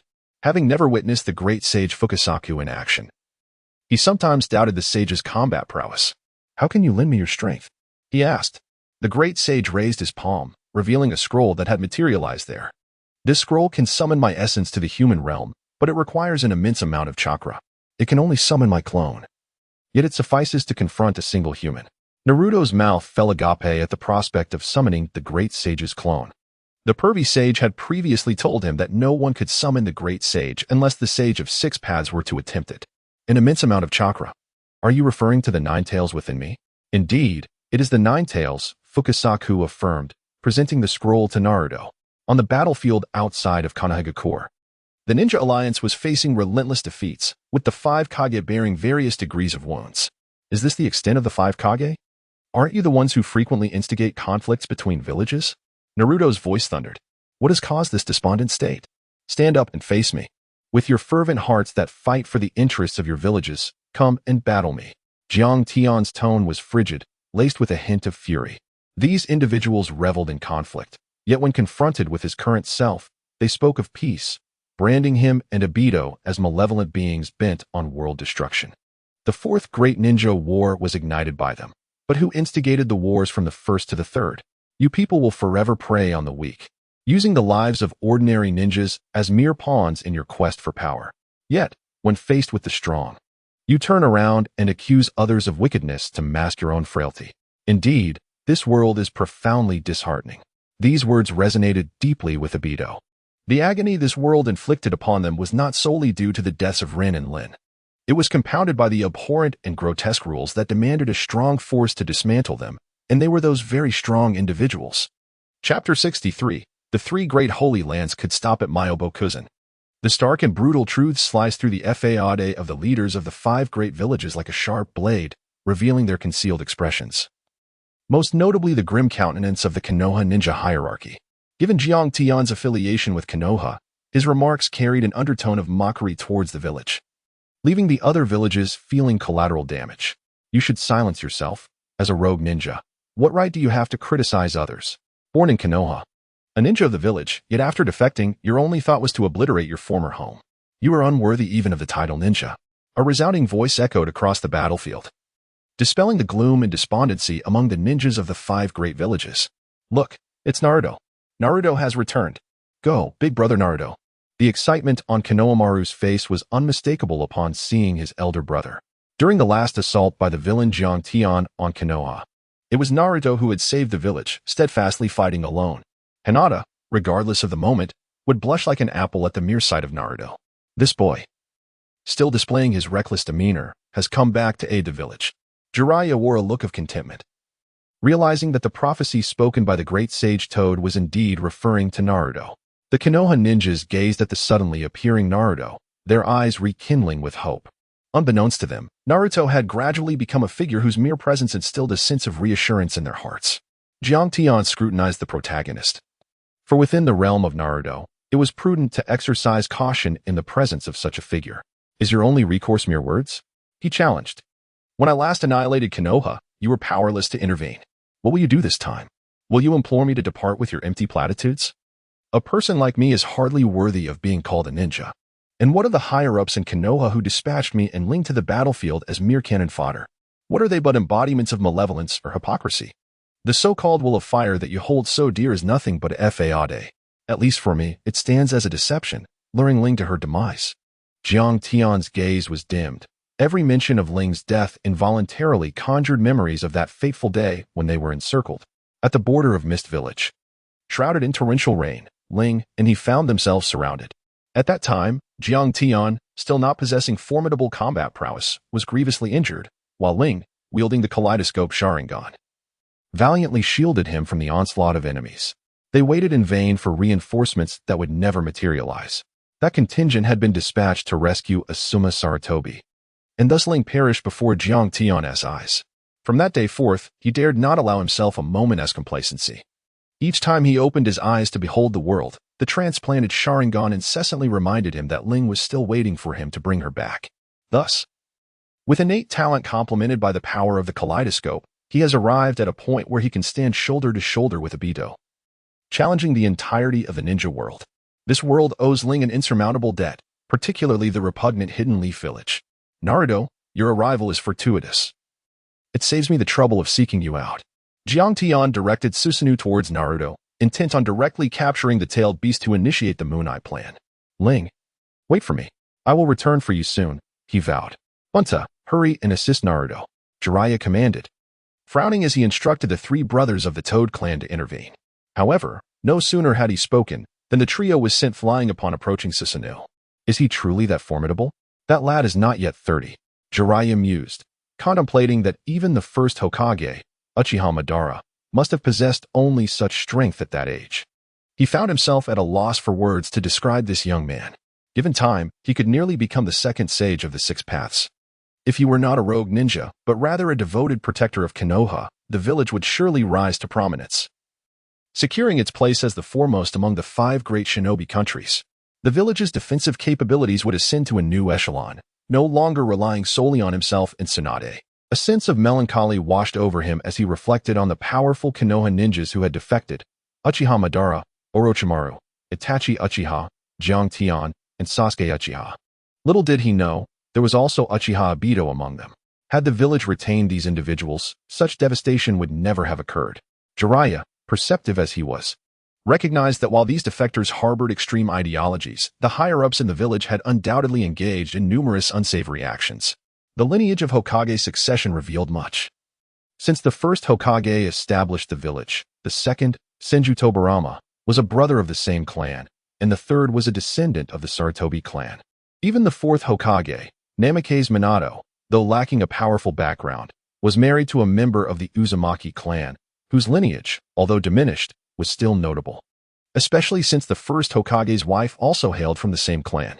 Ultimately, the position of Hokage in Konoha required a foundation of support. The mere examination of a single successor could unveil numerous truths, including the Uchiha clan's massacre. Although Jiraiya had traveled far and wide, he was not oblivious to certain secrets. His awareness of the darker dealings among the higher-ups had led him to choose a life of wandering rather than remaining in the village. Perhaps the sentiments expressed by that rogue were not entirely misplaced. While Jiraiya did not condone his methods, it was undeniable that this young man was a worthy adversary. A common ninja, defecting from the village to train alone.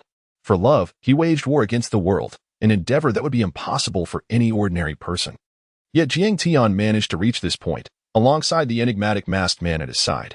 Both are equally detestable and admirable, at least Jiraiya himself lacked such resolve. Shaking his head, Jiraiya cast aside the tumultuous thoughts swirling in his mind. Although the higher-ups of Konoha are mired in corruption, he still seeks to thwart the Moon Eye plan of the two. This pursuit resonates deeply within him, akin to how Kakashi and Obito yearn to resurrect their beloved. A desire so profound that they would sacrifice their very lives for it. The colossal Susanoo advanced, and even someone as brash as Naruto felt a shiver of trepidation in the absence of sufficient power. He promptly unfurled the scroll, invoking its release. An oppressive aura surged forth, tightening the hearts of both Kakashi and Obito. Suddenly, a gigantic toad materialized, its palm gently pressing against Kakashi's Susanoo as if attempting to crush it. Such power! How could it possibly be so formidable? Jiang Tian stood within the Susanoo, feeling an overwhelming pressure that forced the colossal figure to bend at the waist. Get up. Rise. The Susanoo extended its arms in an attempt to withstand the crushing force, striving not to be overwhelmed. Yet, the pressure intensified, causing the Susanoo to kneel on one knee as Jiang Tian spat out a mouthful of blood. Humph, great toad sage. Do you think you are the only one who can manifest in this realm? The 3 sacred lands are not solely comprised of Myaboka Mountain, Jiang Tian roared, retrieving a scroll from his robe. With a bite to his fingertip, he forcefully pressed his bloodied palm onto the spirit character at the center of the scroll. Spirit technique. Summoning art. A dense white mist arose, enveloping the surroundings and obscuring the vision of all present. Amidst the haze, they could barely make out a massive white tail adorned with scales. "Old Toad, it has been a while." A voice both authoritative and slightly hoarse resonated in the ears of everyone gathered. As the smoke dissipated, the crowd finally beheld the creature that had suddenly materialized. Its enormous white form was no smaller than that of the great toad sage, with backward-facing scales and a large orb hanging from its neck. Was that the white snake sage from Lonely Cave? There was no mistaking that appearance. It must be the sage documented within the scroll. Those present, familiar with the three sacred lands, were left in utter astonishment. The simultaneous appearance of the sages from Lonely Cave and Mayaboka Mountain was an occurrence unseen even during the Warring States period. With a firm push against the ground, Jiang Tian gracefully leapt atop the head of the white snake sage. "White snake sage, what is this situation? Why has the old toad from Mayaboka Mountain also appeared?"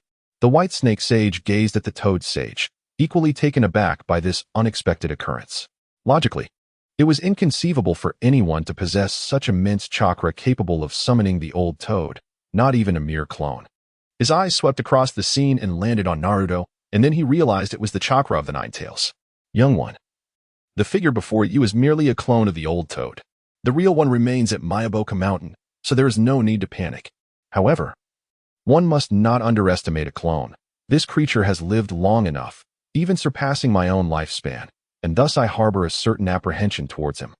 The words of the white snake sage caused Jiang Tian to furrow his brow, confirming that formidable strength was indeed a force to be reckoned with. "With your assistance, we should be able to handle the old toad's clone, shouldn't we?" "That is uncertain, for I too am a clone." "Jiang Tian, is this really possible?" Jiang Tian fell into silence, reflecting on the audacity of the individual who, while fervently professing the signing of a contract to become a summoning beast, ultimately turned out to be nothing more than a mere clone. Was this not an affront to the honest? "You did not convey such misleading notions when you entrusted the scroll to me." Perceiving Jiang Tian's indignation, the white snake sage hastily clarified. "You have only just mastered the sage mode. The natural energy within you is insufficient to summon my true form." After a lengthy discourse, it appeared that the onus lay upon me for my inadequacy. The emergence of two sages rendered the battleground shrouded in uncertainty, with the outcome remaining a mystery to all. Yet, it was evident to them that the stakes of victory or defeat were now far removed from their grasp, as ordinary ninjas could not intervene in the struggle between sages. "Little white snake, you truly risk everything for the dragon cave, willing to become a human summoning beast." The toad sage, with his eyes slightly squinted, prompted one to ponder whether he was so aged that he could scarcely keep his eyes open. "Do not address me in such a condescending manner, you old toad. You have merely lived a few more years. Do not feign such antiquity." This condescension was one of the reasons the white snake sage harbored disdain for the dragon cave. The old toad often spoke to him in a tone befitting an elder, which irked him, for it was the dragon cave that was truly the strongest. In the days when his father, the previous white snake sage, was still alive, this old toad would not have dared to be so arrogant. A mere glance from his father would have made him bow his head in humility. "Naruto has now taken precedence over me, and your cooperation is essential to resolve the crisis in Konoha." No. How can I possibly stand atop the sage's head? Naruto, with his carefree demeanor, would not foolishly attempt to place himself upon the sage's head, as he still held a deep-seated reverence for such a being. The toad sage said little more, simply smiling as he extended his hand, placing Naruto atop his own head. The summoned sage clone required a human as a medium to unleash its full potential. Jiang Tian gazed at the figure of Naruto atop the sage's head, gripping his katana firmly as he commanded, "Let us proceed. We shall defeat that old toad and capture the tailed beast to fulfill the Moon Eye plan. I assure you, I will honor my promises."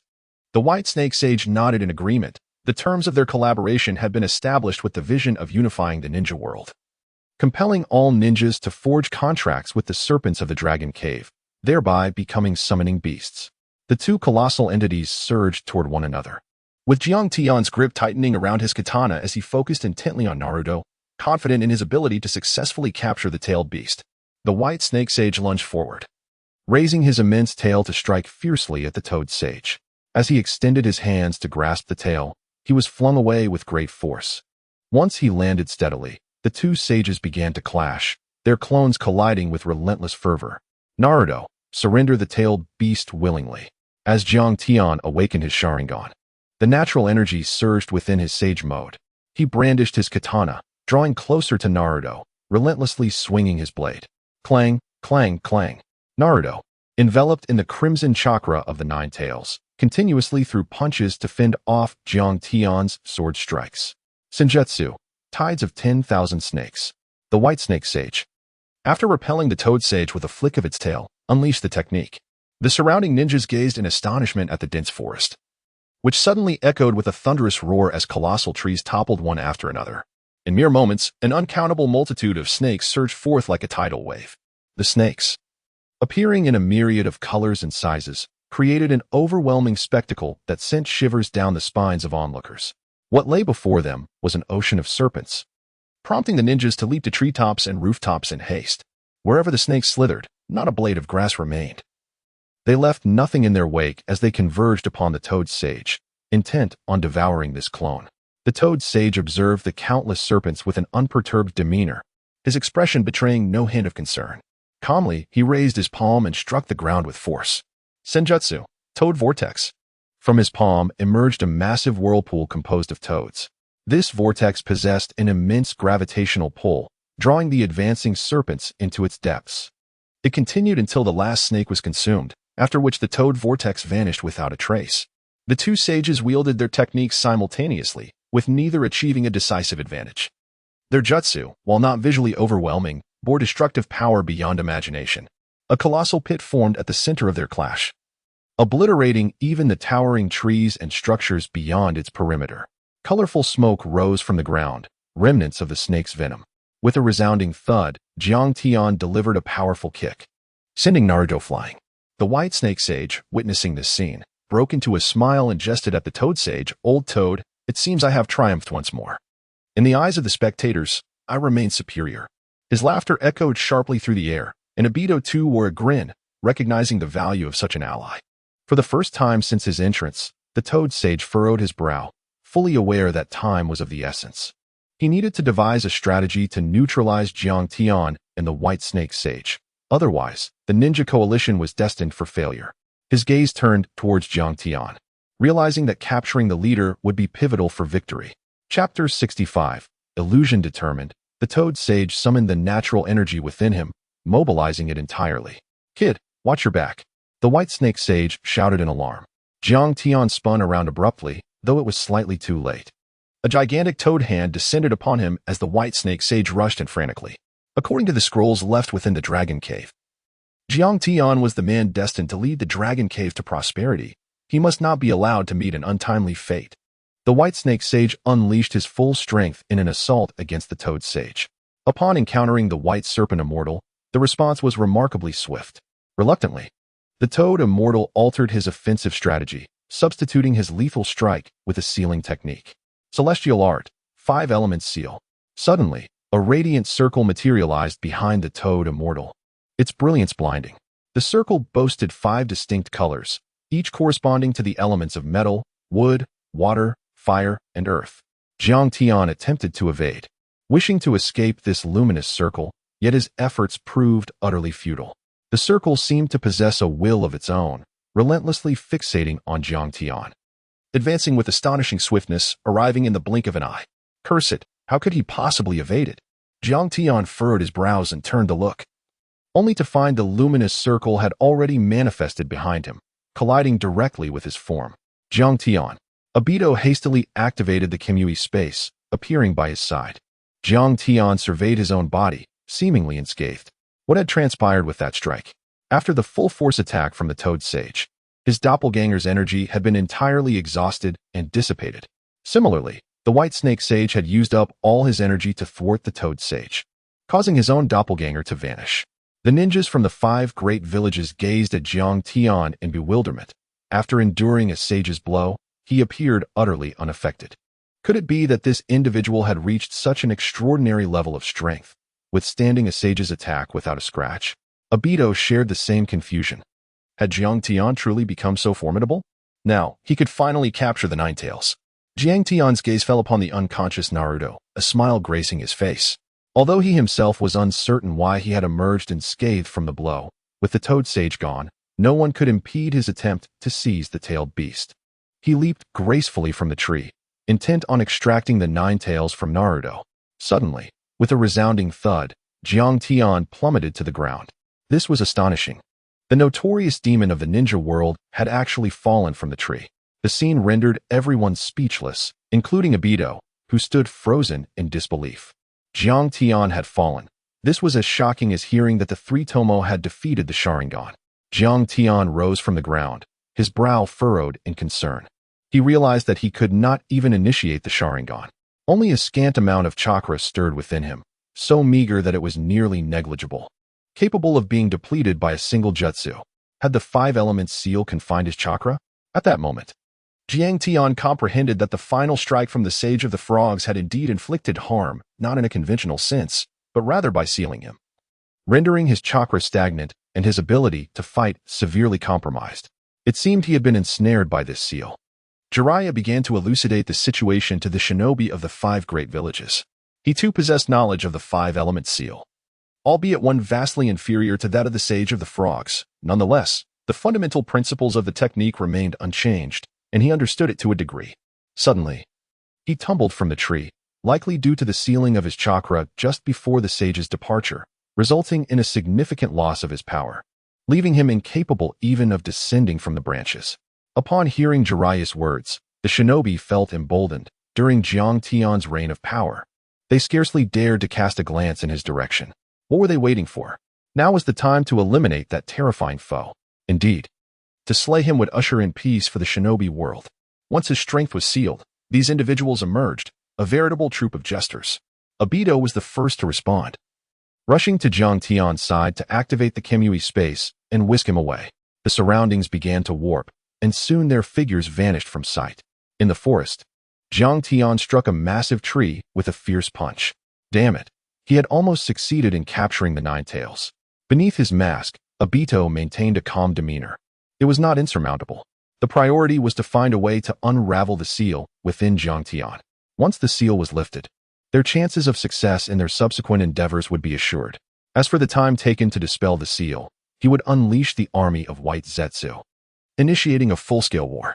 Assessing the situation, Obito glanced at the somewhat vexed Jiang Tian and inquired, "Are you still able to use the Edo Tensei?" Jiang Tian fell into a moment of silence, acutely aware of the meager chakra flowing within him. Although it was usable, the number of beings he could summon was scant. Each summoning drained the last remnants of his chakra, necessitating a lengthy recovery period. Nevertheless, as long as he still possessed the ability to summon, it meant that someone could lead the White Zetsu army into action. Furthermore, he could still utilize the impure world reincarnation technique, which was indeed a piece of good news. Obito had assumed that Jiang Tian was now incapable of any significant feats. Let us venture to the Dragon Cave and seek the White Snake Sage to inquire about how to lift the seal.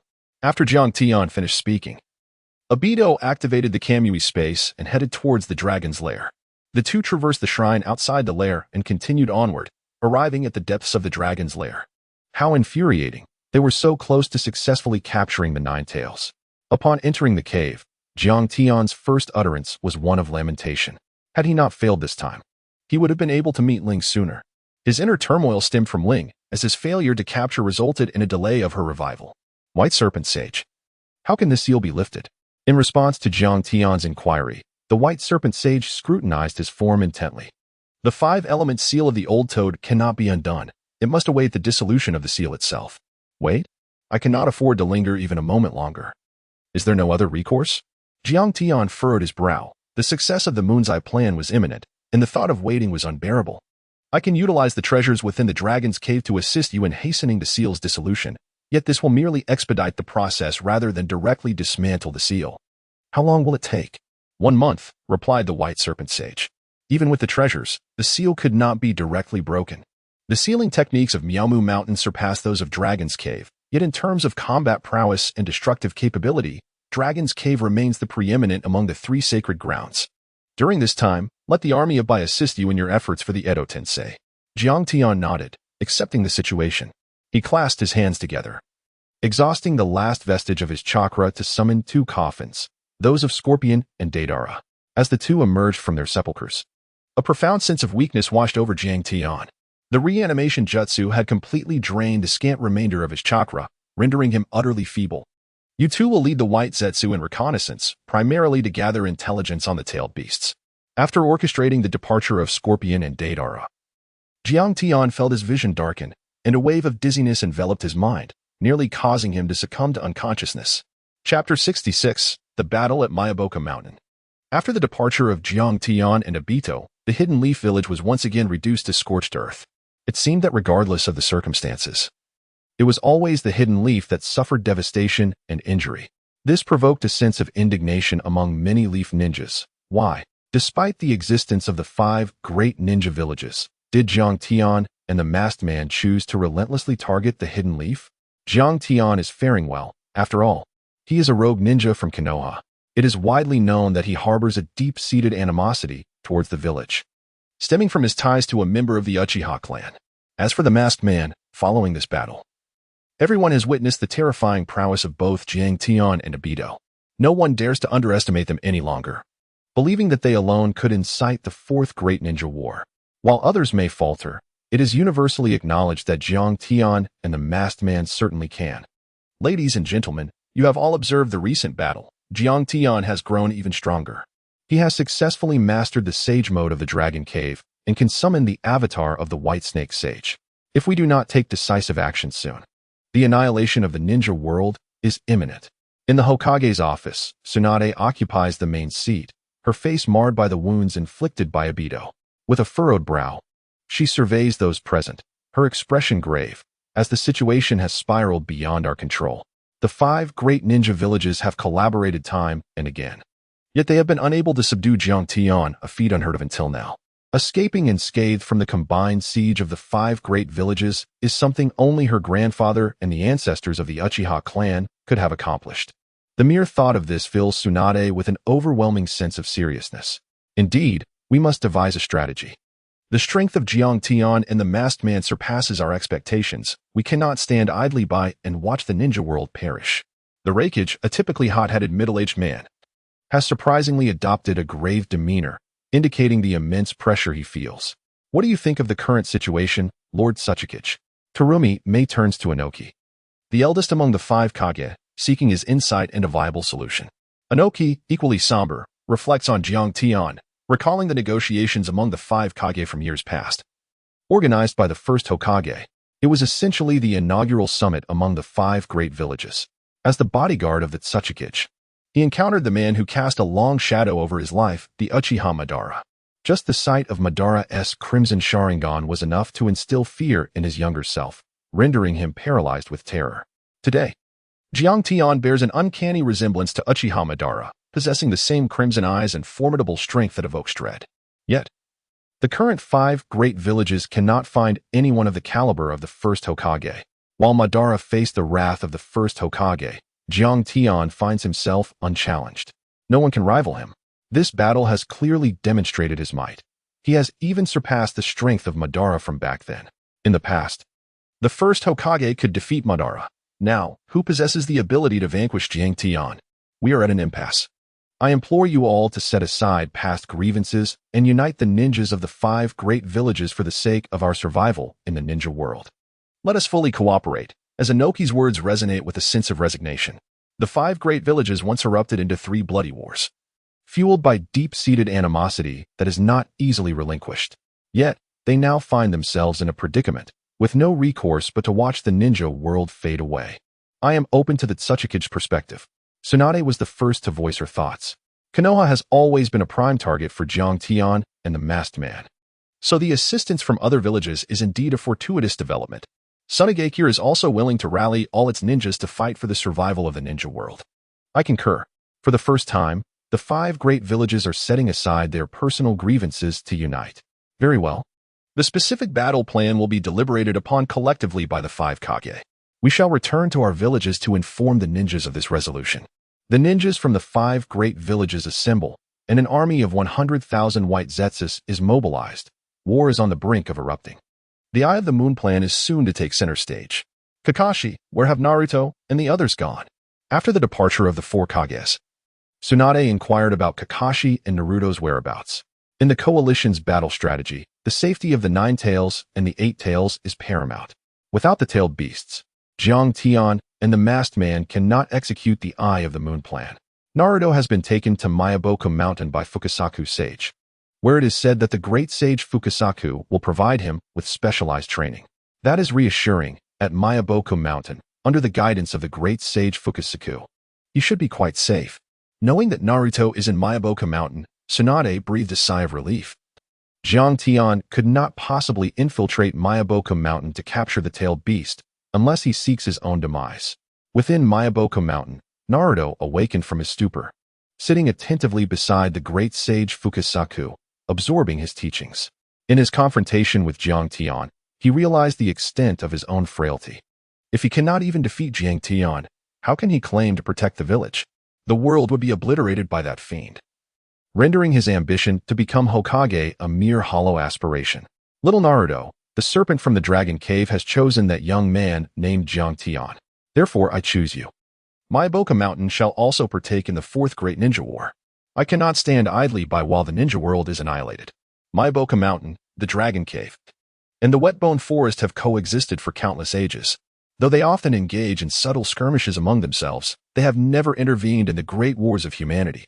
At most, they would send some young ones as summoning beasts to assist a particular ninja faction. Unlike this time, when even that white serpent has personally joined the fray. Great sage, what do you mean by choosing me? Naruto exclaimed, his eyes wide with confusion. Although he did not fully grasp what being chosen by the great sage Fukasaku entailed, he knew it could not bode ill.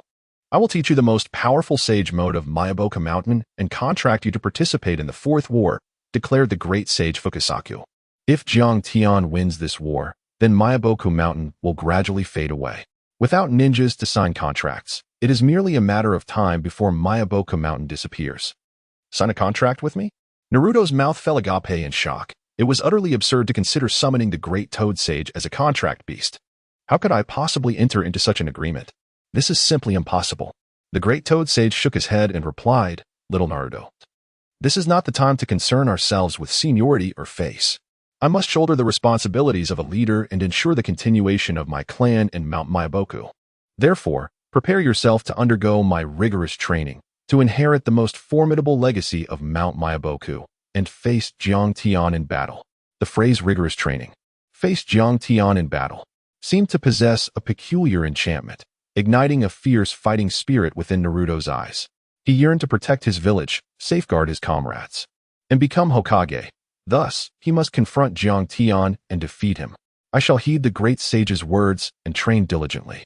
Chapter 67. The Ninja Alliance assembles within the Dragon's Cave. Jiang Tian awaited the lifting of the seal, diligently studying the two sage scrolls gifted by the White Snake Sage to enhance his strength, while Obito managed the battlefield.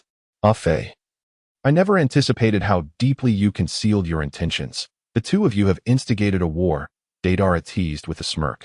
In the past, when Scorpion had perished, he and Fei had partnered for a time, jointly capturing the Three Tails. In stark contrast to Deidara's vivacity, Scorpion remained expressionless, manipulating his puppets silently.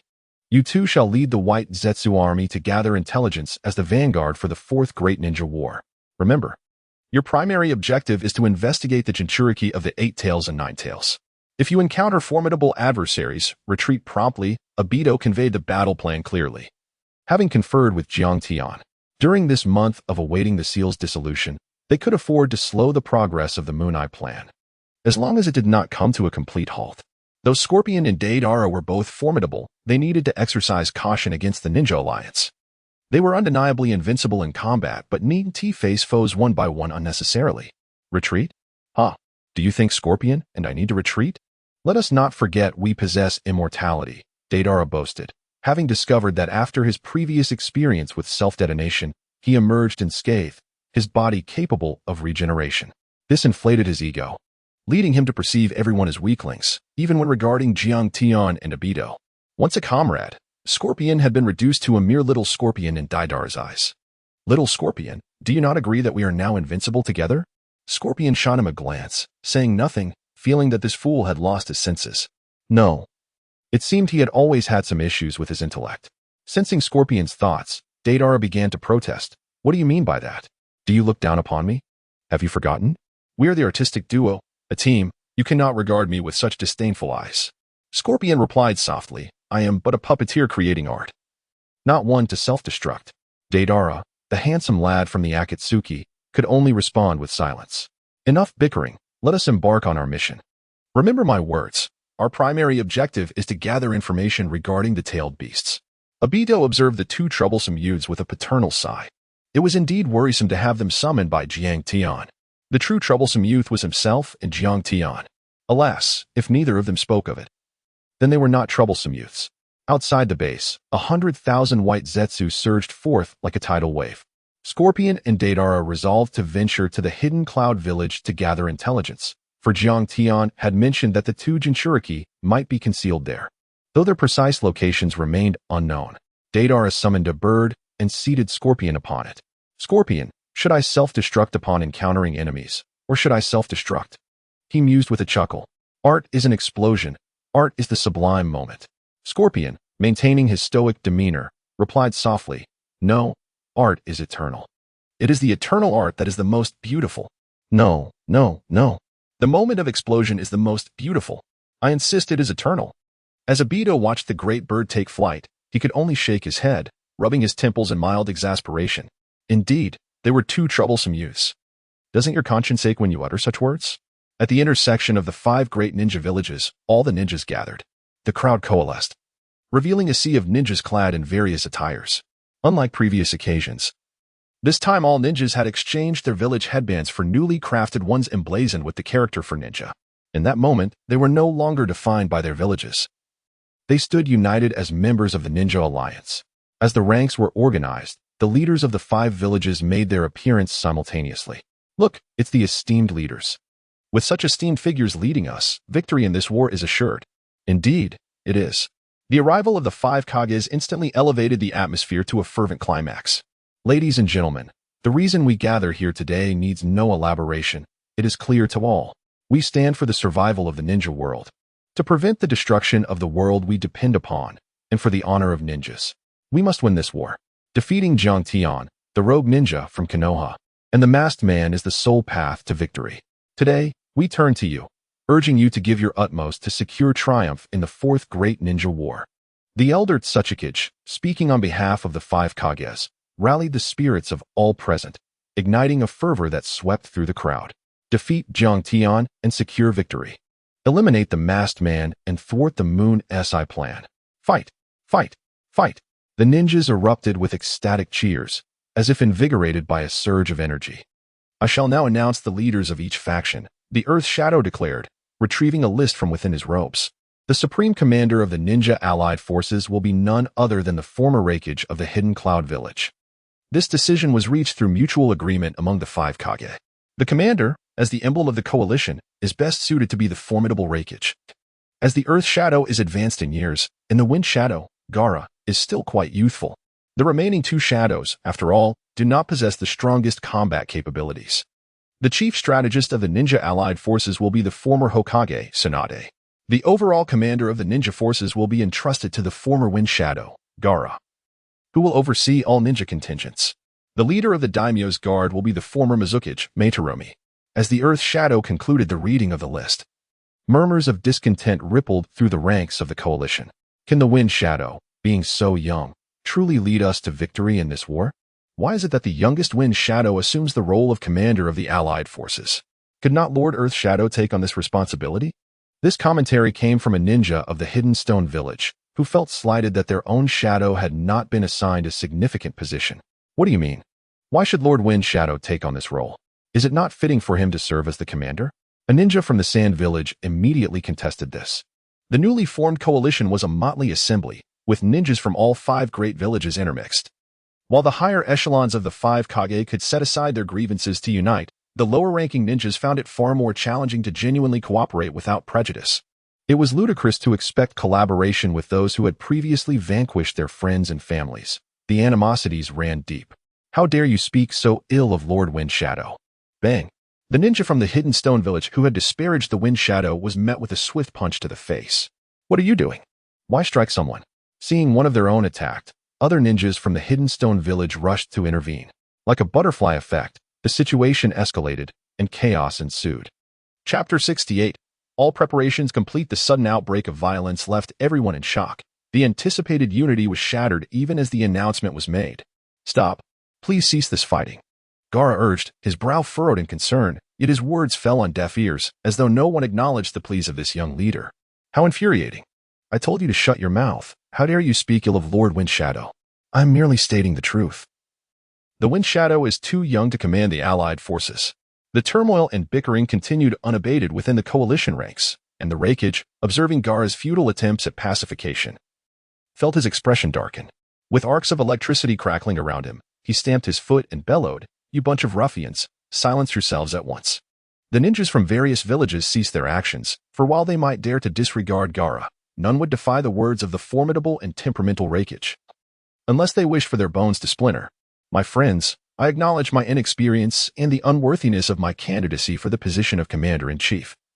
Yet I yearn to dedicate myself fully to the pursuit of peace within the ninja world. My companion, Naruto Uzumaki, has imparted to me that at any moment, regardless of the circumstances, even when the odds are against us, surrender is never an option. If the situation appears dire, it is even more imperative to give our utmost effort. Thus, I aspire to lead us to victory in this war, even if it requires the ultimate sacrifice of my life. Upon concluding my speech, an eerie silence enveloped the gathering. After a brief pause, the spirits of the ninjas were ignited by Gaara, and they erupted in jubilant cheers for their young commander. Gaara, Gaara. The Tsuchikage, Inoki, wore a satisfied smile, recognizing the wisdom in choosing a youthful leader, brimming with vitality.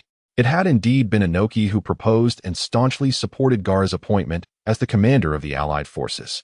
Now, esteemed colleagues, I shall proceed to announce the decisions made by the headquarters of the allied forces. Inoki gestured for silence and continued to read from the list. The next announcements concern the captains of the various divisions. For the first division, the mid-range joint forces, predominantly composed of ninjas skilled in hidden weapons and tools. The captain shall be Darui. As soon as the words left his lips, the ninjas from the Cloud Village erupted in cheers. Lord Darui. It is Lord Darui. For the second division, the close combat joint forces, responsible for frontline engagements, the captain shall be Karatsuchi. Each name read by the Tsuchikage elicited waves of enthusiasm from the assembled ninjas. For the third division, the combat mid-range joint forces, tasked with enduring battles, the captain shall be Kakashi Hitaki. Though Kakashi is assigned to this role, I cannot help but suspect Inoki harbors some ulterior motives, yet I possess no evidence. Go. Lord Kakashi. Inoki continued. For the fourth division, the long-range combat joint forces, responsible for supporting both the front line and the rear, the captain shall be Shikamaru Nara. A murmur of surprise rippled through the crowd as the name of Shikamaru was announced. After Kakashi, a figure of great renown.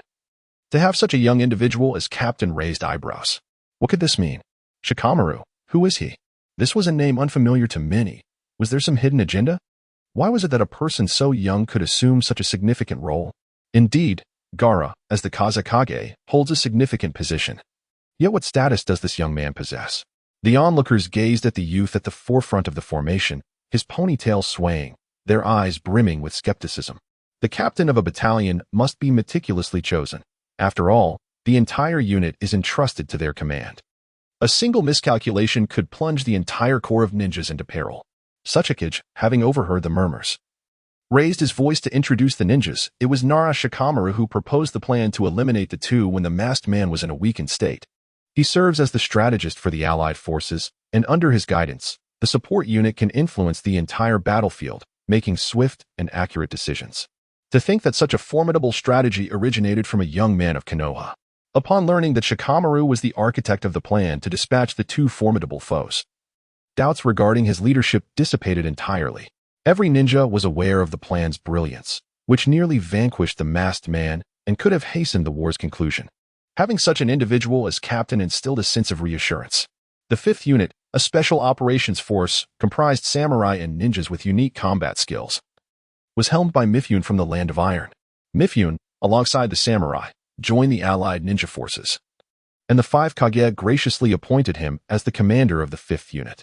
Following the announcements of various intelligence and medical units, the Ninja Alliance was thoroughly prepared for the 4th Great Ninja War. At the headquarters of the Ninja Alliance, the 5 Kage convened with several advisors and personnel from the Intelligence Division to establish the Supreme Command Center for the Coalition's operations. A report came in.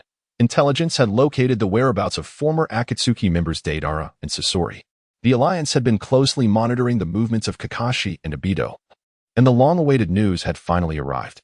Tsunade, serving as the chief strategist, promptly inquired, "Can we confirm that it is only the two of them? Where are they located? And can we discern their intentions?"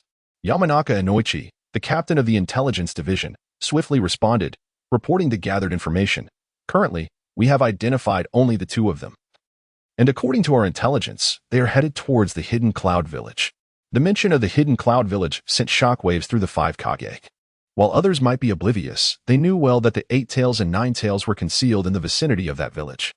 Could it be that Kakashi had caught wind of something? Tsunade furrowed her brow, unable to believe that Kakashi could be privy to the coalition's highest secrets. Yet, analyzing the trajectory of Deidara and Sasori's movements, it appeared he was indeed informed. "Shall we dispatch troops to intercept them?" Reikage mused, recognizing that while he excelled in battle, commanding was another matter altogether. "What is your perspective, Kakashi?" Nara Shikaku and his son Shikamaru are both individuals of remarkable intellect. Previously, they served as the strategic advisors of Konoha, and now they have become integral members of the Allied Forces Command.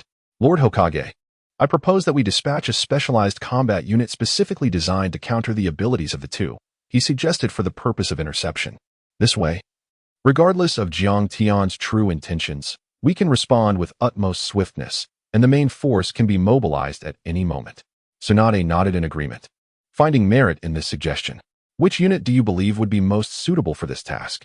"I recommend sending the surprise attack unit led by Kankuro to engage them, while the 4th Division stands ready to provide support as needed." "Very well, that arrangement poses no issues," Tsunade concluded, instructing the intelligence department to relay the orders to the command. Chapter 69, Kankuro vs. Sasori. The various divisions of the ninja allied forces were stationed within their designated areas as the intelligence department communicated the directives. "Captain Kankuro, the Supreme Command has ordered us to proceed to the village hidden in the clouds to intercept former Akatsuki members Sasori and Deidara, and to ascertain their purpose for visiting the village." Without any hesitation, Kankuro immediately commanded his team to mobilize. Among the notable members of Kankuro's squad were Sai and Omoi. "Sai, inform everyone that we are departing for the village hidden in the clouds to carry out our mission," Kankuro instructed. Sai produced a scroll and, with a swift stroke of his pen, conjured a large bird to soar into the sky, announcing their departure to the team. On the outskirts of the village hidden in the clouds, Sasori and Deidara disembarked from a bird made of explosive clay. "Little Sasori, do you really think Jiang Tian and Obito would initiate the 4th Great Ninja War for the sake of 2 women? Is it worth it?" Deidara, upon learning from Obito about the Moon Eye plan aimed at resurrecting 2 women, was taken aback, unable to comprehend why anyone would go to such lengths for women, even at the cost of opposing the world. To him, aside from the insanity of explosive art, nothing else warranted such reckless abandon. Sasori maintained a stoic demeanor, seemingly incapable of smiling. He suddenly turned to Deidara and asked, "Do you have a girlfriend?" "I have explosive art. What is a girlfriend?" "I certainly have no need for one," Deidara retorted. "Oh, so you still don't have a girlfriend," Sasori coldly pointed out, feeling that Deidara had become overly arrogant lately, often referring to himself as Little Sasori. "Calm down, Deidara. You must remain composed. It is unwise to let Sasori's words rattle you," he advised himself. "Heh, you have the nerve to question me. Do you have a girlfriend?" Deidara finally realized that they were teammates, both fervent in their pursuit of art. The absence of a girlfriend on his part led him to wonder if Sasori had one. Though the question was somewhat uncomfortable, Sasori calmly shook his head. "I do not have a girlfriend. I only possess puppets." His tone was so nonchalant that Deidara doubted whether he had heard correctly. "You have no girlfriend, yet you mock me?" Deidara was quite displeased. He had no girlfriend, so why should his elder brother laugh at his younger brother? "I am aware of my own lack of a romantic partner, hence I do not indulge in as many inquiries as you do. You question why Jiang Tian and Ah Fei instigated the 4th Great Ninja War over women. How could you possibly comprehend such matters without a girlfriend?" Scorpion could not help but scoff. Throughout this journey, he was nearly driven to madness by Deidara, who incessantly posed bizarre questions. He mused about whether, now that he possessed an immortal body, he should explode upon encountering an enemy or wait to self-detonate later. Moreover, he questioned why Jiang Tian and Ah Fei would spark a war over women, a rather foolish query given that neither of them had a girlfriend, making discussions about women rather absurd. Deidara fell into silence, and after a moment, his eyes brightened, as if he had suddenly grasped something profoundly significant. "I understand now. I finally understand why they could incite the 4th Great War. It's because they have girlfriends. If I had a girlfriend, would I not transcend my art? Scorpion was at a loss for words. Enduring such a loquacious partner while alive was one thing, but now, even in death, he had to emerge from his coffin and endure this torment. Little Scorpion, we have a situation, Deidara exclaimed, using explosive clay to craft a bird that circled above. Scouting the area, he informed them of the presence of Kankuro and his team, and at that moment, the surprise attack unit also sensed the two figures' presence. Captain Kankuro. The enemy is just ahead. Sai utilized his super beast imitation drawing. The bird he conjured in the clouds spotted Deidara and Scorpion. Everyone, stay alert. The enemy is right in front of us. It's Deidara and the Scorpion of the Red Sand, both of whom are exceptionally powerful. Kankuro recalled his battle with Scorpion from years past, during which he had been utterly overwhelmed. On a path where he had once taken great pride, he had been nearly crushed. However, the present circumstances might differ. He reached back to touch the puppet tightly wrapped in bandages on his back, a formidable creation made from Scorpion's own corpse. This time we meet, I shall surpass you, Scorpion. Kankuro gazed ahead, his eyes filled with fierce determination. There is not a puppet master who does not yearn to best Scorpion in a fair contest. And Kankuro was no exception. Here they come, Scorpion, be careful. Deidara cried out, abruptly turning to look behind Scorpion. Scorpion reacted swiftly, even before Deidara's warning. He sensed something amiss. He retreated sharply, controlling a puppet to block the recent attack. As the smoke from the explosion cleared, Deidara and Scorpion were momentarily stunned. Is that Scorpion? Deidara asked, staring at the puppet that had just attacked Scorpion. It's a puppet made from my corpse. There is no need to be alarmed. Scorpion elucidated. In stark contrast to Deidara, he exuded a serene composure. This was the eternal artistry he sought, immortal and indestructible, existing in this world without the necessity of a heart, such as the wondrous nature of art. Kankuro, I never anticipated that upon our reunion, you would still exhibit such impatience. This is hardly the demeanor befitting a puppeteer. A puppeteer must embody tranquility to the utmost degree, ensuring that their movements remain unerring. The puppets should not suffer damage due to the foolish maneuvers of their master. Only such individuals deserve the title of puppeteer. Scorpion's words ring true. Indeed. A puppeteer requires a sufficient level of composure, yet not everyone possesses his fortitude. He had undergone modifications to his own body in his lifetime, in a sense. He was no longer human. Thus how could he experience extreme emotional fluctuations? Kankuro's fingertips were connected to Scorpion via invisible chakra threads. His expression grave as he observed the reanimated Scorpion. This time, I wish to engage in an honorable duel with you, Scorpion. Kankuro's fingers danced. Summoning two additional puppets onto the battlefield, Scorpion's parents, entrusted to him before Scorpion's demise. Within the Dragon Cave, the two reanimated figures were informed of the events unfolding here. Has the Ninja Alliance reacted so swiftly? It seems that the incident concerning Naruto and Killer Bee in the Hidden Cloud Village has not been altered by my presence. Avoiding any butterfly effect. This indeed was the true purpose of sending the two to the Hidden Cloud Village, to test the response of the Ninja Alliance, ensuring that Naruto and Killer Bee did not retreat to another location due to my arrival. After all, because of my status as a time traveler, the world has long begun to undergo changes, no longer mirroring the original narrative. A smile spread across Scorpion's face. The notion of battling oneself seemed somewhat peculiar. Yet, as a puppeteer, I relish such challenges. Slowly, Scorpion retrieved a scroll from his bosom, and with a swift motion, unfurled it, declaring, Secret Technique, 100 Machine Manipulation. Chapter 70, Eternal Love. The secret technique, 100 Machine Manipulation, stands as Scorpion's unique mastery, renowned not only within the original series, but also epitomizing the pinnacle of puppetry. Scorpion shed his outer garments, exposing his chest, where his heart once resided. There exists a chasm, within which no longer resides a vibrant heart, but rather an energy substance known as the rebirth core. This is fundamentally why Scorpion dares to transform his own body. It is a well-known fact that a human cannot survive without a heart. However, the rebirth core provides an unceasing supply of energy for Scorpion's body, allowing him to exist in the world without a heart. As the 100 Machine Manipulation commenced, countless nearly imperceptible chakra threads surged from the rebirth core, connecting to puppet after puppet. In the blink of an eye, hundreds of puppets swirled in the sky. Each of these puppets was equipped with a variety of weapons, shurikens, scythes, longswords, and more, with some even possessing specially crafted ninjutsu scrolls. Kanjiro and his companions were left dumbfounded, as this far exceeded their comprehension. except for Kanjiro, who had once engaged with Scorpion. The other team members were drenched in sweat. Damn it, what a joke. How could someone control hundreds of puppets simultaneously? Steady yourself. Kanjiro furrowed his brow. As a puppeteer, he always felt an invisible pressure when facing Scorpion. This is precisely why Scorpion is revered as a genius puppeteer, for he has shattered the common perception of ordinary puppeteers.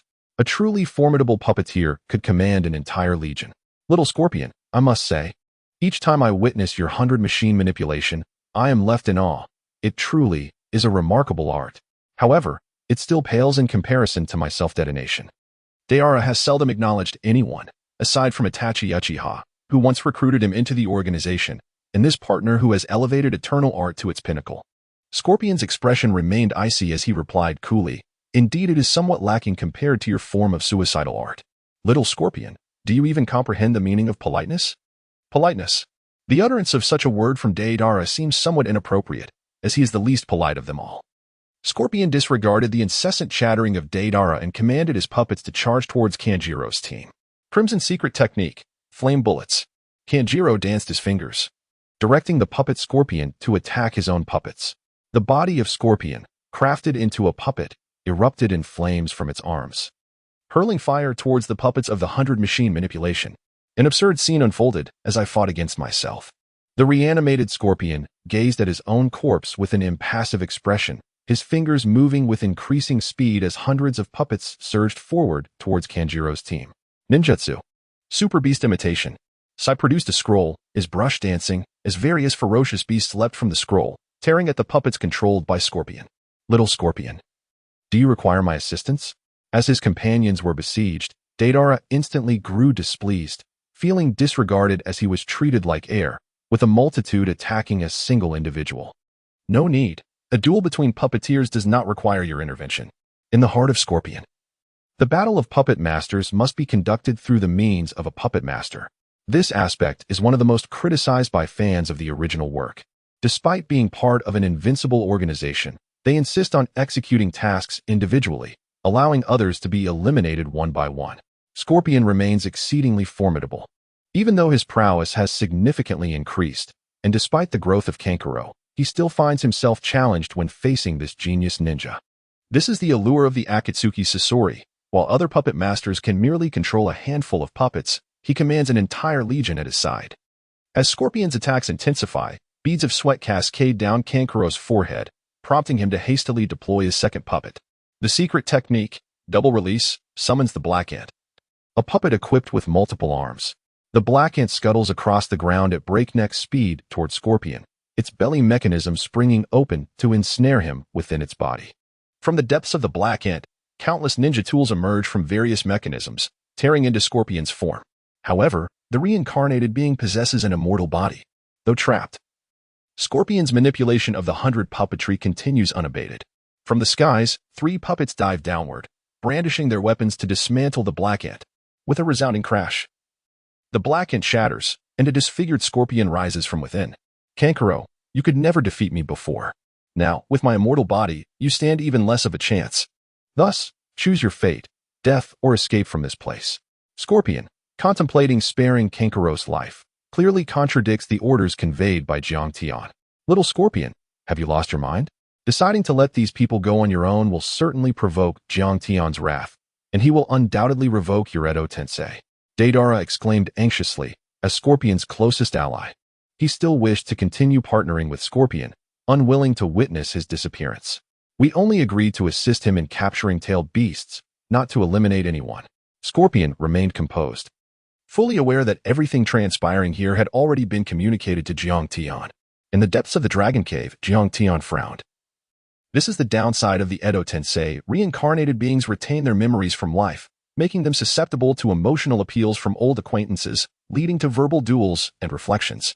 This is precisely why Jiang Tian must resurrect Orochimaru. Only he can enhance the Edo Tensei, thus allowing for a more formidable control over these reincarnated beings to fight on his behalf. At present, Jiang Tian's strength is sealed, and he refrains from interfering with Scorpion's decisions. After all, allowing an escape for a mere Kankuro is not particularly significant, as long as it does not hinder their quest for information regarding the tailed beasts. Scorpion, since your demise at the hands of your grandmother. It has been quite some time since you last beheld your parents. Kankuro conjures forth two puppets, representing Scorpion's father and mother, creations he fashioned during his lifetime. Upon learning of their deaths on the battlefield in his youth, Scorpion conceived this notion. He persistently implored his grandmother, Chiyo, a formidable puppeteer herself, to teach him the art of puppetry. His intent was to transform his parents' corpses into puppets, ensuring their eternal companionship. Upon receiving this revelation, Chiyo was taken aback, unable to fathom that her grandson would undertake such an act. The crafting of puppets from corpses is a profound disrespect to the deceased, however. She was even more astonished to discover that her grandson had undergone self-transformation, converting his own body into a puppet. When she confronted him, he merely proclaimed it to be eternal art. As he gazed upon the sudden appearance of the two puppets, a stirring occurred within Scorpion's heart. His relentless pursuit of eternity was not merely an artistic endeavor, but rather a quest for love, the everlasting love from his parents. Chapter 71. Heavyweight figures. Everyone requires companionship, particularly members of the Akatsuki, nearly all of whom are devoid of love, save for Deidara, the fortunate fool. Scorpion, what troubles you? Why do you suddenly hesitate? Deidara observed the dazed expression on Scorpion's face, perplexed. He was well aware of these two puppets. Scorpion had summoned them more than once in the depths of night, seeking solace in their embrace. On one occasion, upon discovering this, Deidara cheekily remarked that Scorpion must possess a peculiar preference for sleeping with puppets, resulting in a night-long pursuit where Scorpion chased him in a fit of rage. It was that very night that Deidara learned the truth. These puppets were Scorpion's parents. A child starved of affection, he had lost his parents at a tender age. Yet, the Scorpion of the past was not as hesitant as the present. Even when faced with puppets fashioned from his own progenitors, Scorpion offered no response to Deidara, instead remaining silent as he gazed upon the puppets of his parents. In that moment, he experienced, for the first time before his demise, the love of his grandmother, Chiyo. And it was the first semblance of love he had felt since his parents' passing. This revelation instigated a subtle transformation within his body, now a puppet, awakening him to the existence of his grandmother's love. It also reshaped his understanding of love, suggesting that it need not be eternal. The love once possessed could equally evoke profound emotions, even in one who had lost his heart. And now, seizing the moment while Scorpion was lost in thought, Kankuro capitalized on the opportunity to command the puppets of Scorpion's parents to rush towards him. The two puppets converged, ensnaring Scorpion tightly within their embrace. Scorpion, what on earth are you doing? You will truly be subdued by them. Deidara felt a surge of impatience. Scorpion's sudden transformation left him disoriented, and it threatened to jeopardize Jiang Tian's mission. He was poised to intervene. C3:18. But Scorpion admonished Deidara sharply, instructing him not to interfere in the battle. He observed Kanjiro silently, his expression impassive as he savored the embrace of his parents. To outsiders, it appeared as though he was being subdued by two puppets. Scorpion turned his head, scrutinizing his parents' faces, seemingly intent on etching their likenesses deeply into his memory. He reached out, caressing the two puppets he cherished most. Suddenly, to everyone's astonishment, with a resounding crack, Scorpion forcefully shattered the puppet fashioned from his father's corpse. He then pivoted and struck at the puppet of his mother. The abruptness of the turn of events left everyone in stunned silence. Deidara was bewildered, unable to comprehend why Scorpion had suddenly chosen to destroy his most beloved puppets. After all these years, it was time for his parents' remains to find peace. They must have been heartbroken to have such a disobedient son. Scorpion murmured softly to himself, his hands relentless as he obliterated the two puppets. Once this was accomplished, he turned to Kanjiro, his eyes glimmering with resolve, devoid of the tenderness he had displayed when gazing upon his parents' puppets. I shall say this once more, there is still time to flee. Kanjiro's expression darkened. The situation had shifted too rapidly, leaving him utterly unprepared. He had assumed Scorpion would hesitate upon seeing the puppets, but clearly he had underestimated him. Since the moment of true death, Scorpion had come to terms with the enduring nature of love. This love is not eternal merely because of the passage of time. It has existed since his birth, unwavering even in death. Such a love is the essence of eternity. Scorpion's face finally bore a smile. He had never been alone, for his parents had always loved him. Damn it, haven't they arrived yet? Kanjiro could not resist glancing towards the woods behind him. After Scorpion deployed the 100 machine manipulation, he had contacted headquarters to request reinforcements, knowing full well that their team stood no chance against Scorpion, wielding such formidable techniques, alongside the observing Deidara. The 4th Division. with Shikamaru personally leading the ninjas, was dispatched to support Kanjiro. He had made this decision the moment he received the intelligence. At present, Jiang Tian is sealed, and the battle has yet to fully erupt. The ninja allied forces possess sufficient manpower at this juncture. It is imperative to diminish the enemy's strength as much as possible. Thus, Shikamaru has mobilized nearly all the elite forces of the 4th Division. Notable members include Temari, Akimichi Choji, and T-Dai, all of whom are significant supporting characters from the original narrative. Captain Shikamaru, they are just ahead. Their presence can already be sensed. A perceptive ninja has detected the situation concerning Kanjiro and promptly reported back. Everyone hastened their pace, determined to seal Deidara and Sasori, striving to weaken the enemy's power to the fullest extent. Sealing is the sole method to resolve the issue of Edo Tensei. Recognizing that they must seize the opportunity to seal Deidara and his companion while Jiang Tian is incapacitated, he is swifter in this regard than his father, Shikaku. At the Allied Forces Command Center, upon hearing that his son Shikamaru is aiding Kanjiro, Shikaku furrowed his brow, pondering the rashness of such a decision. What if this is a trap? Lord Hokage, I request that Lord Jiraiya lead a team of ninjas to support Kanjiro, he implored. Tsunade, serving as the chief operational strategist, inquired, hasn't Shikamaru already gone to provide assistance? Why is Jiraiya needed? Shikaku shook his head gravely. While Jiang Tian is indeed sealed and cannot fight, there remains a masked man. Sasori and Deidara are, after all, merely reincarnated corpses. Their continued presence on the battlefield, even in Jiang Tian's absence, underscores the significance of their mission. Thus, it is likely that the masked man will also appear for this crucial task. Shikaku's words awakened the others from their stupor. Everyone had assumed that with Jiang Tian sealed, the only operatives in this operation were Sasori and Deidara. They believed that the masked man would refrain from appearing until Jiang Tian was able to engage. However, no one had considered the critical importance of the mission that necessitated the presence of these two, even in Jiang Tian's incapacitated state. Given its significance, it is improbable that the masked man would not accompany them. Quickly, inform Jiraiya to bring reinforcements. It can only be said that you are indeed your father's son, Shikamaru. In terms of strategy, ultimately lacks the seasoned cunning of his father, Shikaku. In the forest, Obito, concealed with the Uchiha fan on his back, has been lurking in the shadows. The ostentatious appearance of Sasori and Deidara serves merely as bait. This decision was made in haste after their departure, communicated to Jiang Tian. Allow them to continue fighting here, relentlessly drawing support until a significant figure from the ninja allied forces arrives. He plans to intervene and subdue this heavyweight, regardless of whether he can ascertain the precise location of the tailed beasts from this individual.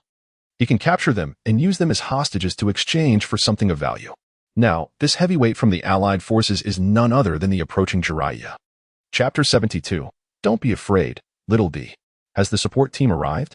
As Deidara and Sasori simultaneously lifted their gazes towards the woods behind Kankuro, a gentle breeze rustled through the leaves, creating a soft whispering sound. Shikamaru, leading the elite 4th Division, emerged from the forest and approached the group. Kankuro, are you all right? Upon seeing the reinforcements arrive, Kankuro's team members exhaled in relief. Facing the Akatsuki's artistic duo alone had been overwhelmingly daunting. There were no weak members within the Akatsuki. Each one possessed an extraordinary strength that was almost unfathomable. Be cautious. These two are formidable opponents. Shikamaru observed the scene of devastation scattered with broken puppet fragments and remnants of battle, a testament to the ferocity of Kankuro's confrontation with Sasori, hidden in the shadows. Obito felt a twinge of disappointment. He had expected a more formidable force than this group of youngsters. Did the Ninja Alliance truly overestimate their capabilities? With these individuals, the odds against Deidara and Sasori were not particularly favorable. He retrieved a scroll that could connect him with J10, unsealing it to transmit his voice. J10. Keep Deidara and Sasori engaged in battle. The key figures from the Alliance have yet to arrive. In the Dragon Cave. Upon learning that the reinforcements were merely a bunch of youngsters, J10 couldn't help but furrow his brow. Was the so-called Ninja Alliance merely playing pretend? Did they truly believe that such a group could handle Deidara and Sasori? He clasped his hands together, and instantly, the reincarnated duo sensed the summons. They struck simultaneously, reigniting the battle. Crimson secret technique, 100 machine manipulation. Puppets soared through the air, relentlessly charging towards Kankuro and his comrades. C1, clay spider. Deidara produced a mound of clay in his palm, from which a crack suddenly appeared. A long tongue extended from within. devouring the clay and subsequently spewing forth numerous small white spiders. These arachnids darted towards the alliance, accompanied by a cacophony of explosive sounds. "Ah, that hurts. Be careful not to let these spiders touch you." Shikamaru warned his teammates to maintain their distance from the white spiders. His expression was grave. The clay spiders were small and difficult to detect with the naked eye, coupled with their rapid speed, making it challenging for everyone to react swiftly. Consequently, casualties began to emerge within the alliance ranks. The more perilous the situation became, the more one must remain calm and devise a solution. Panic would only exacerbate matters. Recalling his father's words, Shikamaru steeled himself, determined to remain composed and find a way out. Observing Deidara and Sasori, a plan began to form in his mind. Since their combined strength was formidable, the swiftest course of action would be to eliminate one at all costs. That was the only viable strategy. Kankuro, use your puppets to hold Sasori at bay. The rest of you, coordinate with my actions. Although unsure of Shikamaru's intentions, the team trusted the young strategist from Konoha and prepared to follow his lead. Black secret technique, salty fish. Using the agile scorpion fish puppet, Kanjiro resolved to hold back the scorpion. Thus, the swift scorpion fish became the optimal choice. In an instant, the scorpion's attention was captivated by the scorpion fish, while Shikamaru positioned himself protectively in front of Deidara. Exploding clay, twin snakes.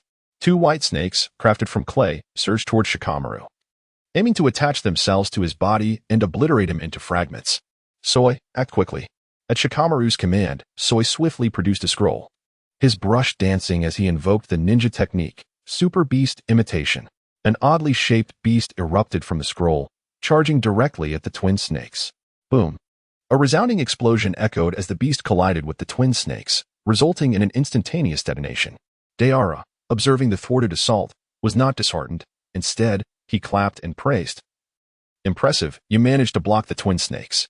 It seems not all of you ordinary ninjas in the allied forces are mere cannon fodder. However, the game ends here." With that, Deidara's smile vanished as he swiftly formed hand seals, retrieving a handful of clay from his ninja tool pouch. C3, number 18. With a thunderous boom, the sudden events caused all combatants to halt, incredulously staring at Deidara. To their astonishment, his body was torn apart. As the very ninjutsu he had just employed had injured him? What is happening? Why can't I control my body? Deidara's brow furrowed, bewildered by the unfolding situation. In that fleeting moment, while utilizing C3, he had inadvertently triggered the explosion himself. Indeed, you were right. The game has come to an end. Shikamaru completed his hand seals. Expressionless as he gazed at Deidara, a black shadow stretched across the ground between them, connecting the two. You were the one behind this.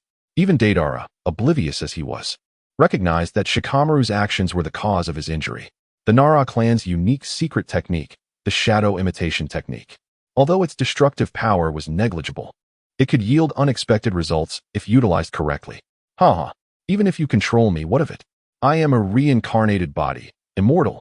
You cannot eliminate me. Deidara's expression was one of arrogance.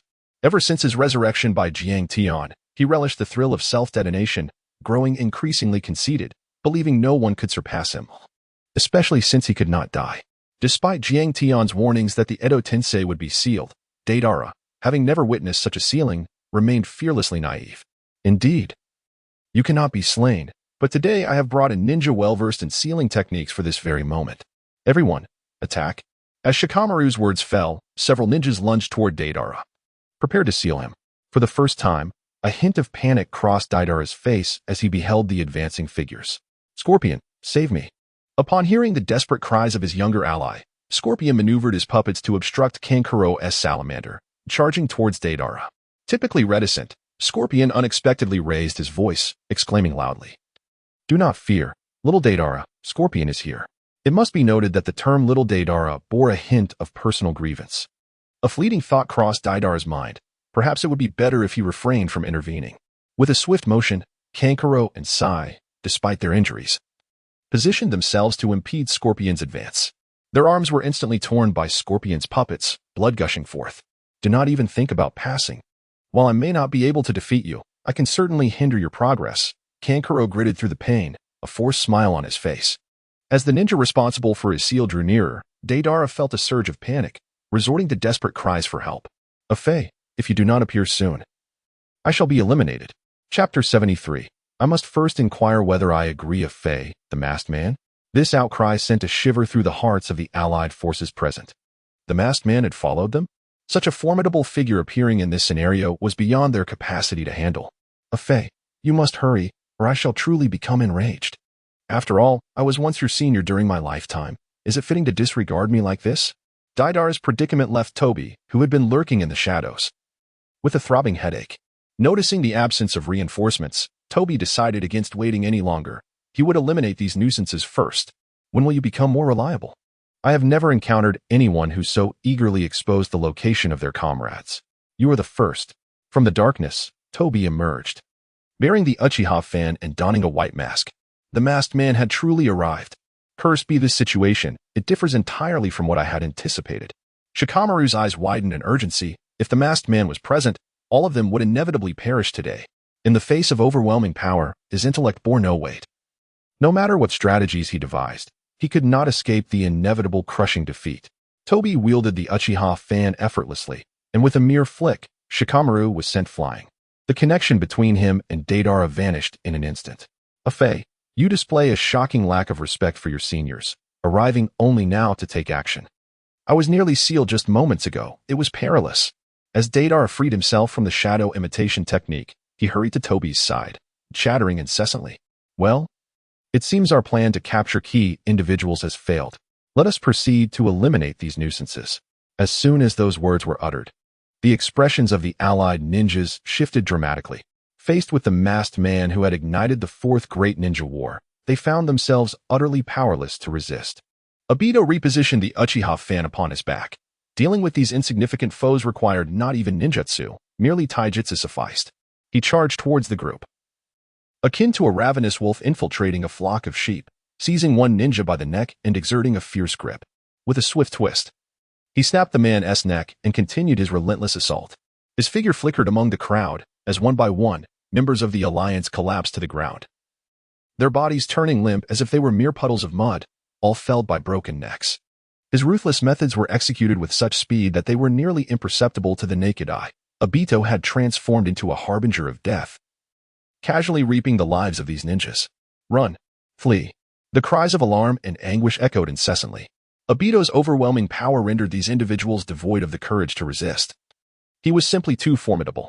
Suddenly, he materialized beside Shikamaru, his hand reaching ominously towards the young man's neck. As he felt the chilling proximity of Obito's hand, Shikamaru found himself paralyzed by fear, cold sweat cascading down his brow, frozen in place as if awaiting his demise. Was this the oppressive aura of the masked man? In the face of such an entity, even the will to fight had dissipated. With a resounding thud, Obito's hand was repelled. His gaze sharpened, and he swiftly retreated, creating distance as he regarded the unexpected figure that had emerged. A smile crept beneath his mask. Ah, at last, a significant player has arrived. It seems my wait has not been in vain. It was none other than Master Jiraiya, the legendary Toad Sage of Konohagakure. We have hope. We are saved. Yet, doubts lingered. Could Jiraiya truly prevail against the masked man? The sudden arrival was indeed Jiraiya, rushing to provide aid. Masked man, I didn't expect you to dare appear alone after your encounter with the great sage of toads. Initially, Shikako had merely speculated that Obito might surface, which was why the allied forces had dispatched only Jiraiya. Now, this was confirmed, and the information was swiftly relayed back to the Alliance headquarters by a ninja well-versed in soul-based techniques. Within the headquarters, Tsunade sprang to her feet. Everyone. Shikako's assessment was accurate. The masked man has indeed appeared, and we must formulate a response. As the commander of the Alliance, Reikage, who harbored a deep disdain for Akatsuki members, promptly made a decision. I will assist Jiraiya and eliminate the masked man. Let us all unite and seize this opportunity to vanquish him. The Earth Shadow expressed his opinion, with Jiang Tian currently sealed. Now presents an unparalleled opportunity to eliminate the masked man. All 5 shadows should mobilize to ensure the demise of this adversary. The 5 shadows set forth, hastening towards Obito's location. On the battlefield within the forest, Obito and Jiraiya had already engaged in combat. Jiraiya, having entered Sage mode, exhibited considerable prowess. While he could not confidently claim victory over Obito, neither was defeat a certainty. Sage Art, Giant Rasengan. Kamui. An eerie distortion of space caused the giant Rasengan to pass through Obito's form. Jiraiya, you are no match for me.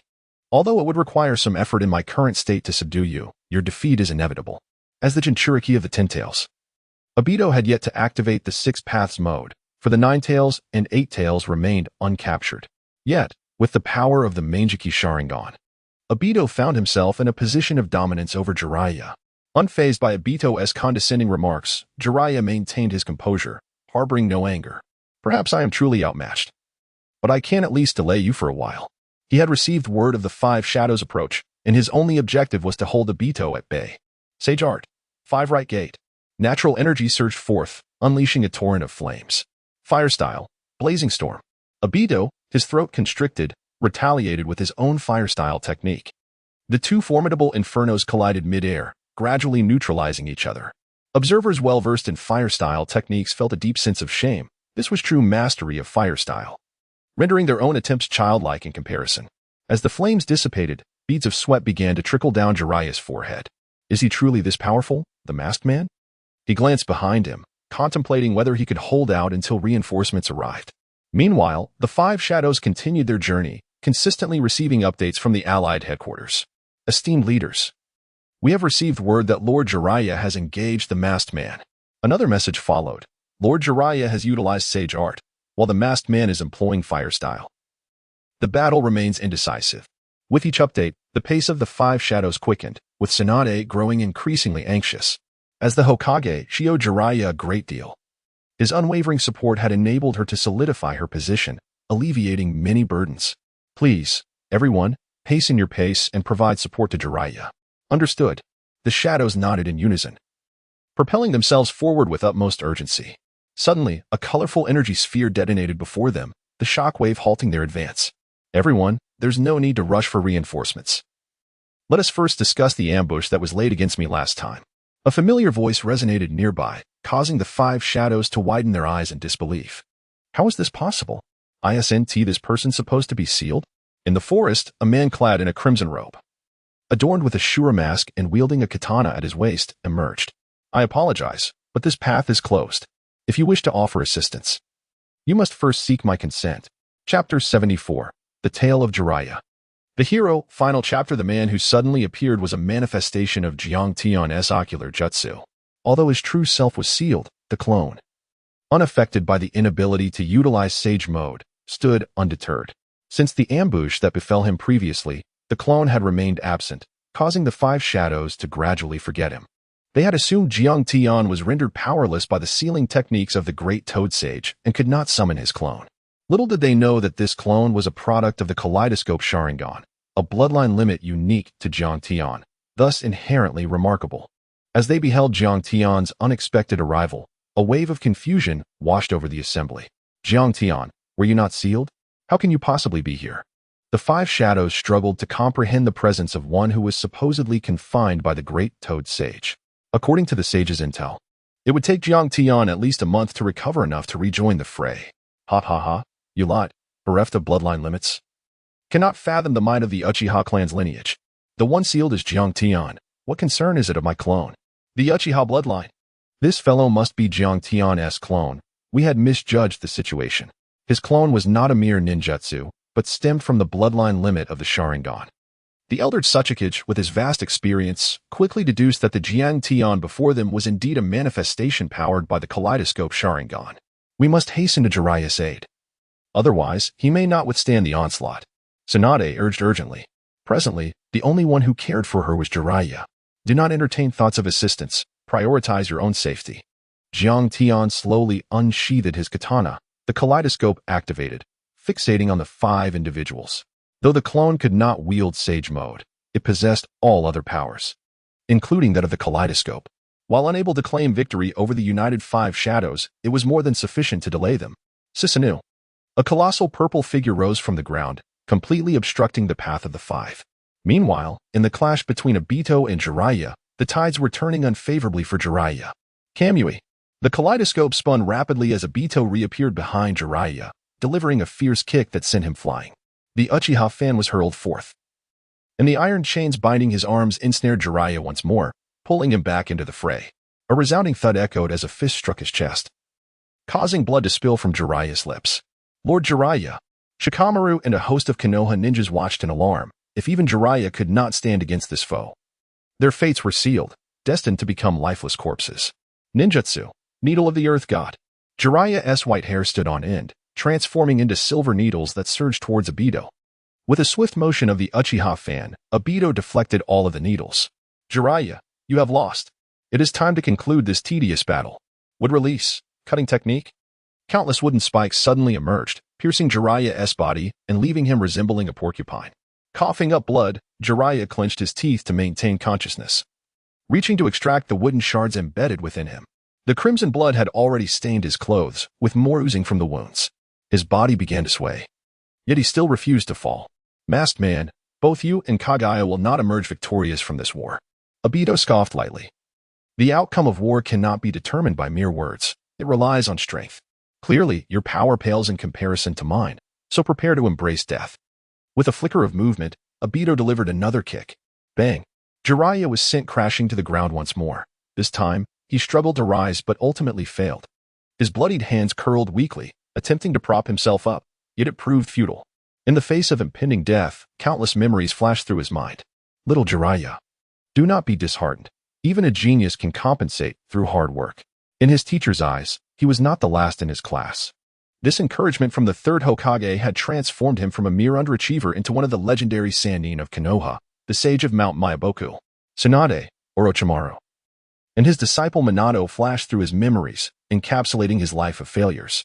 The death of his teacher, the betrayal of friends, the loss of disciples, during those critical moments. He had been absent, ultimately unable to lend a hand.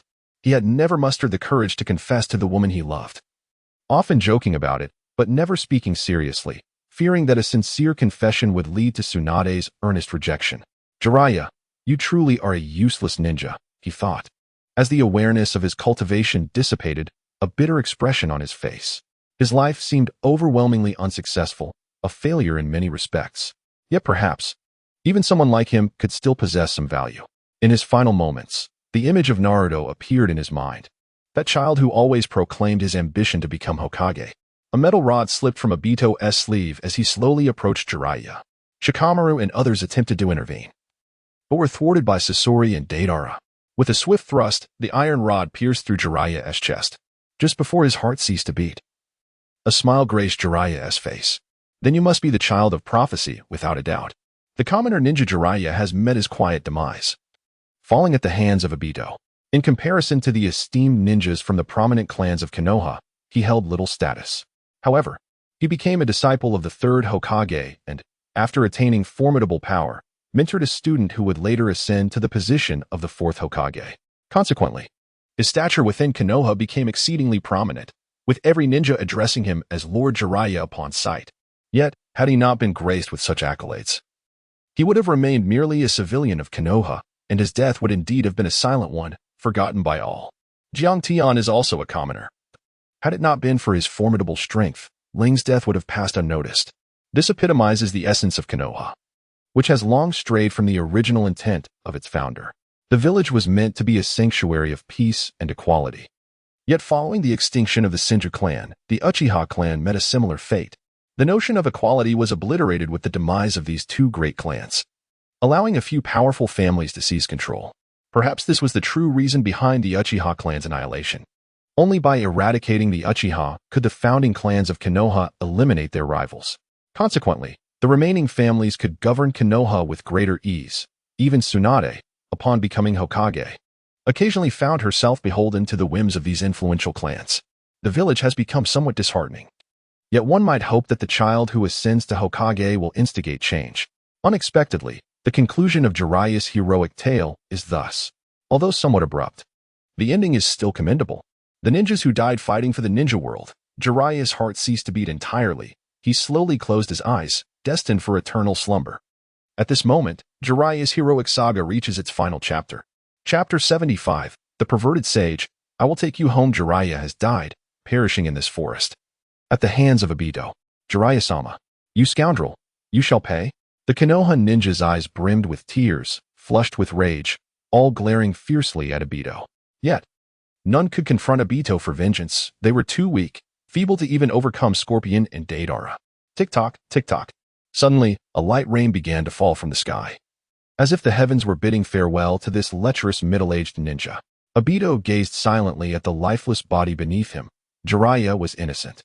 The upper echelons of Konoha were corrupt. The fourth Hokage, his mentor, failed to save Rin, providing justification for his actions. However, there was no rationale for killing Jiraiya.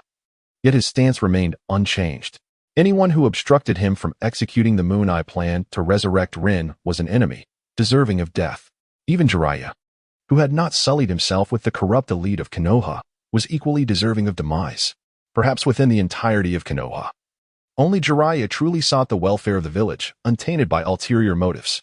Raindrops slid down his mask as Obito removed the bloodstained gloves, hoping to appear cleaner. Although his hands were already tainted with blood and sin, it was unseemly to let Rin gaze upon such a gruesome sight from above. She would not appreciate hands sullied with blood. Oh, Midu, Scorpion, Deidara, clean up. Eliminate these ninjas. Obito, wielding the Uchiha fan, prepared to dispatch these ninjas, as he still needed to support Jiang Tian's clone. In the forest, Tsunade received the latest news, her nose tinged with bitterness, tears streamed down her cheeks. Jiraiya, Jiraiya. You promised you wouldn't die. You swore to me. Tsunade concealed her face, weeping profusely, her body swaying unsteadily as she leaned against a great tree, struggling to keep herself upright and preventing herself from collapsing to the ground. Lord Hokage, this is not the time for sorrow. We still have adversaries to confront. Indeed, the priority should be to eliminate Jiang Tian. Both Akatsuki and Raikage offered their words of comfort, yet Tsunade appeared oblivious to their presence, her tears flowing as she continued to shield her face. These individuals could not fathom the esteemed position that Jiraiya held in her heart. He was not merely a friend, but family and a confidant. He was the only person in this world with whom she could share her innermost thoughts.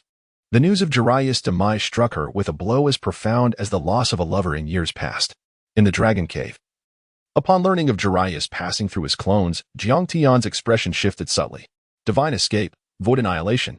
Jiang Tian utilized his self-created ninjutsu, launching a kaleidoscope of energy orbs toward the Raikage, which erupted explosively before him. Dust release, original realm stripping technique. After the Akatsuki intervened to block this assault, a fierce battle ensued among the gathered warriors. On Obito's side, Scorpion and Deidara relentlessly attacked, causing heavy casualties among the allied ninjas, who struggled to maintain their ground.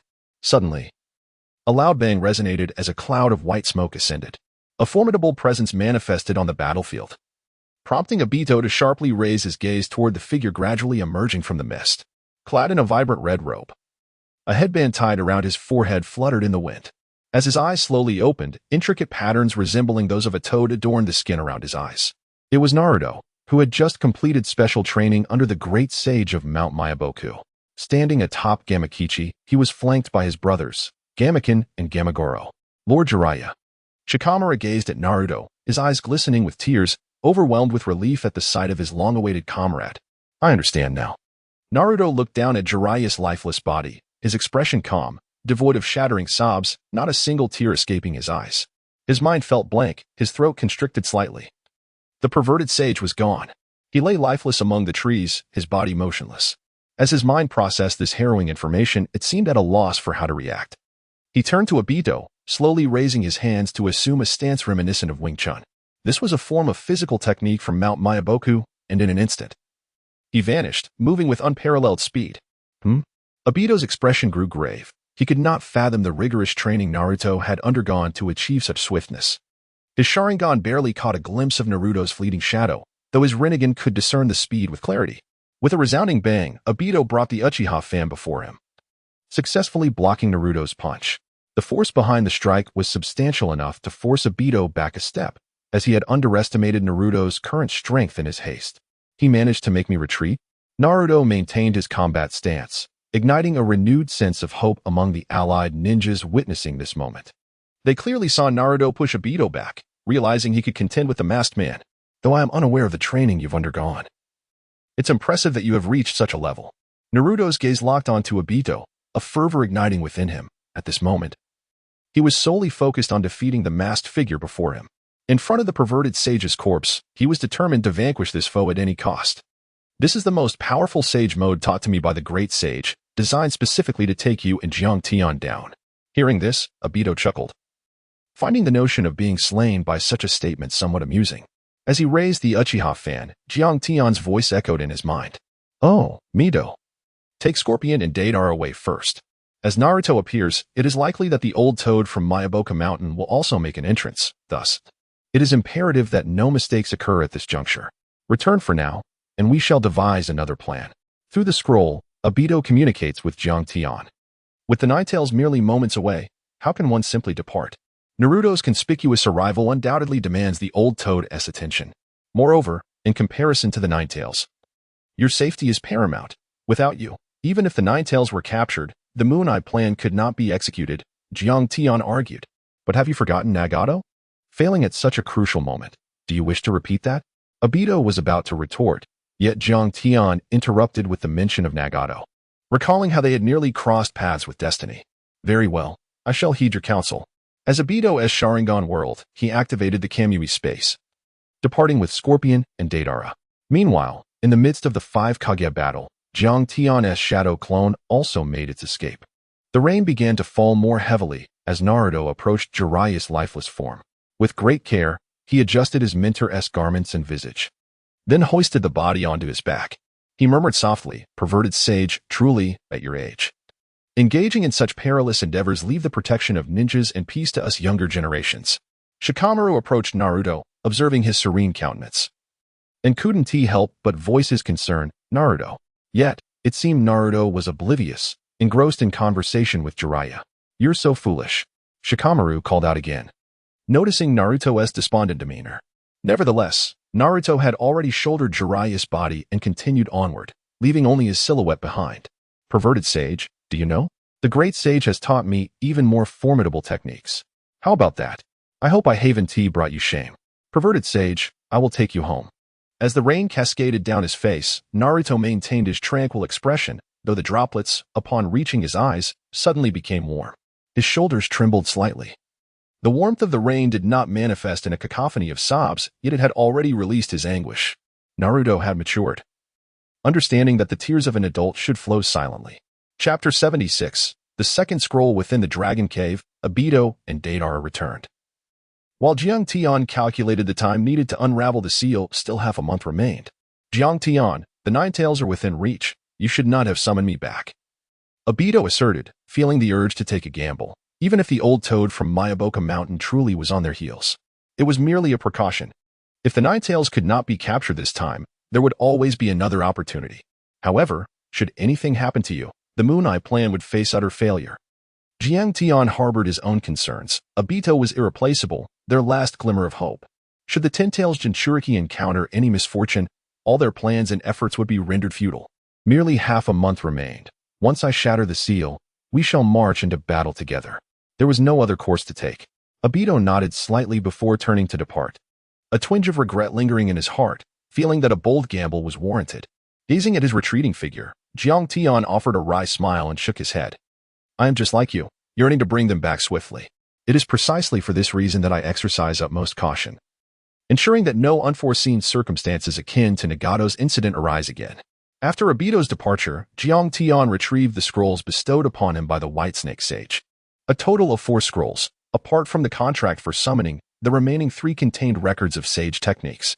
The first scroll detailed the sage art, dragon binding.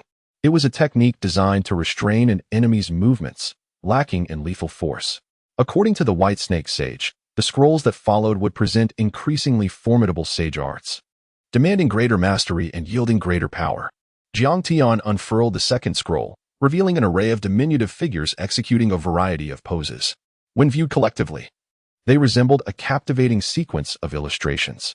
Is this a form of martial technique? Jiang Tian's gaze was firmly fixed upon the techniques inscribed on the scroll, which detailed a method for refining one's physique. Utilizing the secret realm of the dragon's cave to forge bodily strength, it promised the possession of a dragon's physique, a martial art of formidable destructive power. From the descriptions provided, Jiang Tian discerned that this constituted the physical techniques under the sage mode.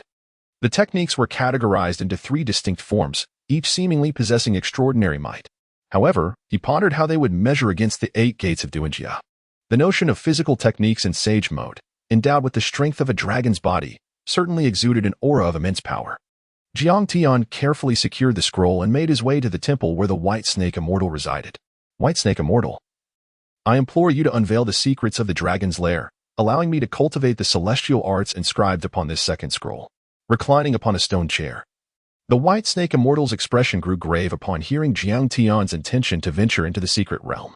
Young one, the dragon's lair is fraught with peril. Given that your powers are currently sealed, embarking on such a journey now seems rather imprudent. I am genuinely concerned for your safety. The White Snake Immortal had placed all his hopes upon Jiang Tian, yearning for him to achieve victory in the four wars, thus establishing the dragon's lair as the most formidable sanctuary. He, too, wished for Jiang Tian to avoid any misfortune, much like his urging to bring back Tuesday. While it is not feasible to manipulate chakra at this moment, one can still enhance physical strength. The scroll also mentions that refining one's physique to its utmost capacity can rival that of a dragon. Please, grant me access to the secret realm. Should any unforeseen circumstances arise, I shall withdraw at the first opportunity. At Jiang Tian's persistent requests, the White Snake Immortal unveiled the secret realm of the Dragon Earth Cave. This realm differed significantly from the one Jiang Tian had ventured into previously. The first was a creation of the White Snake Immortal, whereas the one Jiang Tian was about to enter had existed since the inception of the Dragon Earth Cave. As he passed through a grand doorway, Jiang Tian felt as though he had stepped into another world, enveloped in profound darkness where nothing was visible. There was no need to look. I am right behind you. Suddenly, a voice emerged from behind, illuminating this darkened realm. Jiang Tian turned his head to glance behind him, his pupils constricting in astonishment. Standing before him was another version of himself, identical in stature and appearance, as if he were gazing into a mirror. The sole distinction lay in the pair of horns adorning the head of this other Jiang Tian, a manifestation of his ascended celestial form. Was this other self a product of the secret realm designed to refine one's physical prowess? Jiang Tian furrowed his brow. The secret realm revealed nothing but another version of himself in the immortal mode. It was evident that he was destined to confront himself. The notion felt peculiar. Could he truly bring himself to strike? As this thought flickered across his mind, the immortal mode Jiang Tian materialized before him and delivered a powerful punch to his abdomen. Such astonishing speed. With a gasp, blood erupted from his lips, and Jiang Tian was sent hurtling across the ground, collapsing in a daze of shock. What kind of force was this that rendered him devoid of combat capability with a single blow? With his powers sealed, Jiang Tian had withstood the punch solely through his physical resilience, yet he had not anticipated the sheer magnitude of its strength. During his training in the Dragon's Lair, when he had attained the pinnacle of the immortal mode, the White Serpent Immortal had bestowed upon him all the serpent blood he had stored to fortify his physique. Yet, even with such an immensely powerful body, he could not withstand this punch. The secret realm was indeed astonishingly formidable. Jiang Tian hastily crushed a wooden tablet, a gift from the White Serpent Immortal. This tablet served as the key to the secret realm. What is the nature of this secret realm bestowed by the White Serpent Immortal, and how could it possess such formidable power? The illusions conjured by this secret realm are akin to the second scroll of celestial techniques. Jiang Tian furrowed his brow, somewhat perplexed. What do you mean by that? The person who resembles you entirely is precisely what you would become after fully mastering the second scroll. Is it truly that formidable? Jiang Tian was somewhat astonished. That seemingly unremarkable punch had caused him to spit blood. After completing the second scroll, he had unexpectedly become so formidable. Could it be that when confronted with 8 Gates Knight Kai, he might indeed withstand that powerful kick? Currently, Jiang Tian is grappling with two pressing dilemmas: how to exert control over Uchiha Madara, and how to withstand the formidable kick of Might Guy during the 8th gate. With the advent of this sage technique, there may be a glimmer of hope, though the risk of demise looms large. Might Guy, a man capable of nearly delivering a climactic finale with a single strike, represents an insurmountable challenge. Jiang Tian must find a way to overcome a formidable obstacle. Reminiscent of the moment in the original anime when a single kick nearly sent Kage Akatsuki away, many fans jest that if that kick had been aimed at his head, it would surely have dispatched him. This just may not be entirely unfounded. Jiang Tian feels that a kick aimed at his own head would undoubtedly prove fatal. The issues concerning Kage, alongside Orochimaru's research into improving the impure world reincarnation technique, leave the 8 gates for Jiang Tian to navigate on his own. Now, possessing this second scroll, he cannot claim with absolute certainty that he will survive the kick from Night Guy, but he at least feels a modicum of confidence. If it truly comes to that, perhaps dispatching a clone to absorb the blow would be the more prudent course of action. Jiang Tian pondered thoughtfully, calculating how to have his clone intercept Uchiha's fatal attempt. This might be the most prudent approach. Chapter 77. The Funeral at the Headquarters of the Ninja Allied Forces. A pall of gloom enveloped everyone's hearts, with all the ninja, including the five shadows, clad in mourning attire, their expressions solemn. Today marked the day of Jiraiya's burial, and a light rain began to fall from the sky, deepening the already somber atmosphere. Naruto, as Jiraiya's disciple and his soul family, stood at the forefront of the farewell procession. He lowered his head, gazing at the coffin gradually being engulfed by the earth. His eyes reddened from the tears he had shed in recent days. That lecherous middle-aged man had departed without warning. Despite his formidable strength, he had promised not to leave this world too soon. Yet, he had broken that promise.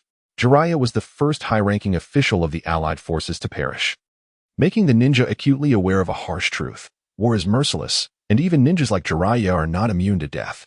Once the funeral concluded, most of the ninjas departed, leaving only a few from the Hidden Leaf village behind.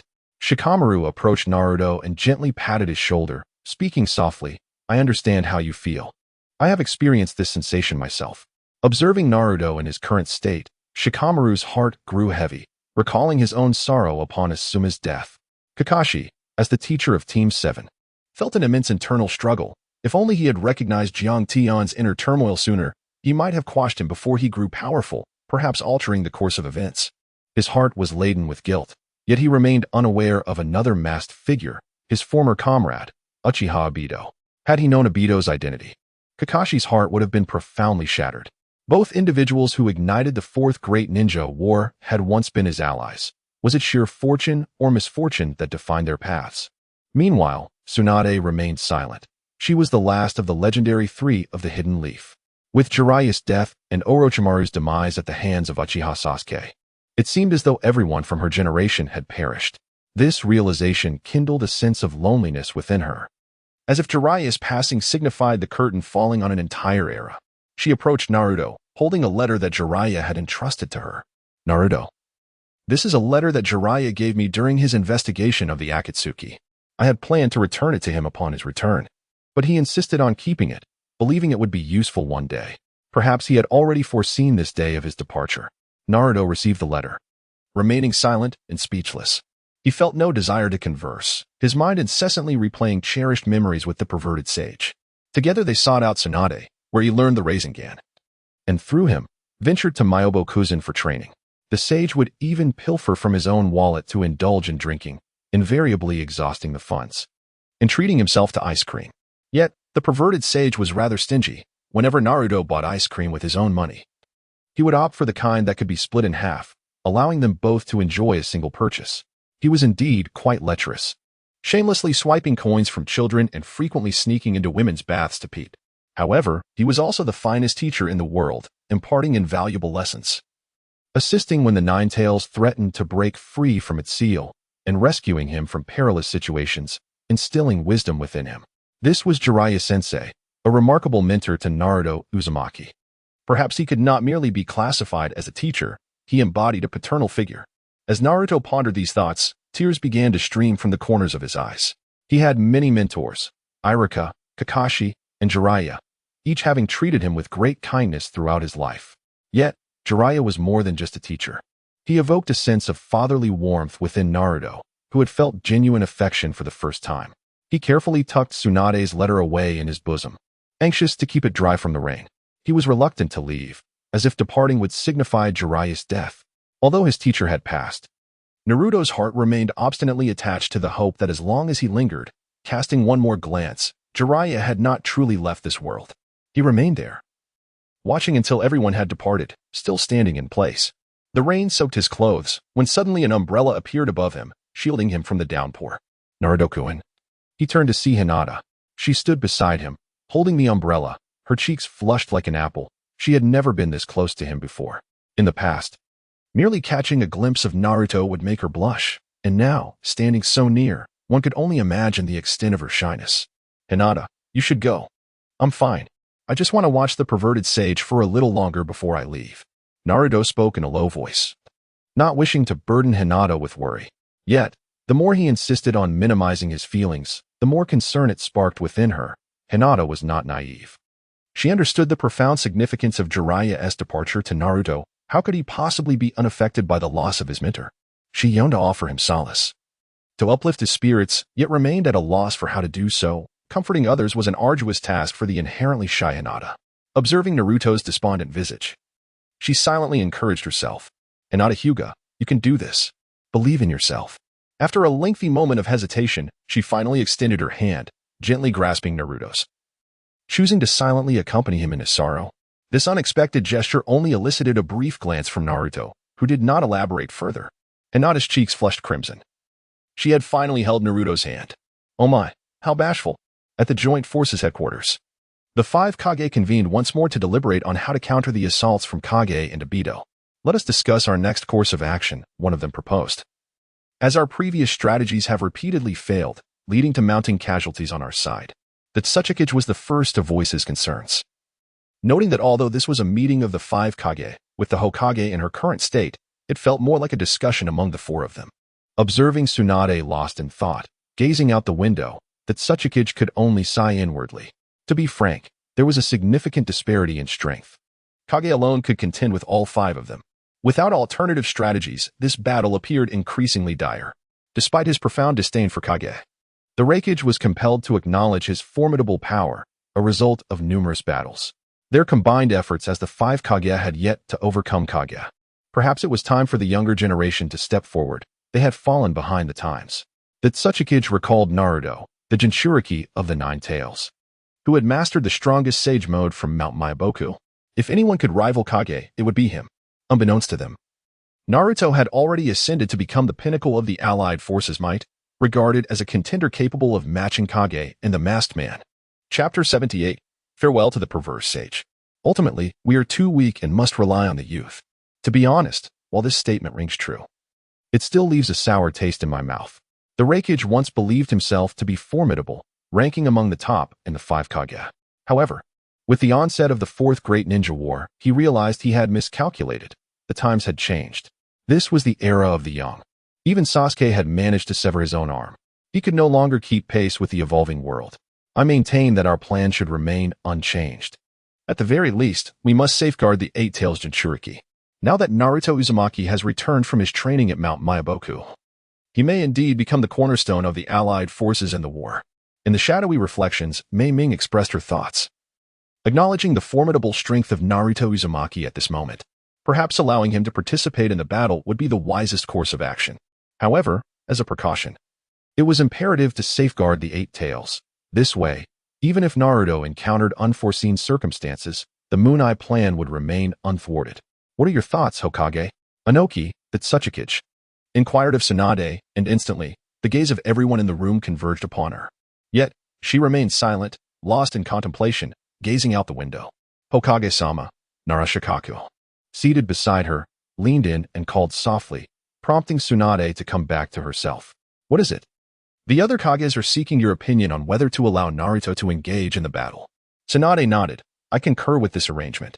In truth, even without discussion, I had already resolved to convey this. Naruto had approached her with a request, expressing his desire to fight personally and exact vengeance on the Masked Man for Jiraiya. Very well, let us finalize the plan. Anoki concluded, and one directive after another was dispatched through headquarters. The allied ninja promptly executed their assigned tasks. On a bench along the shaded path, Naruto sat quietly, retrieving the letter left to him by Jiraiya. He slowly unfolded it.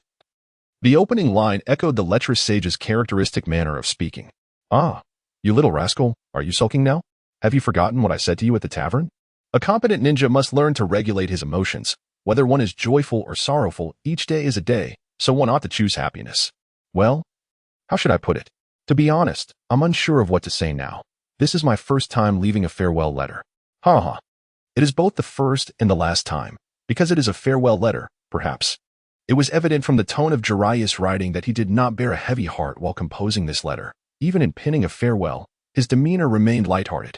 Perhaps for a man who had made peace with his mortality, facing death was indeed a matter of such candor. I have nothing significant to impart. Merely to share some casual thoughts, as if this were my last opportunity to chatter in your ear. As Naruto read this, his eyes began to well with tears once more. Perhaps it is precisely the familiar, comforting words we hear often that leave the most enduring impressions. for these daily musings. Once lost, will never again be heard. When one grows weary of another's chatter, it may seem burdensome. Yet should the day come when one desires to hear it again, only to find silence, it becomes a profoundly sorrowful reality. When family and parents express their concerns, we should listen with calmness. If displeasure arises, let it be dismissed with a smile, for harsh words should never be uttered that might wound those we cherish most. Continuing to peruse the letter, Jiraiya maintained a relaxed tone, discussing trivial matters. Remember not to eat expired ramen or milk. It could upset your stomach. One must also remember to prepare their own meals. Moreover, the training at Miyaboka Mountain must not be neglected. Special attention should be given to the seal of the Nine Tails. Should any irregularities arise, seek out a skilled ninja proficient in sealing techniques to reinforce it. Additionally, I have tucked away a few Ichiraku ramen discount vouchers among my clothes at home, which I shall leave as a final gift for you. This letter concludes here. Echoing Jiraiya's own sentiments of uncertainty in expression, thus he has resorted to recounting trivial matters. As Naruto gazed at the signature Jiraiya, tears cascaded down, dampening the letter. He hastily raised his hand, using his sleeve to delicately wipe away the few drops, as one would tenderly care for a priceless treasure. The finality of death is eternal. Yet we possess the choice to cherish the memory of that significant individual. As long as we remember them, they have not truly departed. Upon returning to the Hidden Leaf Village, Naruto ventured to Jiraiya's wooden cabin, where he spotted clothing laid upon the entrance table, along with the discount vouchers nestled atop. This was a meticulous arrangement by Jiraiya, anticipating that Naruto, in his usual absent-mindedness, might overlook their presence. Carefully, Naruto folded the casually strewn garments and placed them neatly aside, then proceeded to tidy up the cabin, ensuring it retained a semblance of life. After completing these tasks, he clutched the ramen vouchers left by Jiraiya and made his way to the Ichiraku ramen shop. It had been quite some time since his last visit to his beloved ramen establishment. "Uncle, I would like 2 bowls of ramen, please." "Ah, Naruto. It has been ages since I last saw you." The owner of Ichiraku began preparing the ramen. Glancing at the vouchers in Naruto's hand, he remarked, "What fortune. These are all complimentary vouchers from our shop. You can indulge yourself today." In the past, the prospect of free Ichiraku ramen would have filled Naruto with exuberance. However, today, he shook his head at Uncle Ichiraku, saying, "Uncle, I want to be using these vouchers. I'll pay with money later." The vouchers were a cherished memento from Jiraiya, embodying the affection of the lecherous sage, and they were too precious to be spent.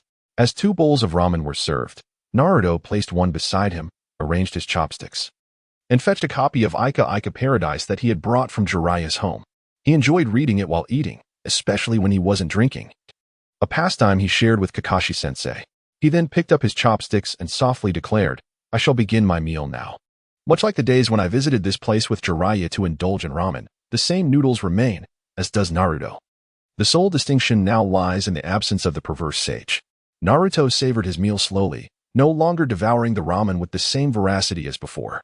He wished to linger a while longer, reminiscing about the cherished moments spent with the sage. He took his time over a single bowl, and before he knew it, the daylight had surrendered to the embrace of night. Safeguarding the intimate paradise, he strolled through the streets of the Hidden Leaf Village, ultimately arriving at the Hokage Rock. As he gazed upon the tranquil and serene village bathed in moonlight, a resolute determination flickered in his eyes. "Dear sage, watch over me. I shall protect this village and become the most formidable Hokage. I am determined to fulfill the promise I once made and to show you that I have become an extraordinary disciple." Chapter 79. Strengthening the Control of the Impure World Reincarnation. 12 days have elapsed, with merely 3 days remaining until the seal is lifted by Jiang Tian. The 4th Great Ninja War, having momentarily paused, is poised to erupt once more. Jiang Tian gazed at the scroll in his hand. The second scroll containing a celestial technique that he had yet to master.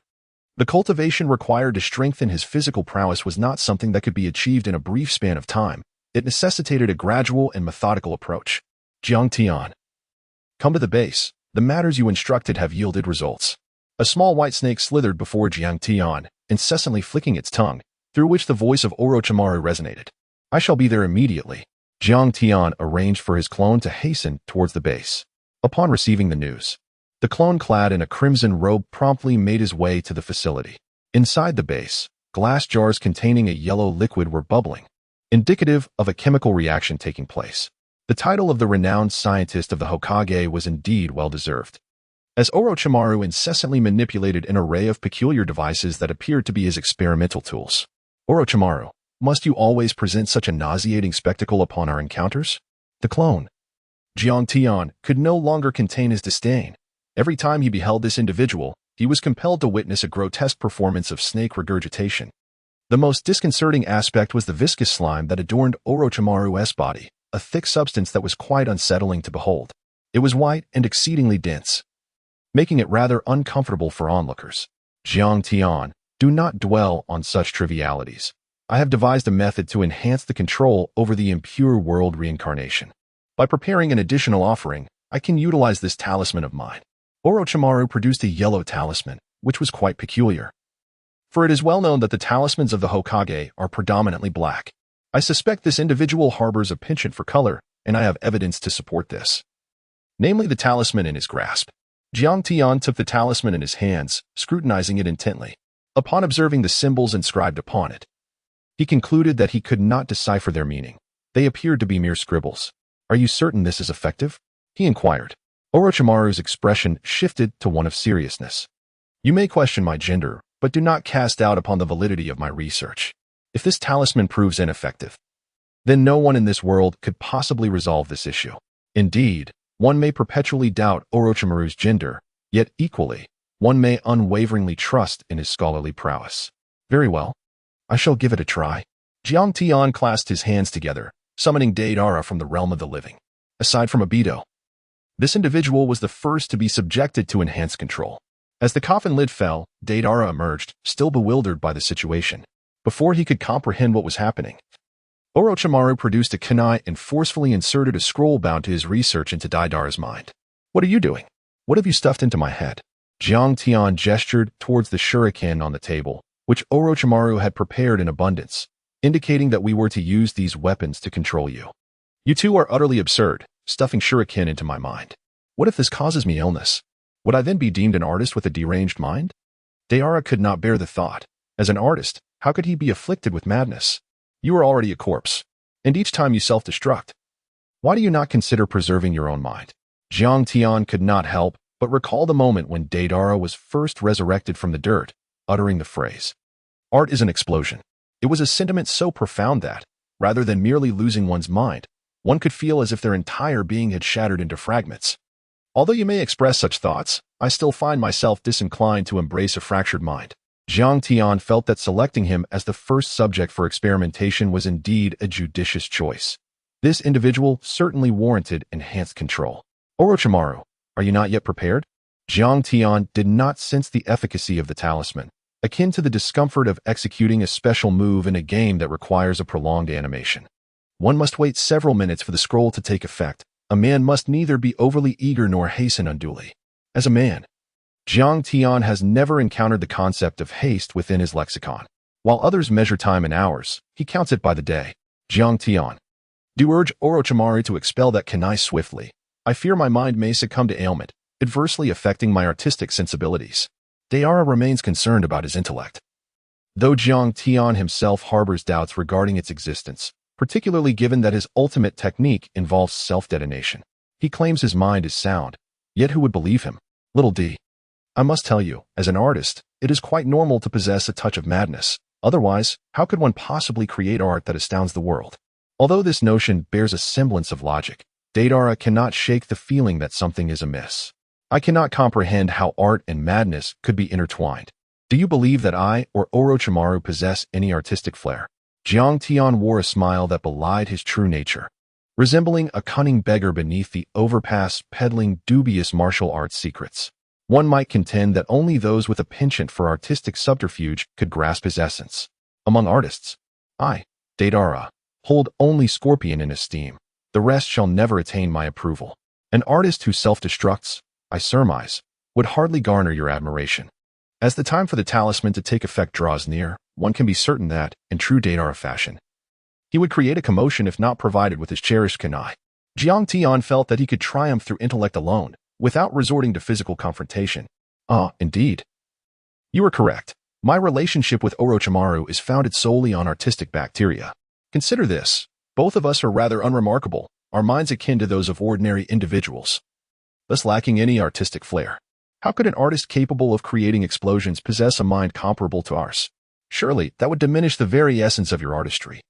Deara fell into contemplation, at that moment finding resonance with Jiang Tian's assertion. An individual engaged in the realm of art must possess a brain that diverges from the mundane. Otherwise, would art not become accessible to all? Such a notion is nothing short of an affront to the world of creativity. Very well, I concur with your perspective. Perhaps having a peculiar mind is not such a detrimental trait after all. Therefore, let Orochimaru proceed to implant another kunai within my mind. At times, the unfolding of events is remarkably unforeseen. After confirming with Orochimaru that an additional kunai could indeed be added, Jiang Tian readily permitted him to insert 2 more. With 3 kunai embedded in Daidar's mind, the spell's effect took hold, and Jiang Tian immediately sensed a heightened connection between them. Little D. Do you share any connection with Akatsuki, and how has it progressed? Inquisitively, Jiang Tian found himself drawn to matters that were perhaps best left unspoken in the ears of children. Beside him, Orochimaru cast a curious glance, revealing an unexpectedly gossipy side to the notorious figure of the ninja world. Of course, I have a connection with Akatsuki. One need only consider my former standing in Hokage. Deidara replied, his expression one of bewilderment as he inadvertently revealed such details. And then, please, share the specifics. A smile crept across Deidara's face, and he began to recount, seemingly unable to curb his enthusiasm. It was a night shrouded in darkness, the wind howling fiercely. She wore a dress, her legs long and alluring. Suddenly, she embraced me. And then, the narrative veered toward content that required a subscription to access, a barrier that was evidently insurmountable for those without membership. After the experiment, Jiang Tian found the charm to be quite effective. Possessing the ability to manipulate the impure earth indeed enhanced his control. After parting ways with Orochimaru, Jiang Tian's ocular technique clone returned to the humble abode he had prepared upon first joining the Akatsuki. Here resided Ling's grandmother and her closest sister, Uchiha Yuki, who were accompanied by the clone. Brother Jiang Tian, you're back. Grandma and I just finished preparing dinner, she exclaimed. The clone nodded, his smile warm and inviting. The necessary matters have been attended to. You and your grandmother have been well at home, I trust? We're doing just fine. With Brother Jiang Tian's protection. We are safe from harm, Uchiha Yuki replied, her eyes sparkling with light.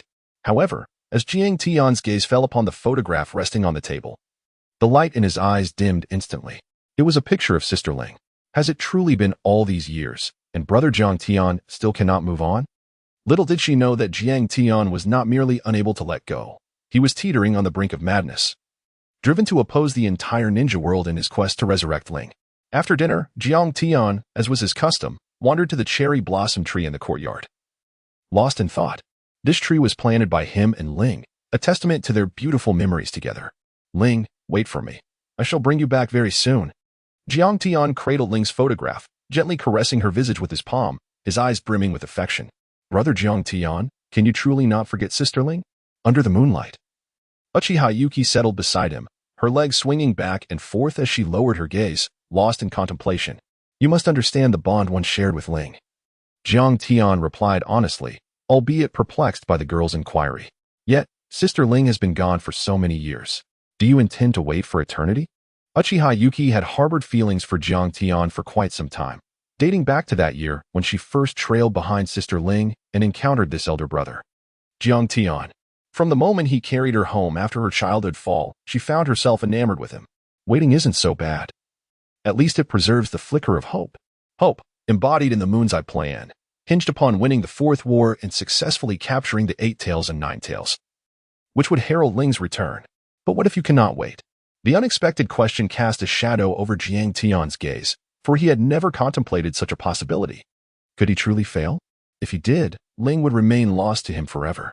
As a time traveler privy to the unfolding narrative, endowed with exceptional talent and fortune, having acquired the Sharingan, his strength was formidable, and he had successfully allied with Obito. Yet, even with such advantages, could he ensure victory? Jiang Tian is not the type of person who fails to grasp reality. The greatest challenge of the Moon Eye plan lies with Obito and the enigmatic Kage Akatsuki. Lurking in the shadows, can they truly eliminate these formidable adversaries themselves? If they cannot, it matters not. For this lifetime, he chooses to accompany Ling. Perhaps failure and death await him, yet the desire to resurrect Ling is a pursuit he ardently wishes to undertake, and that reason alone suffices. Moreover, The current circumstances are exceedingly favorable. In several encounters with the Ninja Alliance, both he and Obito have maintained the upper hand. Success is assured. Jiang Tian has come to regard life and death with indifference. If he survives, he will resurrect Ling, and should he fail, he will join her. In life and death, they shall be together. At times, I find myself enviously admiring Sister Ling, for she has ventured into brother Jiang Tian's heart. Indeed, I cannot help but envy her. Uchiha Yuki raised her head, her tears glistening in her eyes. She smiled through her sorrow, quietly gazing at Jiang Tian.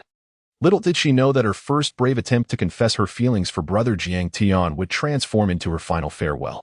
In that moment, witnessing the tears of the young girl, Jiang Tian comprehended the truth. While he was consumed by his obsession for Ling, there existed another girl silently observing him from behind. This, it seems, is the unfortunate nature of love. The one I cherish harbors affection for another, yet my feelings persist. It may sound like the lament of an unrequited lover. Yet, the complexities of love are often beyond explanation. Many formidable souls spend their entire lives grappling with the enigma of this single word. Jiang Tian is thus, so too is Obito. And the inconspicuous Uchiha Yuki is no different. Remarkable individuals and those of ordinary stature, when touched by emotion, find themselves in a similar plight. There exists no distinction. All yearn for love that eludes them, yet each harbors a heart brimming with affection for another. Even Daniel would cherish someone, thus I too. Yuki, I remain your elder brother Jiang Tian. Your tears, if seen by your sister Ling, might lead her to believe I have wronged you. Jiang Tian, in a light-hearted manner, teased the young girl, aiming to alleviate the awkward atmosphere that enveloped them, for such discomfort must be shattered. As a man, Jiang Tian naturally took it upon himself to break the silence. All right, I shall not cry, murmured Uchiha Yuki. Her smile tinged with bitterness as she repeatedly attempted to wipe the tears from her face, yet found it an impossible task. The tears, once brushed away, would simply flow anew, much like her love for Jiang Tian, which, despite being spurned, remained unyieldingly potent. Yet, in Jiang Tian's heart, there was room for only Ling. After a moment of silence between the two, Jiang Tian rose, preparing to depart when news arrived from Obito. Within the dragon cave, Jiang Tian's true form held a scroll containing the message from Obito. The Eight Tails was concealed atop a colossal tortoise in the village hidden in the clouds. Its location perpetually shifting, though a rough direction could be ascertained. Jiang Tian furrowed his brow, realizing, as anticipated, that the scenario mirrored the original narrative. The great tortoise, perpetually in motion, rendered the task of pinpointing its location exceedingly challenging. As his Sharingan gradually rotated, Jiang Tian commanded his clone to venture forth to investigate Yuan village. Xiaoxua, I must depart once more. You and Grandma must take care at home. During this period, when the clone was not engaged in battle, it had spent time accompanying the two in the wooden cabin, developing a bond. Though it was a manifestation of Jiang Tian's ocular technique, it possessed an independent consciousness. Otherwise, it would not have claimed that it could become the new entity following Jiang Tian's demise.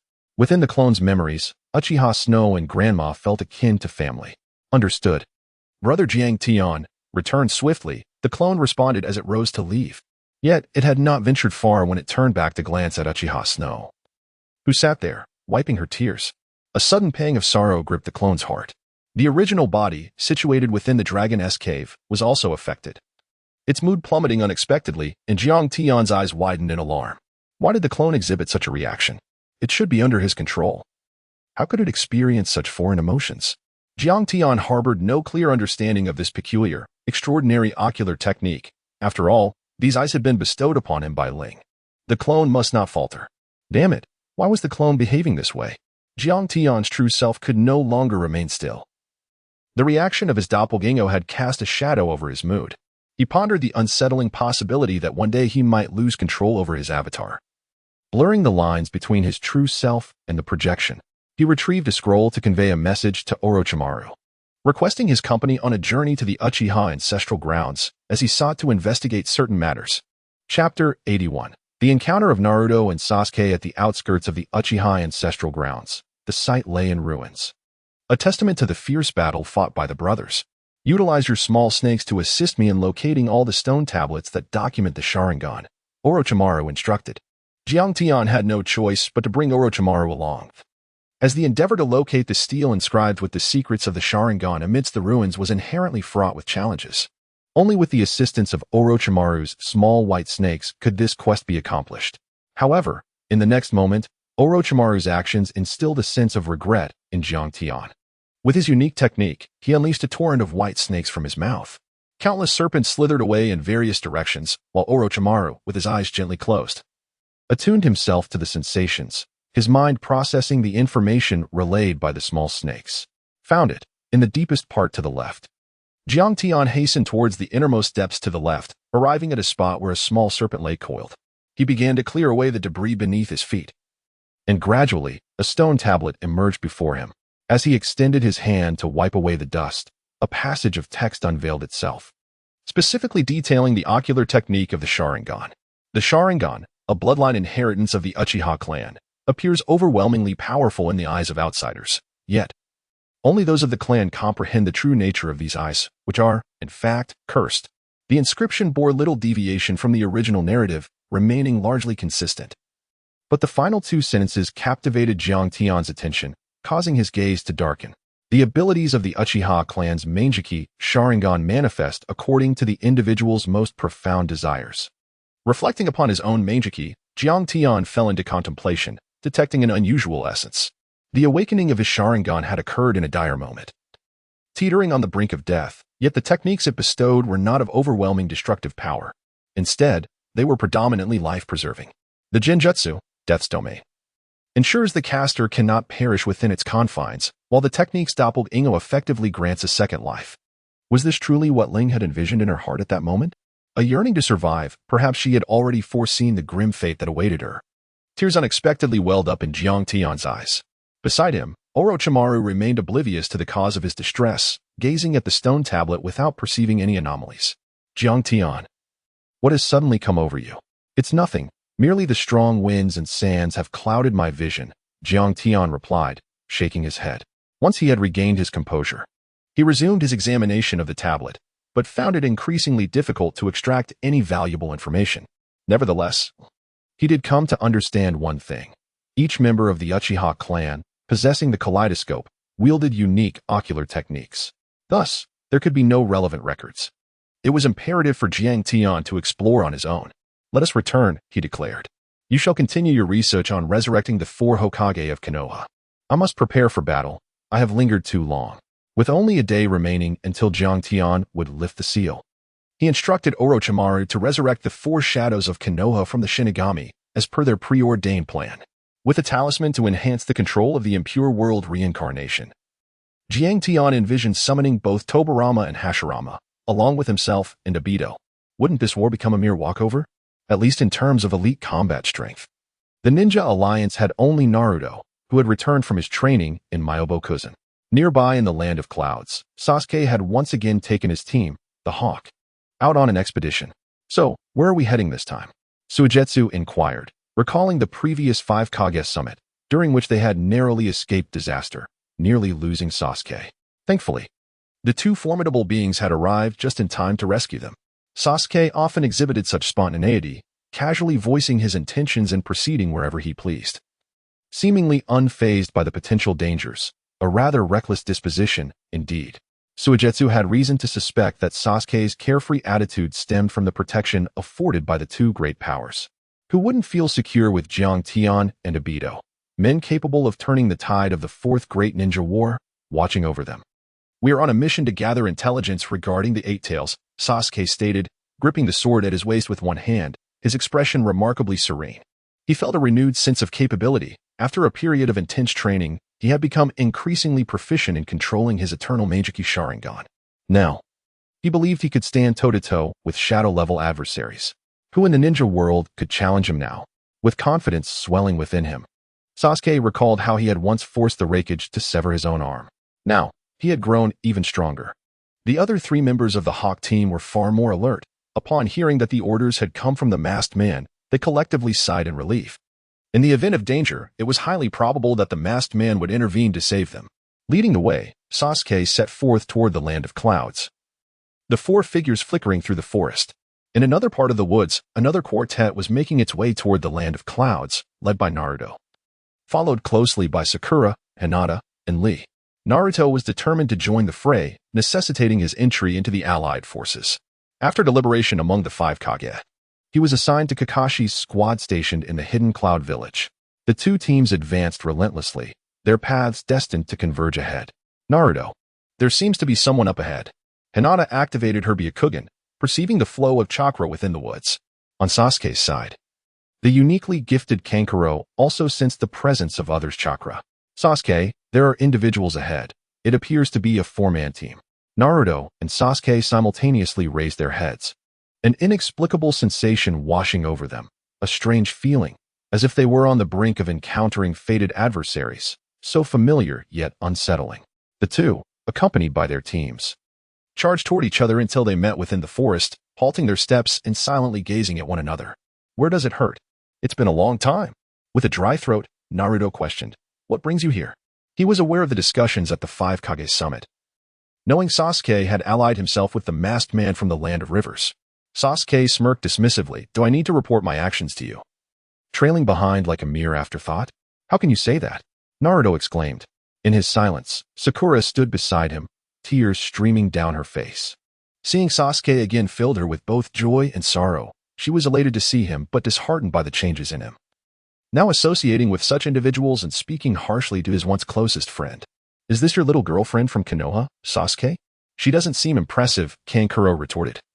Unable to suppress her competitive spirit, both women turned to face each other, their eyes ablaze with determination, their gazes sharper than that of Naruto and Sasuke combined. Chapter 82. The fated battle in the woods. Naruto and Sasuke locked eyes. Since their battle at the Valley of the End, Naruto had not pursued Sasuke, and it had been a long time since they last met. Once inseparable friends now stood as adversaries. One had become a revered hero in the shinobi world, hailed as the hope of the allied shinobi forces in the Fourth Great Ninja War. The other had fallen into infamy. A despised rogue ninja allied with the masked man from the land of rivers. Life is indeed peculiar. Despite possessing the formidable Uchiha bloodline, Sasuke should have been the protagonist. Yet he found himself overshadowed by Naruto. This reality was the most difficult for Sasuke to accept, his prestigious lineage failing to surpass what he deemed a mere laggard in Naruto. "Naruto, our encounter today is fortuitous. I shall capture the nine tails within you and deliver it to the masked man, aiding their Moon Eye plan and determining our victor." Our battle at the Valley of the End ended in a draw due to Kakashi's intervention. Sasuke harbored a deep-seated resentment. He believed he had a chance to triumph in that fateful battle years ago. "Very well, I shall seize the opportunity to incapacitate you and return to the village, thereby rectifying the unfinished business of my past." Naruto had never relinquished his resolve to bring Sasuke back home, for he was once his closest friend. He had made promises to Kakashi and Sakura, vowing to return Sasuke, and now seemed the perfect moment to fulfill that pledge. "Do you require our assistance?" Mizuki inquired softly, slowly unsheathing the beheading sword from his back. Sasuke, gripping his long blade, abruptly turned his head, his gaze turning icy. "Do you think even you can doubt my ability to defeat this deadlast? Stand aside. Under no circumstances are you to intervene." Mizuki shrugged helplessly. Sasuke's temper remained as formidable as ever. Naruto and Hinata exchanged worried glances regarding Naruto's confrontation with Sasuke, a man who had slain his own brother and forced the Raikage to sever his own arm. They were uncertain whether Naruto could emerge victorious. Ninjutsu, summoning technique. Naruto formed hand seals rapidly before pressing his palm downward. With a resounding boom, a thick cloud of white smoke billowed forth, revealing Gamabunta, the toad. Sasuke, unwilling to concede, countered with Manda, summoning the serpent from the Ryuchi cave. Both stood upon their respective summoned beasts, gazing intently at one another, their creatures emanating mutual disdain, seasoned adversaries indeed. The long-standing feud between Mount Myaboku and the Ryuchi cave was compounded by the personal vendetta between the two summoned beasts, with Gamabunta having crossed paths with Manda on numerous occasions. "Sasuke, today's battle appears to hold some intrigue. Facing this wretched toad once more," Manda hissed, baring its venomous fangs and flicking its tongue incessantly. The White Snake Sage's collaboration with human ninjas was well known throughout the Ryuchi cave. Should they claim victory in 4 battles, the cave would ascend to the status of the strongest sanctum. This prospect thrilled all serpents of the Ryuchi cave, including Manda, who had long held contempt for the toads of Mount Myaboku, believing them inferior. However, due to the proclivity of summoning ninjas, confrontations between the Ryuchi cave and Mount Myaboku often resulted in more defeats than victories, misleading the world into thinking Mount Myaboku was superior. In reality, The Ryuchi cave reigned supreme, excelling in both summoned beasts and sage techniques, the finest among the 3 great sanctuaries. Fear not, for today I shall lead you to victory. Sasuke's expression remained impassive as he unsheathed his katana, activating his eternal Manjiki Sharingan, his gaze fixed unwaveringly upon Naruto. I shall give my utmost, Lord Sasuke. Manda braced itself, determined to vanquish the loathsome toad this time. I am willing to assist you, Naruto, standing atop Gamabunta. Was momentarily taken aback as he heard the voice of the Ninetales, which had unexpectedly offered its assistance, no longer resisting. Within his being, at the seal containing the Ninetales. Naruto's consciousness arrived at this realm, where he looked at the Ninetales and inquired, Kurama, what is this? The Ninetales lay upon the ground, gazing up at Sasuke outside, specifically fixated on his crimson eyes. The eternal Manjiki Sharingan, a pair of eyes it loathed intensely. In the past, both Uchiha Madara and the masked man had wielded this gaze to control it, though it harbored a disdain for humanity and considered the slaying of a few inconsequential. Being compelled to act against its will was profoundly unsettling. I detest those eyes of his. I shall lend you power. How about you help me settle this score? Naruto paused momentarily before responding softly to the Ninetales. How do you wish for me to assist you? He intended to teach Sasuke a lesson, but had never contemplated killing him, leaving him skeptical of the Ninetales' desire for vengeance. Defeating this fellow will suffice. Those with the Sharingan often enjoy their lofty positions, manipulating others at will, which I find exceedingly distasteful. I concur. I shall certainly defeat him. Naruto nodded, understanding that he would not return to the village without overcoming Sasuke. With their thoughts aligned, an endless torrent of chakra surged into Naruto's being, enveloping him in a vibrant yellow cloak of chakra, marking his complete transformation into the Ninetales mode. In this state, Naruto faced off against Sasuke, wielding the eternal Manjiki Sharingan. A confrontation that could be deemed the pinnacle of their era. Apart from the legendary battles of Hashirama and Madara, this clash between the two was unparalleled in strength. Man snakes, engage. Observing Naruto, now empowered by the Ninetales, Sasuke felt no fear. Rather, he was invigorated by the prospect of such a battle, eager to prove that he, an Uchiha prodigy, would not be easily bested. As you command, Lord Sasuke. The great snake writhed and lunged toward Gamabunta. Despite its massive size, it moved with remarkable agility, swiftly closing the distance to Gamabunta. You wretched reptile, appearing in such a grotesque form. Gamabunta brandished his colossal katana, equally irritable, having just been summoned and already provoked by the snake's incessant taunts. With a resounding thud, the katana swung down, aiming to pierce the massive serpent, but it missed, striking the ground as the nimble snake evaded the blow. The serpent's enormous tail lashed out fiercely at Gamabunta, who defended himself with his sword. The two colossal summoned beasts regarded one another, both aware that their strengths were evenly matched, and neither could gain the upper hand. The outcome of this battle ultimately hinged upon Naruto and Sasuke, for the victor would determine the fate of their respective summoned beasts, forcing the defeated to retreat in disgrace to their sanctuaries.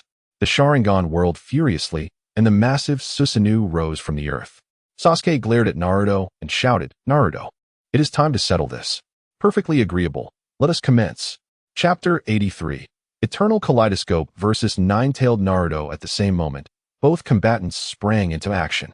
Sasuke, wielding the formidable Susanoo, raised his hand, summoning a longbow crafted from pure energy. With the bowstring drawn taut, 3 colossal energy arrows were unleashed towards Naruto.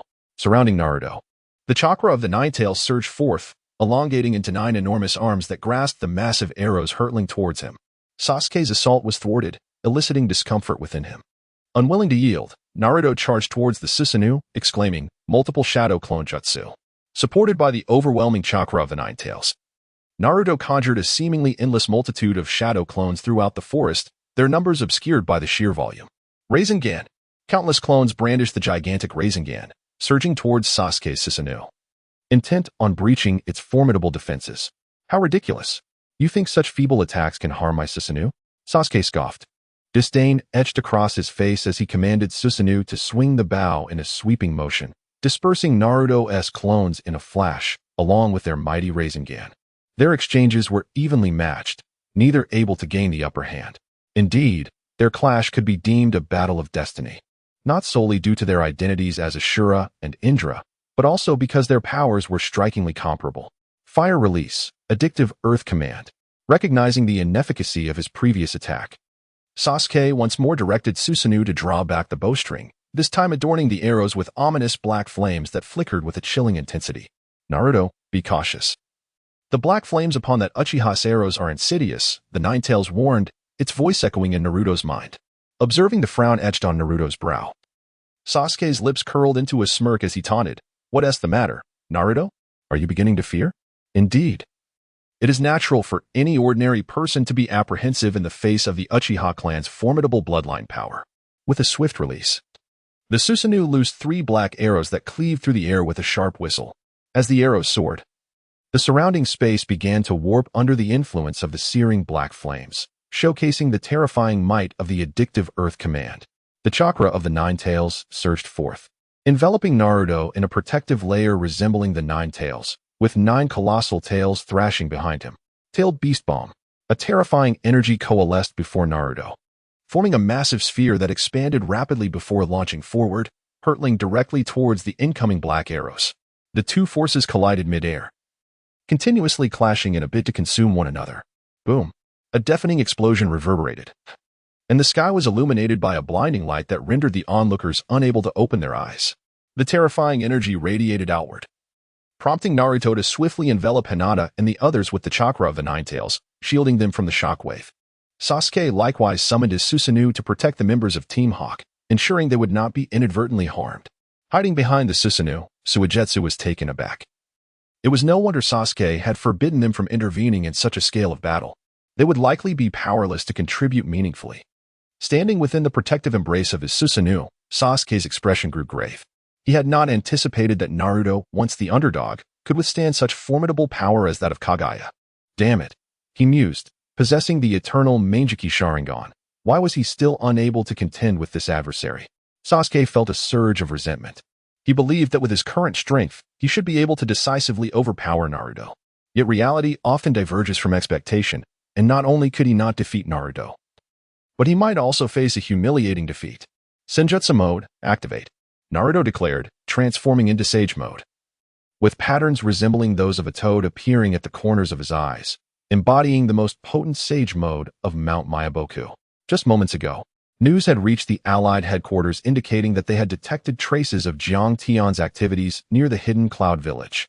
Reinforcements had been dispatched, urging him to retreat and rendezvous with them. However, Naruto was unwilling to leave. Having finally encountered Sasuke, he sought to settle their score today, swiftly vanquishing Sasuke and bringing him back to the village.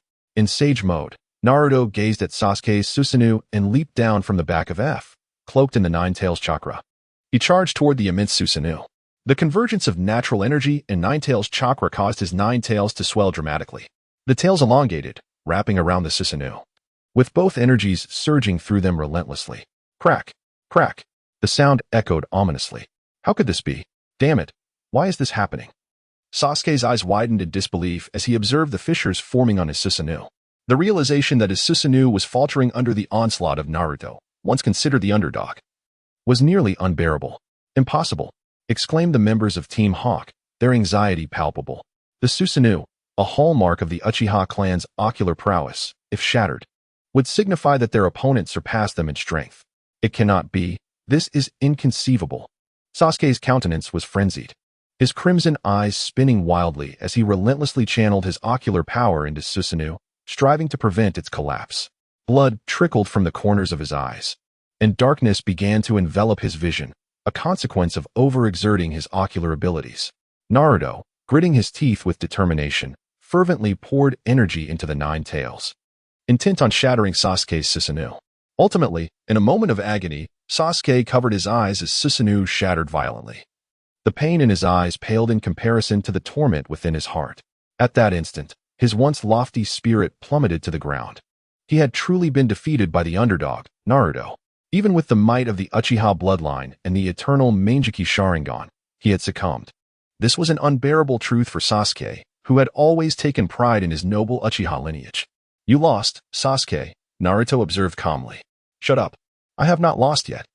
Sasuke roared in madness, his blood-stained Sharingan spinning anew. Amaterasu.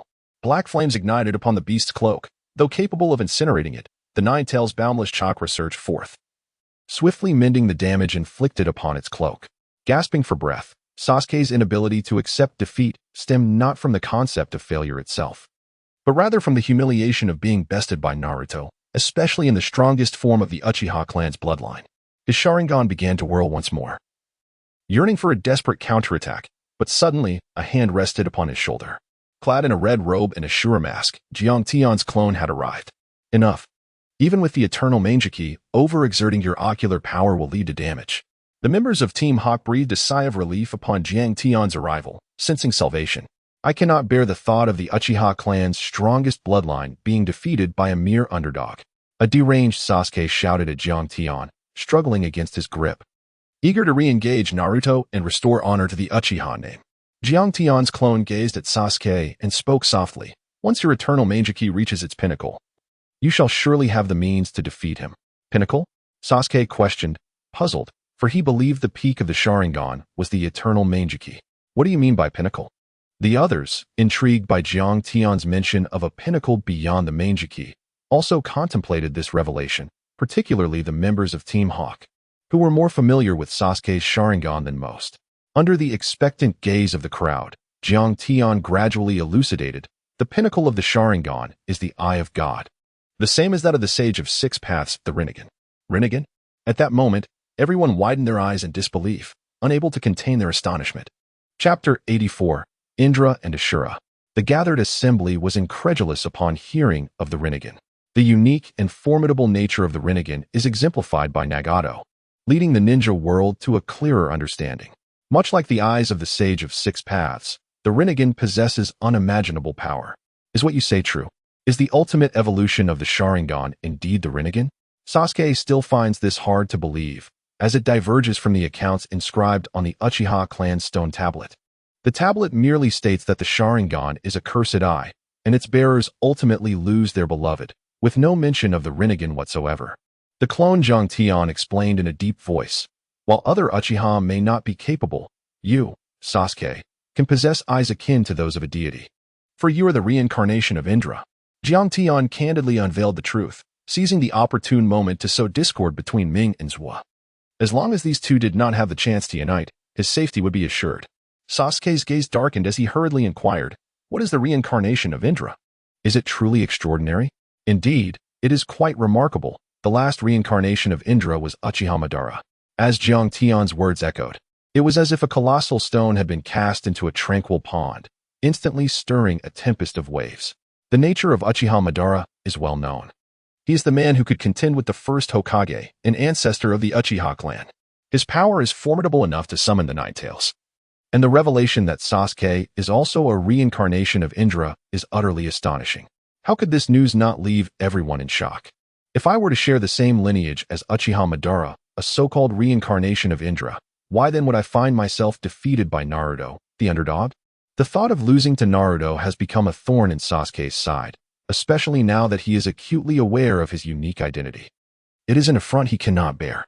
He is of noble Uchiha blood, akin to Uchiha Madara, and how can he tolerate being bested by someone he perceives as inferior?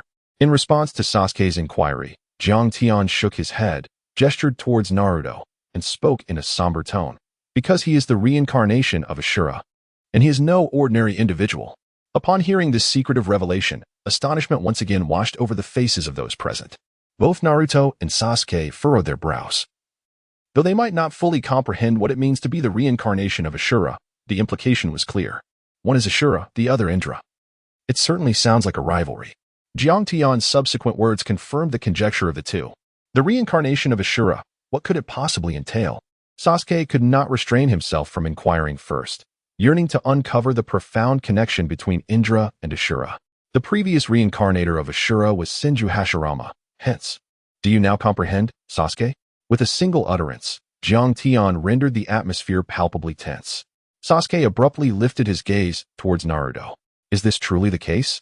A rival? An adversary? He murmured softly, his spirit waning.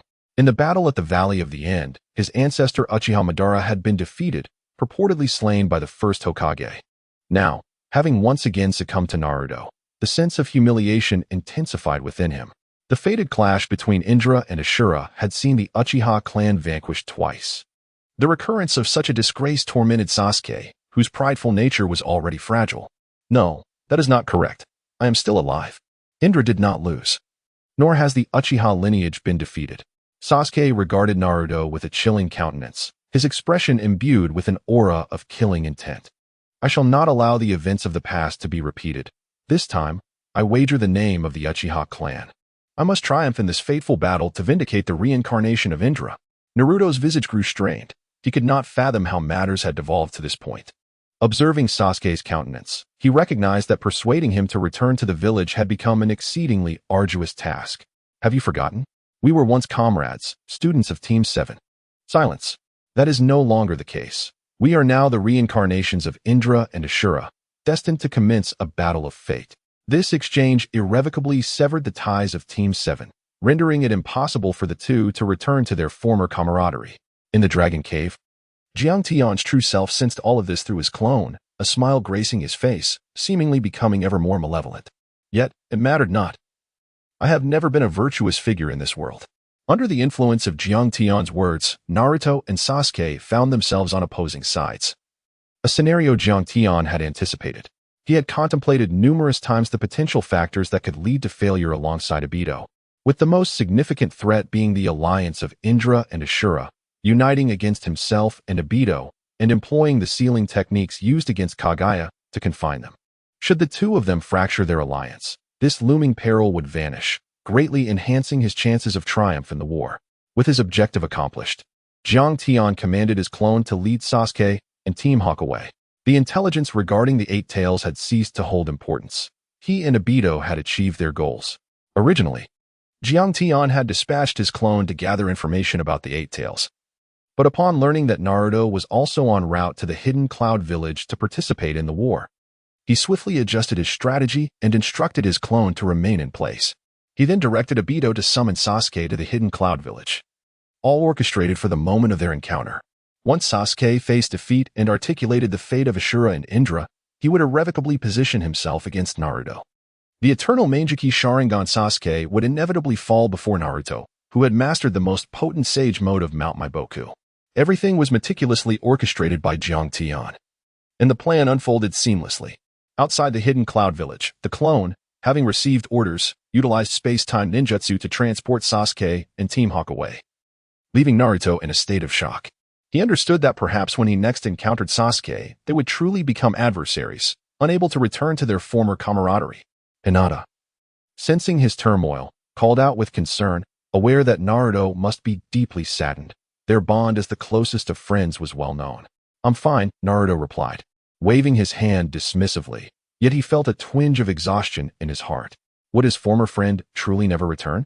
Suppressing his despondency, he set off towards the hidden cloud village once more, accompanied by Hinata and the others. As a key figure in the allied forces, he needed to focus on how to secure victory in the impending battle, this thought resonating within him. Within the Dragon's Cave, the clone entered with Sasuke. You are the original? Sasuke questioned, gazing at Jiang Tian, whose dark hair flowed as he sat, immediately discerning the anomaly. Jiang Tian is aware of the news regarding his seal. Thus, it is likely that his true self is currently in a state of repose. Sasuke, you have finally arrived. I have been waiting for you for quite some time. Jiang Tian gazed at Sasuke, a smile gracing his face, feeling elated at having resolved a significant issue. Why are you waiting for me? We are not particularly close, are we? Sasuke replied with a frosty expression, exhibiting no trace of the humility one might expect when confronting the formidable demon of the ninja world. Jiang Tian was well aware of Sasuke's temperament and, rather than feeling vexed, simply chuckled. I often hear Itachi speak of you. Indeed, your demeanor is as frosty as ever. Ha ha. Brother, did you just refer to him as brother? Sasuke's eyes widened in disbelief. Had not his brother already met his demise? At this moment, Sasuke remained oblivious to the fact that Jiang Tian had brought back his brother, Uchiha Itachi, through the technique of Edo Tensei. Chapter 85. The truth behind the Uchiha clan's annihilation. Haha. There's no need to be so astonished. Would you like to see your brother once more? Jiang Tian's words made Sasuke's breath quicken. He longed to see Itachi once more, with countless questions swirling in his mind. Of course I want to see him. Do you have a way? Sasuke inquired urgently, his eyes filled with hope as he gazed at Jiang Tian, yearning for the answer that resonated within his heart. If I say so, then naturally there is a method, Jiang Tian replied with a slight smile. then pressed his hands together and intoned, Edo Tensei. A coffin gradually emerged from the ground. With a resounding thud, the lid of the coffin fell away, and Sasuke, in disbelief, beheld the figure within, the very brother he had yearned to see again, Uchiha Itachi. Sasuke was momentarily taken aback. He could truly meet his brother once more. He wished to ask Itachi directly whether the revelations from Akatsuki were indeed true, whether his brother had chosen to ally with Konoha and annihilate their clan out of a love for peace and a desire to protect him. It's been a long time, Uchiha Itachi said, a gentle and warm smile gracing his face, no longer the cold and frenzied figure of before, but rather the affectionate older brother from his childhood. Hee, I shall not intrude on this touching reunion any longer. Jiang Tian rose and stepped outside, leaving the room to the two brothers, Sasuke and Itachi. Once outside, Jiang Tian invoked the powers of the seal studied by Orochimaru to strengthen his control over the reanimated Itachi. His only intention was to prevent Itachi from instilling his so-called ideals of peace into Sasuke. He would not interfere further. Brother, I have come to understand the events of the past. Did you truly choose to annihilate our clan for the sake of peace? Itachi was momentarily taken aback by this unexpected question, his expression momentarily frozen. He could see the indignation on Sasuke's face and knew all too well how much the truth would embitter his brother against Konoha. Itachi wished for his younger sibling to find a righteous path and was prepared to articulate his beliefs, but just as he was about to speak, Jiang Tian sensed the impending revelation and swiftly manipulated the seal to alter Itachi's words. Indeed, the truth is as Akatsuki has stated. I chose to collaborate with Konoha to eliminate our clan, for the sake of peace and to ensure your survival. Itachi recounted the truth to Sasuke in detail, omitting only the part where he failed to impart his ideals of peace, while Jiang Tian refrained from intervening in any other aspect. Why are you so certain that the coup against Konoha would fail? Sasuke struggled to comprehend. At that time, the Uchiha clan boasted a powerful Meijiki Sharingan wielder like Itachi, a father who also possessed the Meijiki, along with numerous clan members bearing the three-tomo Sharingan. Surely, they could have triumphed against the higher-ups of Konoha. Ah, Sasuke, you are still too young. There are many things you do not grasp. Itachi sighed. If there had been any real hope of success in that coup, he would never have resorted to the cruelty of slaughtering his own kin. Though he cherished peace deeply, he was not mad enough to murder his own parents or eradicate his entire clan in a single night. Is there still some hidden truth? Sasuke asked, puzzled, as Itachi's words hinted at unspoken complexities. Having witnessed Sasuke's growth, and with Jiang Tian and Obito now safeguarding him, Itachi decided to unveil the truth. Regarding the coup, the Uchiha clan faced not only Konoha's ninja and a handful of high-ranking officials, but also several prominent families within the village, including the Hyuga and Sarutobi clans, who would have posed significant obstacles to any Uchiha uprising. But there was an agreement, was there not? The descendants of the Uchiha and Senju clans had the right to compete. Sasuke was confused, recalling what he had read on the stone tablet in the sacred ground. The founding of Konoha by Hashirama Senju and their ancestor Madara Uchiha had been accompanied by a pact that allowed capable youths from both clans to vie for the position of Hokage. Itachi shook his head with a wry smile and explained, the crux of the issue lies here. After the death of the second Hokage, the Senju clan fell into decline, gradually fading into obscurity. Yet, this second Hokage was someone who harbored a profound disdain for the Uchiha clan. Following the battle at the Valley of the End, the second Hokage, in his relentless pursuit of power, employed every conceivable means to suppress our Uchiha clan, even relegating us to the farthest edges of the village. While he superficially bestowed upon us the authority of the Konoha police force, he swiftly established the Anbu to counterbalance our influence, leading to the gradual decline of the Uchiha clan, which had once basked in glory. During this period, the second Hokage frequently sought the support of prominent clans such as the Hyuga and the Sarutobi to further oppress us. These powerful families seized the opportunity to rapidly expand their own influence. It was evident that Itachi spoke of matters that Sasuke had never encountered, and he listened intently.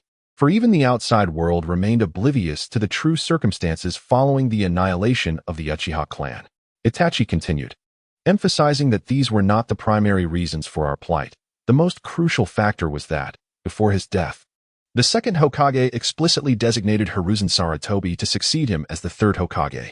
Hiruzen, hailing from the Sarutobi clan, was among the leading families. Consider this. With the death of the second Hokage and the decline of the Senju clan, The two founding families of Konoha were reduced to just us. At this revelation, Sasuke suddenly comprehended the gravity of their situation and exclaimed, "So, we Uchiha have become thorns in the sides of the major clans. As long as they eliminate us, they will ascend as the true rulers of Konoha." Itachi smiled, pleased with his brother's quick understanding. For it is those with a cunning mind who endure the test of time. Indeed, when the Uchiha dared to stage a coup, the major clans would act in unison, collaborating with the Anbu and all the ninjas of Konoha to eradicate the Uchiha completely. Thus, it became my responsibility to intervene personally, ensuring that the Uchiha clan would not face total annihilation, allowing you to survive.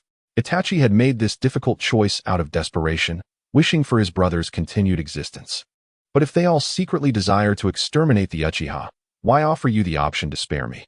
Sasuke questioned, and even Jiang Tian, standing outside, was curious. If the major clans had made such a decision, wouldn't it be simpler to eliminate both Itachi and Sasuke, thereby leaving no potential threats behind? Itachi fell into silence, the atmosphere growing heavy with unspoken truths, too grotesque to articulate. "Brother, what are you hesitating about? Please, just tell me," Sasuke urged, confused by his brother's sudden reticence. "Because they are concerned with their reputation. The Senju clan has already fallen. If they were to annihilate the Uchiha, the citizens and ninjas of the 5 Great Shinobi Villages, including Konoha, would be aware of it. How would they view the clans that had once contributed to the establishment of Konoha, only to eradicate the Uchiha due to internal strife? Thus, they presented me with the choice to act, allowing the major clans to remain unblemished, with their descendants naturally assuming the mantle of Hokage." After absorbing the truth, Sasuke stood in silence, pondering the implications. Were all members of the Uchiha clan truly malevolent? What wrongs have they committed? This village was originally established by both the Uchiha and Senju clans. The Senju clan produced 2 Hokage. What of the Uchiha? After listening to this, Jiang Tian, standing outside the door, wore a somber expression and muttered after a long pause, "Indeed, it is a truly nauseating truth." Chapter 86, Acquiring Tailed Beast Chakra. Upon uncovering the truth behind the Uchiha clan's massacre, Sasuke felt a growing disdain for Konoha, and indeed for this world. He increasingly resembled Obito and Jiang Tian. Only those who have experienced suffering can truly comprehend its nature. He wished for the world to endure pain, to bear the weight of burdens, as one carries a sack of rice up several flights of stairs. "Brother, I am aware of everything you spoke of. I understand what I must do next." Anxious thoughts welled up within Itachi, as he discerned from his brother's expression that Sasuke might be heading down a convoluted path. "Sasuke, you must not." Itachi attempted to dissuade Sasuke once more, to impart notions of peace, yet he was once again restrained by Jiang Tian's seals. "Itachi, there is truly no need to speak of peace any longer. What peace exists in this world is merely a facade, a struggle for power among the 5 great villages." Outside, Jiang Tian furrowed his brow. He was no longer the college student who merely watched anime. His understanding of the world's darkness had deepened, revealing a reality far removed from the idyllic portrayals of animation. Konoha was thus, and so were the other villages. Otherwise, how could there have been 3 great ninja wars? Sasuke emerged from the room, and upon seeing Jiang Tian, his first words were, "Teach me how to obtain the Rinnegan." This time, Indra must triumph over Ashura. Observing the determination in Sasuke's eyes, Jiang Tian felt elated. The plan seemed to be unfolding even more successfully than he had anticipated. "Very well. You will accompany me to eliminate some Konoha ninjas and collect the interest from the massacre." "Agreed. I will follow you into the 4th Great Ninja War." Sasuke nodded, prepared to request participation in battle, regardless of Jiang Tian's invitation. "Then let us prepare. We shall set forth tomorrow."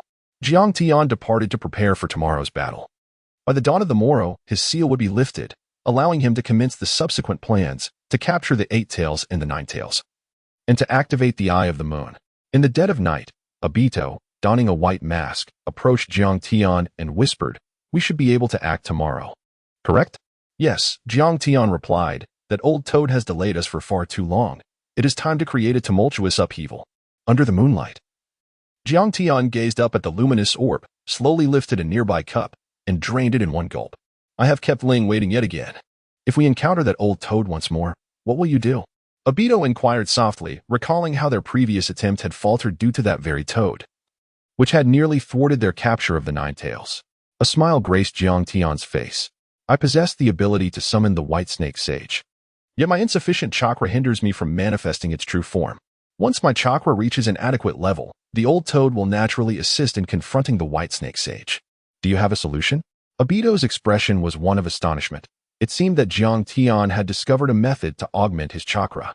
Though we lack the 8 tails and 9 tails, you still have 7-tailed beasts at your disposal. Implementing the Moon Eye plan does not require the complete chakra of all the tailed beasts. If I can extract a portion of the chakra from these 7 beasts, I will undoubtedly succeed in summoning the white snake sage's true form. This approach was imparted to Jiang Tian by Orochimaru, much like the transplantation of the first Hokage cells. Merging these tailed beasts' energies would significantly increase the capacity of chakra within my body. While it may not reach the same level as Naruto's 9 tails, it would suffice for summoning the white snake sage. Very well. Obito agreed without a moment's hesitation. At this juncture, he and Jiang Tian were indeed in the same boat. Unlike at the outset, when both claimed to cooperate while harboring their own ulterior motives. After discussions with Obito, the duo set off towards the base left for Orochimaru. This location had once served as a clandestine base for the Akatsuki organization, now entrusted to Orochimaru for his research. Upon entering the base, the lights along the pathway illuminated, and Orochimaru emerged to greet them. Jiang Tian, Fei, you have arrived. I can hardly contain my anticipation for the moment the white snake sage's true form manifests in the outside world. The summoning of the sage's true form from the 3 great sage lands is unprecedented. No one has accomplished such a feat before. Yet now Jiang Tian is poised to achieve this seemingly impossible task. Let us commence, Obito. Obito nodded, and at Jiang Tian's signal, the withered outer path golem suddenly materialized within the base, causing the structure to crack under its immense presence. What a waste of such a splendid research facility. Orochimaru lamented as he surveyed the destruction wrought upon the base, lamenting the rarity of such a prime location. Enough chatter. Begin merging the powers of the 7-tailed beasts. The outer path golem opened its mouth, and the ethereal forms of the 7-tailed beasts were expelled from within. Roar, roar. The tailed beasts, once again exposed to the light of day, howled in fury. They had been imprisoned within the golem for far too long. This is how humanity operates, confining these beasts.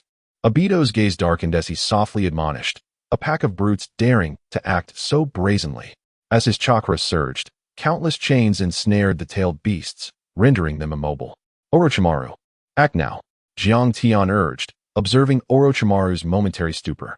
Witnessing Obito single-handedly bind the 7-tailed beasts left Orochimaru astounded. He had only heard of one individual capable of such a feat, the first Hokage. Collaborating with such a person seems to be a fortuitous circumstance, he mused, his gaze shifting between Obito and Jiang Tian. At this moment, Orochimaru was acutely aware of the gravity of the situation. These are the 2 great legs. As long as they are embraced tightly, once victory in battle is attained, no one shall obstruct my pursuit of research any longer. Very well. I shall now begin the fusion of the tailed beast chakra for you. Orochimaru retrieved a talisman and affixed it to a kunai. Then, under the astonished gazes of Jiang Tian and the others, he wielded the kunai and sliced into these tailed beasts, astonishingly severing a small fragment. It is noteworthy that these tailed beasts had already transformed into spiritual entities, making extraction exceedingly difficult without special techniques. Yet, Orochimaru accomplished this feat with remarkable ease. Truly deserving the title of a scientific ninja, he meticulously carved a small piece from each of the 7-tailed beasts, leaving none unscathed, and discarded the severed spiritual fragments into a container. Continuously, he added a green liquid, causing the tailed beast fragments to merge with the liquid. As time progressed, the liquid diminished, ultimately transforming into a viscous black mass resembling a sphere. Applying this substance onto oneself would enable the absorption of tailed beast chakra. Orochimaru ingeniously devised this unprecedented method, showcasing his formidable prowess. Once the application was complete, Jiang Tian felt an intense heat coursing through his body, accompanied by a stinging pain on his skin. Sweat dripped from his forehead as he gritted his teeth, enduring the ordeal. After an indeterminate period, the horizon outside began to lighten, and Jiang Tian slowly opened his eyes. Chakra surged within him, imparting an exhilarating sensation of boundlessness. Chapter 87. The strongest lineup. The endless torrent of chakra felt extraordinarily marvelous. Jiang Tian finally comprehended why ninjas held a deep-seated fear of the tailed beasts. The sheer magnitude of chakra unleashed could obliterate entire villages. This realization only deepened his admiration for the first Hokage. It was astounding that a single individual could subdue 9-tailed beasts. No wonder he was revered among ninjas as the god of shinobi. As the three exited the base, Jiang Tian gazed at the slowly rising sun, his mood uplifted. After acquiring the tail beast chakra, he felt a profound certainty in his upcoming success. After all the preparations, it was time to seize the 8 tails and 9 tails. With his Sharingan gradually rotating, Jiang Tian's figure instantaneously vanished, reappearing in the dragon cave. Before long, he materialized once more, now adorned in his iconic red cloak, donning his unique Shura mask and wielding a katana at his waist. With his hands clasped together, he softly intoned, "In pure world reincarnation." Coffins emerged from the earth, rising in unison to grace the surface. As the lids of these coffins fell open, they revealed the resurrected formidable warriors of the shinobi world. Jiang Tian, however, refrained from summoning Uchiha Madara, for the current strength at his disposal was ample, rendering the presence of such an unpredictable element unnecessary. Among those gathered were former members of the Akatsuki, the various Kage from the major villages aside from Konohagakure, and an array of powerful shinobi endowed with unique bloodline limits.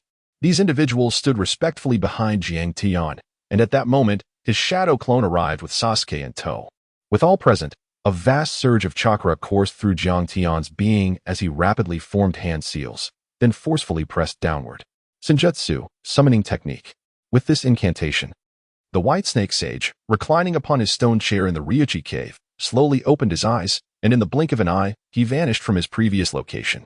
The sky outside the base grew ominously dark, and a terrifying aura enveloped the area as the immense figure of the white snake sage materialized. He gazed at Jiang Tian, baring his teeth in a grin. "Well, young one, not bad at all. You actually managed to summon my true form. It appears I did not err in choosing you." The white snake sage inhaled the air of the mortal realm. Having lost track of how many eons had passed since he last ventured beyond the sacred confines of the Ryuchi cave, with a firm push of his feet, Jiang Tian lightly leaped onto the head of the white snake sage. He gazed towards the distant direction of Unveiled village, his expression serene, before softly declaring, "Let us embark on the plan to capture the tailed beasts."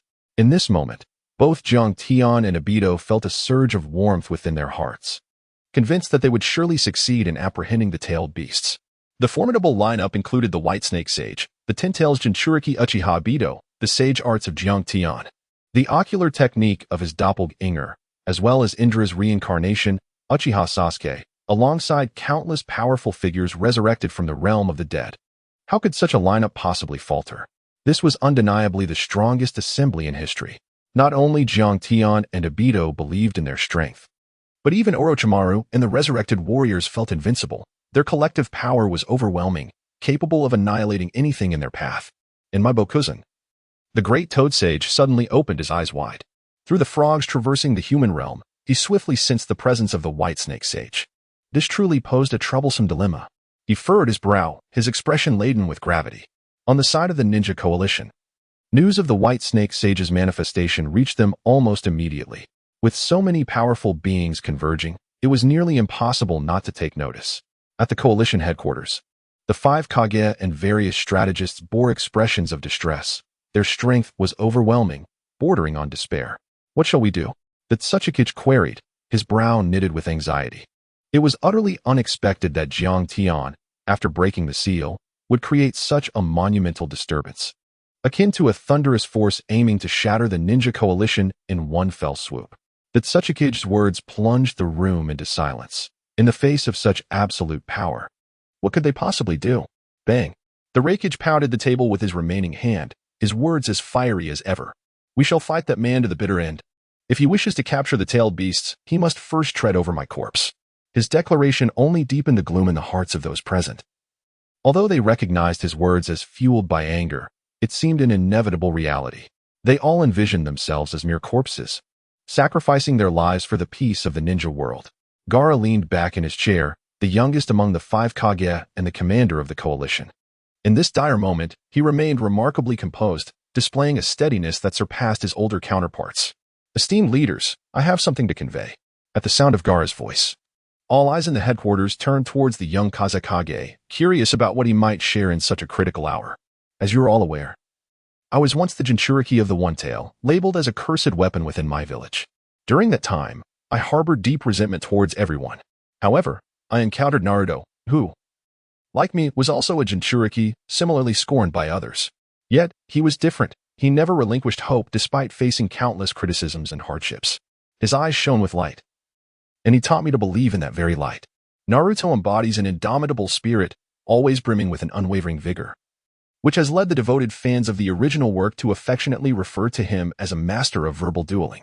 Thus, I firmly believe that regardless of the formidable adversaries we confront or the monumental obstacles and setbacks that lie ahead, we must not succumb to despair. This time, we may face defeat, we may even lose our lives, and the formidable Jiang Tian might execute the Moon Eye plan. Nevertheless, we must fight, not merely to engage in battle, but to wager our very lives in a desperate struggle until the final moments.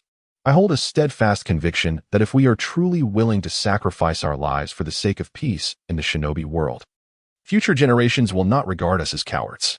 Gaara's words resonated like a heavy hammer upon the hearts of all present, causing the Tsuchikage to lower his head with a gentle smile, feeling somewhat sheepish, realizing that despite his many years of life, he had not encountered a younger generation with such clarity. The Reikage also bore a smile, for he harbored a disdain for Jiang Tian yet cherished his brother. The host of the Eight Tails, for him, a fierce battle would be the most honorable outcome. Tsunade, still mournful from Jiraiya's demise, welcomed the opportunity to fight for a noble cause and to avenge her fallen comrade, even at the cost of her own life. Kisame, having said little, had held a singular purpose since her ascension to the role of Mizukage, to protect her village and fulfill her duties with integrity, though now her responsibility extended to safeguarding the entire shinobi world. The five Kage reached a consensus, and as they braced for Jiang Tian's impending arrival, the ninja allied forces resolved to fight to the death. Orders were disseminated to each division, informing them of the dire circumstances and the impending threat posed by Jiang Tian, who was advancing with great ferocity, promising significant casualties. Upon learning of the situation, not a single ninja retreated. Even the most inconspicuous of ordinary shinobi chose to stand their ground. They had no alternative but to engage in a desperate battle for the peace that resided in their hearts. Chapter 88. How could I possibly lose? In the 3rd Division, led by Kakashi of the Ninja Allied Forces, the shinobi from the 5 Great Villages all bowed their heads in solemnity. The seal on Jiang Tian has been lifted, and he is en route to their encampment at Unveiled Village.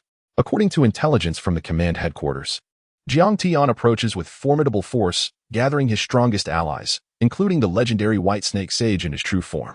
Faced with such overwhelming power, their eyes have dimmed, devoid of any glimmer of hope for survival. Kakashi, the captain of the 3rd unit, stands to the side, his brow furrowed, remaining silent. He, too, is at a loss for words. It seems as though this war is drawing to a close, destined for an end. The ninjas of the 3rd unit have gathered together, looking up to Kakashi, hoping he might impart some words of wisdom.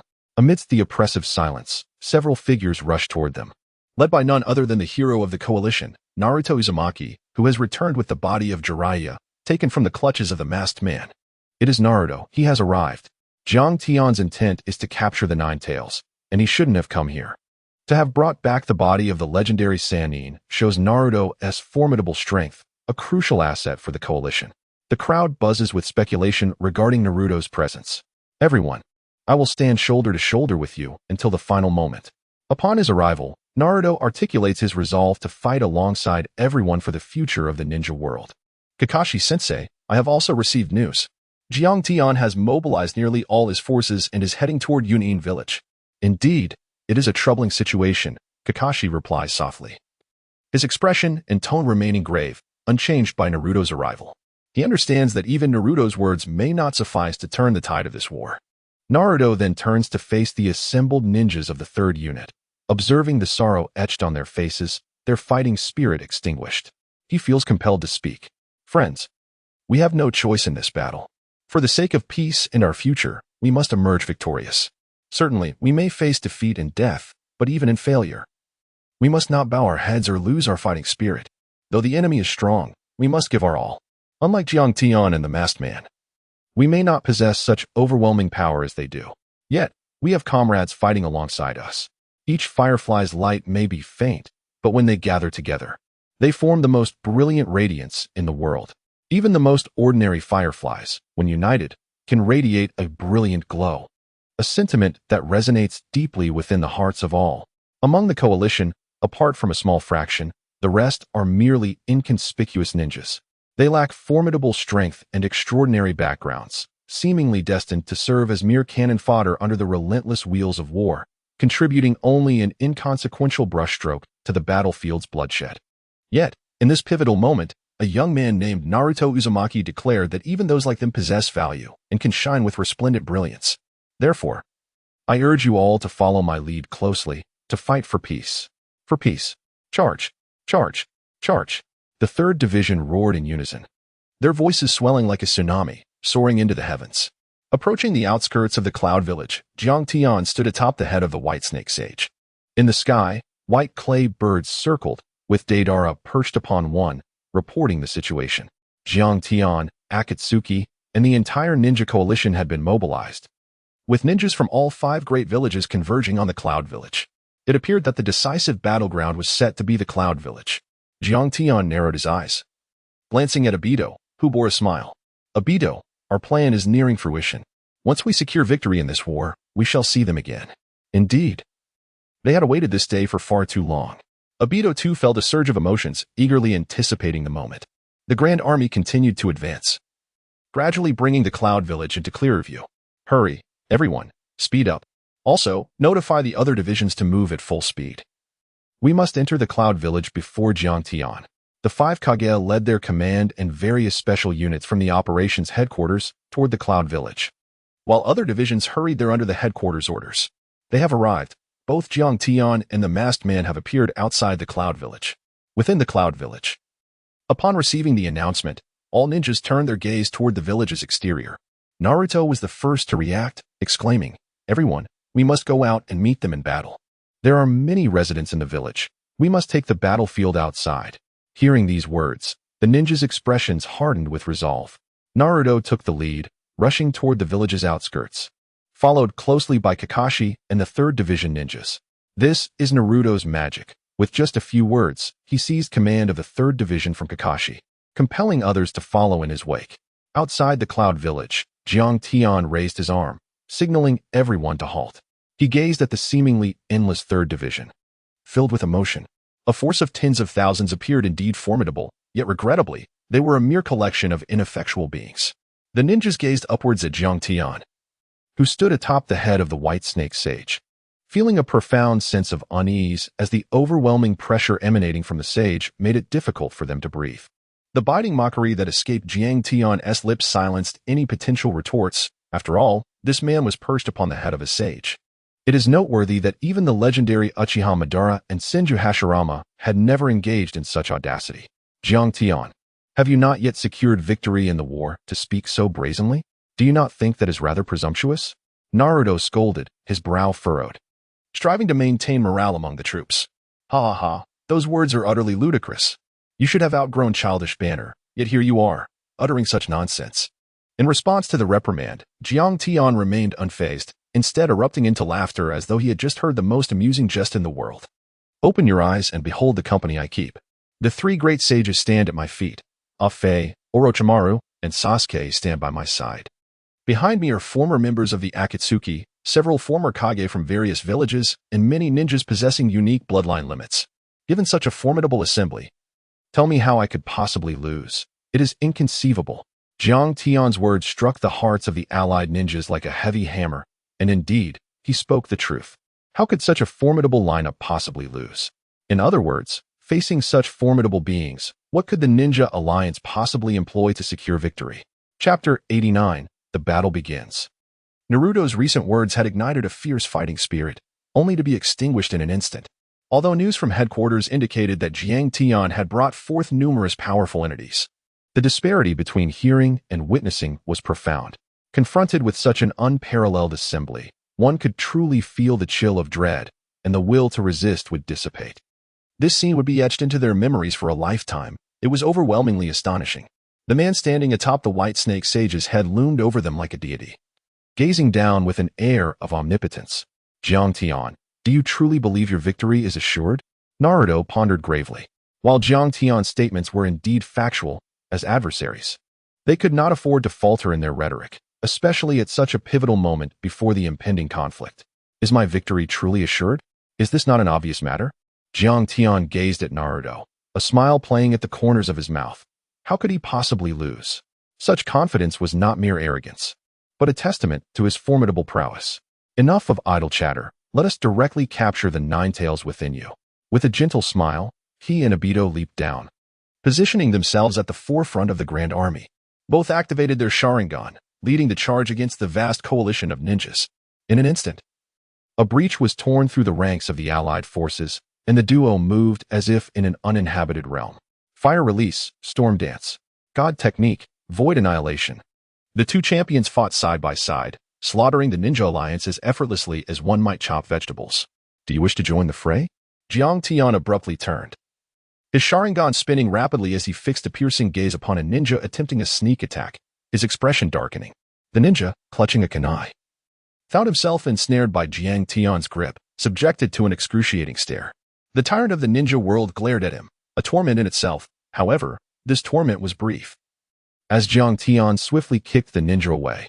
As Jiang Tian and Obito wove through the battlefield, Kakashi's third squad suffered severe casualties. Merely the two of them had caused the ninjas to flee in disarray. Obito's Sharingan whirled, and a ninja behind Jiang Tian collapsed, frothing at the mouth, ensnared in a nightmarish illusion. Jiang Tian. Naruto activated Sage Mode, the patterns of toads appearing around his eyes, charging directly toward Jiang Tian. Ah, how fortuitous that you come to me. It saves me considerable trouble. Jiang Tian, equally unwilling to concede, instantaneously activated his Sage Mode, with serpentine patterns appearing around his eyes. The two figures, now enveloped in their respective sage states, soared toward one another, their fists colliding with a resounding impact. The force of their clash sent the surrounding ninjas reeling, leaving only the two sage warriors at the heart of the battlefield. Meanwhile, Obito found himself encircled by Kakashi and Might Guy. At that moment, several other units from the allied forces arrived, yet they were all thwarted by Jiang Tian's troops. Jiang Tian, you are utterly audacious, roared the Raikage, his voice reverberating with fury. This was the Hidden Cloud Village, and Jiang Tian's blatant display of military might incited his wrath even further. Audacious? I believe you are the one who oversteps, speaking to me in such a tone. With a swift motion, his Manjiki Sharingan whirled, and Jiang Tian vanished, reappearing directly behind the Raikage. His expression was grim as he raised his katana high. With a sudden thrust, the once tumultuous battlefield fell into an eerie silence, all eyes fixed in terror upon the man brandishing the sword. Scalding blood spattered across the ground, splashing onto the faces of nearby ninjas, who could still feel the warmth of the crimson liquid. The Raikage's remaining arm was severed, his pallid visage displaying a mix of fury and disbelief as he glared at Jiang Tian. The allied ninja forces were engulfed in sheer terror. In a mere instant, with a swift motion, one of the five Kage, the Raikage, had lost an arm, a testament to incomprehensible power. To the untrained observer, it was merely a spectacle. To those with discernment, it revealed profound skill. A smile graced Jiang Tian's face as he regarded the Raikage, his tone laced with jest, quite impressive, indeed. To evade such a lethal strike. Jiang Tian's recent strike was not aimed at severing his opponent's arm, but rather intended for the neck of the Raikage, hoping to execute a surprise lethal blow.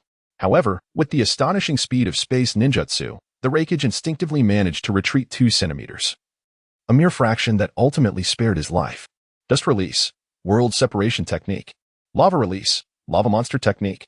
Sandstorm burial. The 3 Kage launched their assaults simultaneously, with Tsunade also advancing with a clenched fist, attacking from all directions without granting him an avenue for escape, intent on eliminating him in one decisive blow. Yet, confronted with the formidable combined offensive of the 4 Kage, Jiang Tian did not even flutter an eyelid. He merely turned slowly to gaze at Naruto. Jiang Tian, be careful. As the assaults drew perilously close, Jiang Tian remained unperturbed, prompting Obito, engaged in combat with Kakashi, to urgently call out a warning. The coalition ninjas looked on with eager anticipation at the united onslaught of the 4 Kage. Would they succeed? They were so close.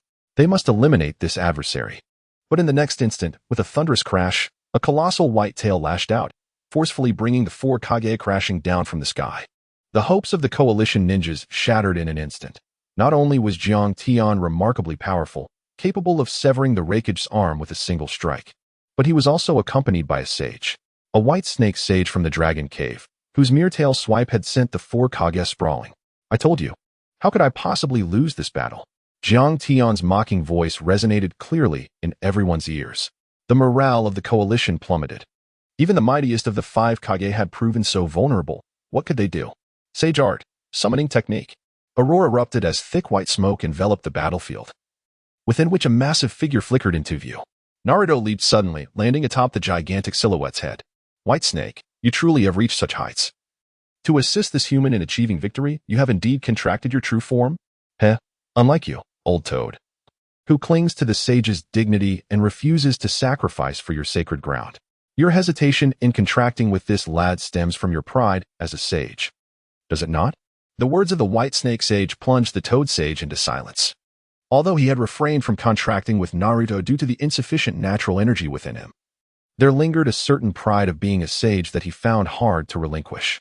You sharp-tongued serpent, the white snake sage, incensed by the insult, loathed being referred to as a mere serpent.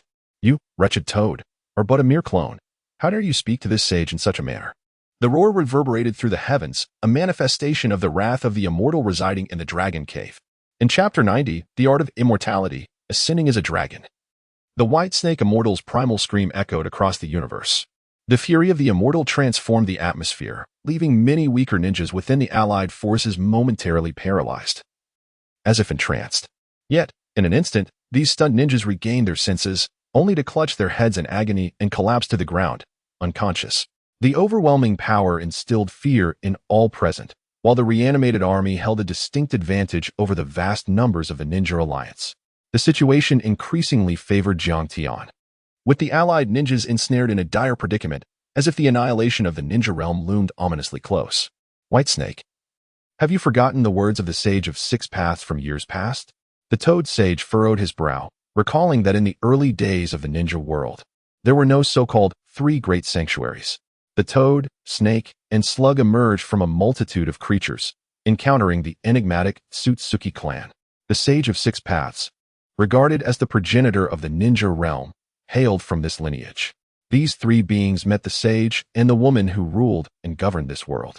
From this powerful and mysterious family, they obtained a fruit that enabled them to absorb natural energy and cultivate their skills, ultimately establishing the three great sanctuaries coexisting with the ninja world. Mayaboka Mountain, led by the Toad Sage, the Dragon Cave, led by the White Snake Immortal, and the Wetbone Forest, an enigma to most. The Sage of Six Paths had once made an accord with the three great sanctuaries, decreeing that human affairs were to be resolved by humans themselves, forbidding the sanctuaries from intervening. For if the sanctuaries engaged in battle, the ensuing conflict within the ninja world would escalate into a cataclysm, spiraling out of control. The White Snake Immortal's expression grew solemn. Indeed, they had once vowed not to interfere in the wars of the human ninja world. Yet, over the years, the seemingly weaker Mayaboka Mountain had garnered immense respect from the ninjas, while the Dragon Cave languished in obscurity, with few ninjas willing to forge summoning contracts. Although the trials of the Dragon Cave were the most arduous, the power it bestowed was unparalleled. The White Snake Immortal had long believed that the Dragon Cave's desolation stemmed from Mayaboka Mountain's alliance with the strongest ninja village, Konohagakure, which had led to its current glory. Thus, he placed his faith in the scrolls and in Jiang Tian's ability to triumph in this war. If Jiang Tian could reshape the balance of power among the human ninja villages, then the Dragon Cave would surely bask in its own splendor once more. Old Toad, do not speak to me of the Sage of Six Paths. That wretch is already dead. What I know is the necessity to strive for my Dragon Cave. For all serpentine beings in this world, to seize an opportunity of unparalleled brilliance. The Dragon's Lair has remained in silence for many years, and it desperately yearns for this opportunity. Regarding Jiang Tian's Moon Eye project, the White Serpent Immortal is well aware that it is designed to ensnare everyone within a realm of dreams. Nevertheless, this will not diminish the splendor of the Dragon's Lair. When all are immersed in dreams, the dream realm becomes the true reality. Each of the three sacred lands possesses a method akin to signing a covenant. And even in the dream world, spiritual contracts can be established. After all, the cultivation in the three sacred lands relies on natural energy. As long as the world remains unscathed, they too can enter the dream realm and revive the glory of the Dragon's Lair. Madness has overtaken them. They are all deranged. These two human lads are like this, and you, White Serpent, are no different. You have succumbed to madness as well. Jiang Tian and Obito exchanged glances, both feeling a weighty realization. The words of the Toad Sage were indeed accurate. They had truly gone mad. Mad enough to desire the resurrection of the deceased. White Snake Sage, this old toad is your responsibility. He is merely a clone and should pose no threat to you, correct? Rest assured, my power has never been inferior to that of this toad. A mere clone can be obliterated in the blink of an eye. The White Snake Sage spoke with an air of arrogance, for his dragon cave was renowned as the strongest sanctum, where serpents naturally preyed upon toads. A perfect embodiment of their inherent rivalry. He raised his colossal white tail high, the massive serpent head slowly lifting to gaze at its own tail. Then, a deep, thunderous roar erupted, reverberating in the ears of the onlookers like a clap of thunder. Ninjutsu, ascend the dragon to the heavens. The elongated, massive white tail began to undulate, its scales shimmering under the sun's radiant beams. For distinct areas of its abdomen writhed as if four small fleshly orbs were straining to burst forth. With a series of popping sounds, the skin ruptured, and suddenly, four claws emerged from the White Snake Sage's belly, each adorned with 3 digits. Simultaneously, 2 horns sprouted from its crown, and long whiskers danced gracefully beside its cheeks in the wind. With a resounding roar, the White Snake Sage, who had been slithering underground, soared into the sky. Its form expanded severfold, fixating its gaze intently on the Toad Sage as its elongated and powerful body twirled majestically in the air. Everyone, including Jiang Tian, looked up in disbelief at the colossal creature above. My goodness, the name Dragon Cave truly has its significance. While it may not be a true dragon, it certainly bears a striking resemblance. Jiang Tian gazed intently at the White Snake Immortal, who was ascending to the heavens in the guise of a dragon. He pondered what it would be like to stand atop the White Snake Immortal at that moment. This was madness, true madness. For the first time in many years, the Toad Immortal had lost his composure. He had actually resorted to the transformation of ascending as a dragon. Was he truly prepared to engage in a fierce battle with Miamu Mountain? The divine art of transforming into a dragon was a secret technique exclusive to the immortals of the Dragon Earth Cave, one that even Jiang Tian could not master. Not only did it allow for a transformation into a dragon-like form, but it also significantly augmented one's power, with the effort expended directly proportional to the rewards gained. Although this celestial skill was extraordinarily formidable, it was equally challenging to cultivate. The fact that the White Snake Immortal had mastered it and was now employing it indicated he had been scheming for quite some time. This marked a genuine declaration of war. The conflict between the sacred Dragon Earth Cave and Miamu Mountain was truly ignited. After transforming into a dragon, the White Snake Immortal felt an inexhaustible surge of energy within him, flowing endlessly. He observed a smile spreading across the Toad Immortal's face and thought, "Old Toad, one of your clones should hastily return to your Miamu Mountain. Do not embarrass yourself any further." With that, a colossal dragon tail came crashing down upon the Toad Immortal, producing a thunderous sound as white smoke billowed into the air. Both Jiang Tian and the White Snake Immortal's expressions turned peculiar simultaneously. For the latter's tail had not descended at all. The mist that had just dissipated was left behind by the Toad Immortal during his hasty retreat back to the Myriad Wood Mountain. He fled. The faces of the ninja allied forces were rigid. They had initially placed their hopes in the Toad Immortal, wishing that he could once again subdue Jiang Tian, just as he had done previously. Yet it was evident that they had overestimated their expectations. For this time, it was indeed the true form of the White Snake Immortal that had arrived. Jiang Tian and Obito gazed upon the place once inhabited by the great sage Toad, where Naruto's figure had vanished, seemingly taken back to Mount Myaboku. Let us first capture the 8 tails. As for the 9 tails, I shall make a trip to Mount Myaboku later with the White Snake Sage. Obito nodded in agreement, picking up the Uchiha fan and striding towards the ninja allied forces, resigning himself to proceed in this manner for the time being. Chapter 91. When he grasped the butcher's knife, he became a harbinger of calamity in the mortal realm. Jiang Tian firmly gripped the katana, leaping powerfully onto the head of the White Snake Sage. You all engage in battle with Obito here. I shall venture to capture the 8 tails. Jiang Tian commanded the reincarnated ninjas, instructing them to remain behind and confront the formidable coalition forces, while he personally ventured to the moving island to capture the 8 tails. The gaze of the 5 Kage darkened as they lifted their eyes to the man standing atop the dragon's head, fully aware of his intent to apprehend the 8 tails. Yet, in that moment, they all hesitated. When confronted with the imminent threat of death, no one could maintain their composure. Even someone as resolute as Guy. In the original narrative during the opening of the 8 gates, bore a furrowed brow. Jiang Tian's might was overwhelming, instilling an involuntary sense of dread within the hearts of the 5 shadows. Despite their fervent attempts to suppress this terror, it proved futile. That innate fear, deeply embedded within the human psyche, lingered persistently. Jiang Tian, if there is something to be addressed, let it be directed at me, roared the Hokage, who had lost both arms, rising defiantly to confront Jiang Tian. The 8-tailed Jinchuriki, Killer Bee, was his brother. As one of the favored disciples of the Hokage, aside from Itachi, how could he stand idly by while Jiang Tian sought to capture his sibling? Just as the White Snake Sage prepared to intervene, the Hokage propelled himself forward with great force, despite his disarmed state, intent on attacking Jiang Tian with his head. Do you seek your own demise? Jiang Tian's gaze darkened as he brandished his katana, launching towards the Hokage, the blade gleaming with a sanguine sheen as it severed a head, sending it soaring. The supreme commander of the allied forces, the Hokage of Kumogakure, had fallen. This marked the second significant casualty among the 5 great ninja villages. Hokage-sama, curse you, wretched scoundrels. Jiang Tian, I shall bring about your end. The ninjas of the allied forces from Kumogakure were devastated, witnessing the brutal scene. Jiang Tian extended his palm, firmly grasping the Hokage's severed head. The crimson garb and the Shura mask upon his visage evoked a sense of dread.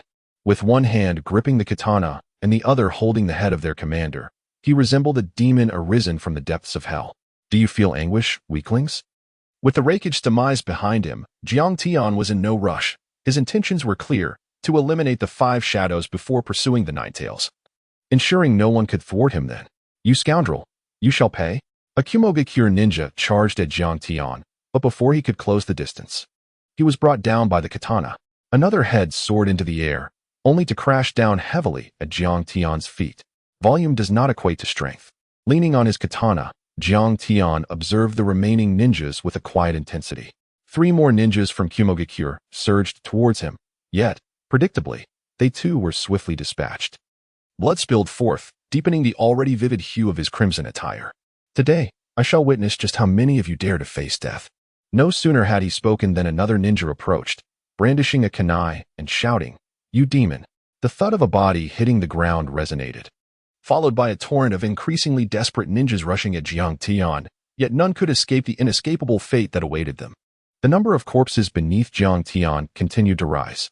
He did not employ ninjutsu nor the Sharingan. Instead, he wielded his katana with relentless precision through sheer physical prowess. The blood-soaked scene delivered a profound visual impact to the allied ninjas, precisely the effect Jiang Tian sought to evoke.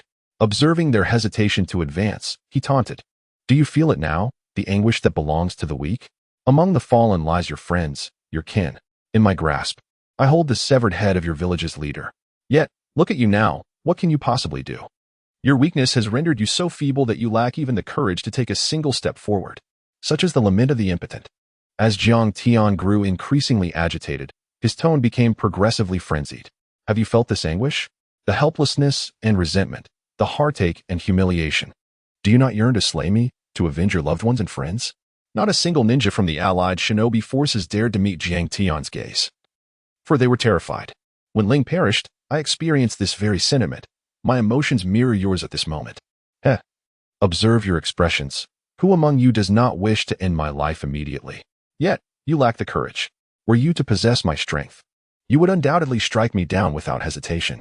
Thus, you hypocritical beings, who often utter eloquent words about peace, how nauseating. If you were in my position, with my abilities, you too would wield the butcher's blade. Jiang Tian nearly roared these words, for they encapsulated the harsh reality. You have not endured such suffering. How could you possibly comprehend the torment of a shattered heart? The world only knows of my descent into darkness, yet none recall the Jiang Tian who, years ago, pleaded on the battlefield for Ling's life, whose eyes once held a glimmer of hope. I once dreamed of marrying Ling, of becoming a ninja in the Hidden Leaf Village, contributing to my community. But war obliterated all my hopes and extinguished the Jiang Tian who could only plead. Each word I utter is a testament to the truth of this world. The 5 great villages, driven by self-interest, ignite wars, and in the end, it is not the elite, but the innocent civilians and ninjas who pay the ultimate price for the decisions made by the powerful. Jiang Tian cast a cold, indifferent smile upon the assembly, his grip tightening around the blade of slaughter. For the sake of peace, he declared, I resort to violence to counter violence. With that, he vanished from sight, the Sharingan spinning wildly as Sage Mode was activated in that very instant. The natural energy, chakra, and bloodline limit converged. Enveloping Jiang Tian in a triad of power, he ascended to an unprecedented pinnacle of strength, reappearing behind Gaara, his katana sweeping through the air, severing a head that soared into the abyss. The body of Wind Shadow Gaara crashed to the ground, his form dissipating like a phantom. He re-emerged before Mizuki's Terumi-Mei, his sword raised high. Terumi-Mei attempted to resist, only to realize that she could not summon her chakra. The oppressive presence of this man was overwhelming. With a swift motion, another head was sent soaring. Tsunade resorted to the 100 healing jutsu in a bid to withstand Jiang Tian's onslaught, but her efforts proved utterly futile. Jiang Tian seized Tsunade by the neck, lifting her effortlessly off the ground. Hokage, the Hidden Leaf Village owes me and Ling a debt that must be repaid, he declared. Let us commence with the execution of the last Hokage. A cold smirk graced his lips as natural energy surged through his palm, and with immense pressure, Tsunade's neck was abruptly snapped. The events transpired with astonishing swiftness. From Jiang Tian's initial strike to the demise of several Kage, mere moments elapsed. The ninjas present, including even Tsu, were rendered utterly speechless. In that instant, no one dared to meet Jiang Tian's gaze. He was a man capable of slaughtering multiple Kage in a fit of rage, instilling a profound sense of dread. Jiang Tian cast a sidelong glance at Onoki, his tone laced with a hint of mischief. Lord Tsuchikage, it appears you are the last one standing. Should you choose to act on your own accord, I shall grant you a complete corpse. Chapter 92. The Eighth Gate opens such a statement, capable of compelling the Tsuchikage to consider self-sacrifice. Emanated from a presence of unparalleled strength, rivaled only by that of Uchiha Madara himself, Jiang Tian was the first to utter such audacious words to him. Onoki had not encountered a figure of this caliber in many years, the last being Uchiha Madara during the inaugural Five Kage Summit. A long-forgotten sensation of trembling fear gripped him anew. Jiang Tian, I must concede your formidable prowess. However, as the Tsuchikage of a Wagakure, I cannot abide such indignities. Oh, is that so? How unfortunate indeed. Jiang Tian raised an eyebrow, having granted Onoki the chance for a complete demise, but alas, the latter showed no gratitude, leaving him with no choice. The kaleidoscopic Sharingan whirled as he brandished his katana, advancing towards Onoki. Just release. Destruction of the original realm. Onoki made his final stand. Fully aware of its futility, Jiang Tian's ability to swiftly vanquish the four shadows demonstrated a prowess that far surpassed theirs. A massive white beam surged towards Jiang Tian. Yet before it could reach him, it was intercepted by the tail of the white snake sage. The technique was instantaneously rendered null, as if it had never existed at all. Under the watchful gaze of many, Jiang Tian approached Onoki, swinging his katana with fierce intent. The last shadow of the fifth village could not escape the grim fate of being cleaved by the blade, as Onoki's lifeless body crumpled to the ground. An eerie silence enveloped the surroundings, not a soul dared to utter a sound. Even Toby remained silent, acutely aware of Jiang Tian's formidable power, a strength so overwhelming it commanded even his caution. In this moment, he felt a sense of relief for having once agreed to Jiang Tian's request, thus forging their bond as allies. He also felt fortunate that the hypocrisy of Konoha's higher-ups had once again birthed such a rebellious ninja. Jiang Tian gripped the katana, its blade dripping with fresh blood as he cast a steely gaze over the coalition forces, none daring to meet his eyes. Such is the fate of the weak, destined to lose all they hold dear, even their most cherished ones, and their very lives lie in the hands of the strong. Jiang Tian's voice was not loud, yet no one dared to refute him, for he spoke with the authority of formidable strength. It was not until a man clad in a green bodysuit, sporting a watermelon-shaped haircut, emerged to shatter the oppressive silence. However, possessing immense power does not justify wielding a slaughtering blade, even when faced with injury. Such actions are far from noble. Kakashi, observing the emergence of Guy, furrowed his brow and called out, Guy, what are you thinking? The coalition's ninjas turned their attention, wondering, who is that? He appears to be a civilian ninja from Konoha, the Jonin Might Guy.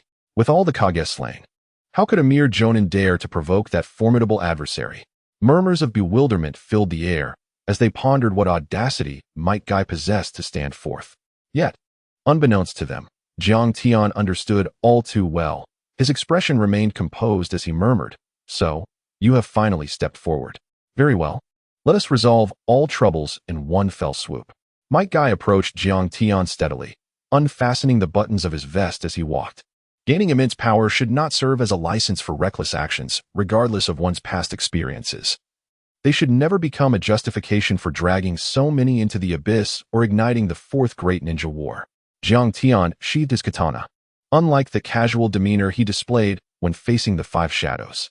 This scene left all the ninjas astonished. Jiang Tian had become serious. What could possibly warrant such solemnity against a jonin? What extraordinary power does Might Guy possess? As the onlookers speculated, a faint crimson mist began to surround Guy, gradually intensifying. What is that red aura? Is it chakra? No, it doesn't resemble chakra, and I recall that Might Guy specializes solely in taijutsu. Taijutsu? Then why is there a red mist enveloping his body? Among the allied forces, while others were bewildered by Guy's transformation, Lee and Kakashi immediately discerned its significance. This is the ultimate form of Might Guy's 8 gates. Teacher Guy, what are you doing? Lee exclaimed in disbelief. Without turning back, Guy smiled and replied, Lee, behold this moment that epitomizes the vigor of manhood. Watch closely, and do not disgrace yourself with tears. This is the final act I can perform for Konoha. For the world of shinobi. Guy slowly raised his gaze towards the sky. Reminiscences of when his father had saved him flooded his mind. Back then, his father was a mere chunin, yet he radiated the most brilliant light, confronting the 7 ninja swordsmen of the mist and securing hope for his life. Today, he intends to emulate his father, to shine one last time and illuminate the path for the next generation. 8th gate, open. With a decisive shout, the crimson mist surrounding Guy surged skyward, emanating an overwhelming presence that left all present in sheer terror. Jiang Tian's expression shifted. Astonished by the formidable strength before him, the 8th gate of death, without a moment's hesitation, he summoned Susanoo, activating the Sage mode. As the mighty dragon-wielding Susanoo soared into the sky, Jiang Tian, what on earth is this individual? Pondered the white serpent sage, spiraling above, utterly astonished. He could sense an overwhelming power emanating from Kai, a force that could potentially vanquish even a sage like himself. Fear not, I have a plan. Obito, white serpent sage. You two step back. I shall handle this adversary. Jiang Tian informed them to depart, and even he was uncertain about the extent of the 8th gate's power. The original text merely indicated that a single kick nearly vanquished the 6 paths of Obito. Yet, within the realm of Naruto, its true strength remained an enigma. After all, due to his status as an outsider, this world had diverged significantly from the original narrative. Jiang Tian, be cautious. The unawakened Obito gazed at Kai with a look of trepidation, sensing deep within that he was no match for this man. Jiang Tian nodded, his gaze fixed upon his clone. If it came to that, he would command the clone to withstand the impending kick. The 8 gates, fully opened, saw Guy racing towards Jiang Tian with such velocity that even the eternal Manjiki Sharingan struggled to discern his movements. Jiang Tian, he is approaching. He's almost upon you. Beside him, Obito could barely make out this speed with his Rinnegan. However, by the time he attempted to warn Jiang Tian, it was too late. Guy had already appeared before him, delivering a powerful kick that sent Jiang Tian soaring into the sky, shattering the Dragon Might Susanoo in an instant. Suspended in the air, Jiang Tian's expression shifted as he realized he could not utilize his space ninjutsu. His body seemed ensnared by some unseen force, rendered rigid and immobile. Evening Elephant. Guy's voice rang out as a crimson streak arced through the sky, his fist crashing into Jiang Tian and propelling him like a severed kite into the distance. Cough, cough. Blood spewed from Jiang Tian's mouth. He felt the sharp pain of fractured ribs in his chest. Guy, too, was not unscathed.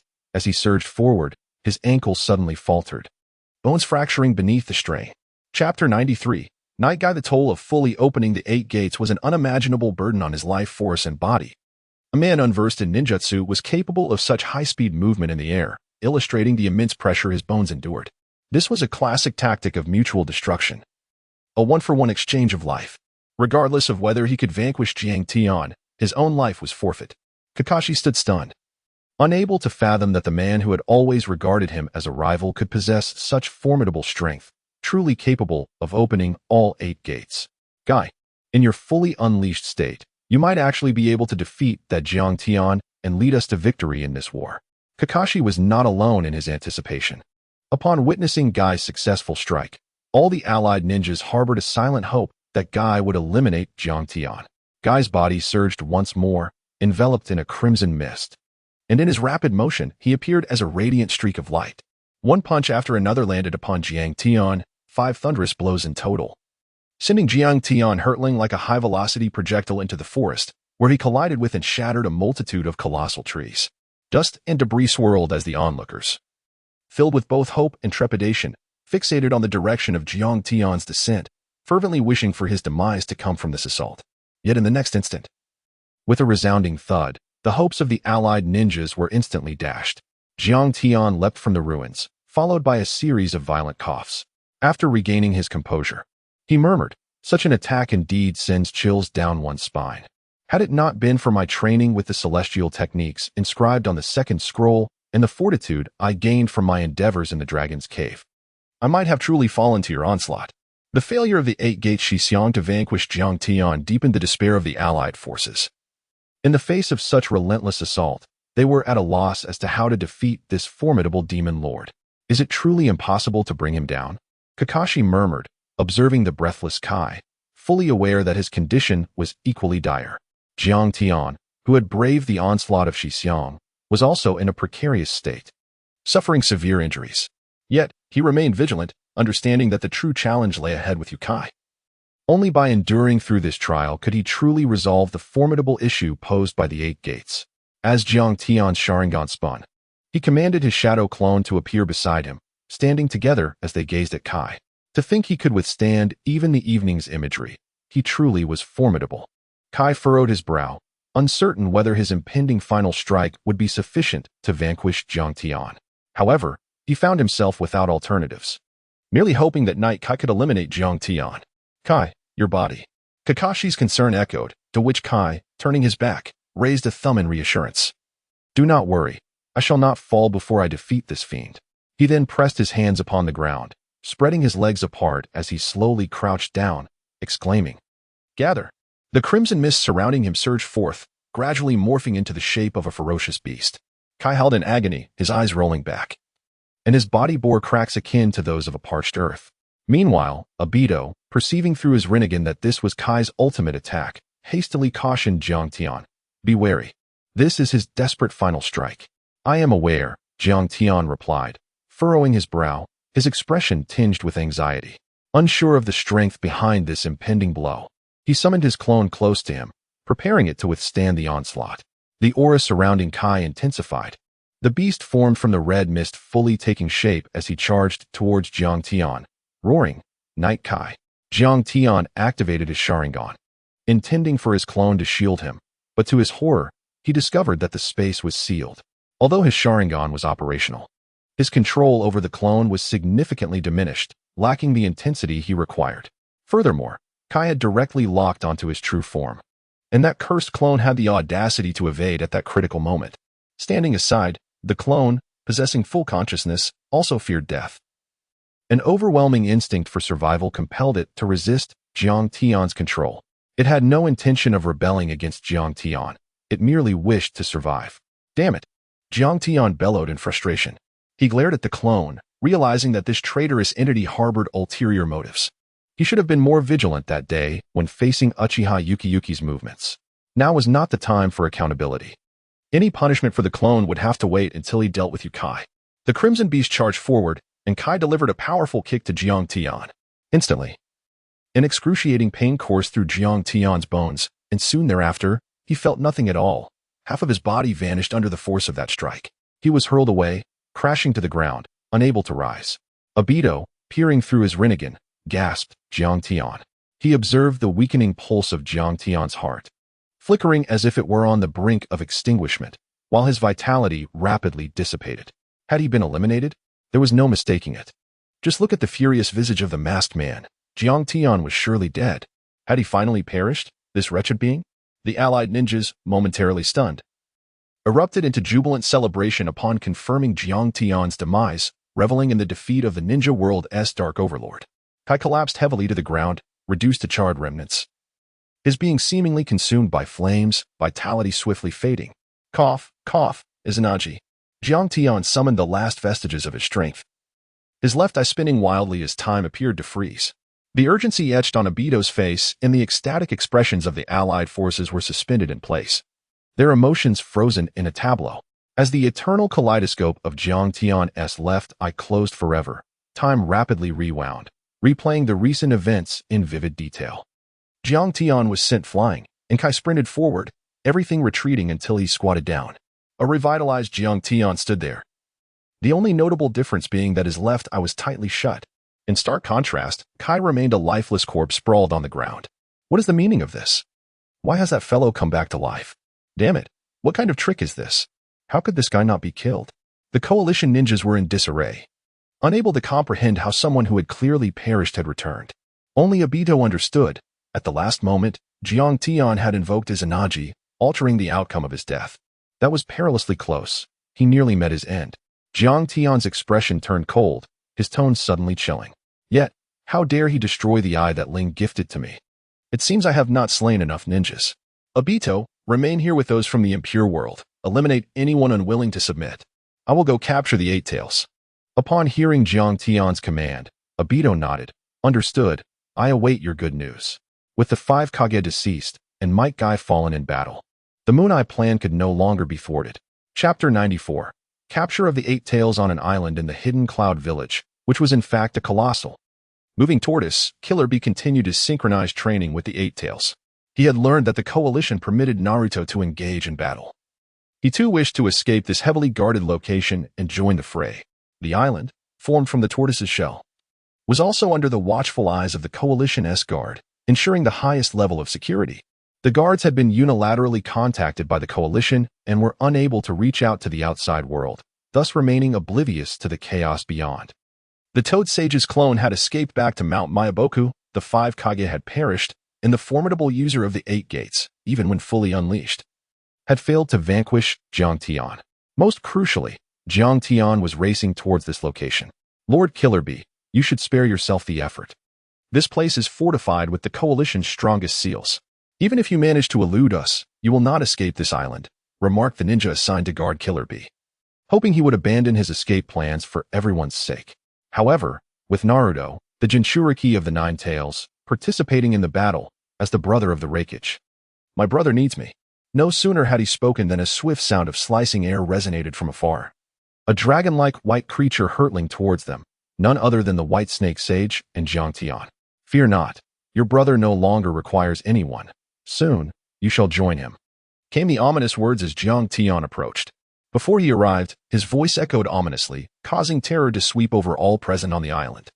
Clad in his iconic Shura mask and wielding a katana, Killer Bee's expression turned grave as he inquired, "What do you mean by that?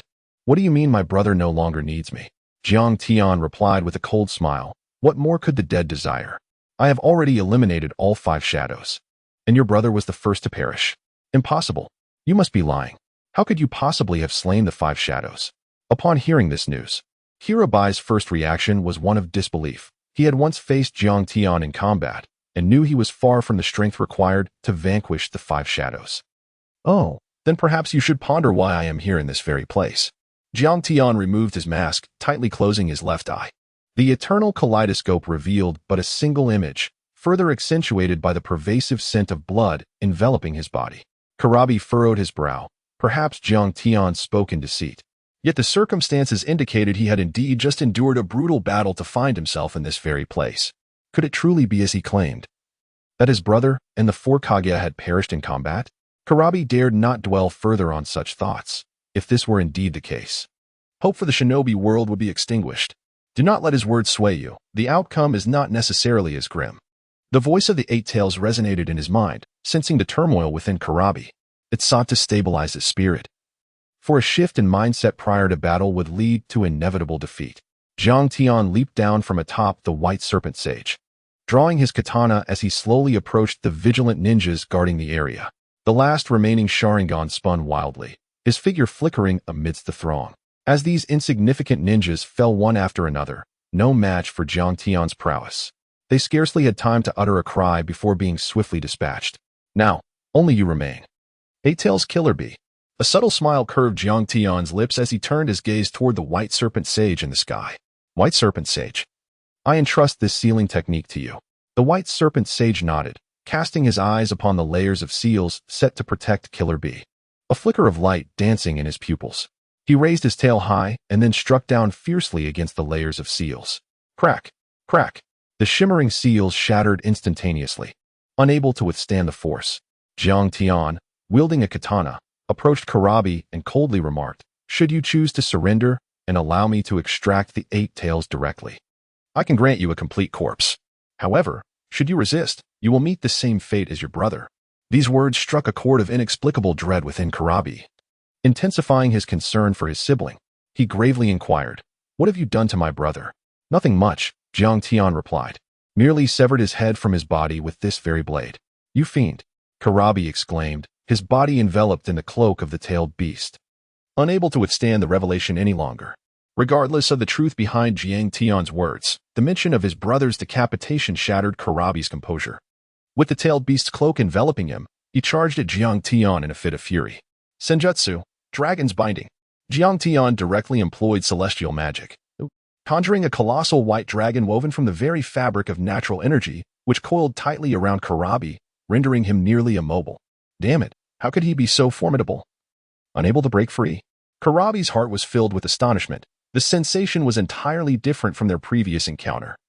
Although he had received reports from the Coalition's intelligence division indicating Jiang Tian's burgeoning strength, he had never anticipated it would reach such staggering heights. There was no point in exerting further effort. This was the fate of the weak, the destiny of the vanquished. Jiang Tian strode directly towards QB, initiating the extraction of the 8 tails. As his hand lightly rested upon its head, he immediately encountered fierce resistance from the creature. "Roar! How dare you, vile human! I shall never submit to you."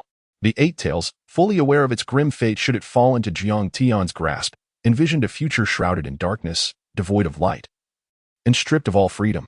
A mere beast, yet it dares to oppose humanity? The natural energy within Jiang Tian surged, his Sharingan spinning. As the dual pressure of the bloodline limit and sage chakra began to take effect, the 8 tail struggles gradually weakened, ultimately succumbing to tranquility. The plan to capture the 8 tails was successful. Jiang Tian casually cast aside the lifeless body of Karabi, then looked up towards the horizon, softly murmuring, "Ling, wait just a little longer. It won't be long before you return to my side."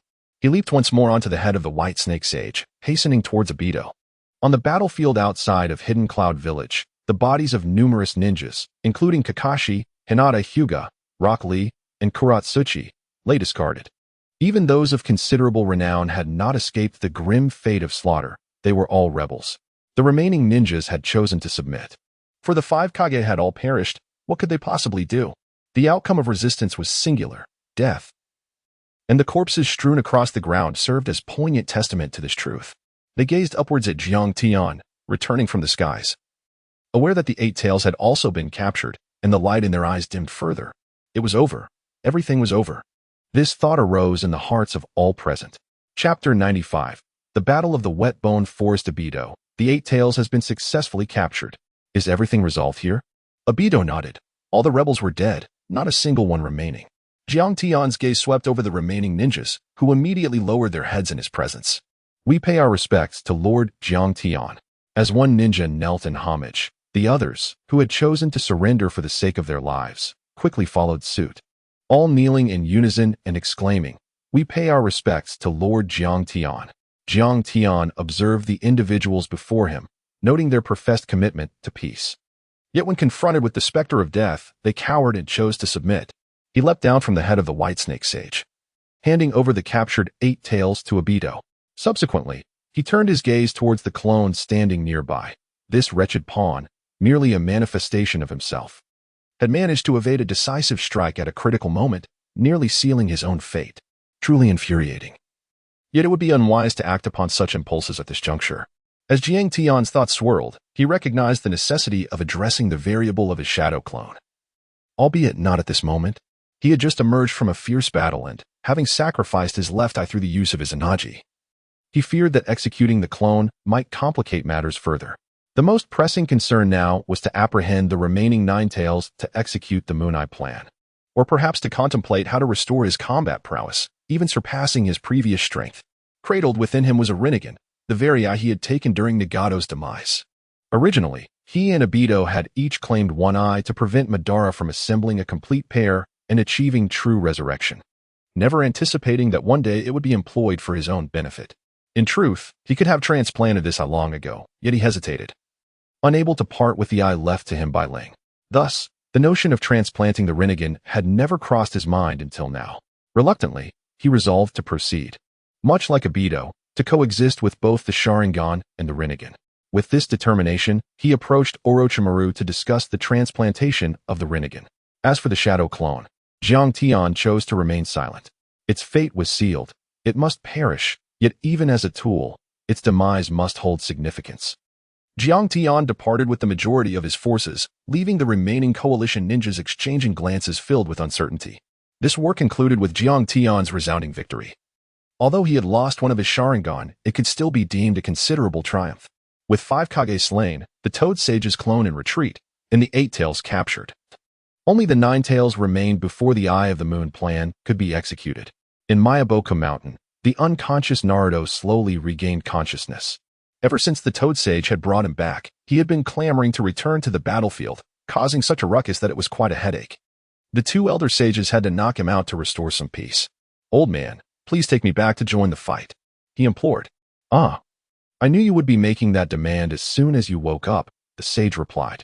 Naruto furrowed his brow, struggling to fathom what would become of his remaining comrades against Jiang Tian and the White Snake Sage, especially now that the Toad Sage had fled. It would undoubtedly be a disaster. "I must return. They need me," he insisted fervently. The sage, with a grave expression, responded, "The war is over." "Over? What do you mean?" A sense of foreboding welled up within Naruto. It was inconceivable that it could end so swiftly. The coalition had little chance against Jiang Tian. How could it be over so soon? Did it mean the coalition had lost? The 5 Kage had been slain by Jiang Tian, the 8 Tails captured, and the remaining opposing ninjas nearly annihilated. The sage's words plunged Naruto into despair, his expression frozen, and his heart pierced with anguish. The sage should not have brought me back. Tears glistened in his eyes as sorrow enveloped him. Among the fallen resistance ninjas were undoubtedly his beloved teachers, Kakashi and Irika, as well as Hinata, Lee, and many others. "I should have fought alongside them," he lamented, his gaze darkening inexplicably, as he experienced a profound loneliness far more intense than the isolation he felt as a child when the villagers shunned him for being the Nine Tails. "What nonsense are you spouting? Accompanying them to death? The war isn't over yet. The coalition still needs you to lead them to victory." The sage's words momentarily stunned Naruto. If everyone was dead, what victory could there be? The calm-faced Jiraiya interjected, "Have you forgotten that the sage brought you back to Mayaboku Mountain? Surely there must be a plan." "What do you mean?" Naruto gazed at the 2 sages, bewildered by their cryptic conversation. "Just wait. The sage has used a secret technique to reach the Whetbone Forest. I expect good news to arrive shortly." In the Whetbone Forest, the Toad Sage utilized a secret technique to transport his spirit there. He gazed upon the elongated slug before him, a smile of flattery gracing his features. "Little sister, if you do not take action soon, the ninja world will be utterly doomed." The mollusk known as Little Sister is indeed the revered sage who oversees the sacred Whetbone Forest. The slug summoned by Tsunade is merely an ordinary inhabitant of this mystical realm and not the esteemed sage. As the most enigmatic of the 3 great sanctuaries, the Whetbone Forest remains unseen by human ninjas who have yet to encounter this sage. "Old Toad, your counsel is unnecessary. Though I harbor a deep disdain for that wretched snake, I shall not choose to oppose him." The sage of the mollusks outright declined the request of the old Toad Sage. Despite his aversion to the White Snake Sage, he did not desire enmity. "Little sister, the entire ninja world has fallen to him and that human boy. If you do not intervene, the Whetbone Forest shall surely decline." The sage of the mollusks turned to glance at the old toad, murmuring, "Do not attempt to deceive me. The Whetbone Forest is unlike your 2 clans. Our primary responsibility is healing, regardless of the world's transformations. Ninjas are in constant need of healing and will continue to forge contracts with us. Should the Ninja Alliance falter, your Mayaboku Mountain will find itself abandoned, with all ninjas opting for contracts with the Dragon Cave." Finding no way to persuade her, the expression on the old toad's face grew somewhat awkward. Who claimed that women are easily deceived? Such a notion is utterly absurd. The atmosphere became tense. After a moment of contemplation, the old Toad Sage suddenly recalled an amusing anecdote regarding the White Snake Sage. "Little sister, I have heard that the White Snake possesses a live maid who serves her daily." Bang. "Silence. Do not speak further." Before the old Toad Sage could finish, the stone chair upon which the mollusk sage reclined shattered instantly, revealing her fury. How audacious that wretched snake could claim to avoid the company of women, yet keep a shapely attendant by her side. The mollusk sage's antennae quivered with indignation, venting her pent-up anger. Previously, she had confessed her feelings to the white snake sage, only to be rejected with the excuse of disinterest in women. Yet, in truth, it seemed the white snake preferred those possessing a graceful figure. It must be said that the old toad sage had a way with words. The mollusk sage, being a mere creature, was painfully aware of her own shortcomings in this regard. Yet, the old toad sage chose to speak of physique, which felt like a cruel blow to her heart. If that insufferable snake sought victory, then she would decidedly refuse to comply with his wishes. I have agreed to assist you. I shall venture into the secret realm to retrieve the forbidden arts required to resurrect the fallen ninjas. Let that wretched snake see that a woman, even one deemed lacking in form, is not to be trifled with. The old toad sage felt a twinge of embarrassment. This woman's wrath was indeed terrifying. Just moments ago, she had dismissed his offer, yet now she was storming off to procure the forbidden arts. It is a truth universally acknowledged. One should never provoke a woman, especially one harboring deep-seated grievances regarding her appearance. Chapter 96. The Transplantation of the Reincarnation Eye within the Dragon Cave. Jiang Tian, Obito, and the White Snake Sage sat in a cavern behind the temple. The Nine Tails has been taken to Mayaboka Mountain. Is there any way to gain direct access to Mayaboka Mountain? Jiang Tian gazed at the White Snake Immortal, inquiring about the way to enter Miamu Mountain. With only the Nine Tails remaining, they were but a step away from executing the Moon Eye plan.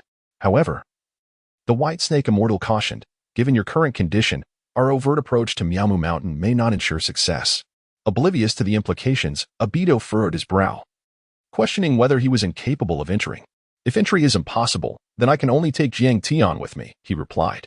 The three great sacred lands possess secret arts that facilitate passage among them, yet such pathways are exclusively for immortals. Jiang Tian's ability to accompany me stems from the contract we have forged. Upon grasping the explanation, both Jiang Tian and Obito frowned in unison. It seems we must part ways once more. Jiang Tian, can you manage on your own? Obito's heart brimmed with concern, for their previous separations had often led to dire outcomes, fraught with peril. Jiang Tian gently touched his left eye, acknowledging that, in his current state, he indeed lacked substantial confidence. Nevertheless, a smile graced his face as he retrieved a transparent glass vial from his bosom. Within it, a vibrant green liquid swirled, cradling a solitary eye that lay quietly submerged. This eye, adorned with concentric ripples, was none other than the legendary Rinnegan. However, once I successfully transplant the Rinnegan, my confidence will be restored. Obito gazed at the eye, and a fleeting glimmer of peculiar light flickered in his eyes before settling into tranquility. In the past, he might have been unable to resist seizing that eye. Yet, through the events that had transpired during this time, he had come to understand a profound truth. Collaborating with Jiang Tian was the clearest choice and the most viable path to realizing the Moon's Eye plan. Very well. I shall await your good news atop the summit. Bring back the QB. Jiang Tian nodded, then proceeded to walk outside with his eyes focused ahead. I am on my way to seek out Orochimaru and ascertain his preparations. In a certain laboratory within the Akatsuki organization's base, Orochimaru retrieved a small box containing what appeared to be fragments of human skin. These fragments appeared somewhat desiccated, suggesting they were of considerable age. He took a few of the fragments and tossed them into a container filled with a green liquid, which immediately began to churn and bubble. Standing behind, Jiang Tian observed the unfolding events. Orochimaru, what is it that you are up to this time? He inquired. This is, of course, in preparation for your transplantation of the Rinnegan, Orochimaru patiently elucidated. With each query posed by Jiang Tian, Orochimaru would articulate his thoughts at length, for he believed that only Jiang Tian truly appreciated his scientific prowess. To acquire the powers of the Sage of Six Paths, it is imperative that both Indra and Ashura's energies reside within. Although your body contains the first Hokage's cells, their power pales in comparison to that of the Sharingan. A certain equilibrium must be achieved between Ashura and Indra's strengths. Thus, I am augmenting the first Hokage's cells before transplanting them into your body. Orochimaru provided Jiang Tian with a comprehensive explanation, elucidating the rationale behind his actions. Jiang Tian nodded, pondering the implications of his words. So, after I successfully transplant the Rinnegan, my body's original cells will be enhanced. Does this mean I will also be able to utilize would release? A smile crept across Orochimaru's face, sensing Jiang Tian's profound appreciation for his expertise. Indeed, would release, Sharingan, Rinnegan, and Sage Mode. Each of these powers possesses the potential for cataclysmic destruction. It is truly unfathomable to envision the spectacle of all these energies converging within a single individual. You may very well be the man closest to the Sage of Six Paths, or perhaps destined to transcend him. Orochimaru's heart raced at the audacious thought that unexpectedly surfaced in his mind. Yet, as Jiang Tian's personal scientist, he had witnessed the young man's extraordinary growth and understood the unique allure he embodied better than anyone else. Whether surpassing the Sage of Six Paths was of consequence mattered little. What truly mattered was the Moon Eye plan and the desire to reunite with Ling, nothing more. Very well. I comprehend. We may commence the transplantation, Orochimaru declared as he took the Rinnegan from Jiang Tian's hands, initiating the surgical procedure. In Mayaboko Mountain. Upon seeing the return of the Great Sage Toad, Naruto hurriedly approached. Great Sage, how did it go? It can be deemed a success. The coalition that Jiang Tian decimated can be revived. Upon hearing this, joy illuminated Naruto's face. However, the Great Sage Toad's expression turned grave as he observed the scene. We must not become complacent. The revival of these individuals does not guarantee victory in the war. The situation remains dire. The Eight Tails has been captured, and now it is merely a matter of your own Nine Tails. They will be poised to execute the Moon Eye plan. Listening to the Great Sage Toad's serious tone, Naruto replied softly, the revival of everyone is indeed a cause for celebration. The Great Sage Toad nodded, acknowledging the merit in that sentiment, yet emphasizing its lack of impact on the battlefield. That human, Jiang Tian, was able to kill them once. He can certainly do so again. The circumstances remain unchanged. The revival of all these individuals merely buys you time. If you can summon my true form to the ninja realm sooner, the coalition ninja may suffer fewer casualties. The Great Sage Toad began to exert pressure on Naruto, his words devoid of embellishment. His journey to the Wetbone Forest to devise a means of reviving the coalition ninja was never intended as a strategy to secure victory. Rather, it was a desperate hope that they could delay Jiang Tian long enough to divide his focus, granting Naruto the opportunity to bolster his strength. Alas, I hope they can hold out a little longer, the Great Sage Toad sighed, his insight surpassing that of anyone else. The coalition's annihilation had occurred once before, and even if they were to begin anew, the outcome would remain unchanged. Jiang Tian is capable of exterminating the allied forces once more. The sole glimmer of hope now resides in Naruto, as well as within himself, to triumph over Jiang Tian and the Sage of White Serpent. Only Naruto and his great Toad Sage possess the potential to achieve this. Upon hearing these words, Naruto bowed his head, comprehending the sage's intent.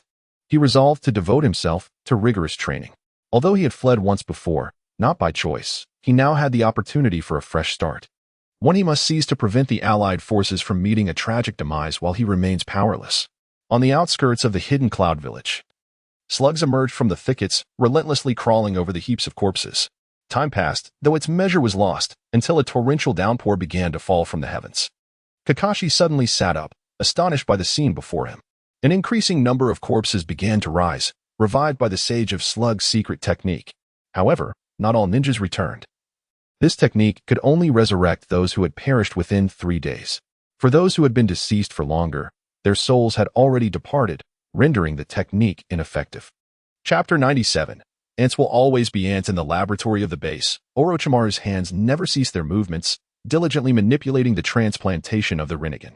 Jiang Tian reclined upon the stone platform, acutely aware of a searing sensation emanating from his left eye, accompanied by a slight sting.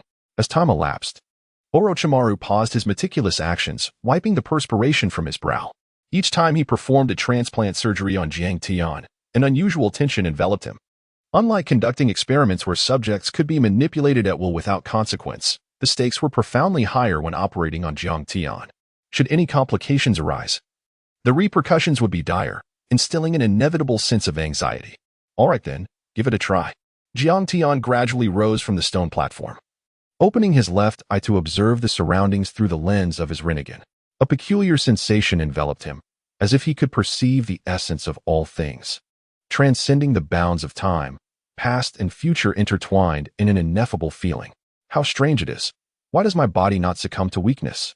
I recall the last time I transferred Obito's essence. My body was frail and nearly fell victim to Raikage Smite. But I have trained in Sage mode. My physical resilience has undergone rigorous refinement. Coupled with my elevated prowess, it is only natural that I feel no sense of frailty.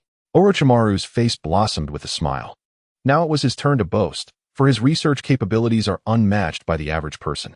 Jiang Tian nodded, acknowledging the commendable performance, expressing his satisfaction. The coexistence of the Sharingan and the Rinnegan rendered him unable to close his eyes any longer, as chakra was continuously being consumed. However, this posed no significant issue. Since acquiring the chakra of the tailed beast, he had been free from concerns regarding chakra depletion. This was in stark contrast to the frail Kakashi. The Rinnegan. The power of the Sage of Six Paths. Jiang Tian felt the strength emanating from his left eye.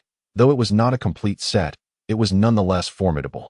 Additionally, with the cells of Hashirama within him, he pondered whether he could indeed manifest the Susanoo in its colossal form. Suddenly, a disturbance arose. Obito entered, his expression somber, prompting Jiang Tian to furrow his brow in concern. "What is it? Has there been an issue with the tailed beasts?" he inquired. "No," Obito replied. "The allied shinobi forces have been resurrected. It seems the Whetbone Forest has made its move."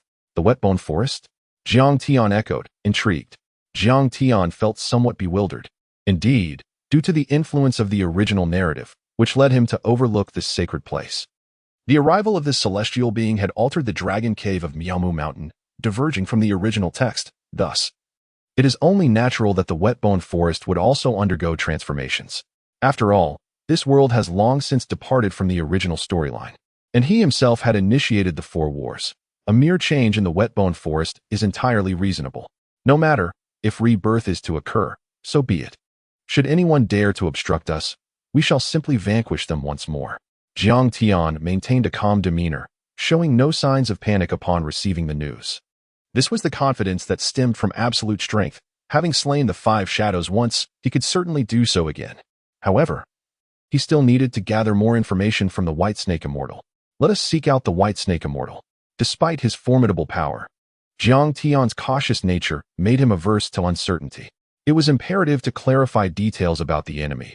He would not engage in a battle without preparation.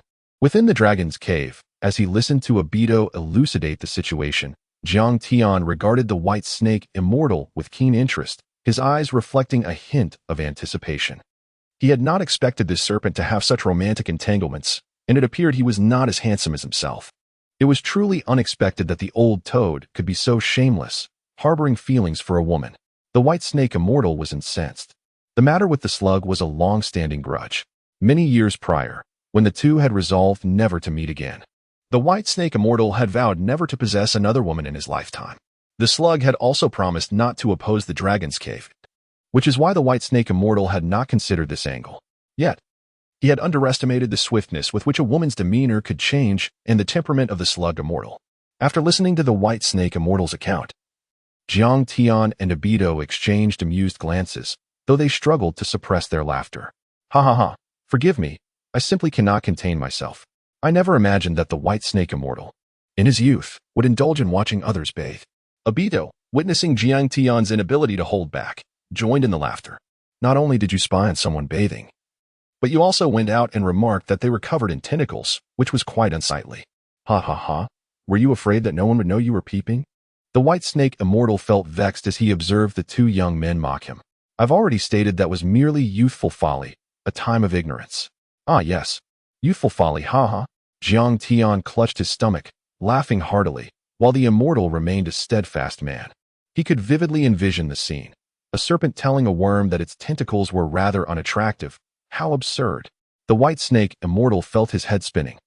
Had he known he would share such tales with these two, he would have refrained. Watching their laughter only intensified his embarrassment. Enough of this laughter. Besides, what gives you two, who dare not confess to a girl, the right to mock me? At least I have seen someone bathing. What about you? The comment, though not deeply hurtful, was nonetheless quite insulting, causing the smiles on Jiang Tian and Obito's faces to vanish abruptly. Jiang Tian. Do you even possess a modicum of courtesy, White Snake Immortal? Obito, why am I caught in the crossfire as well? Clearly, it was Jiang Tian who laughed the most audaciously.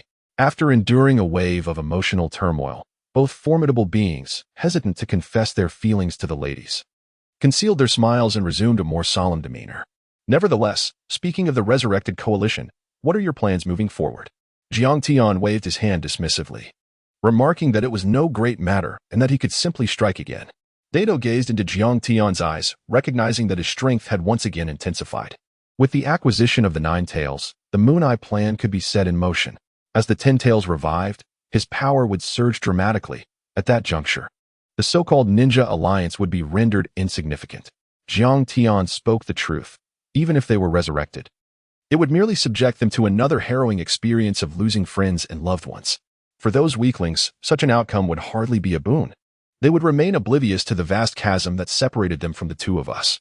The two formidable beings exchanged glances imbued with disdain. A failure will perpetually be a failure. Does the mere provision of a second chance guarantee a reversal of fortunes? It is a ludicrous notion, nothing more than a farcical jest. Regardless of the circumstances, the conclusion shall remain unchanged. Even if ants were granted countless opportunities to scurry about, they would forever remain mere ants. What can they accomplish, even with a million chances? Jiang Tian suddenly rose to his feet. Now that the transplantation of the Rinnegan had been successfully completed, it was time to pay a visit to his clone. The subsequent plans could wait until his return. For now, he needed to observe his obedient clone closely and delve into the depths of its thoughts and feelings. Jiang Tian's expression was grim. His eyes narrowed slightly as he emphasized the words obedient with a hint of weight. It was evident that he was displeased with the Avatar's evasion of Yikai. Chapter 98. The execution of the Avatar outside the Dragon Earth Cave. The Avatar stood quietly amidst the trees, observing Jiang Tian's approach, his brow furrowed in concern. "It is now your turn to elucidate, Avatar," Jiang Tian stated, his mismatched eyes fixed upon him, his demeanor calm. Although he had come to settle accounts, he refrained from allowing his anger to surface. The principle of concealing one's emotions had long been understood by Jiang Tian. "I instinctively chose to evade upon witnessing Might Guy's techniques. It was not my intention to defy you," the Avatar replied, his head bowed in a display of humility. Through the Rinnegan, Jiang Tian could discern that he was not lying. Indeed, his actions were merely a reflexive response. Jiang Tian gazed at his doppelganger, lost in contemplation. This was an uncertain variable, yet at present, Jiang Tian possessed ample confidence to exert control over it. The doppelganger indeed posed a threat, yet it should not be cast aside as useless. He slowly approached his doppelganger, a smile gracing his face. "I know you have never betrayed me. It is simply that I am averse to having uncontrollable entities in my vicinity."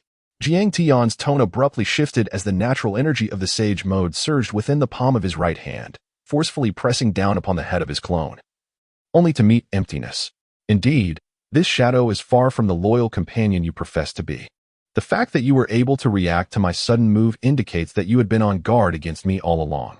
Jiang Tian squinted his eyes, casting a grim gaze upon his doppelganger, contemplating whether loyalty could truly be tested in such a manner. "Indeed, I am your shadow, yet I too yearn for survival. Is that truly a fault?" The doppelganger lowered his head, anxiety written across his features, acutely aware that he might be facing an inescapable doom today. Having provoked Jiang Tian, he recognized that without the reincarnation eye, the celestial mode of his being was no match for the original. "You speak the truth, indeed. Everyone fears death. However, as a mere shadow, one must possess the awareness befitting such a role. Ultimately, you are not I, but merely a doppelganger conjured by my ocular technique." In an instant, Jiang Tian activated his celestial mode, the lines at the corners of his eyes becoming pronounced as he charged towards his doppelganger.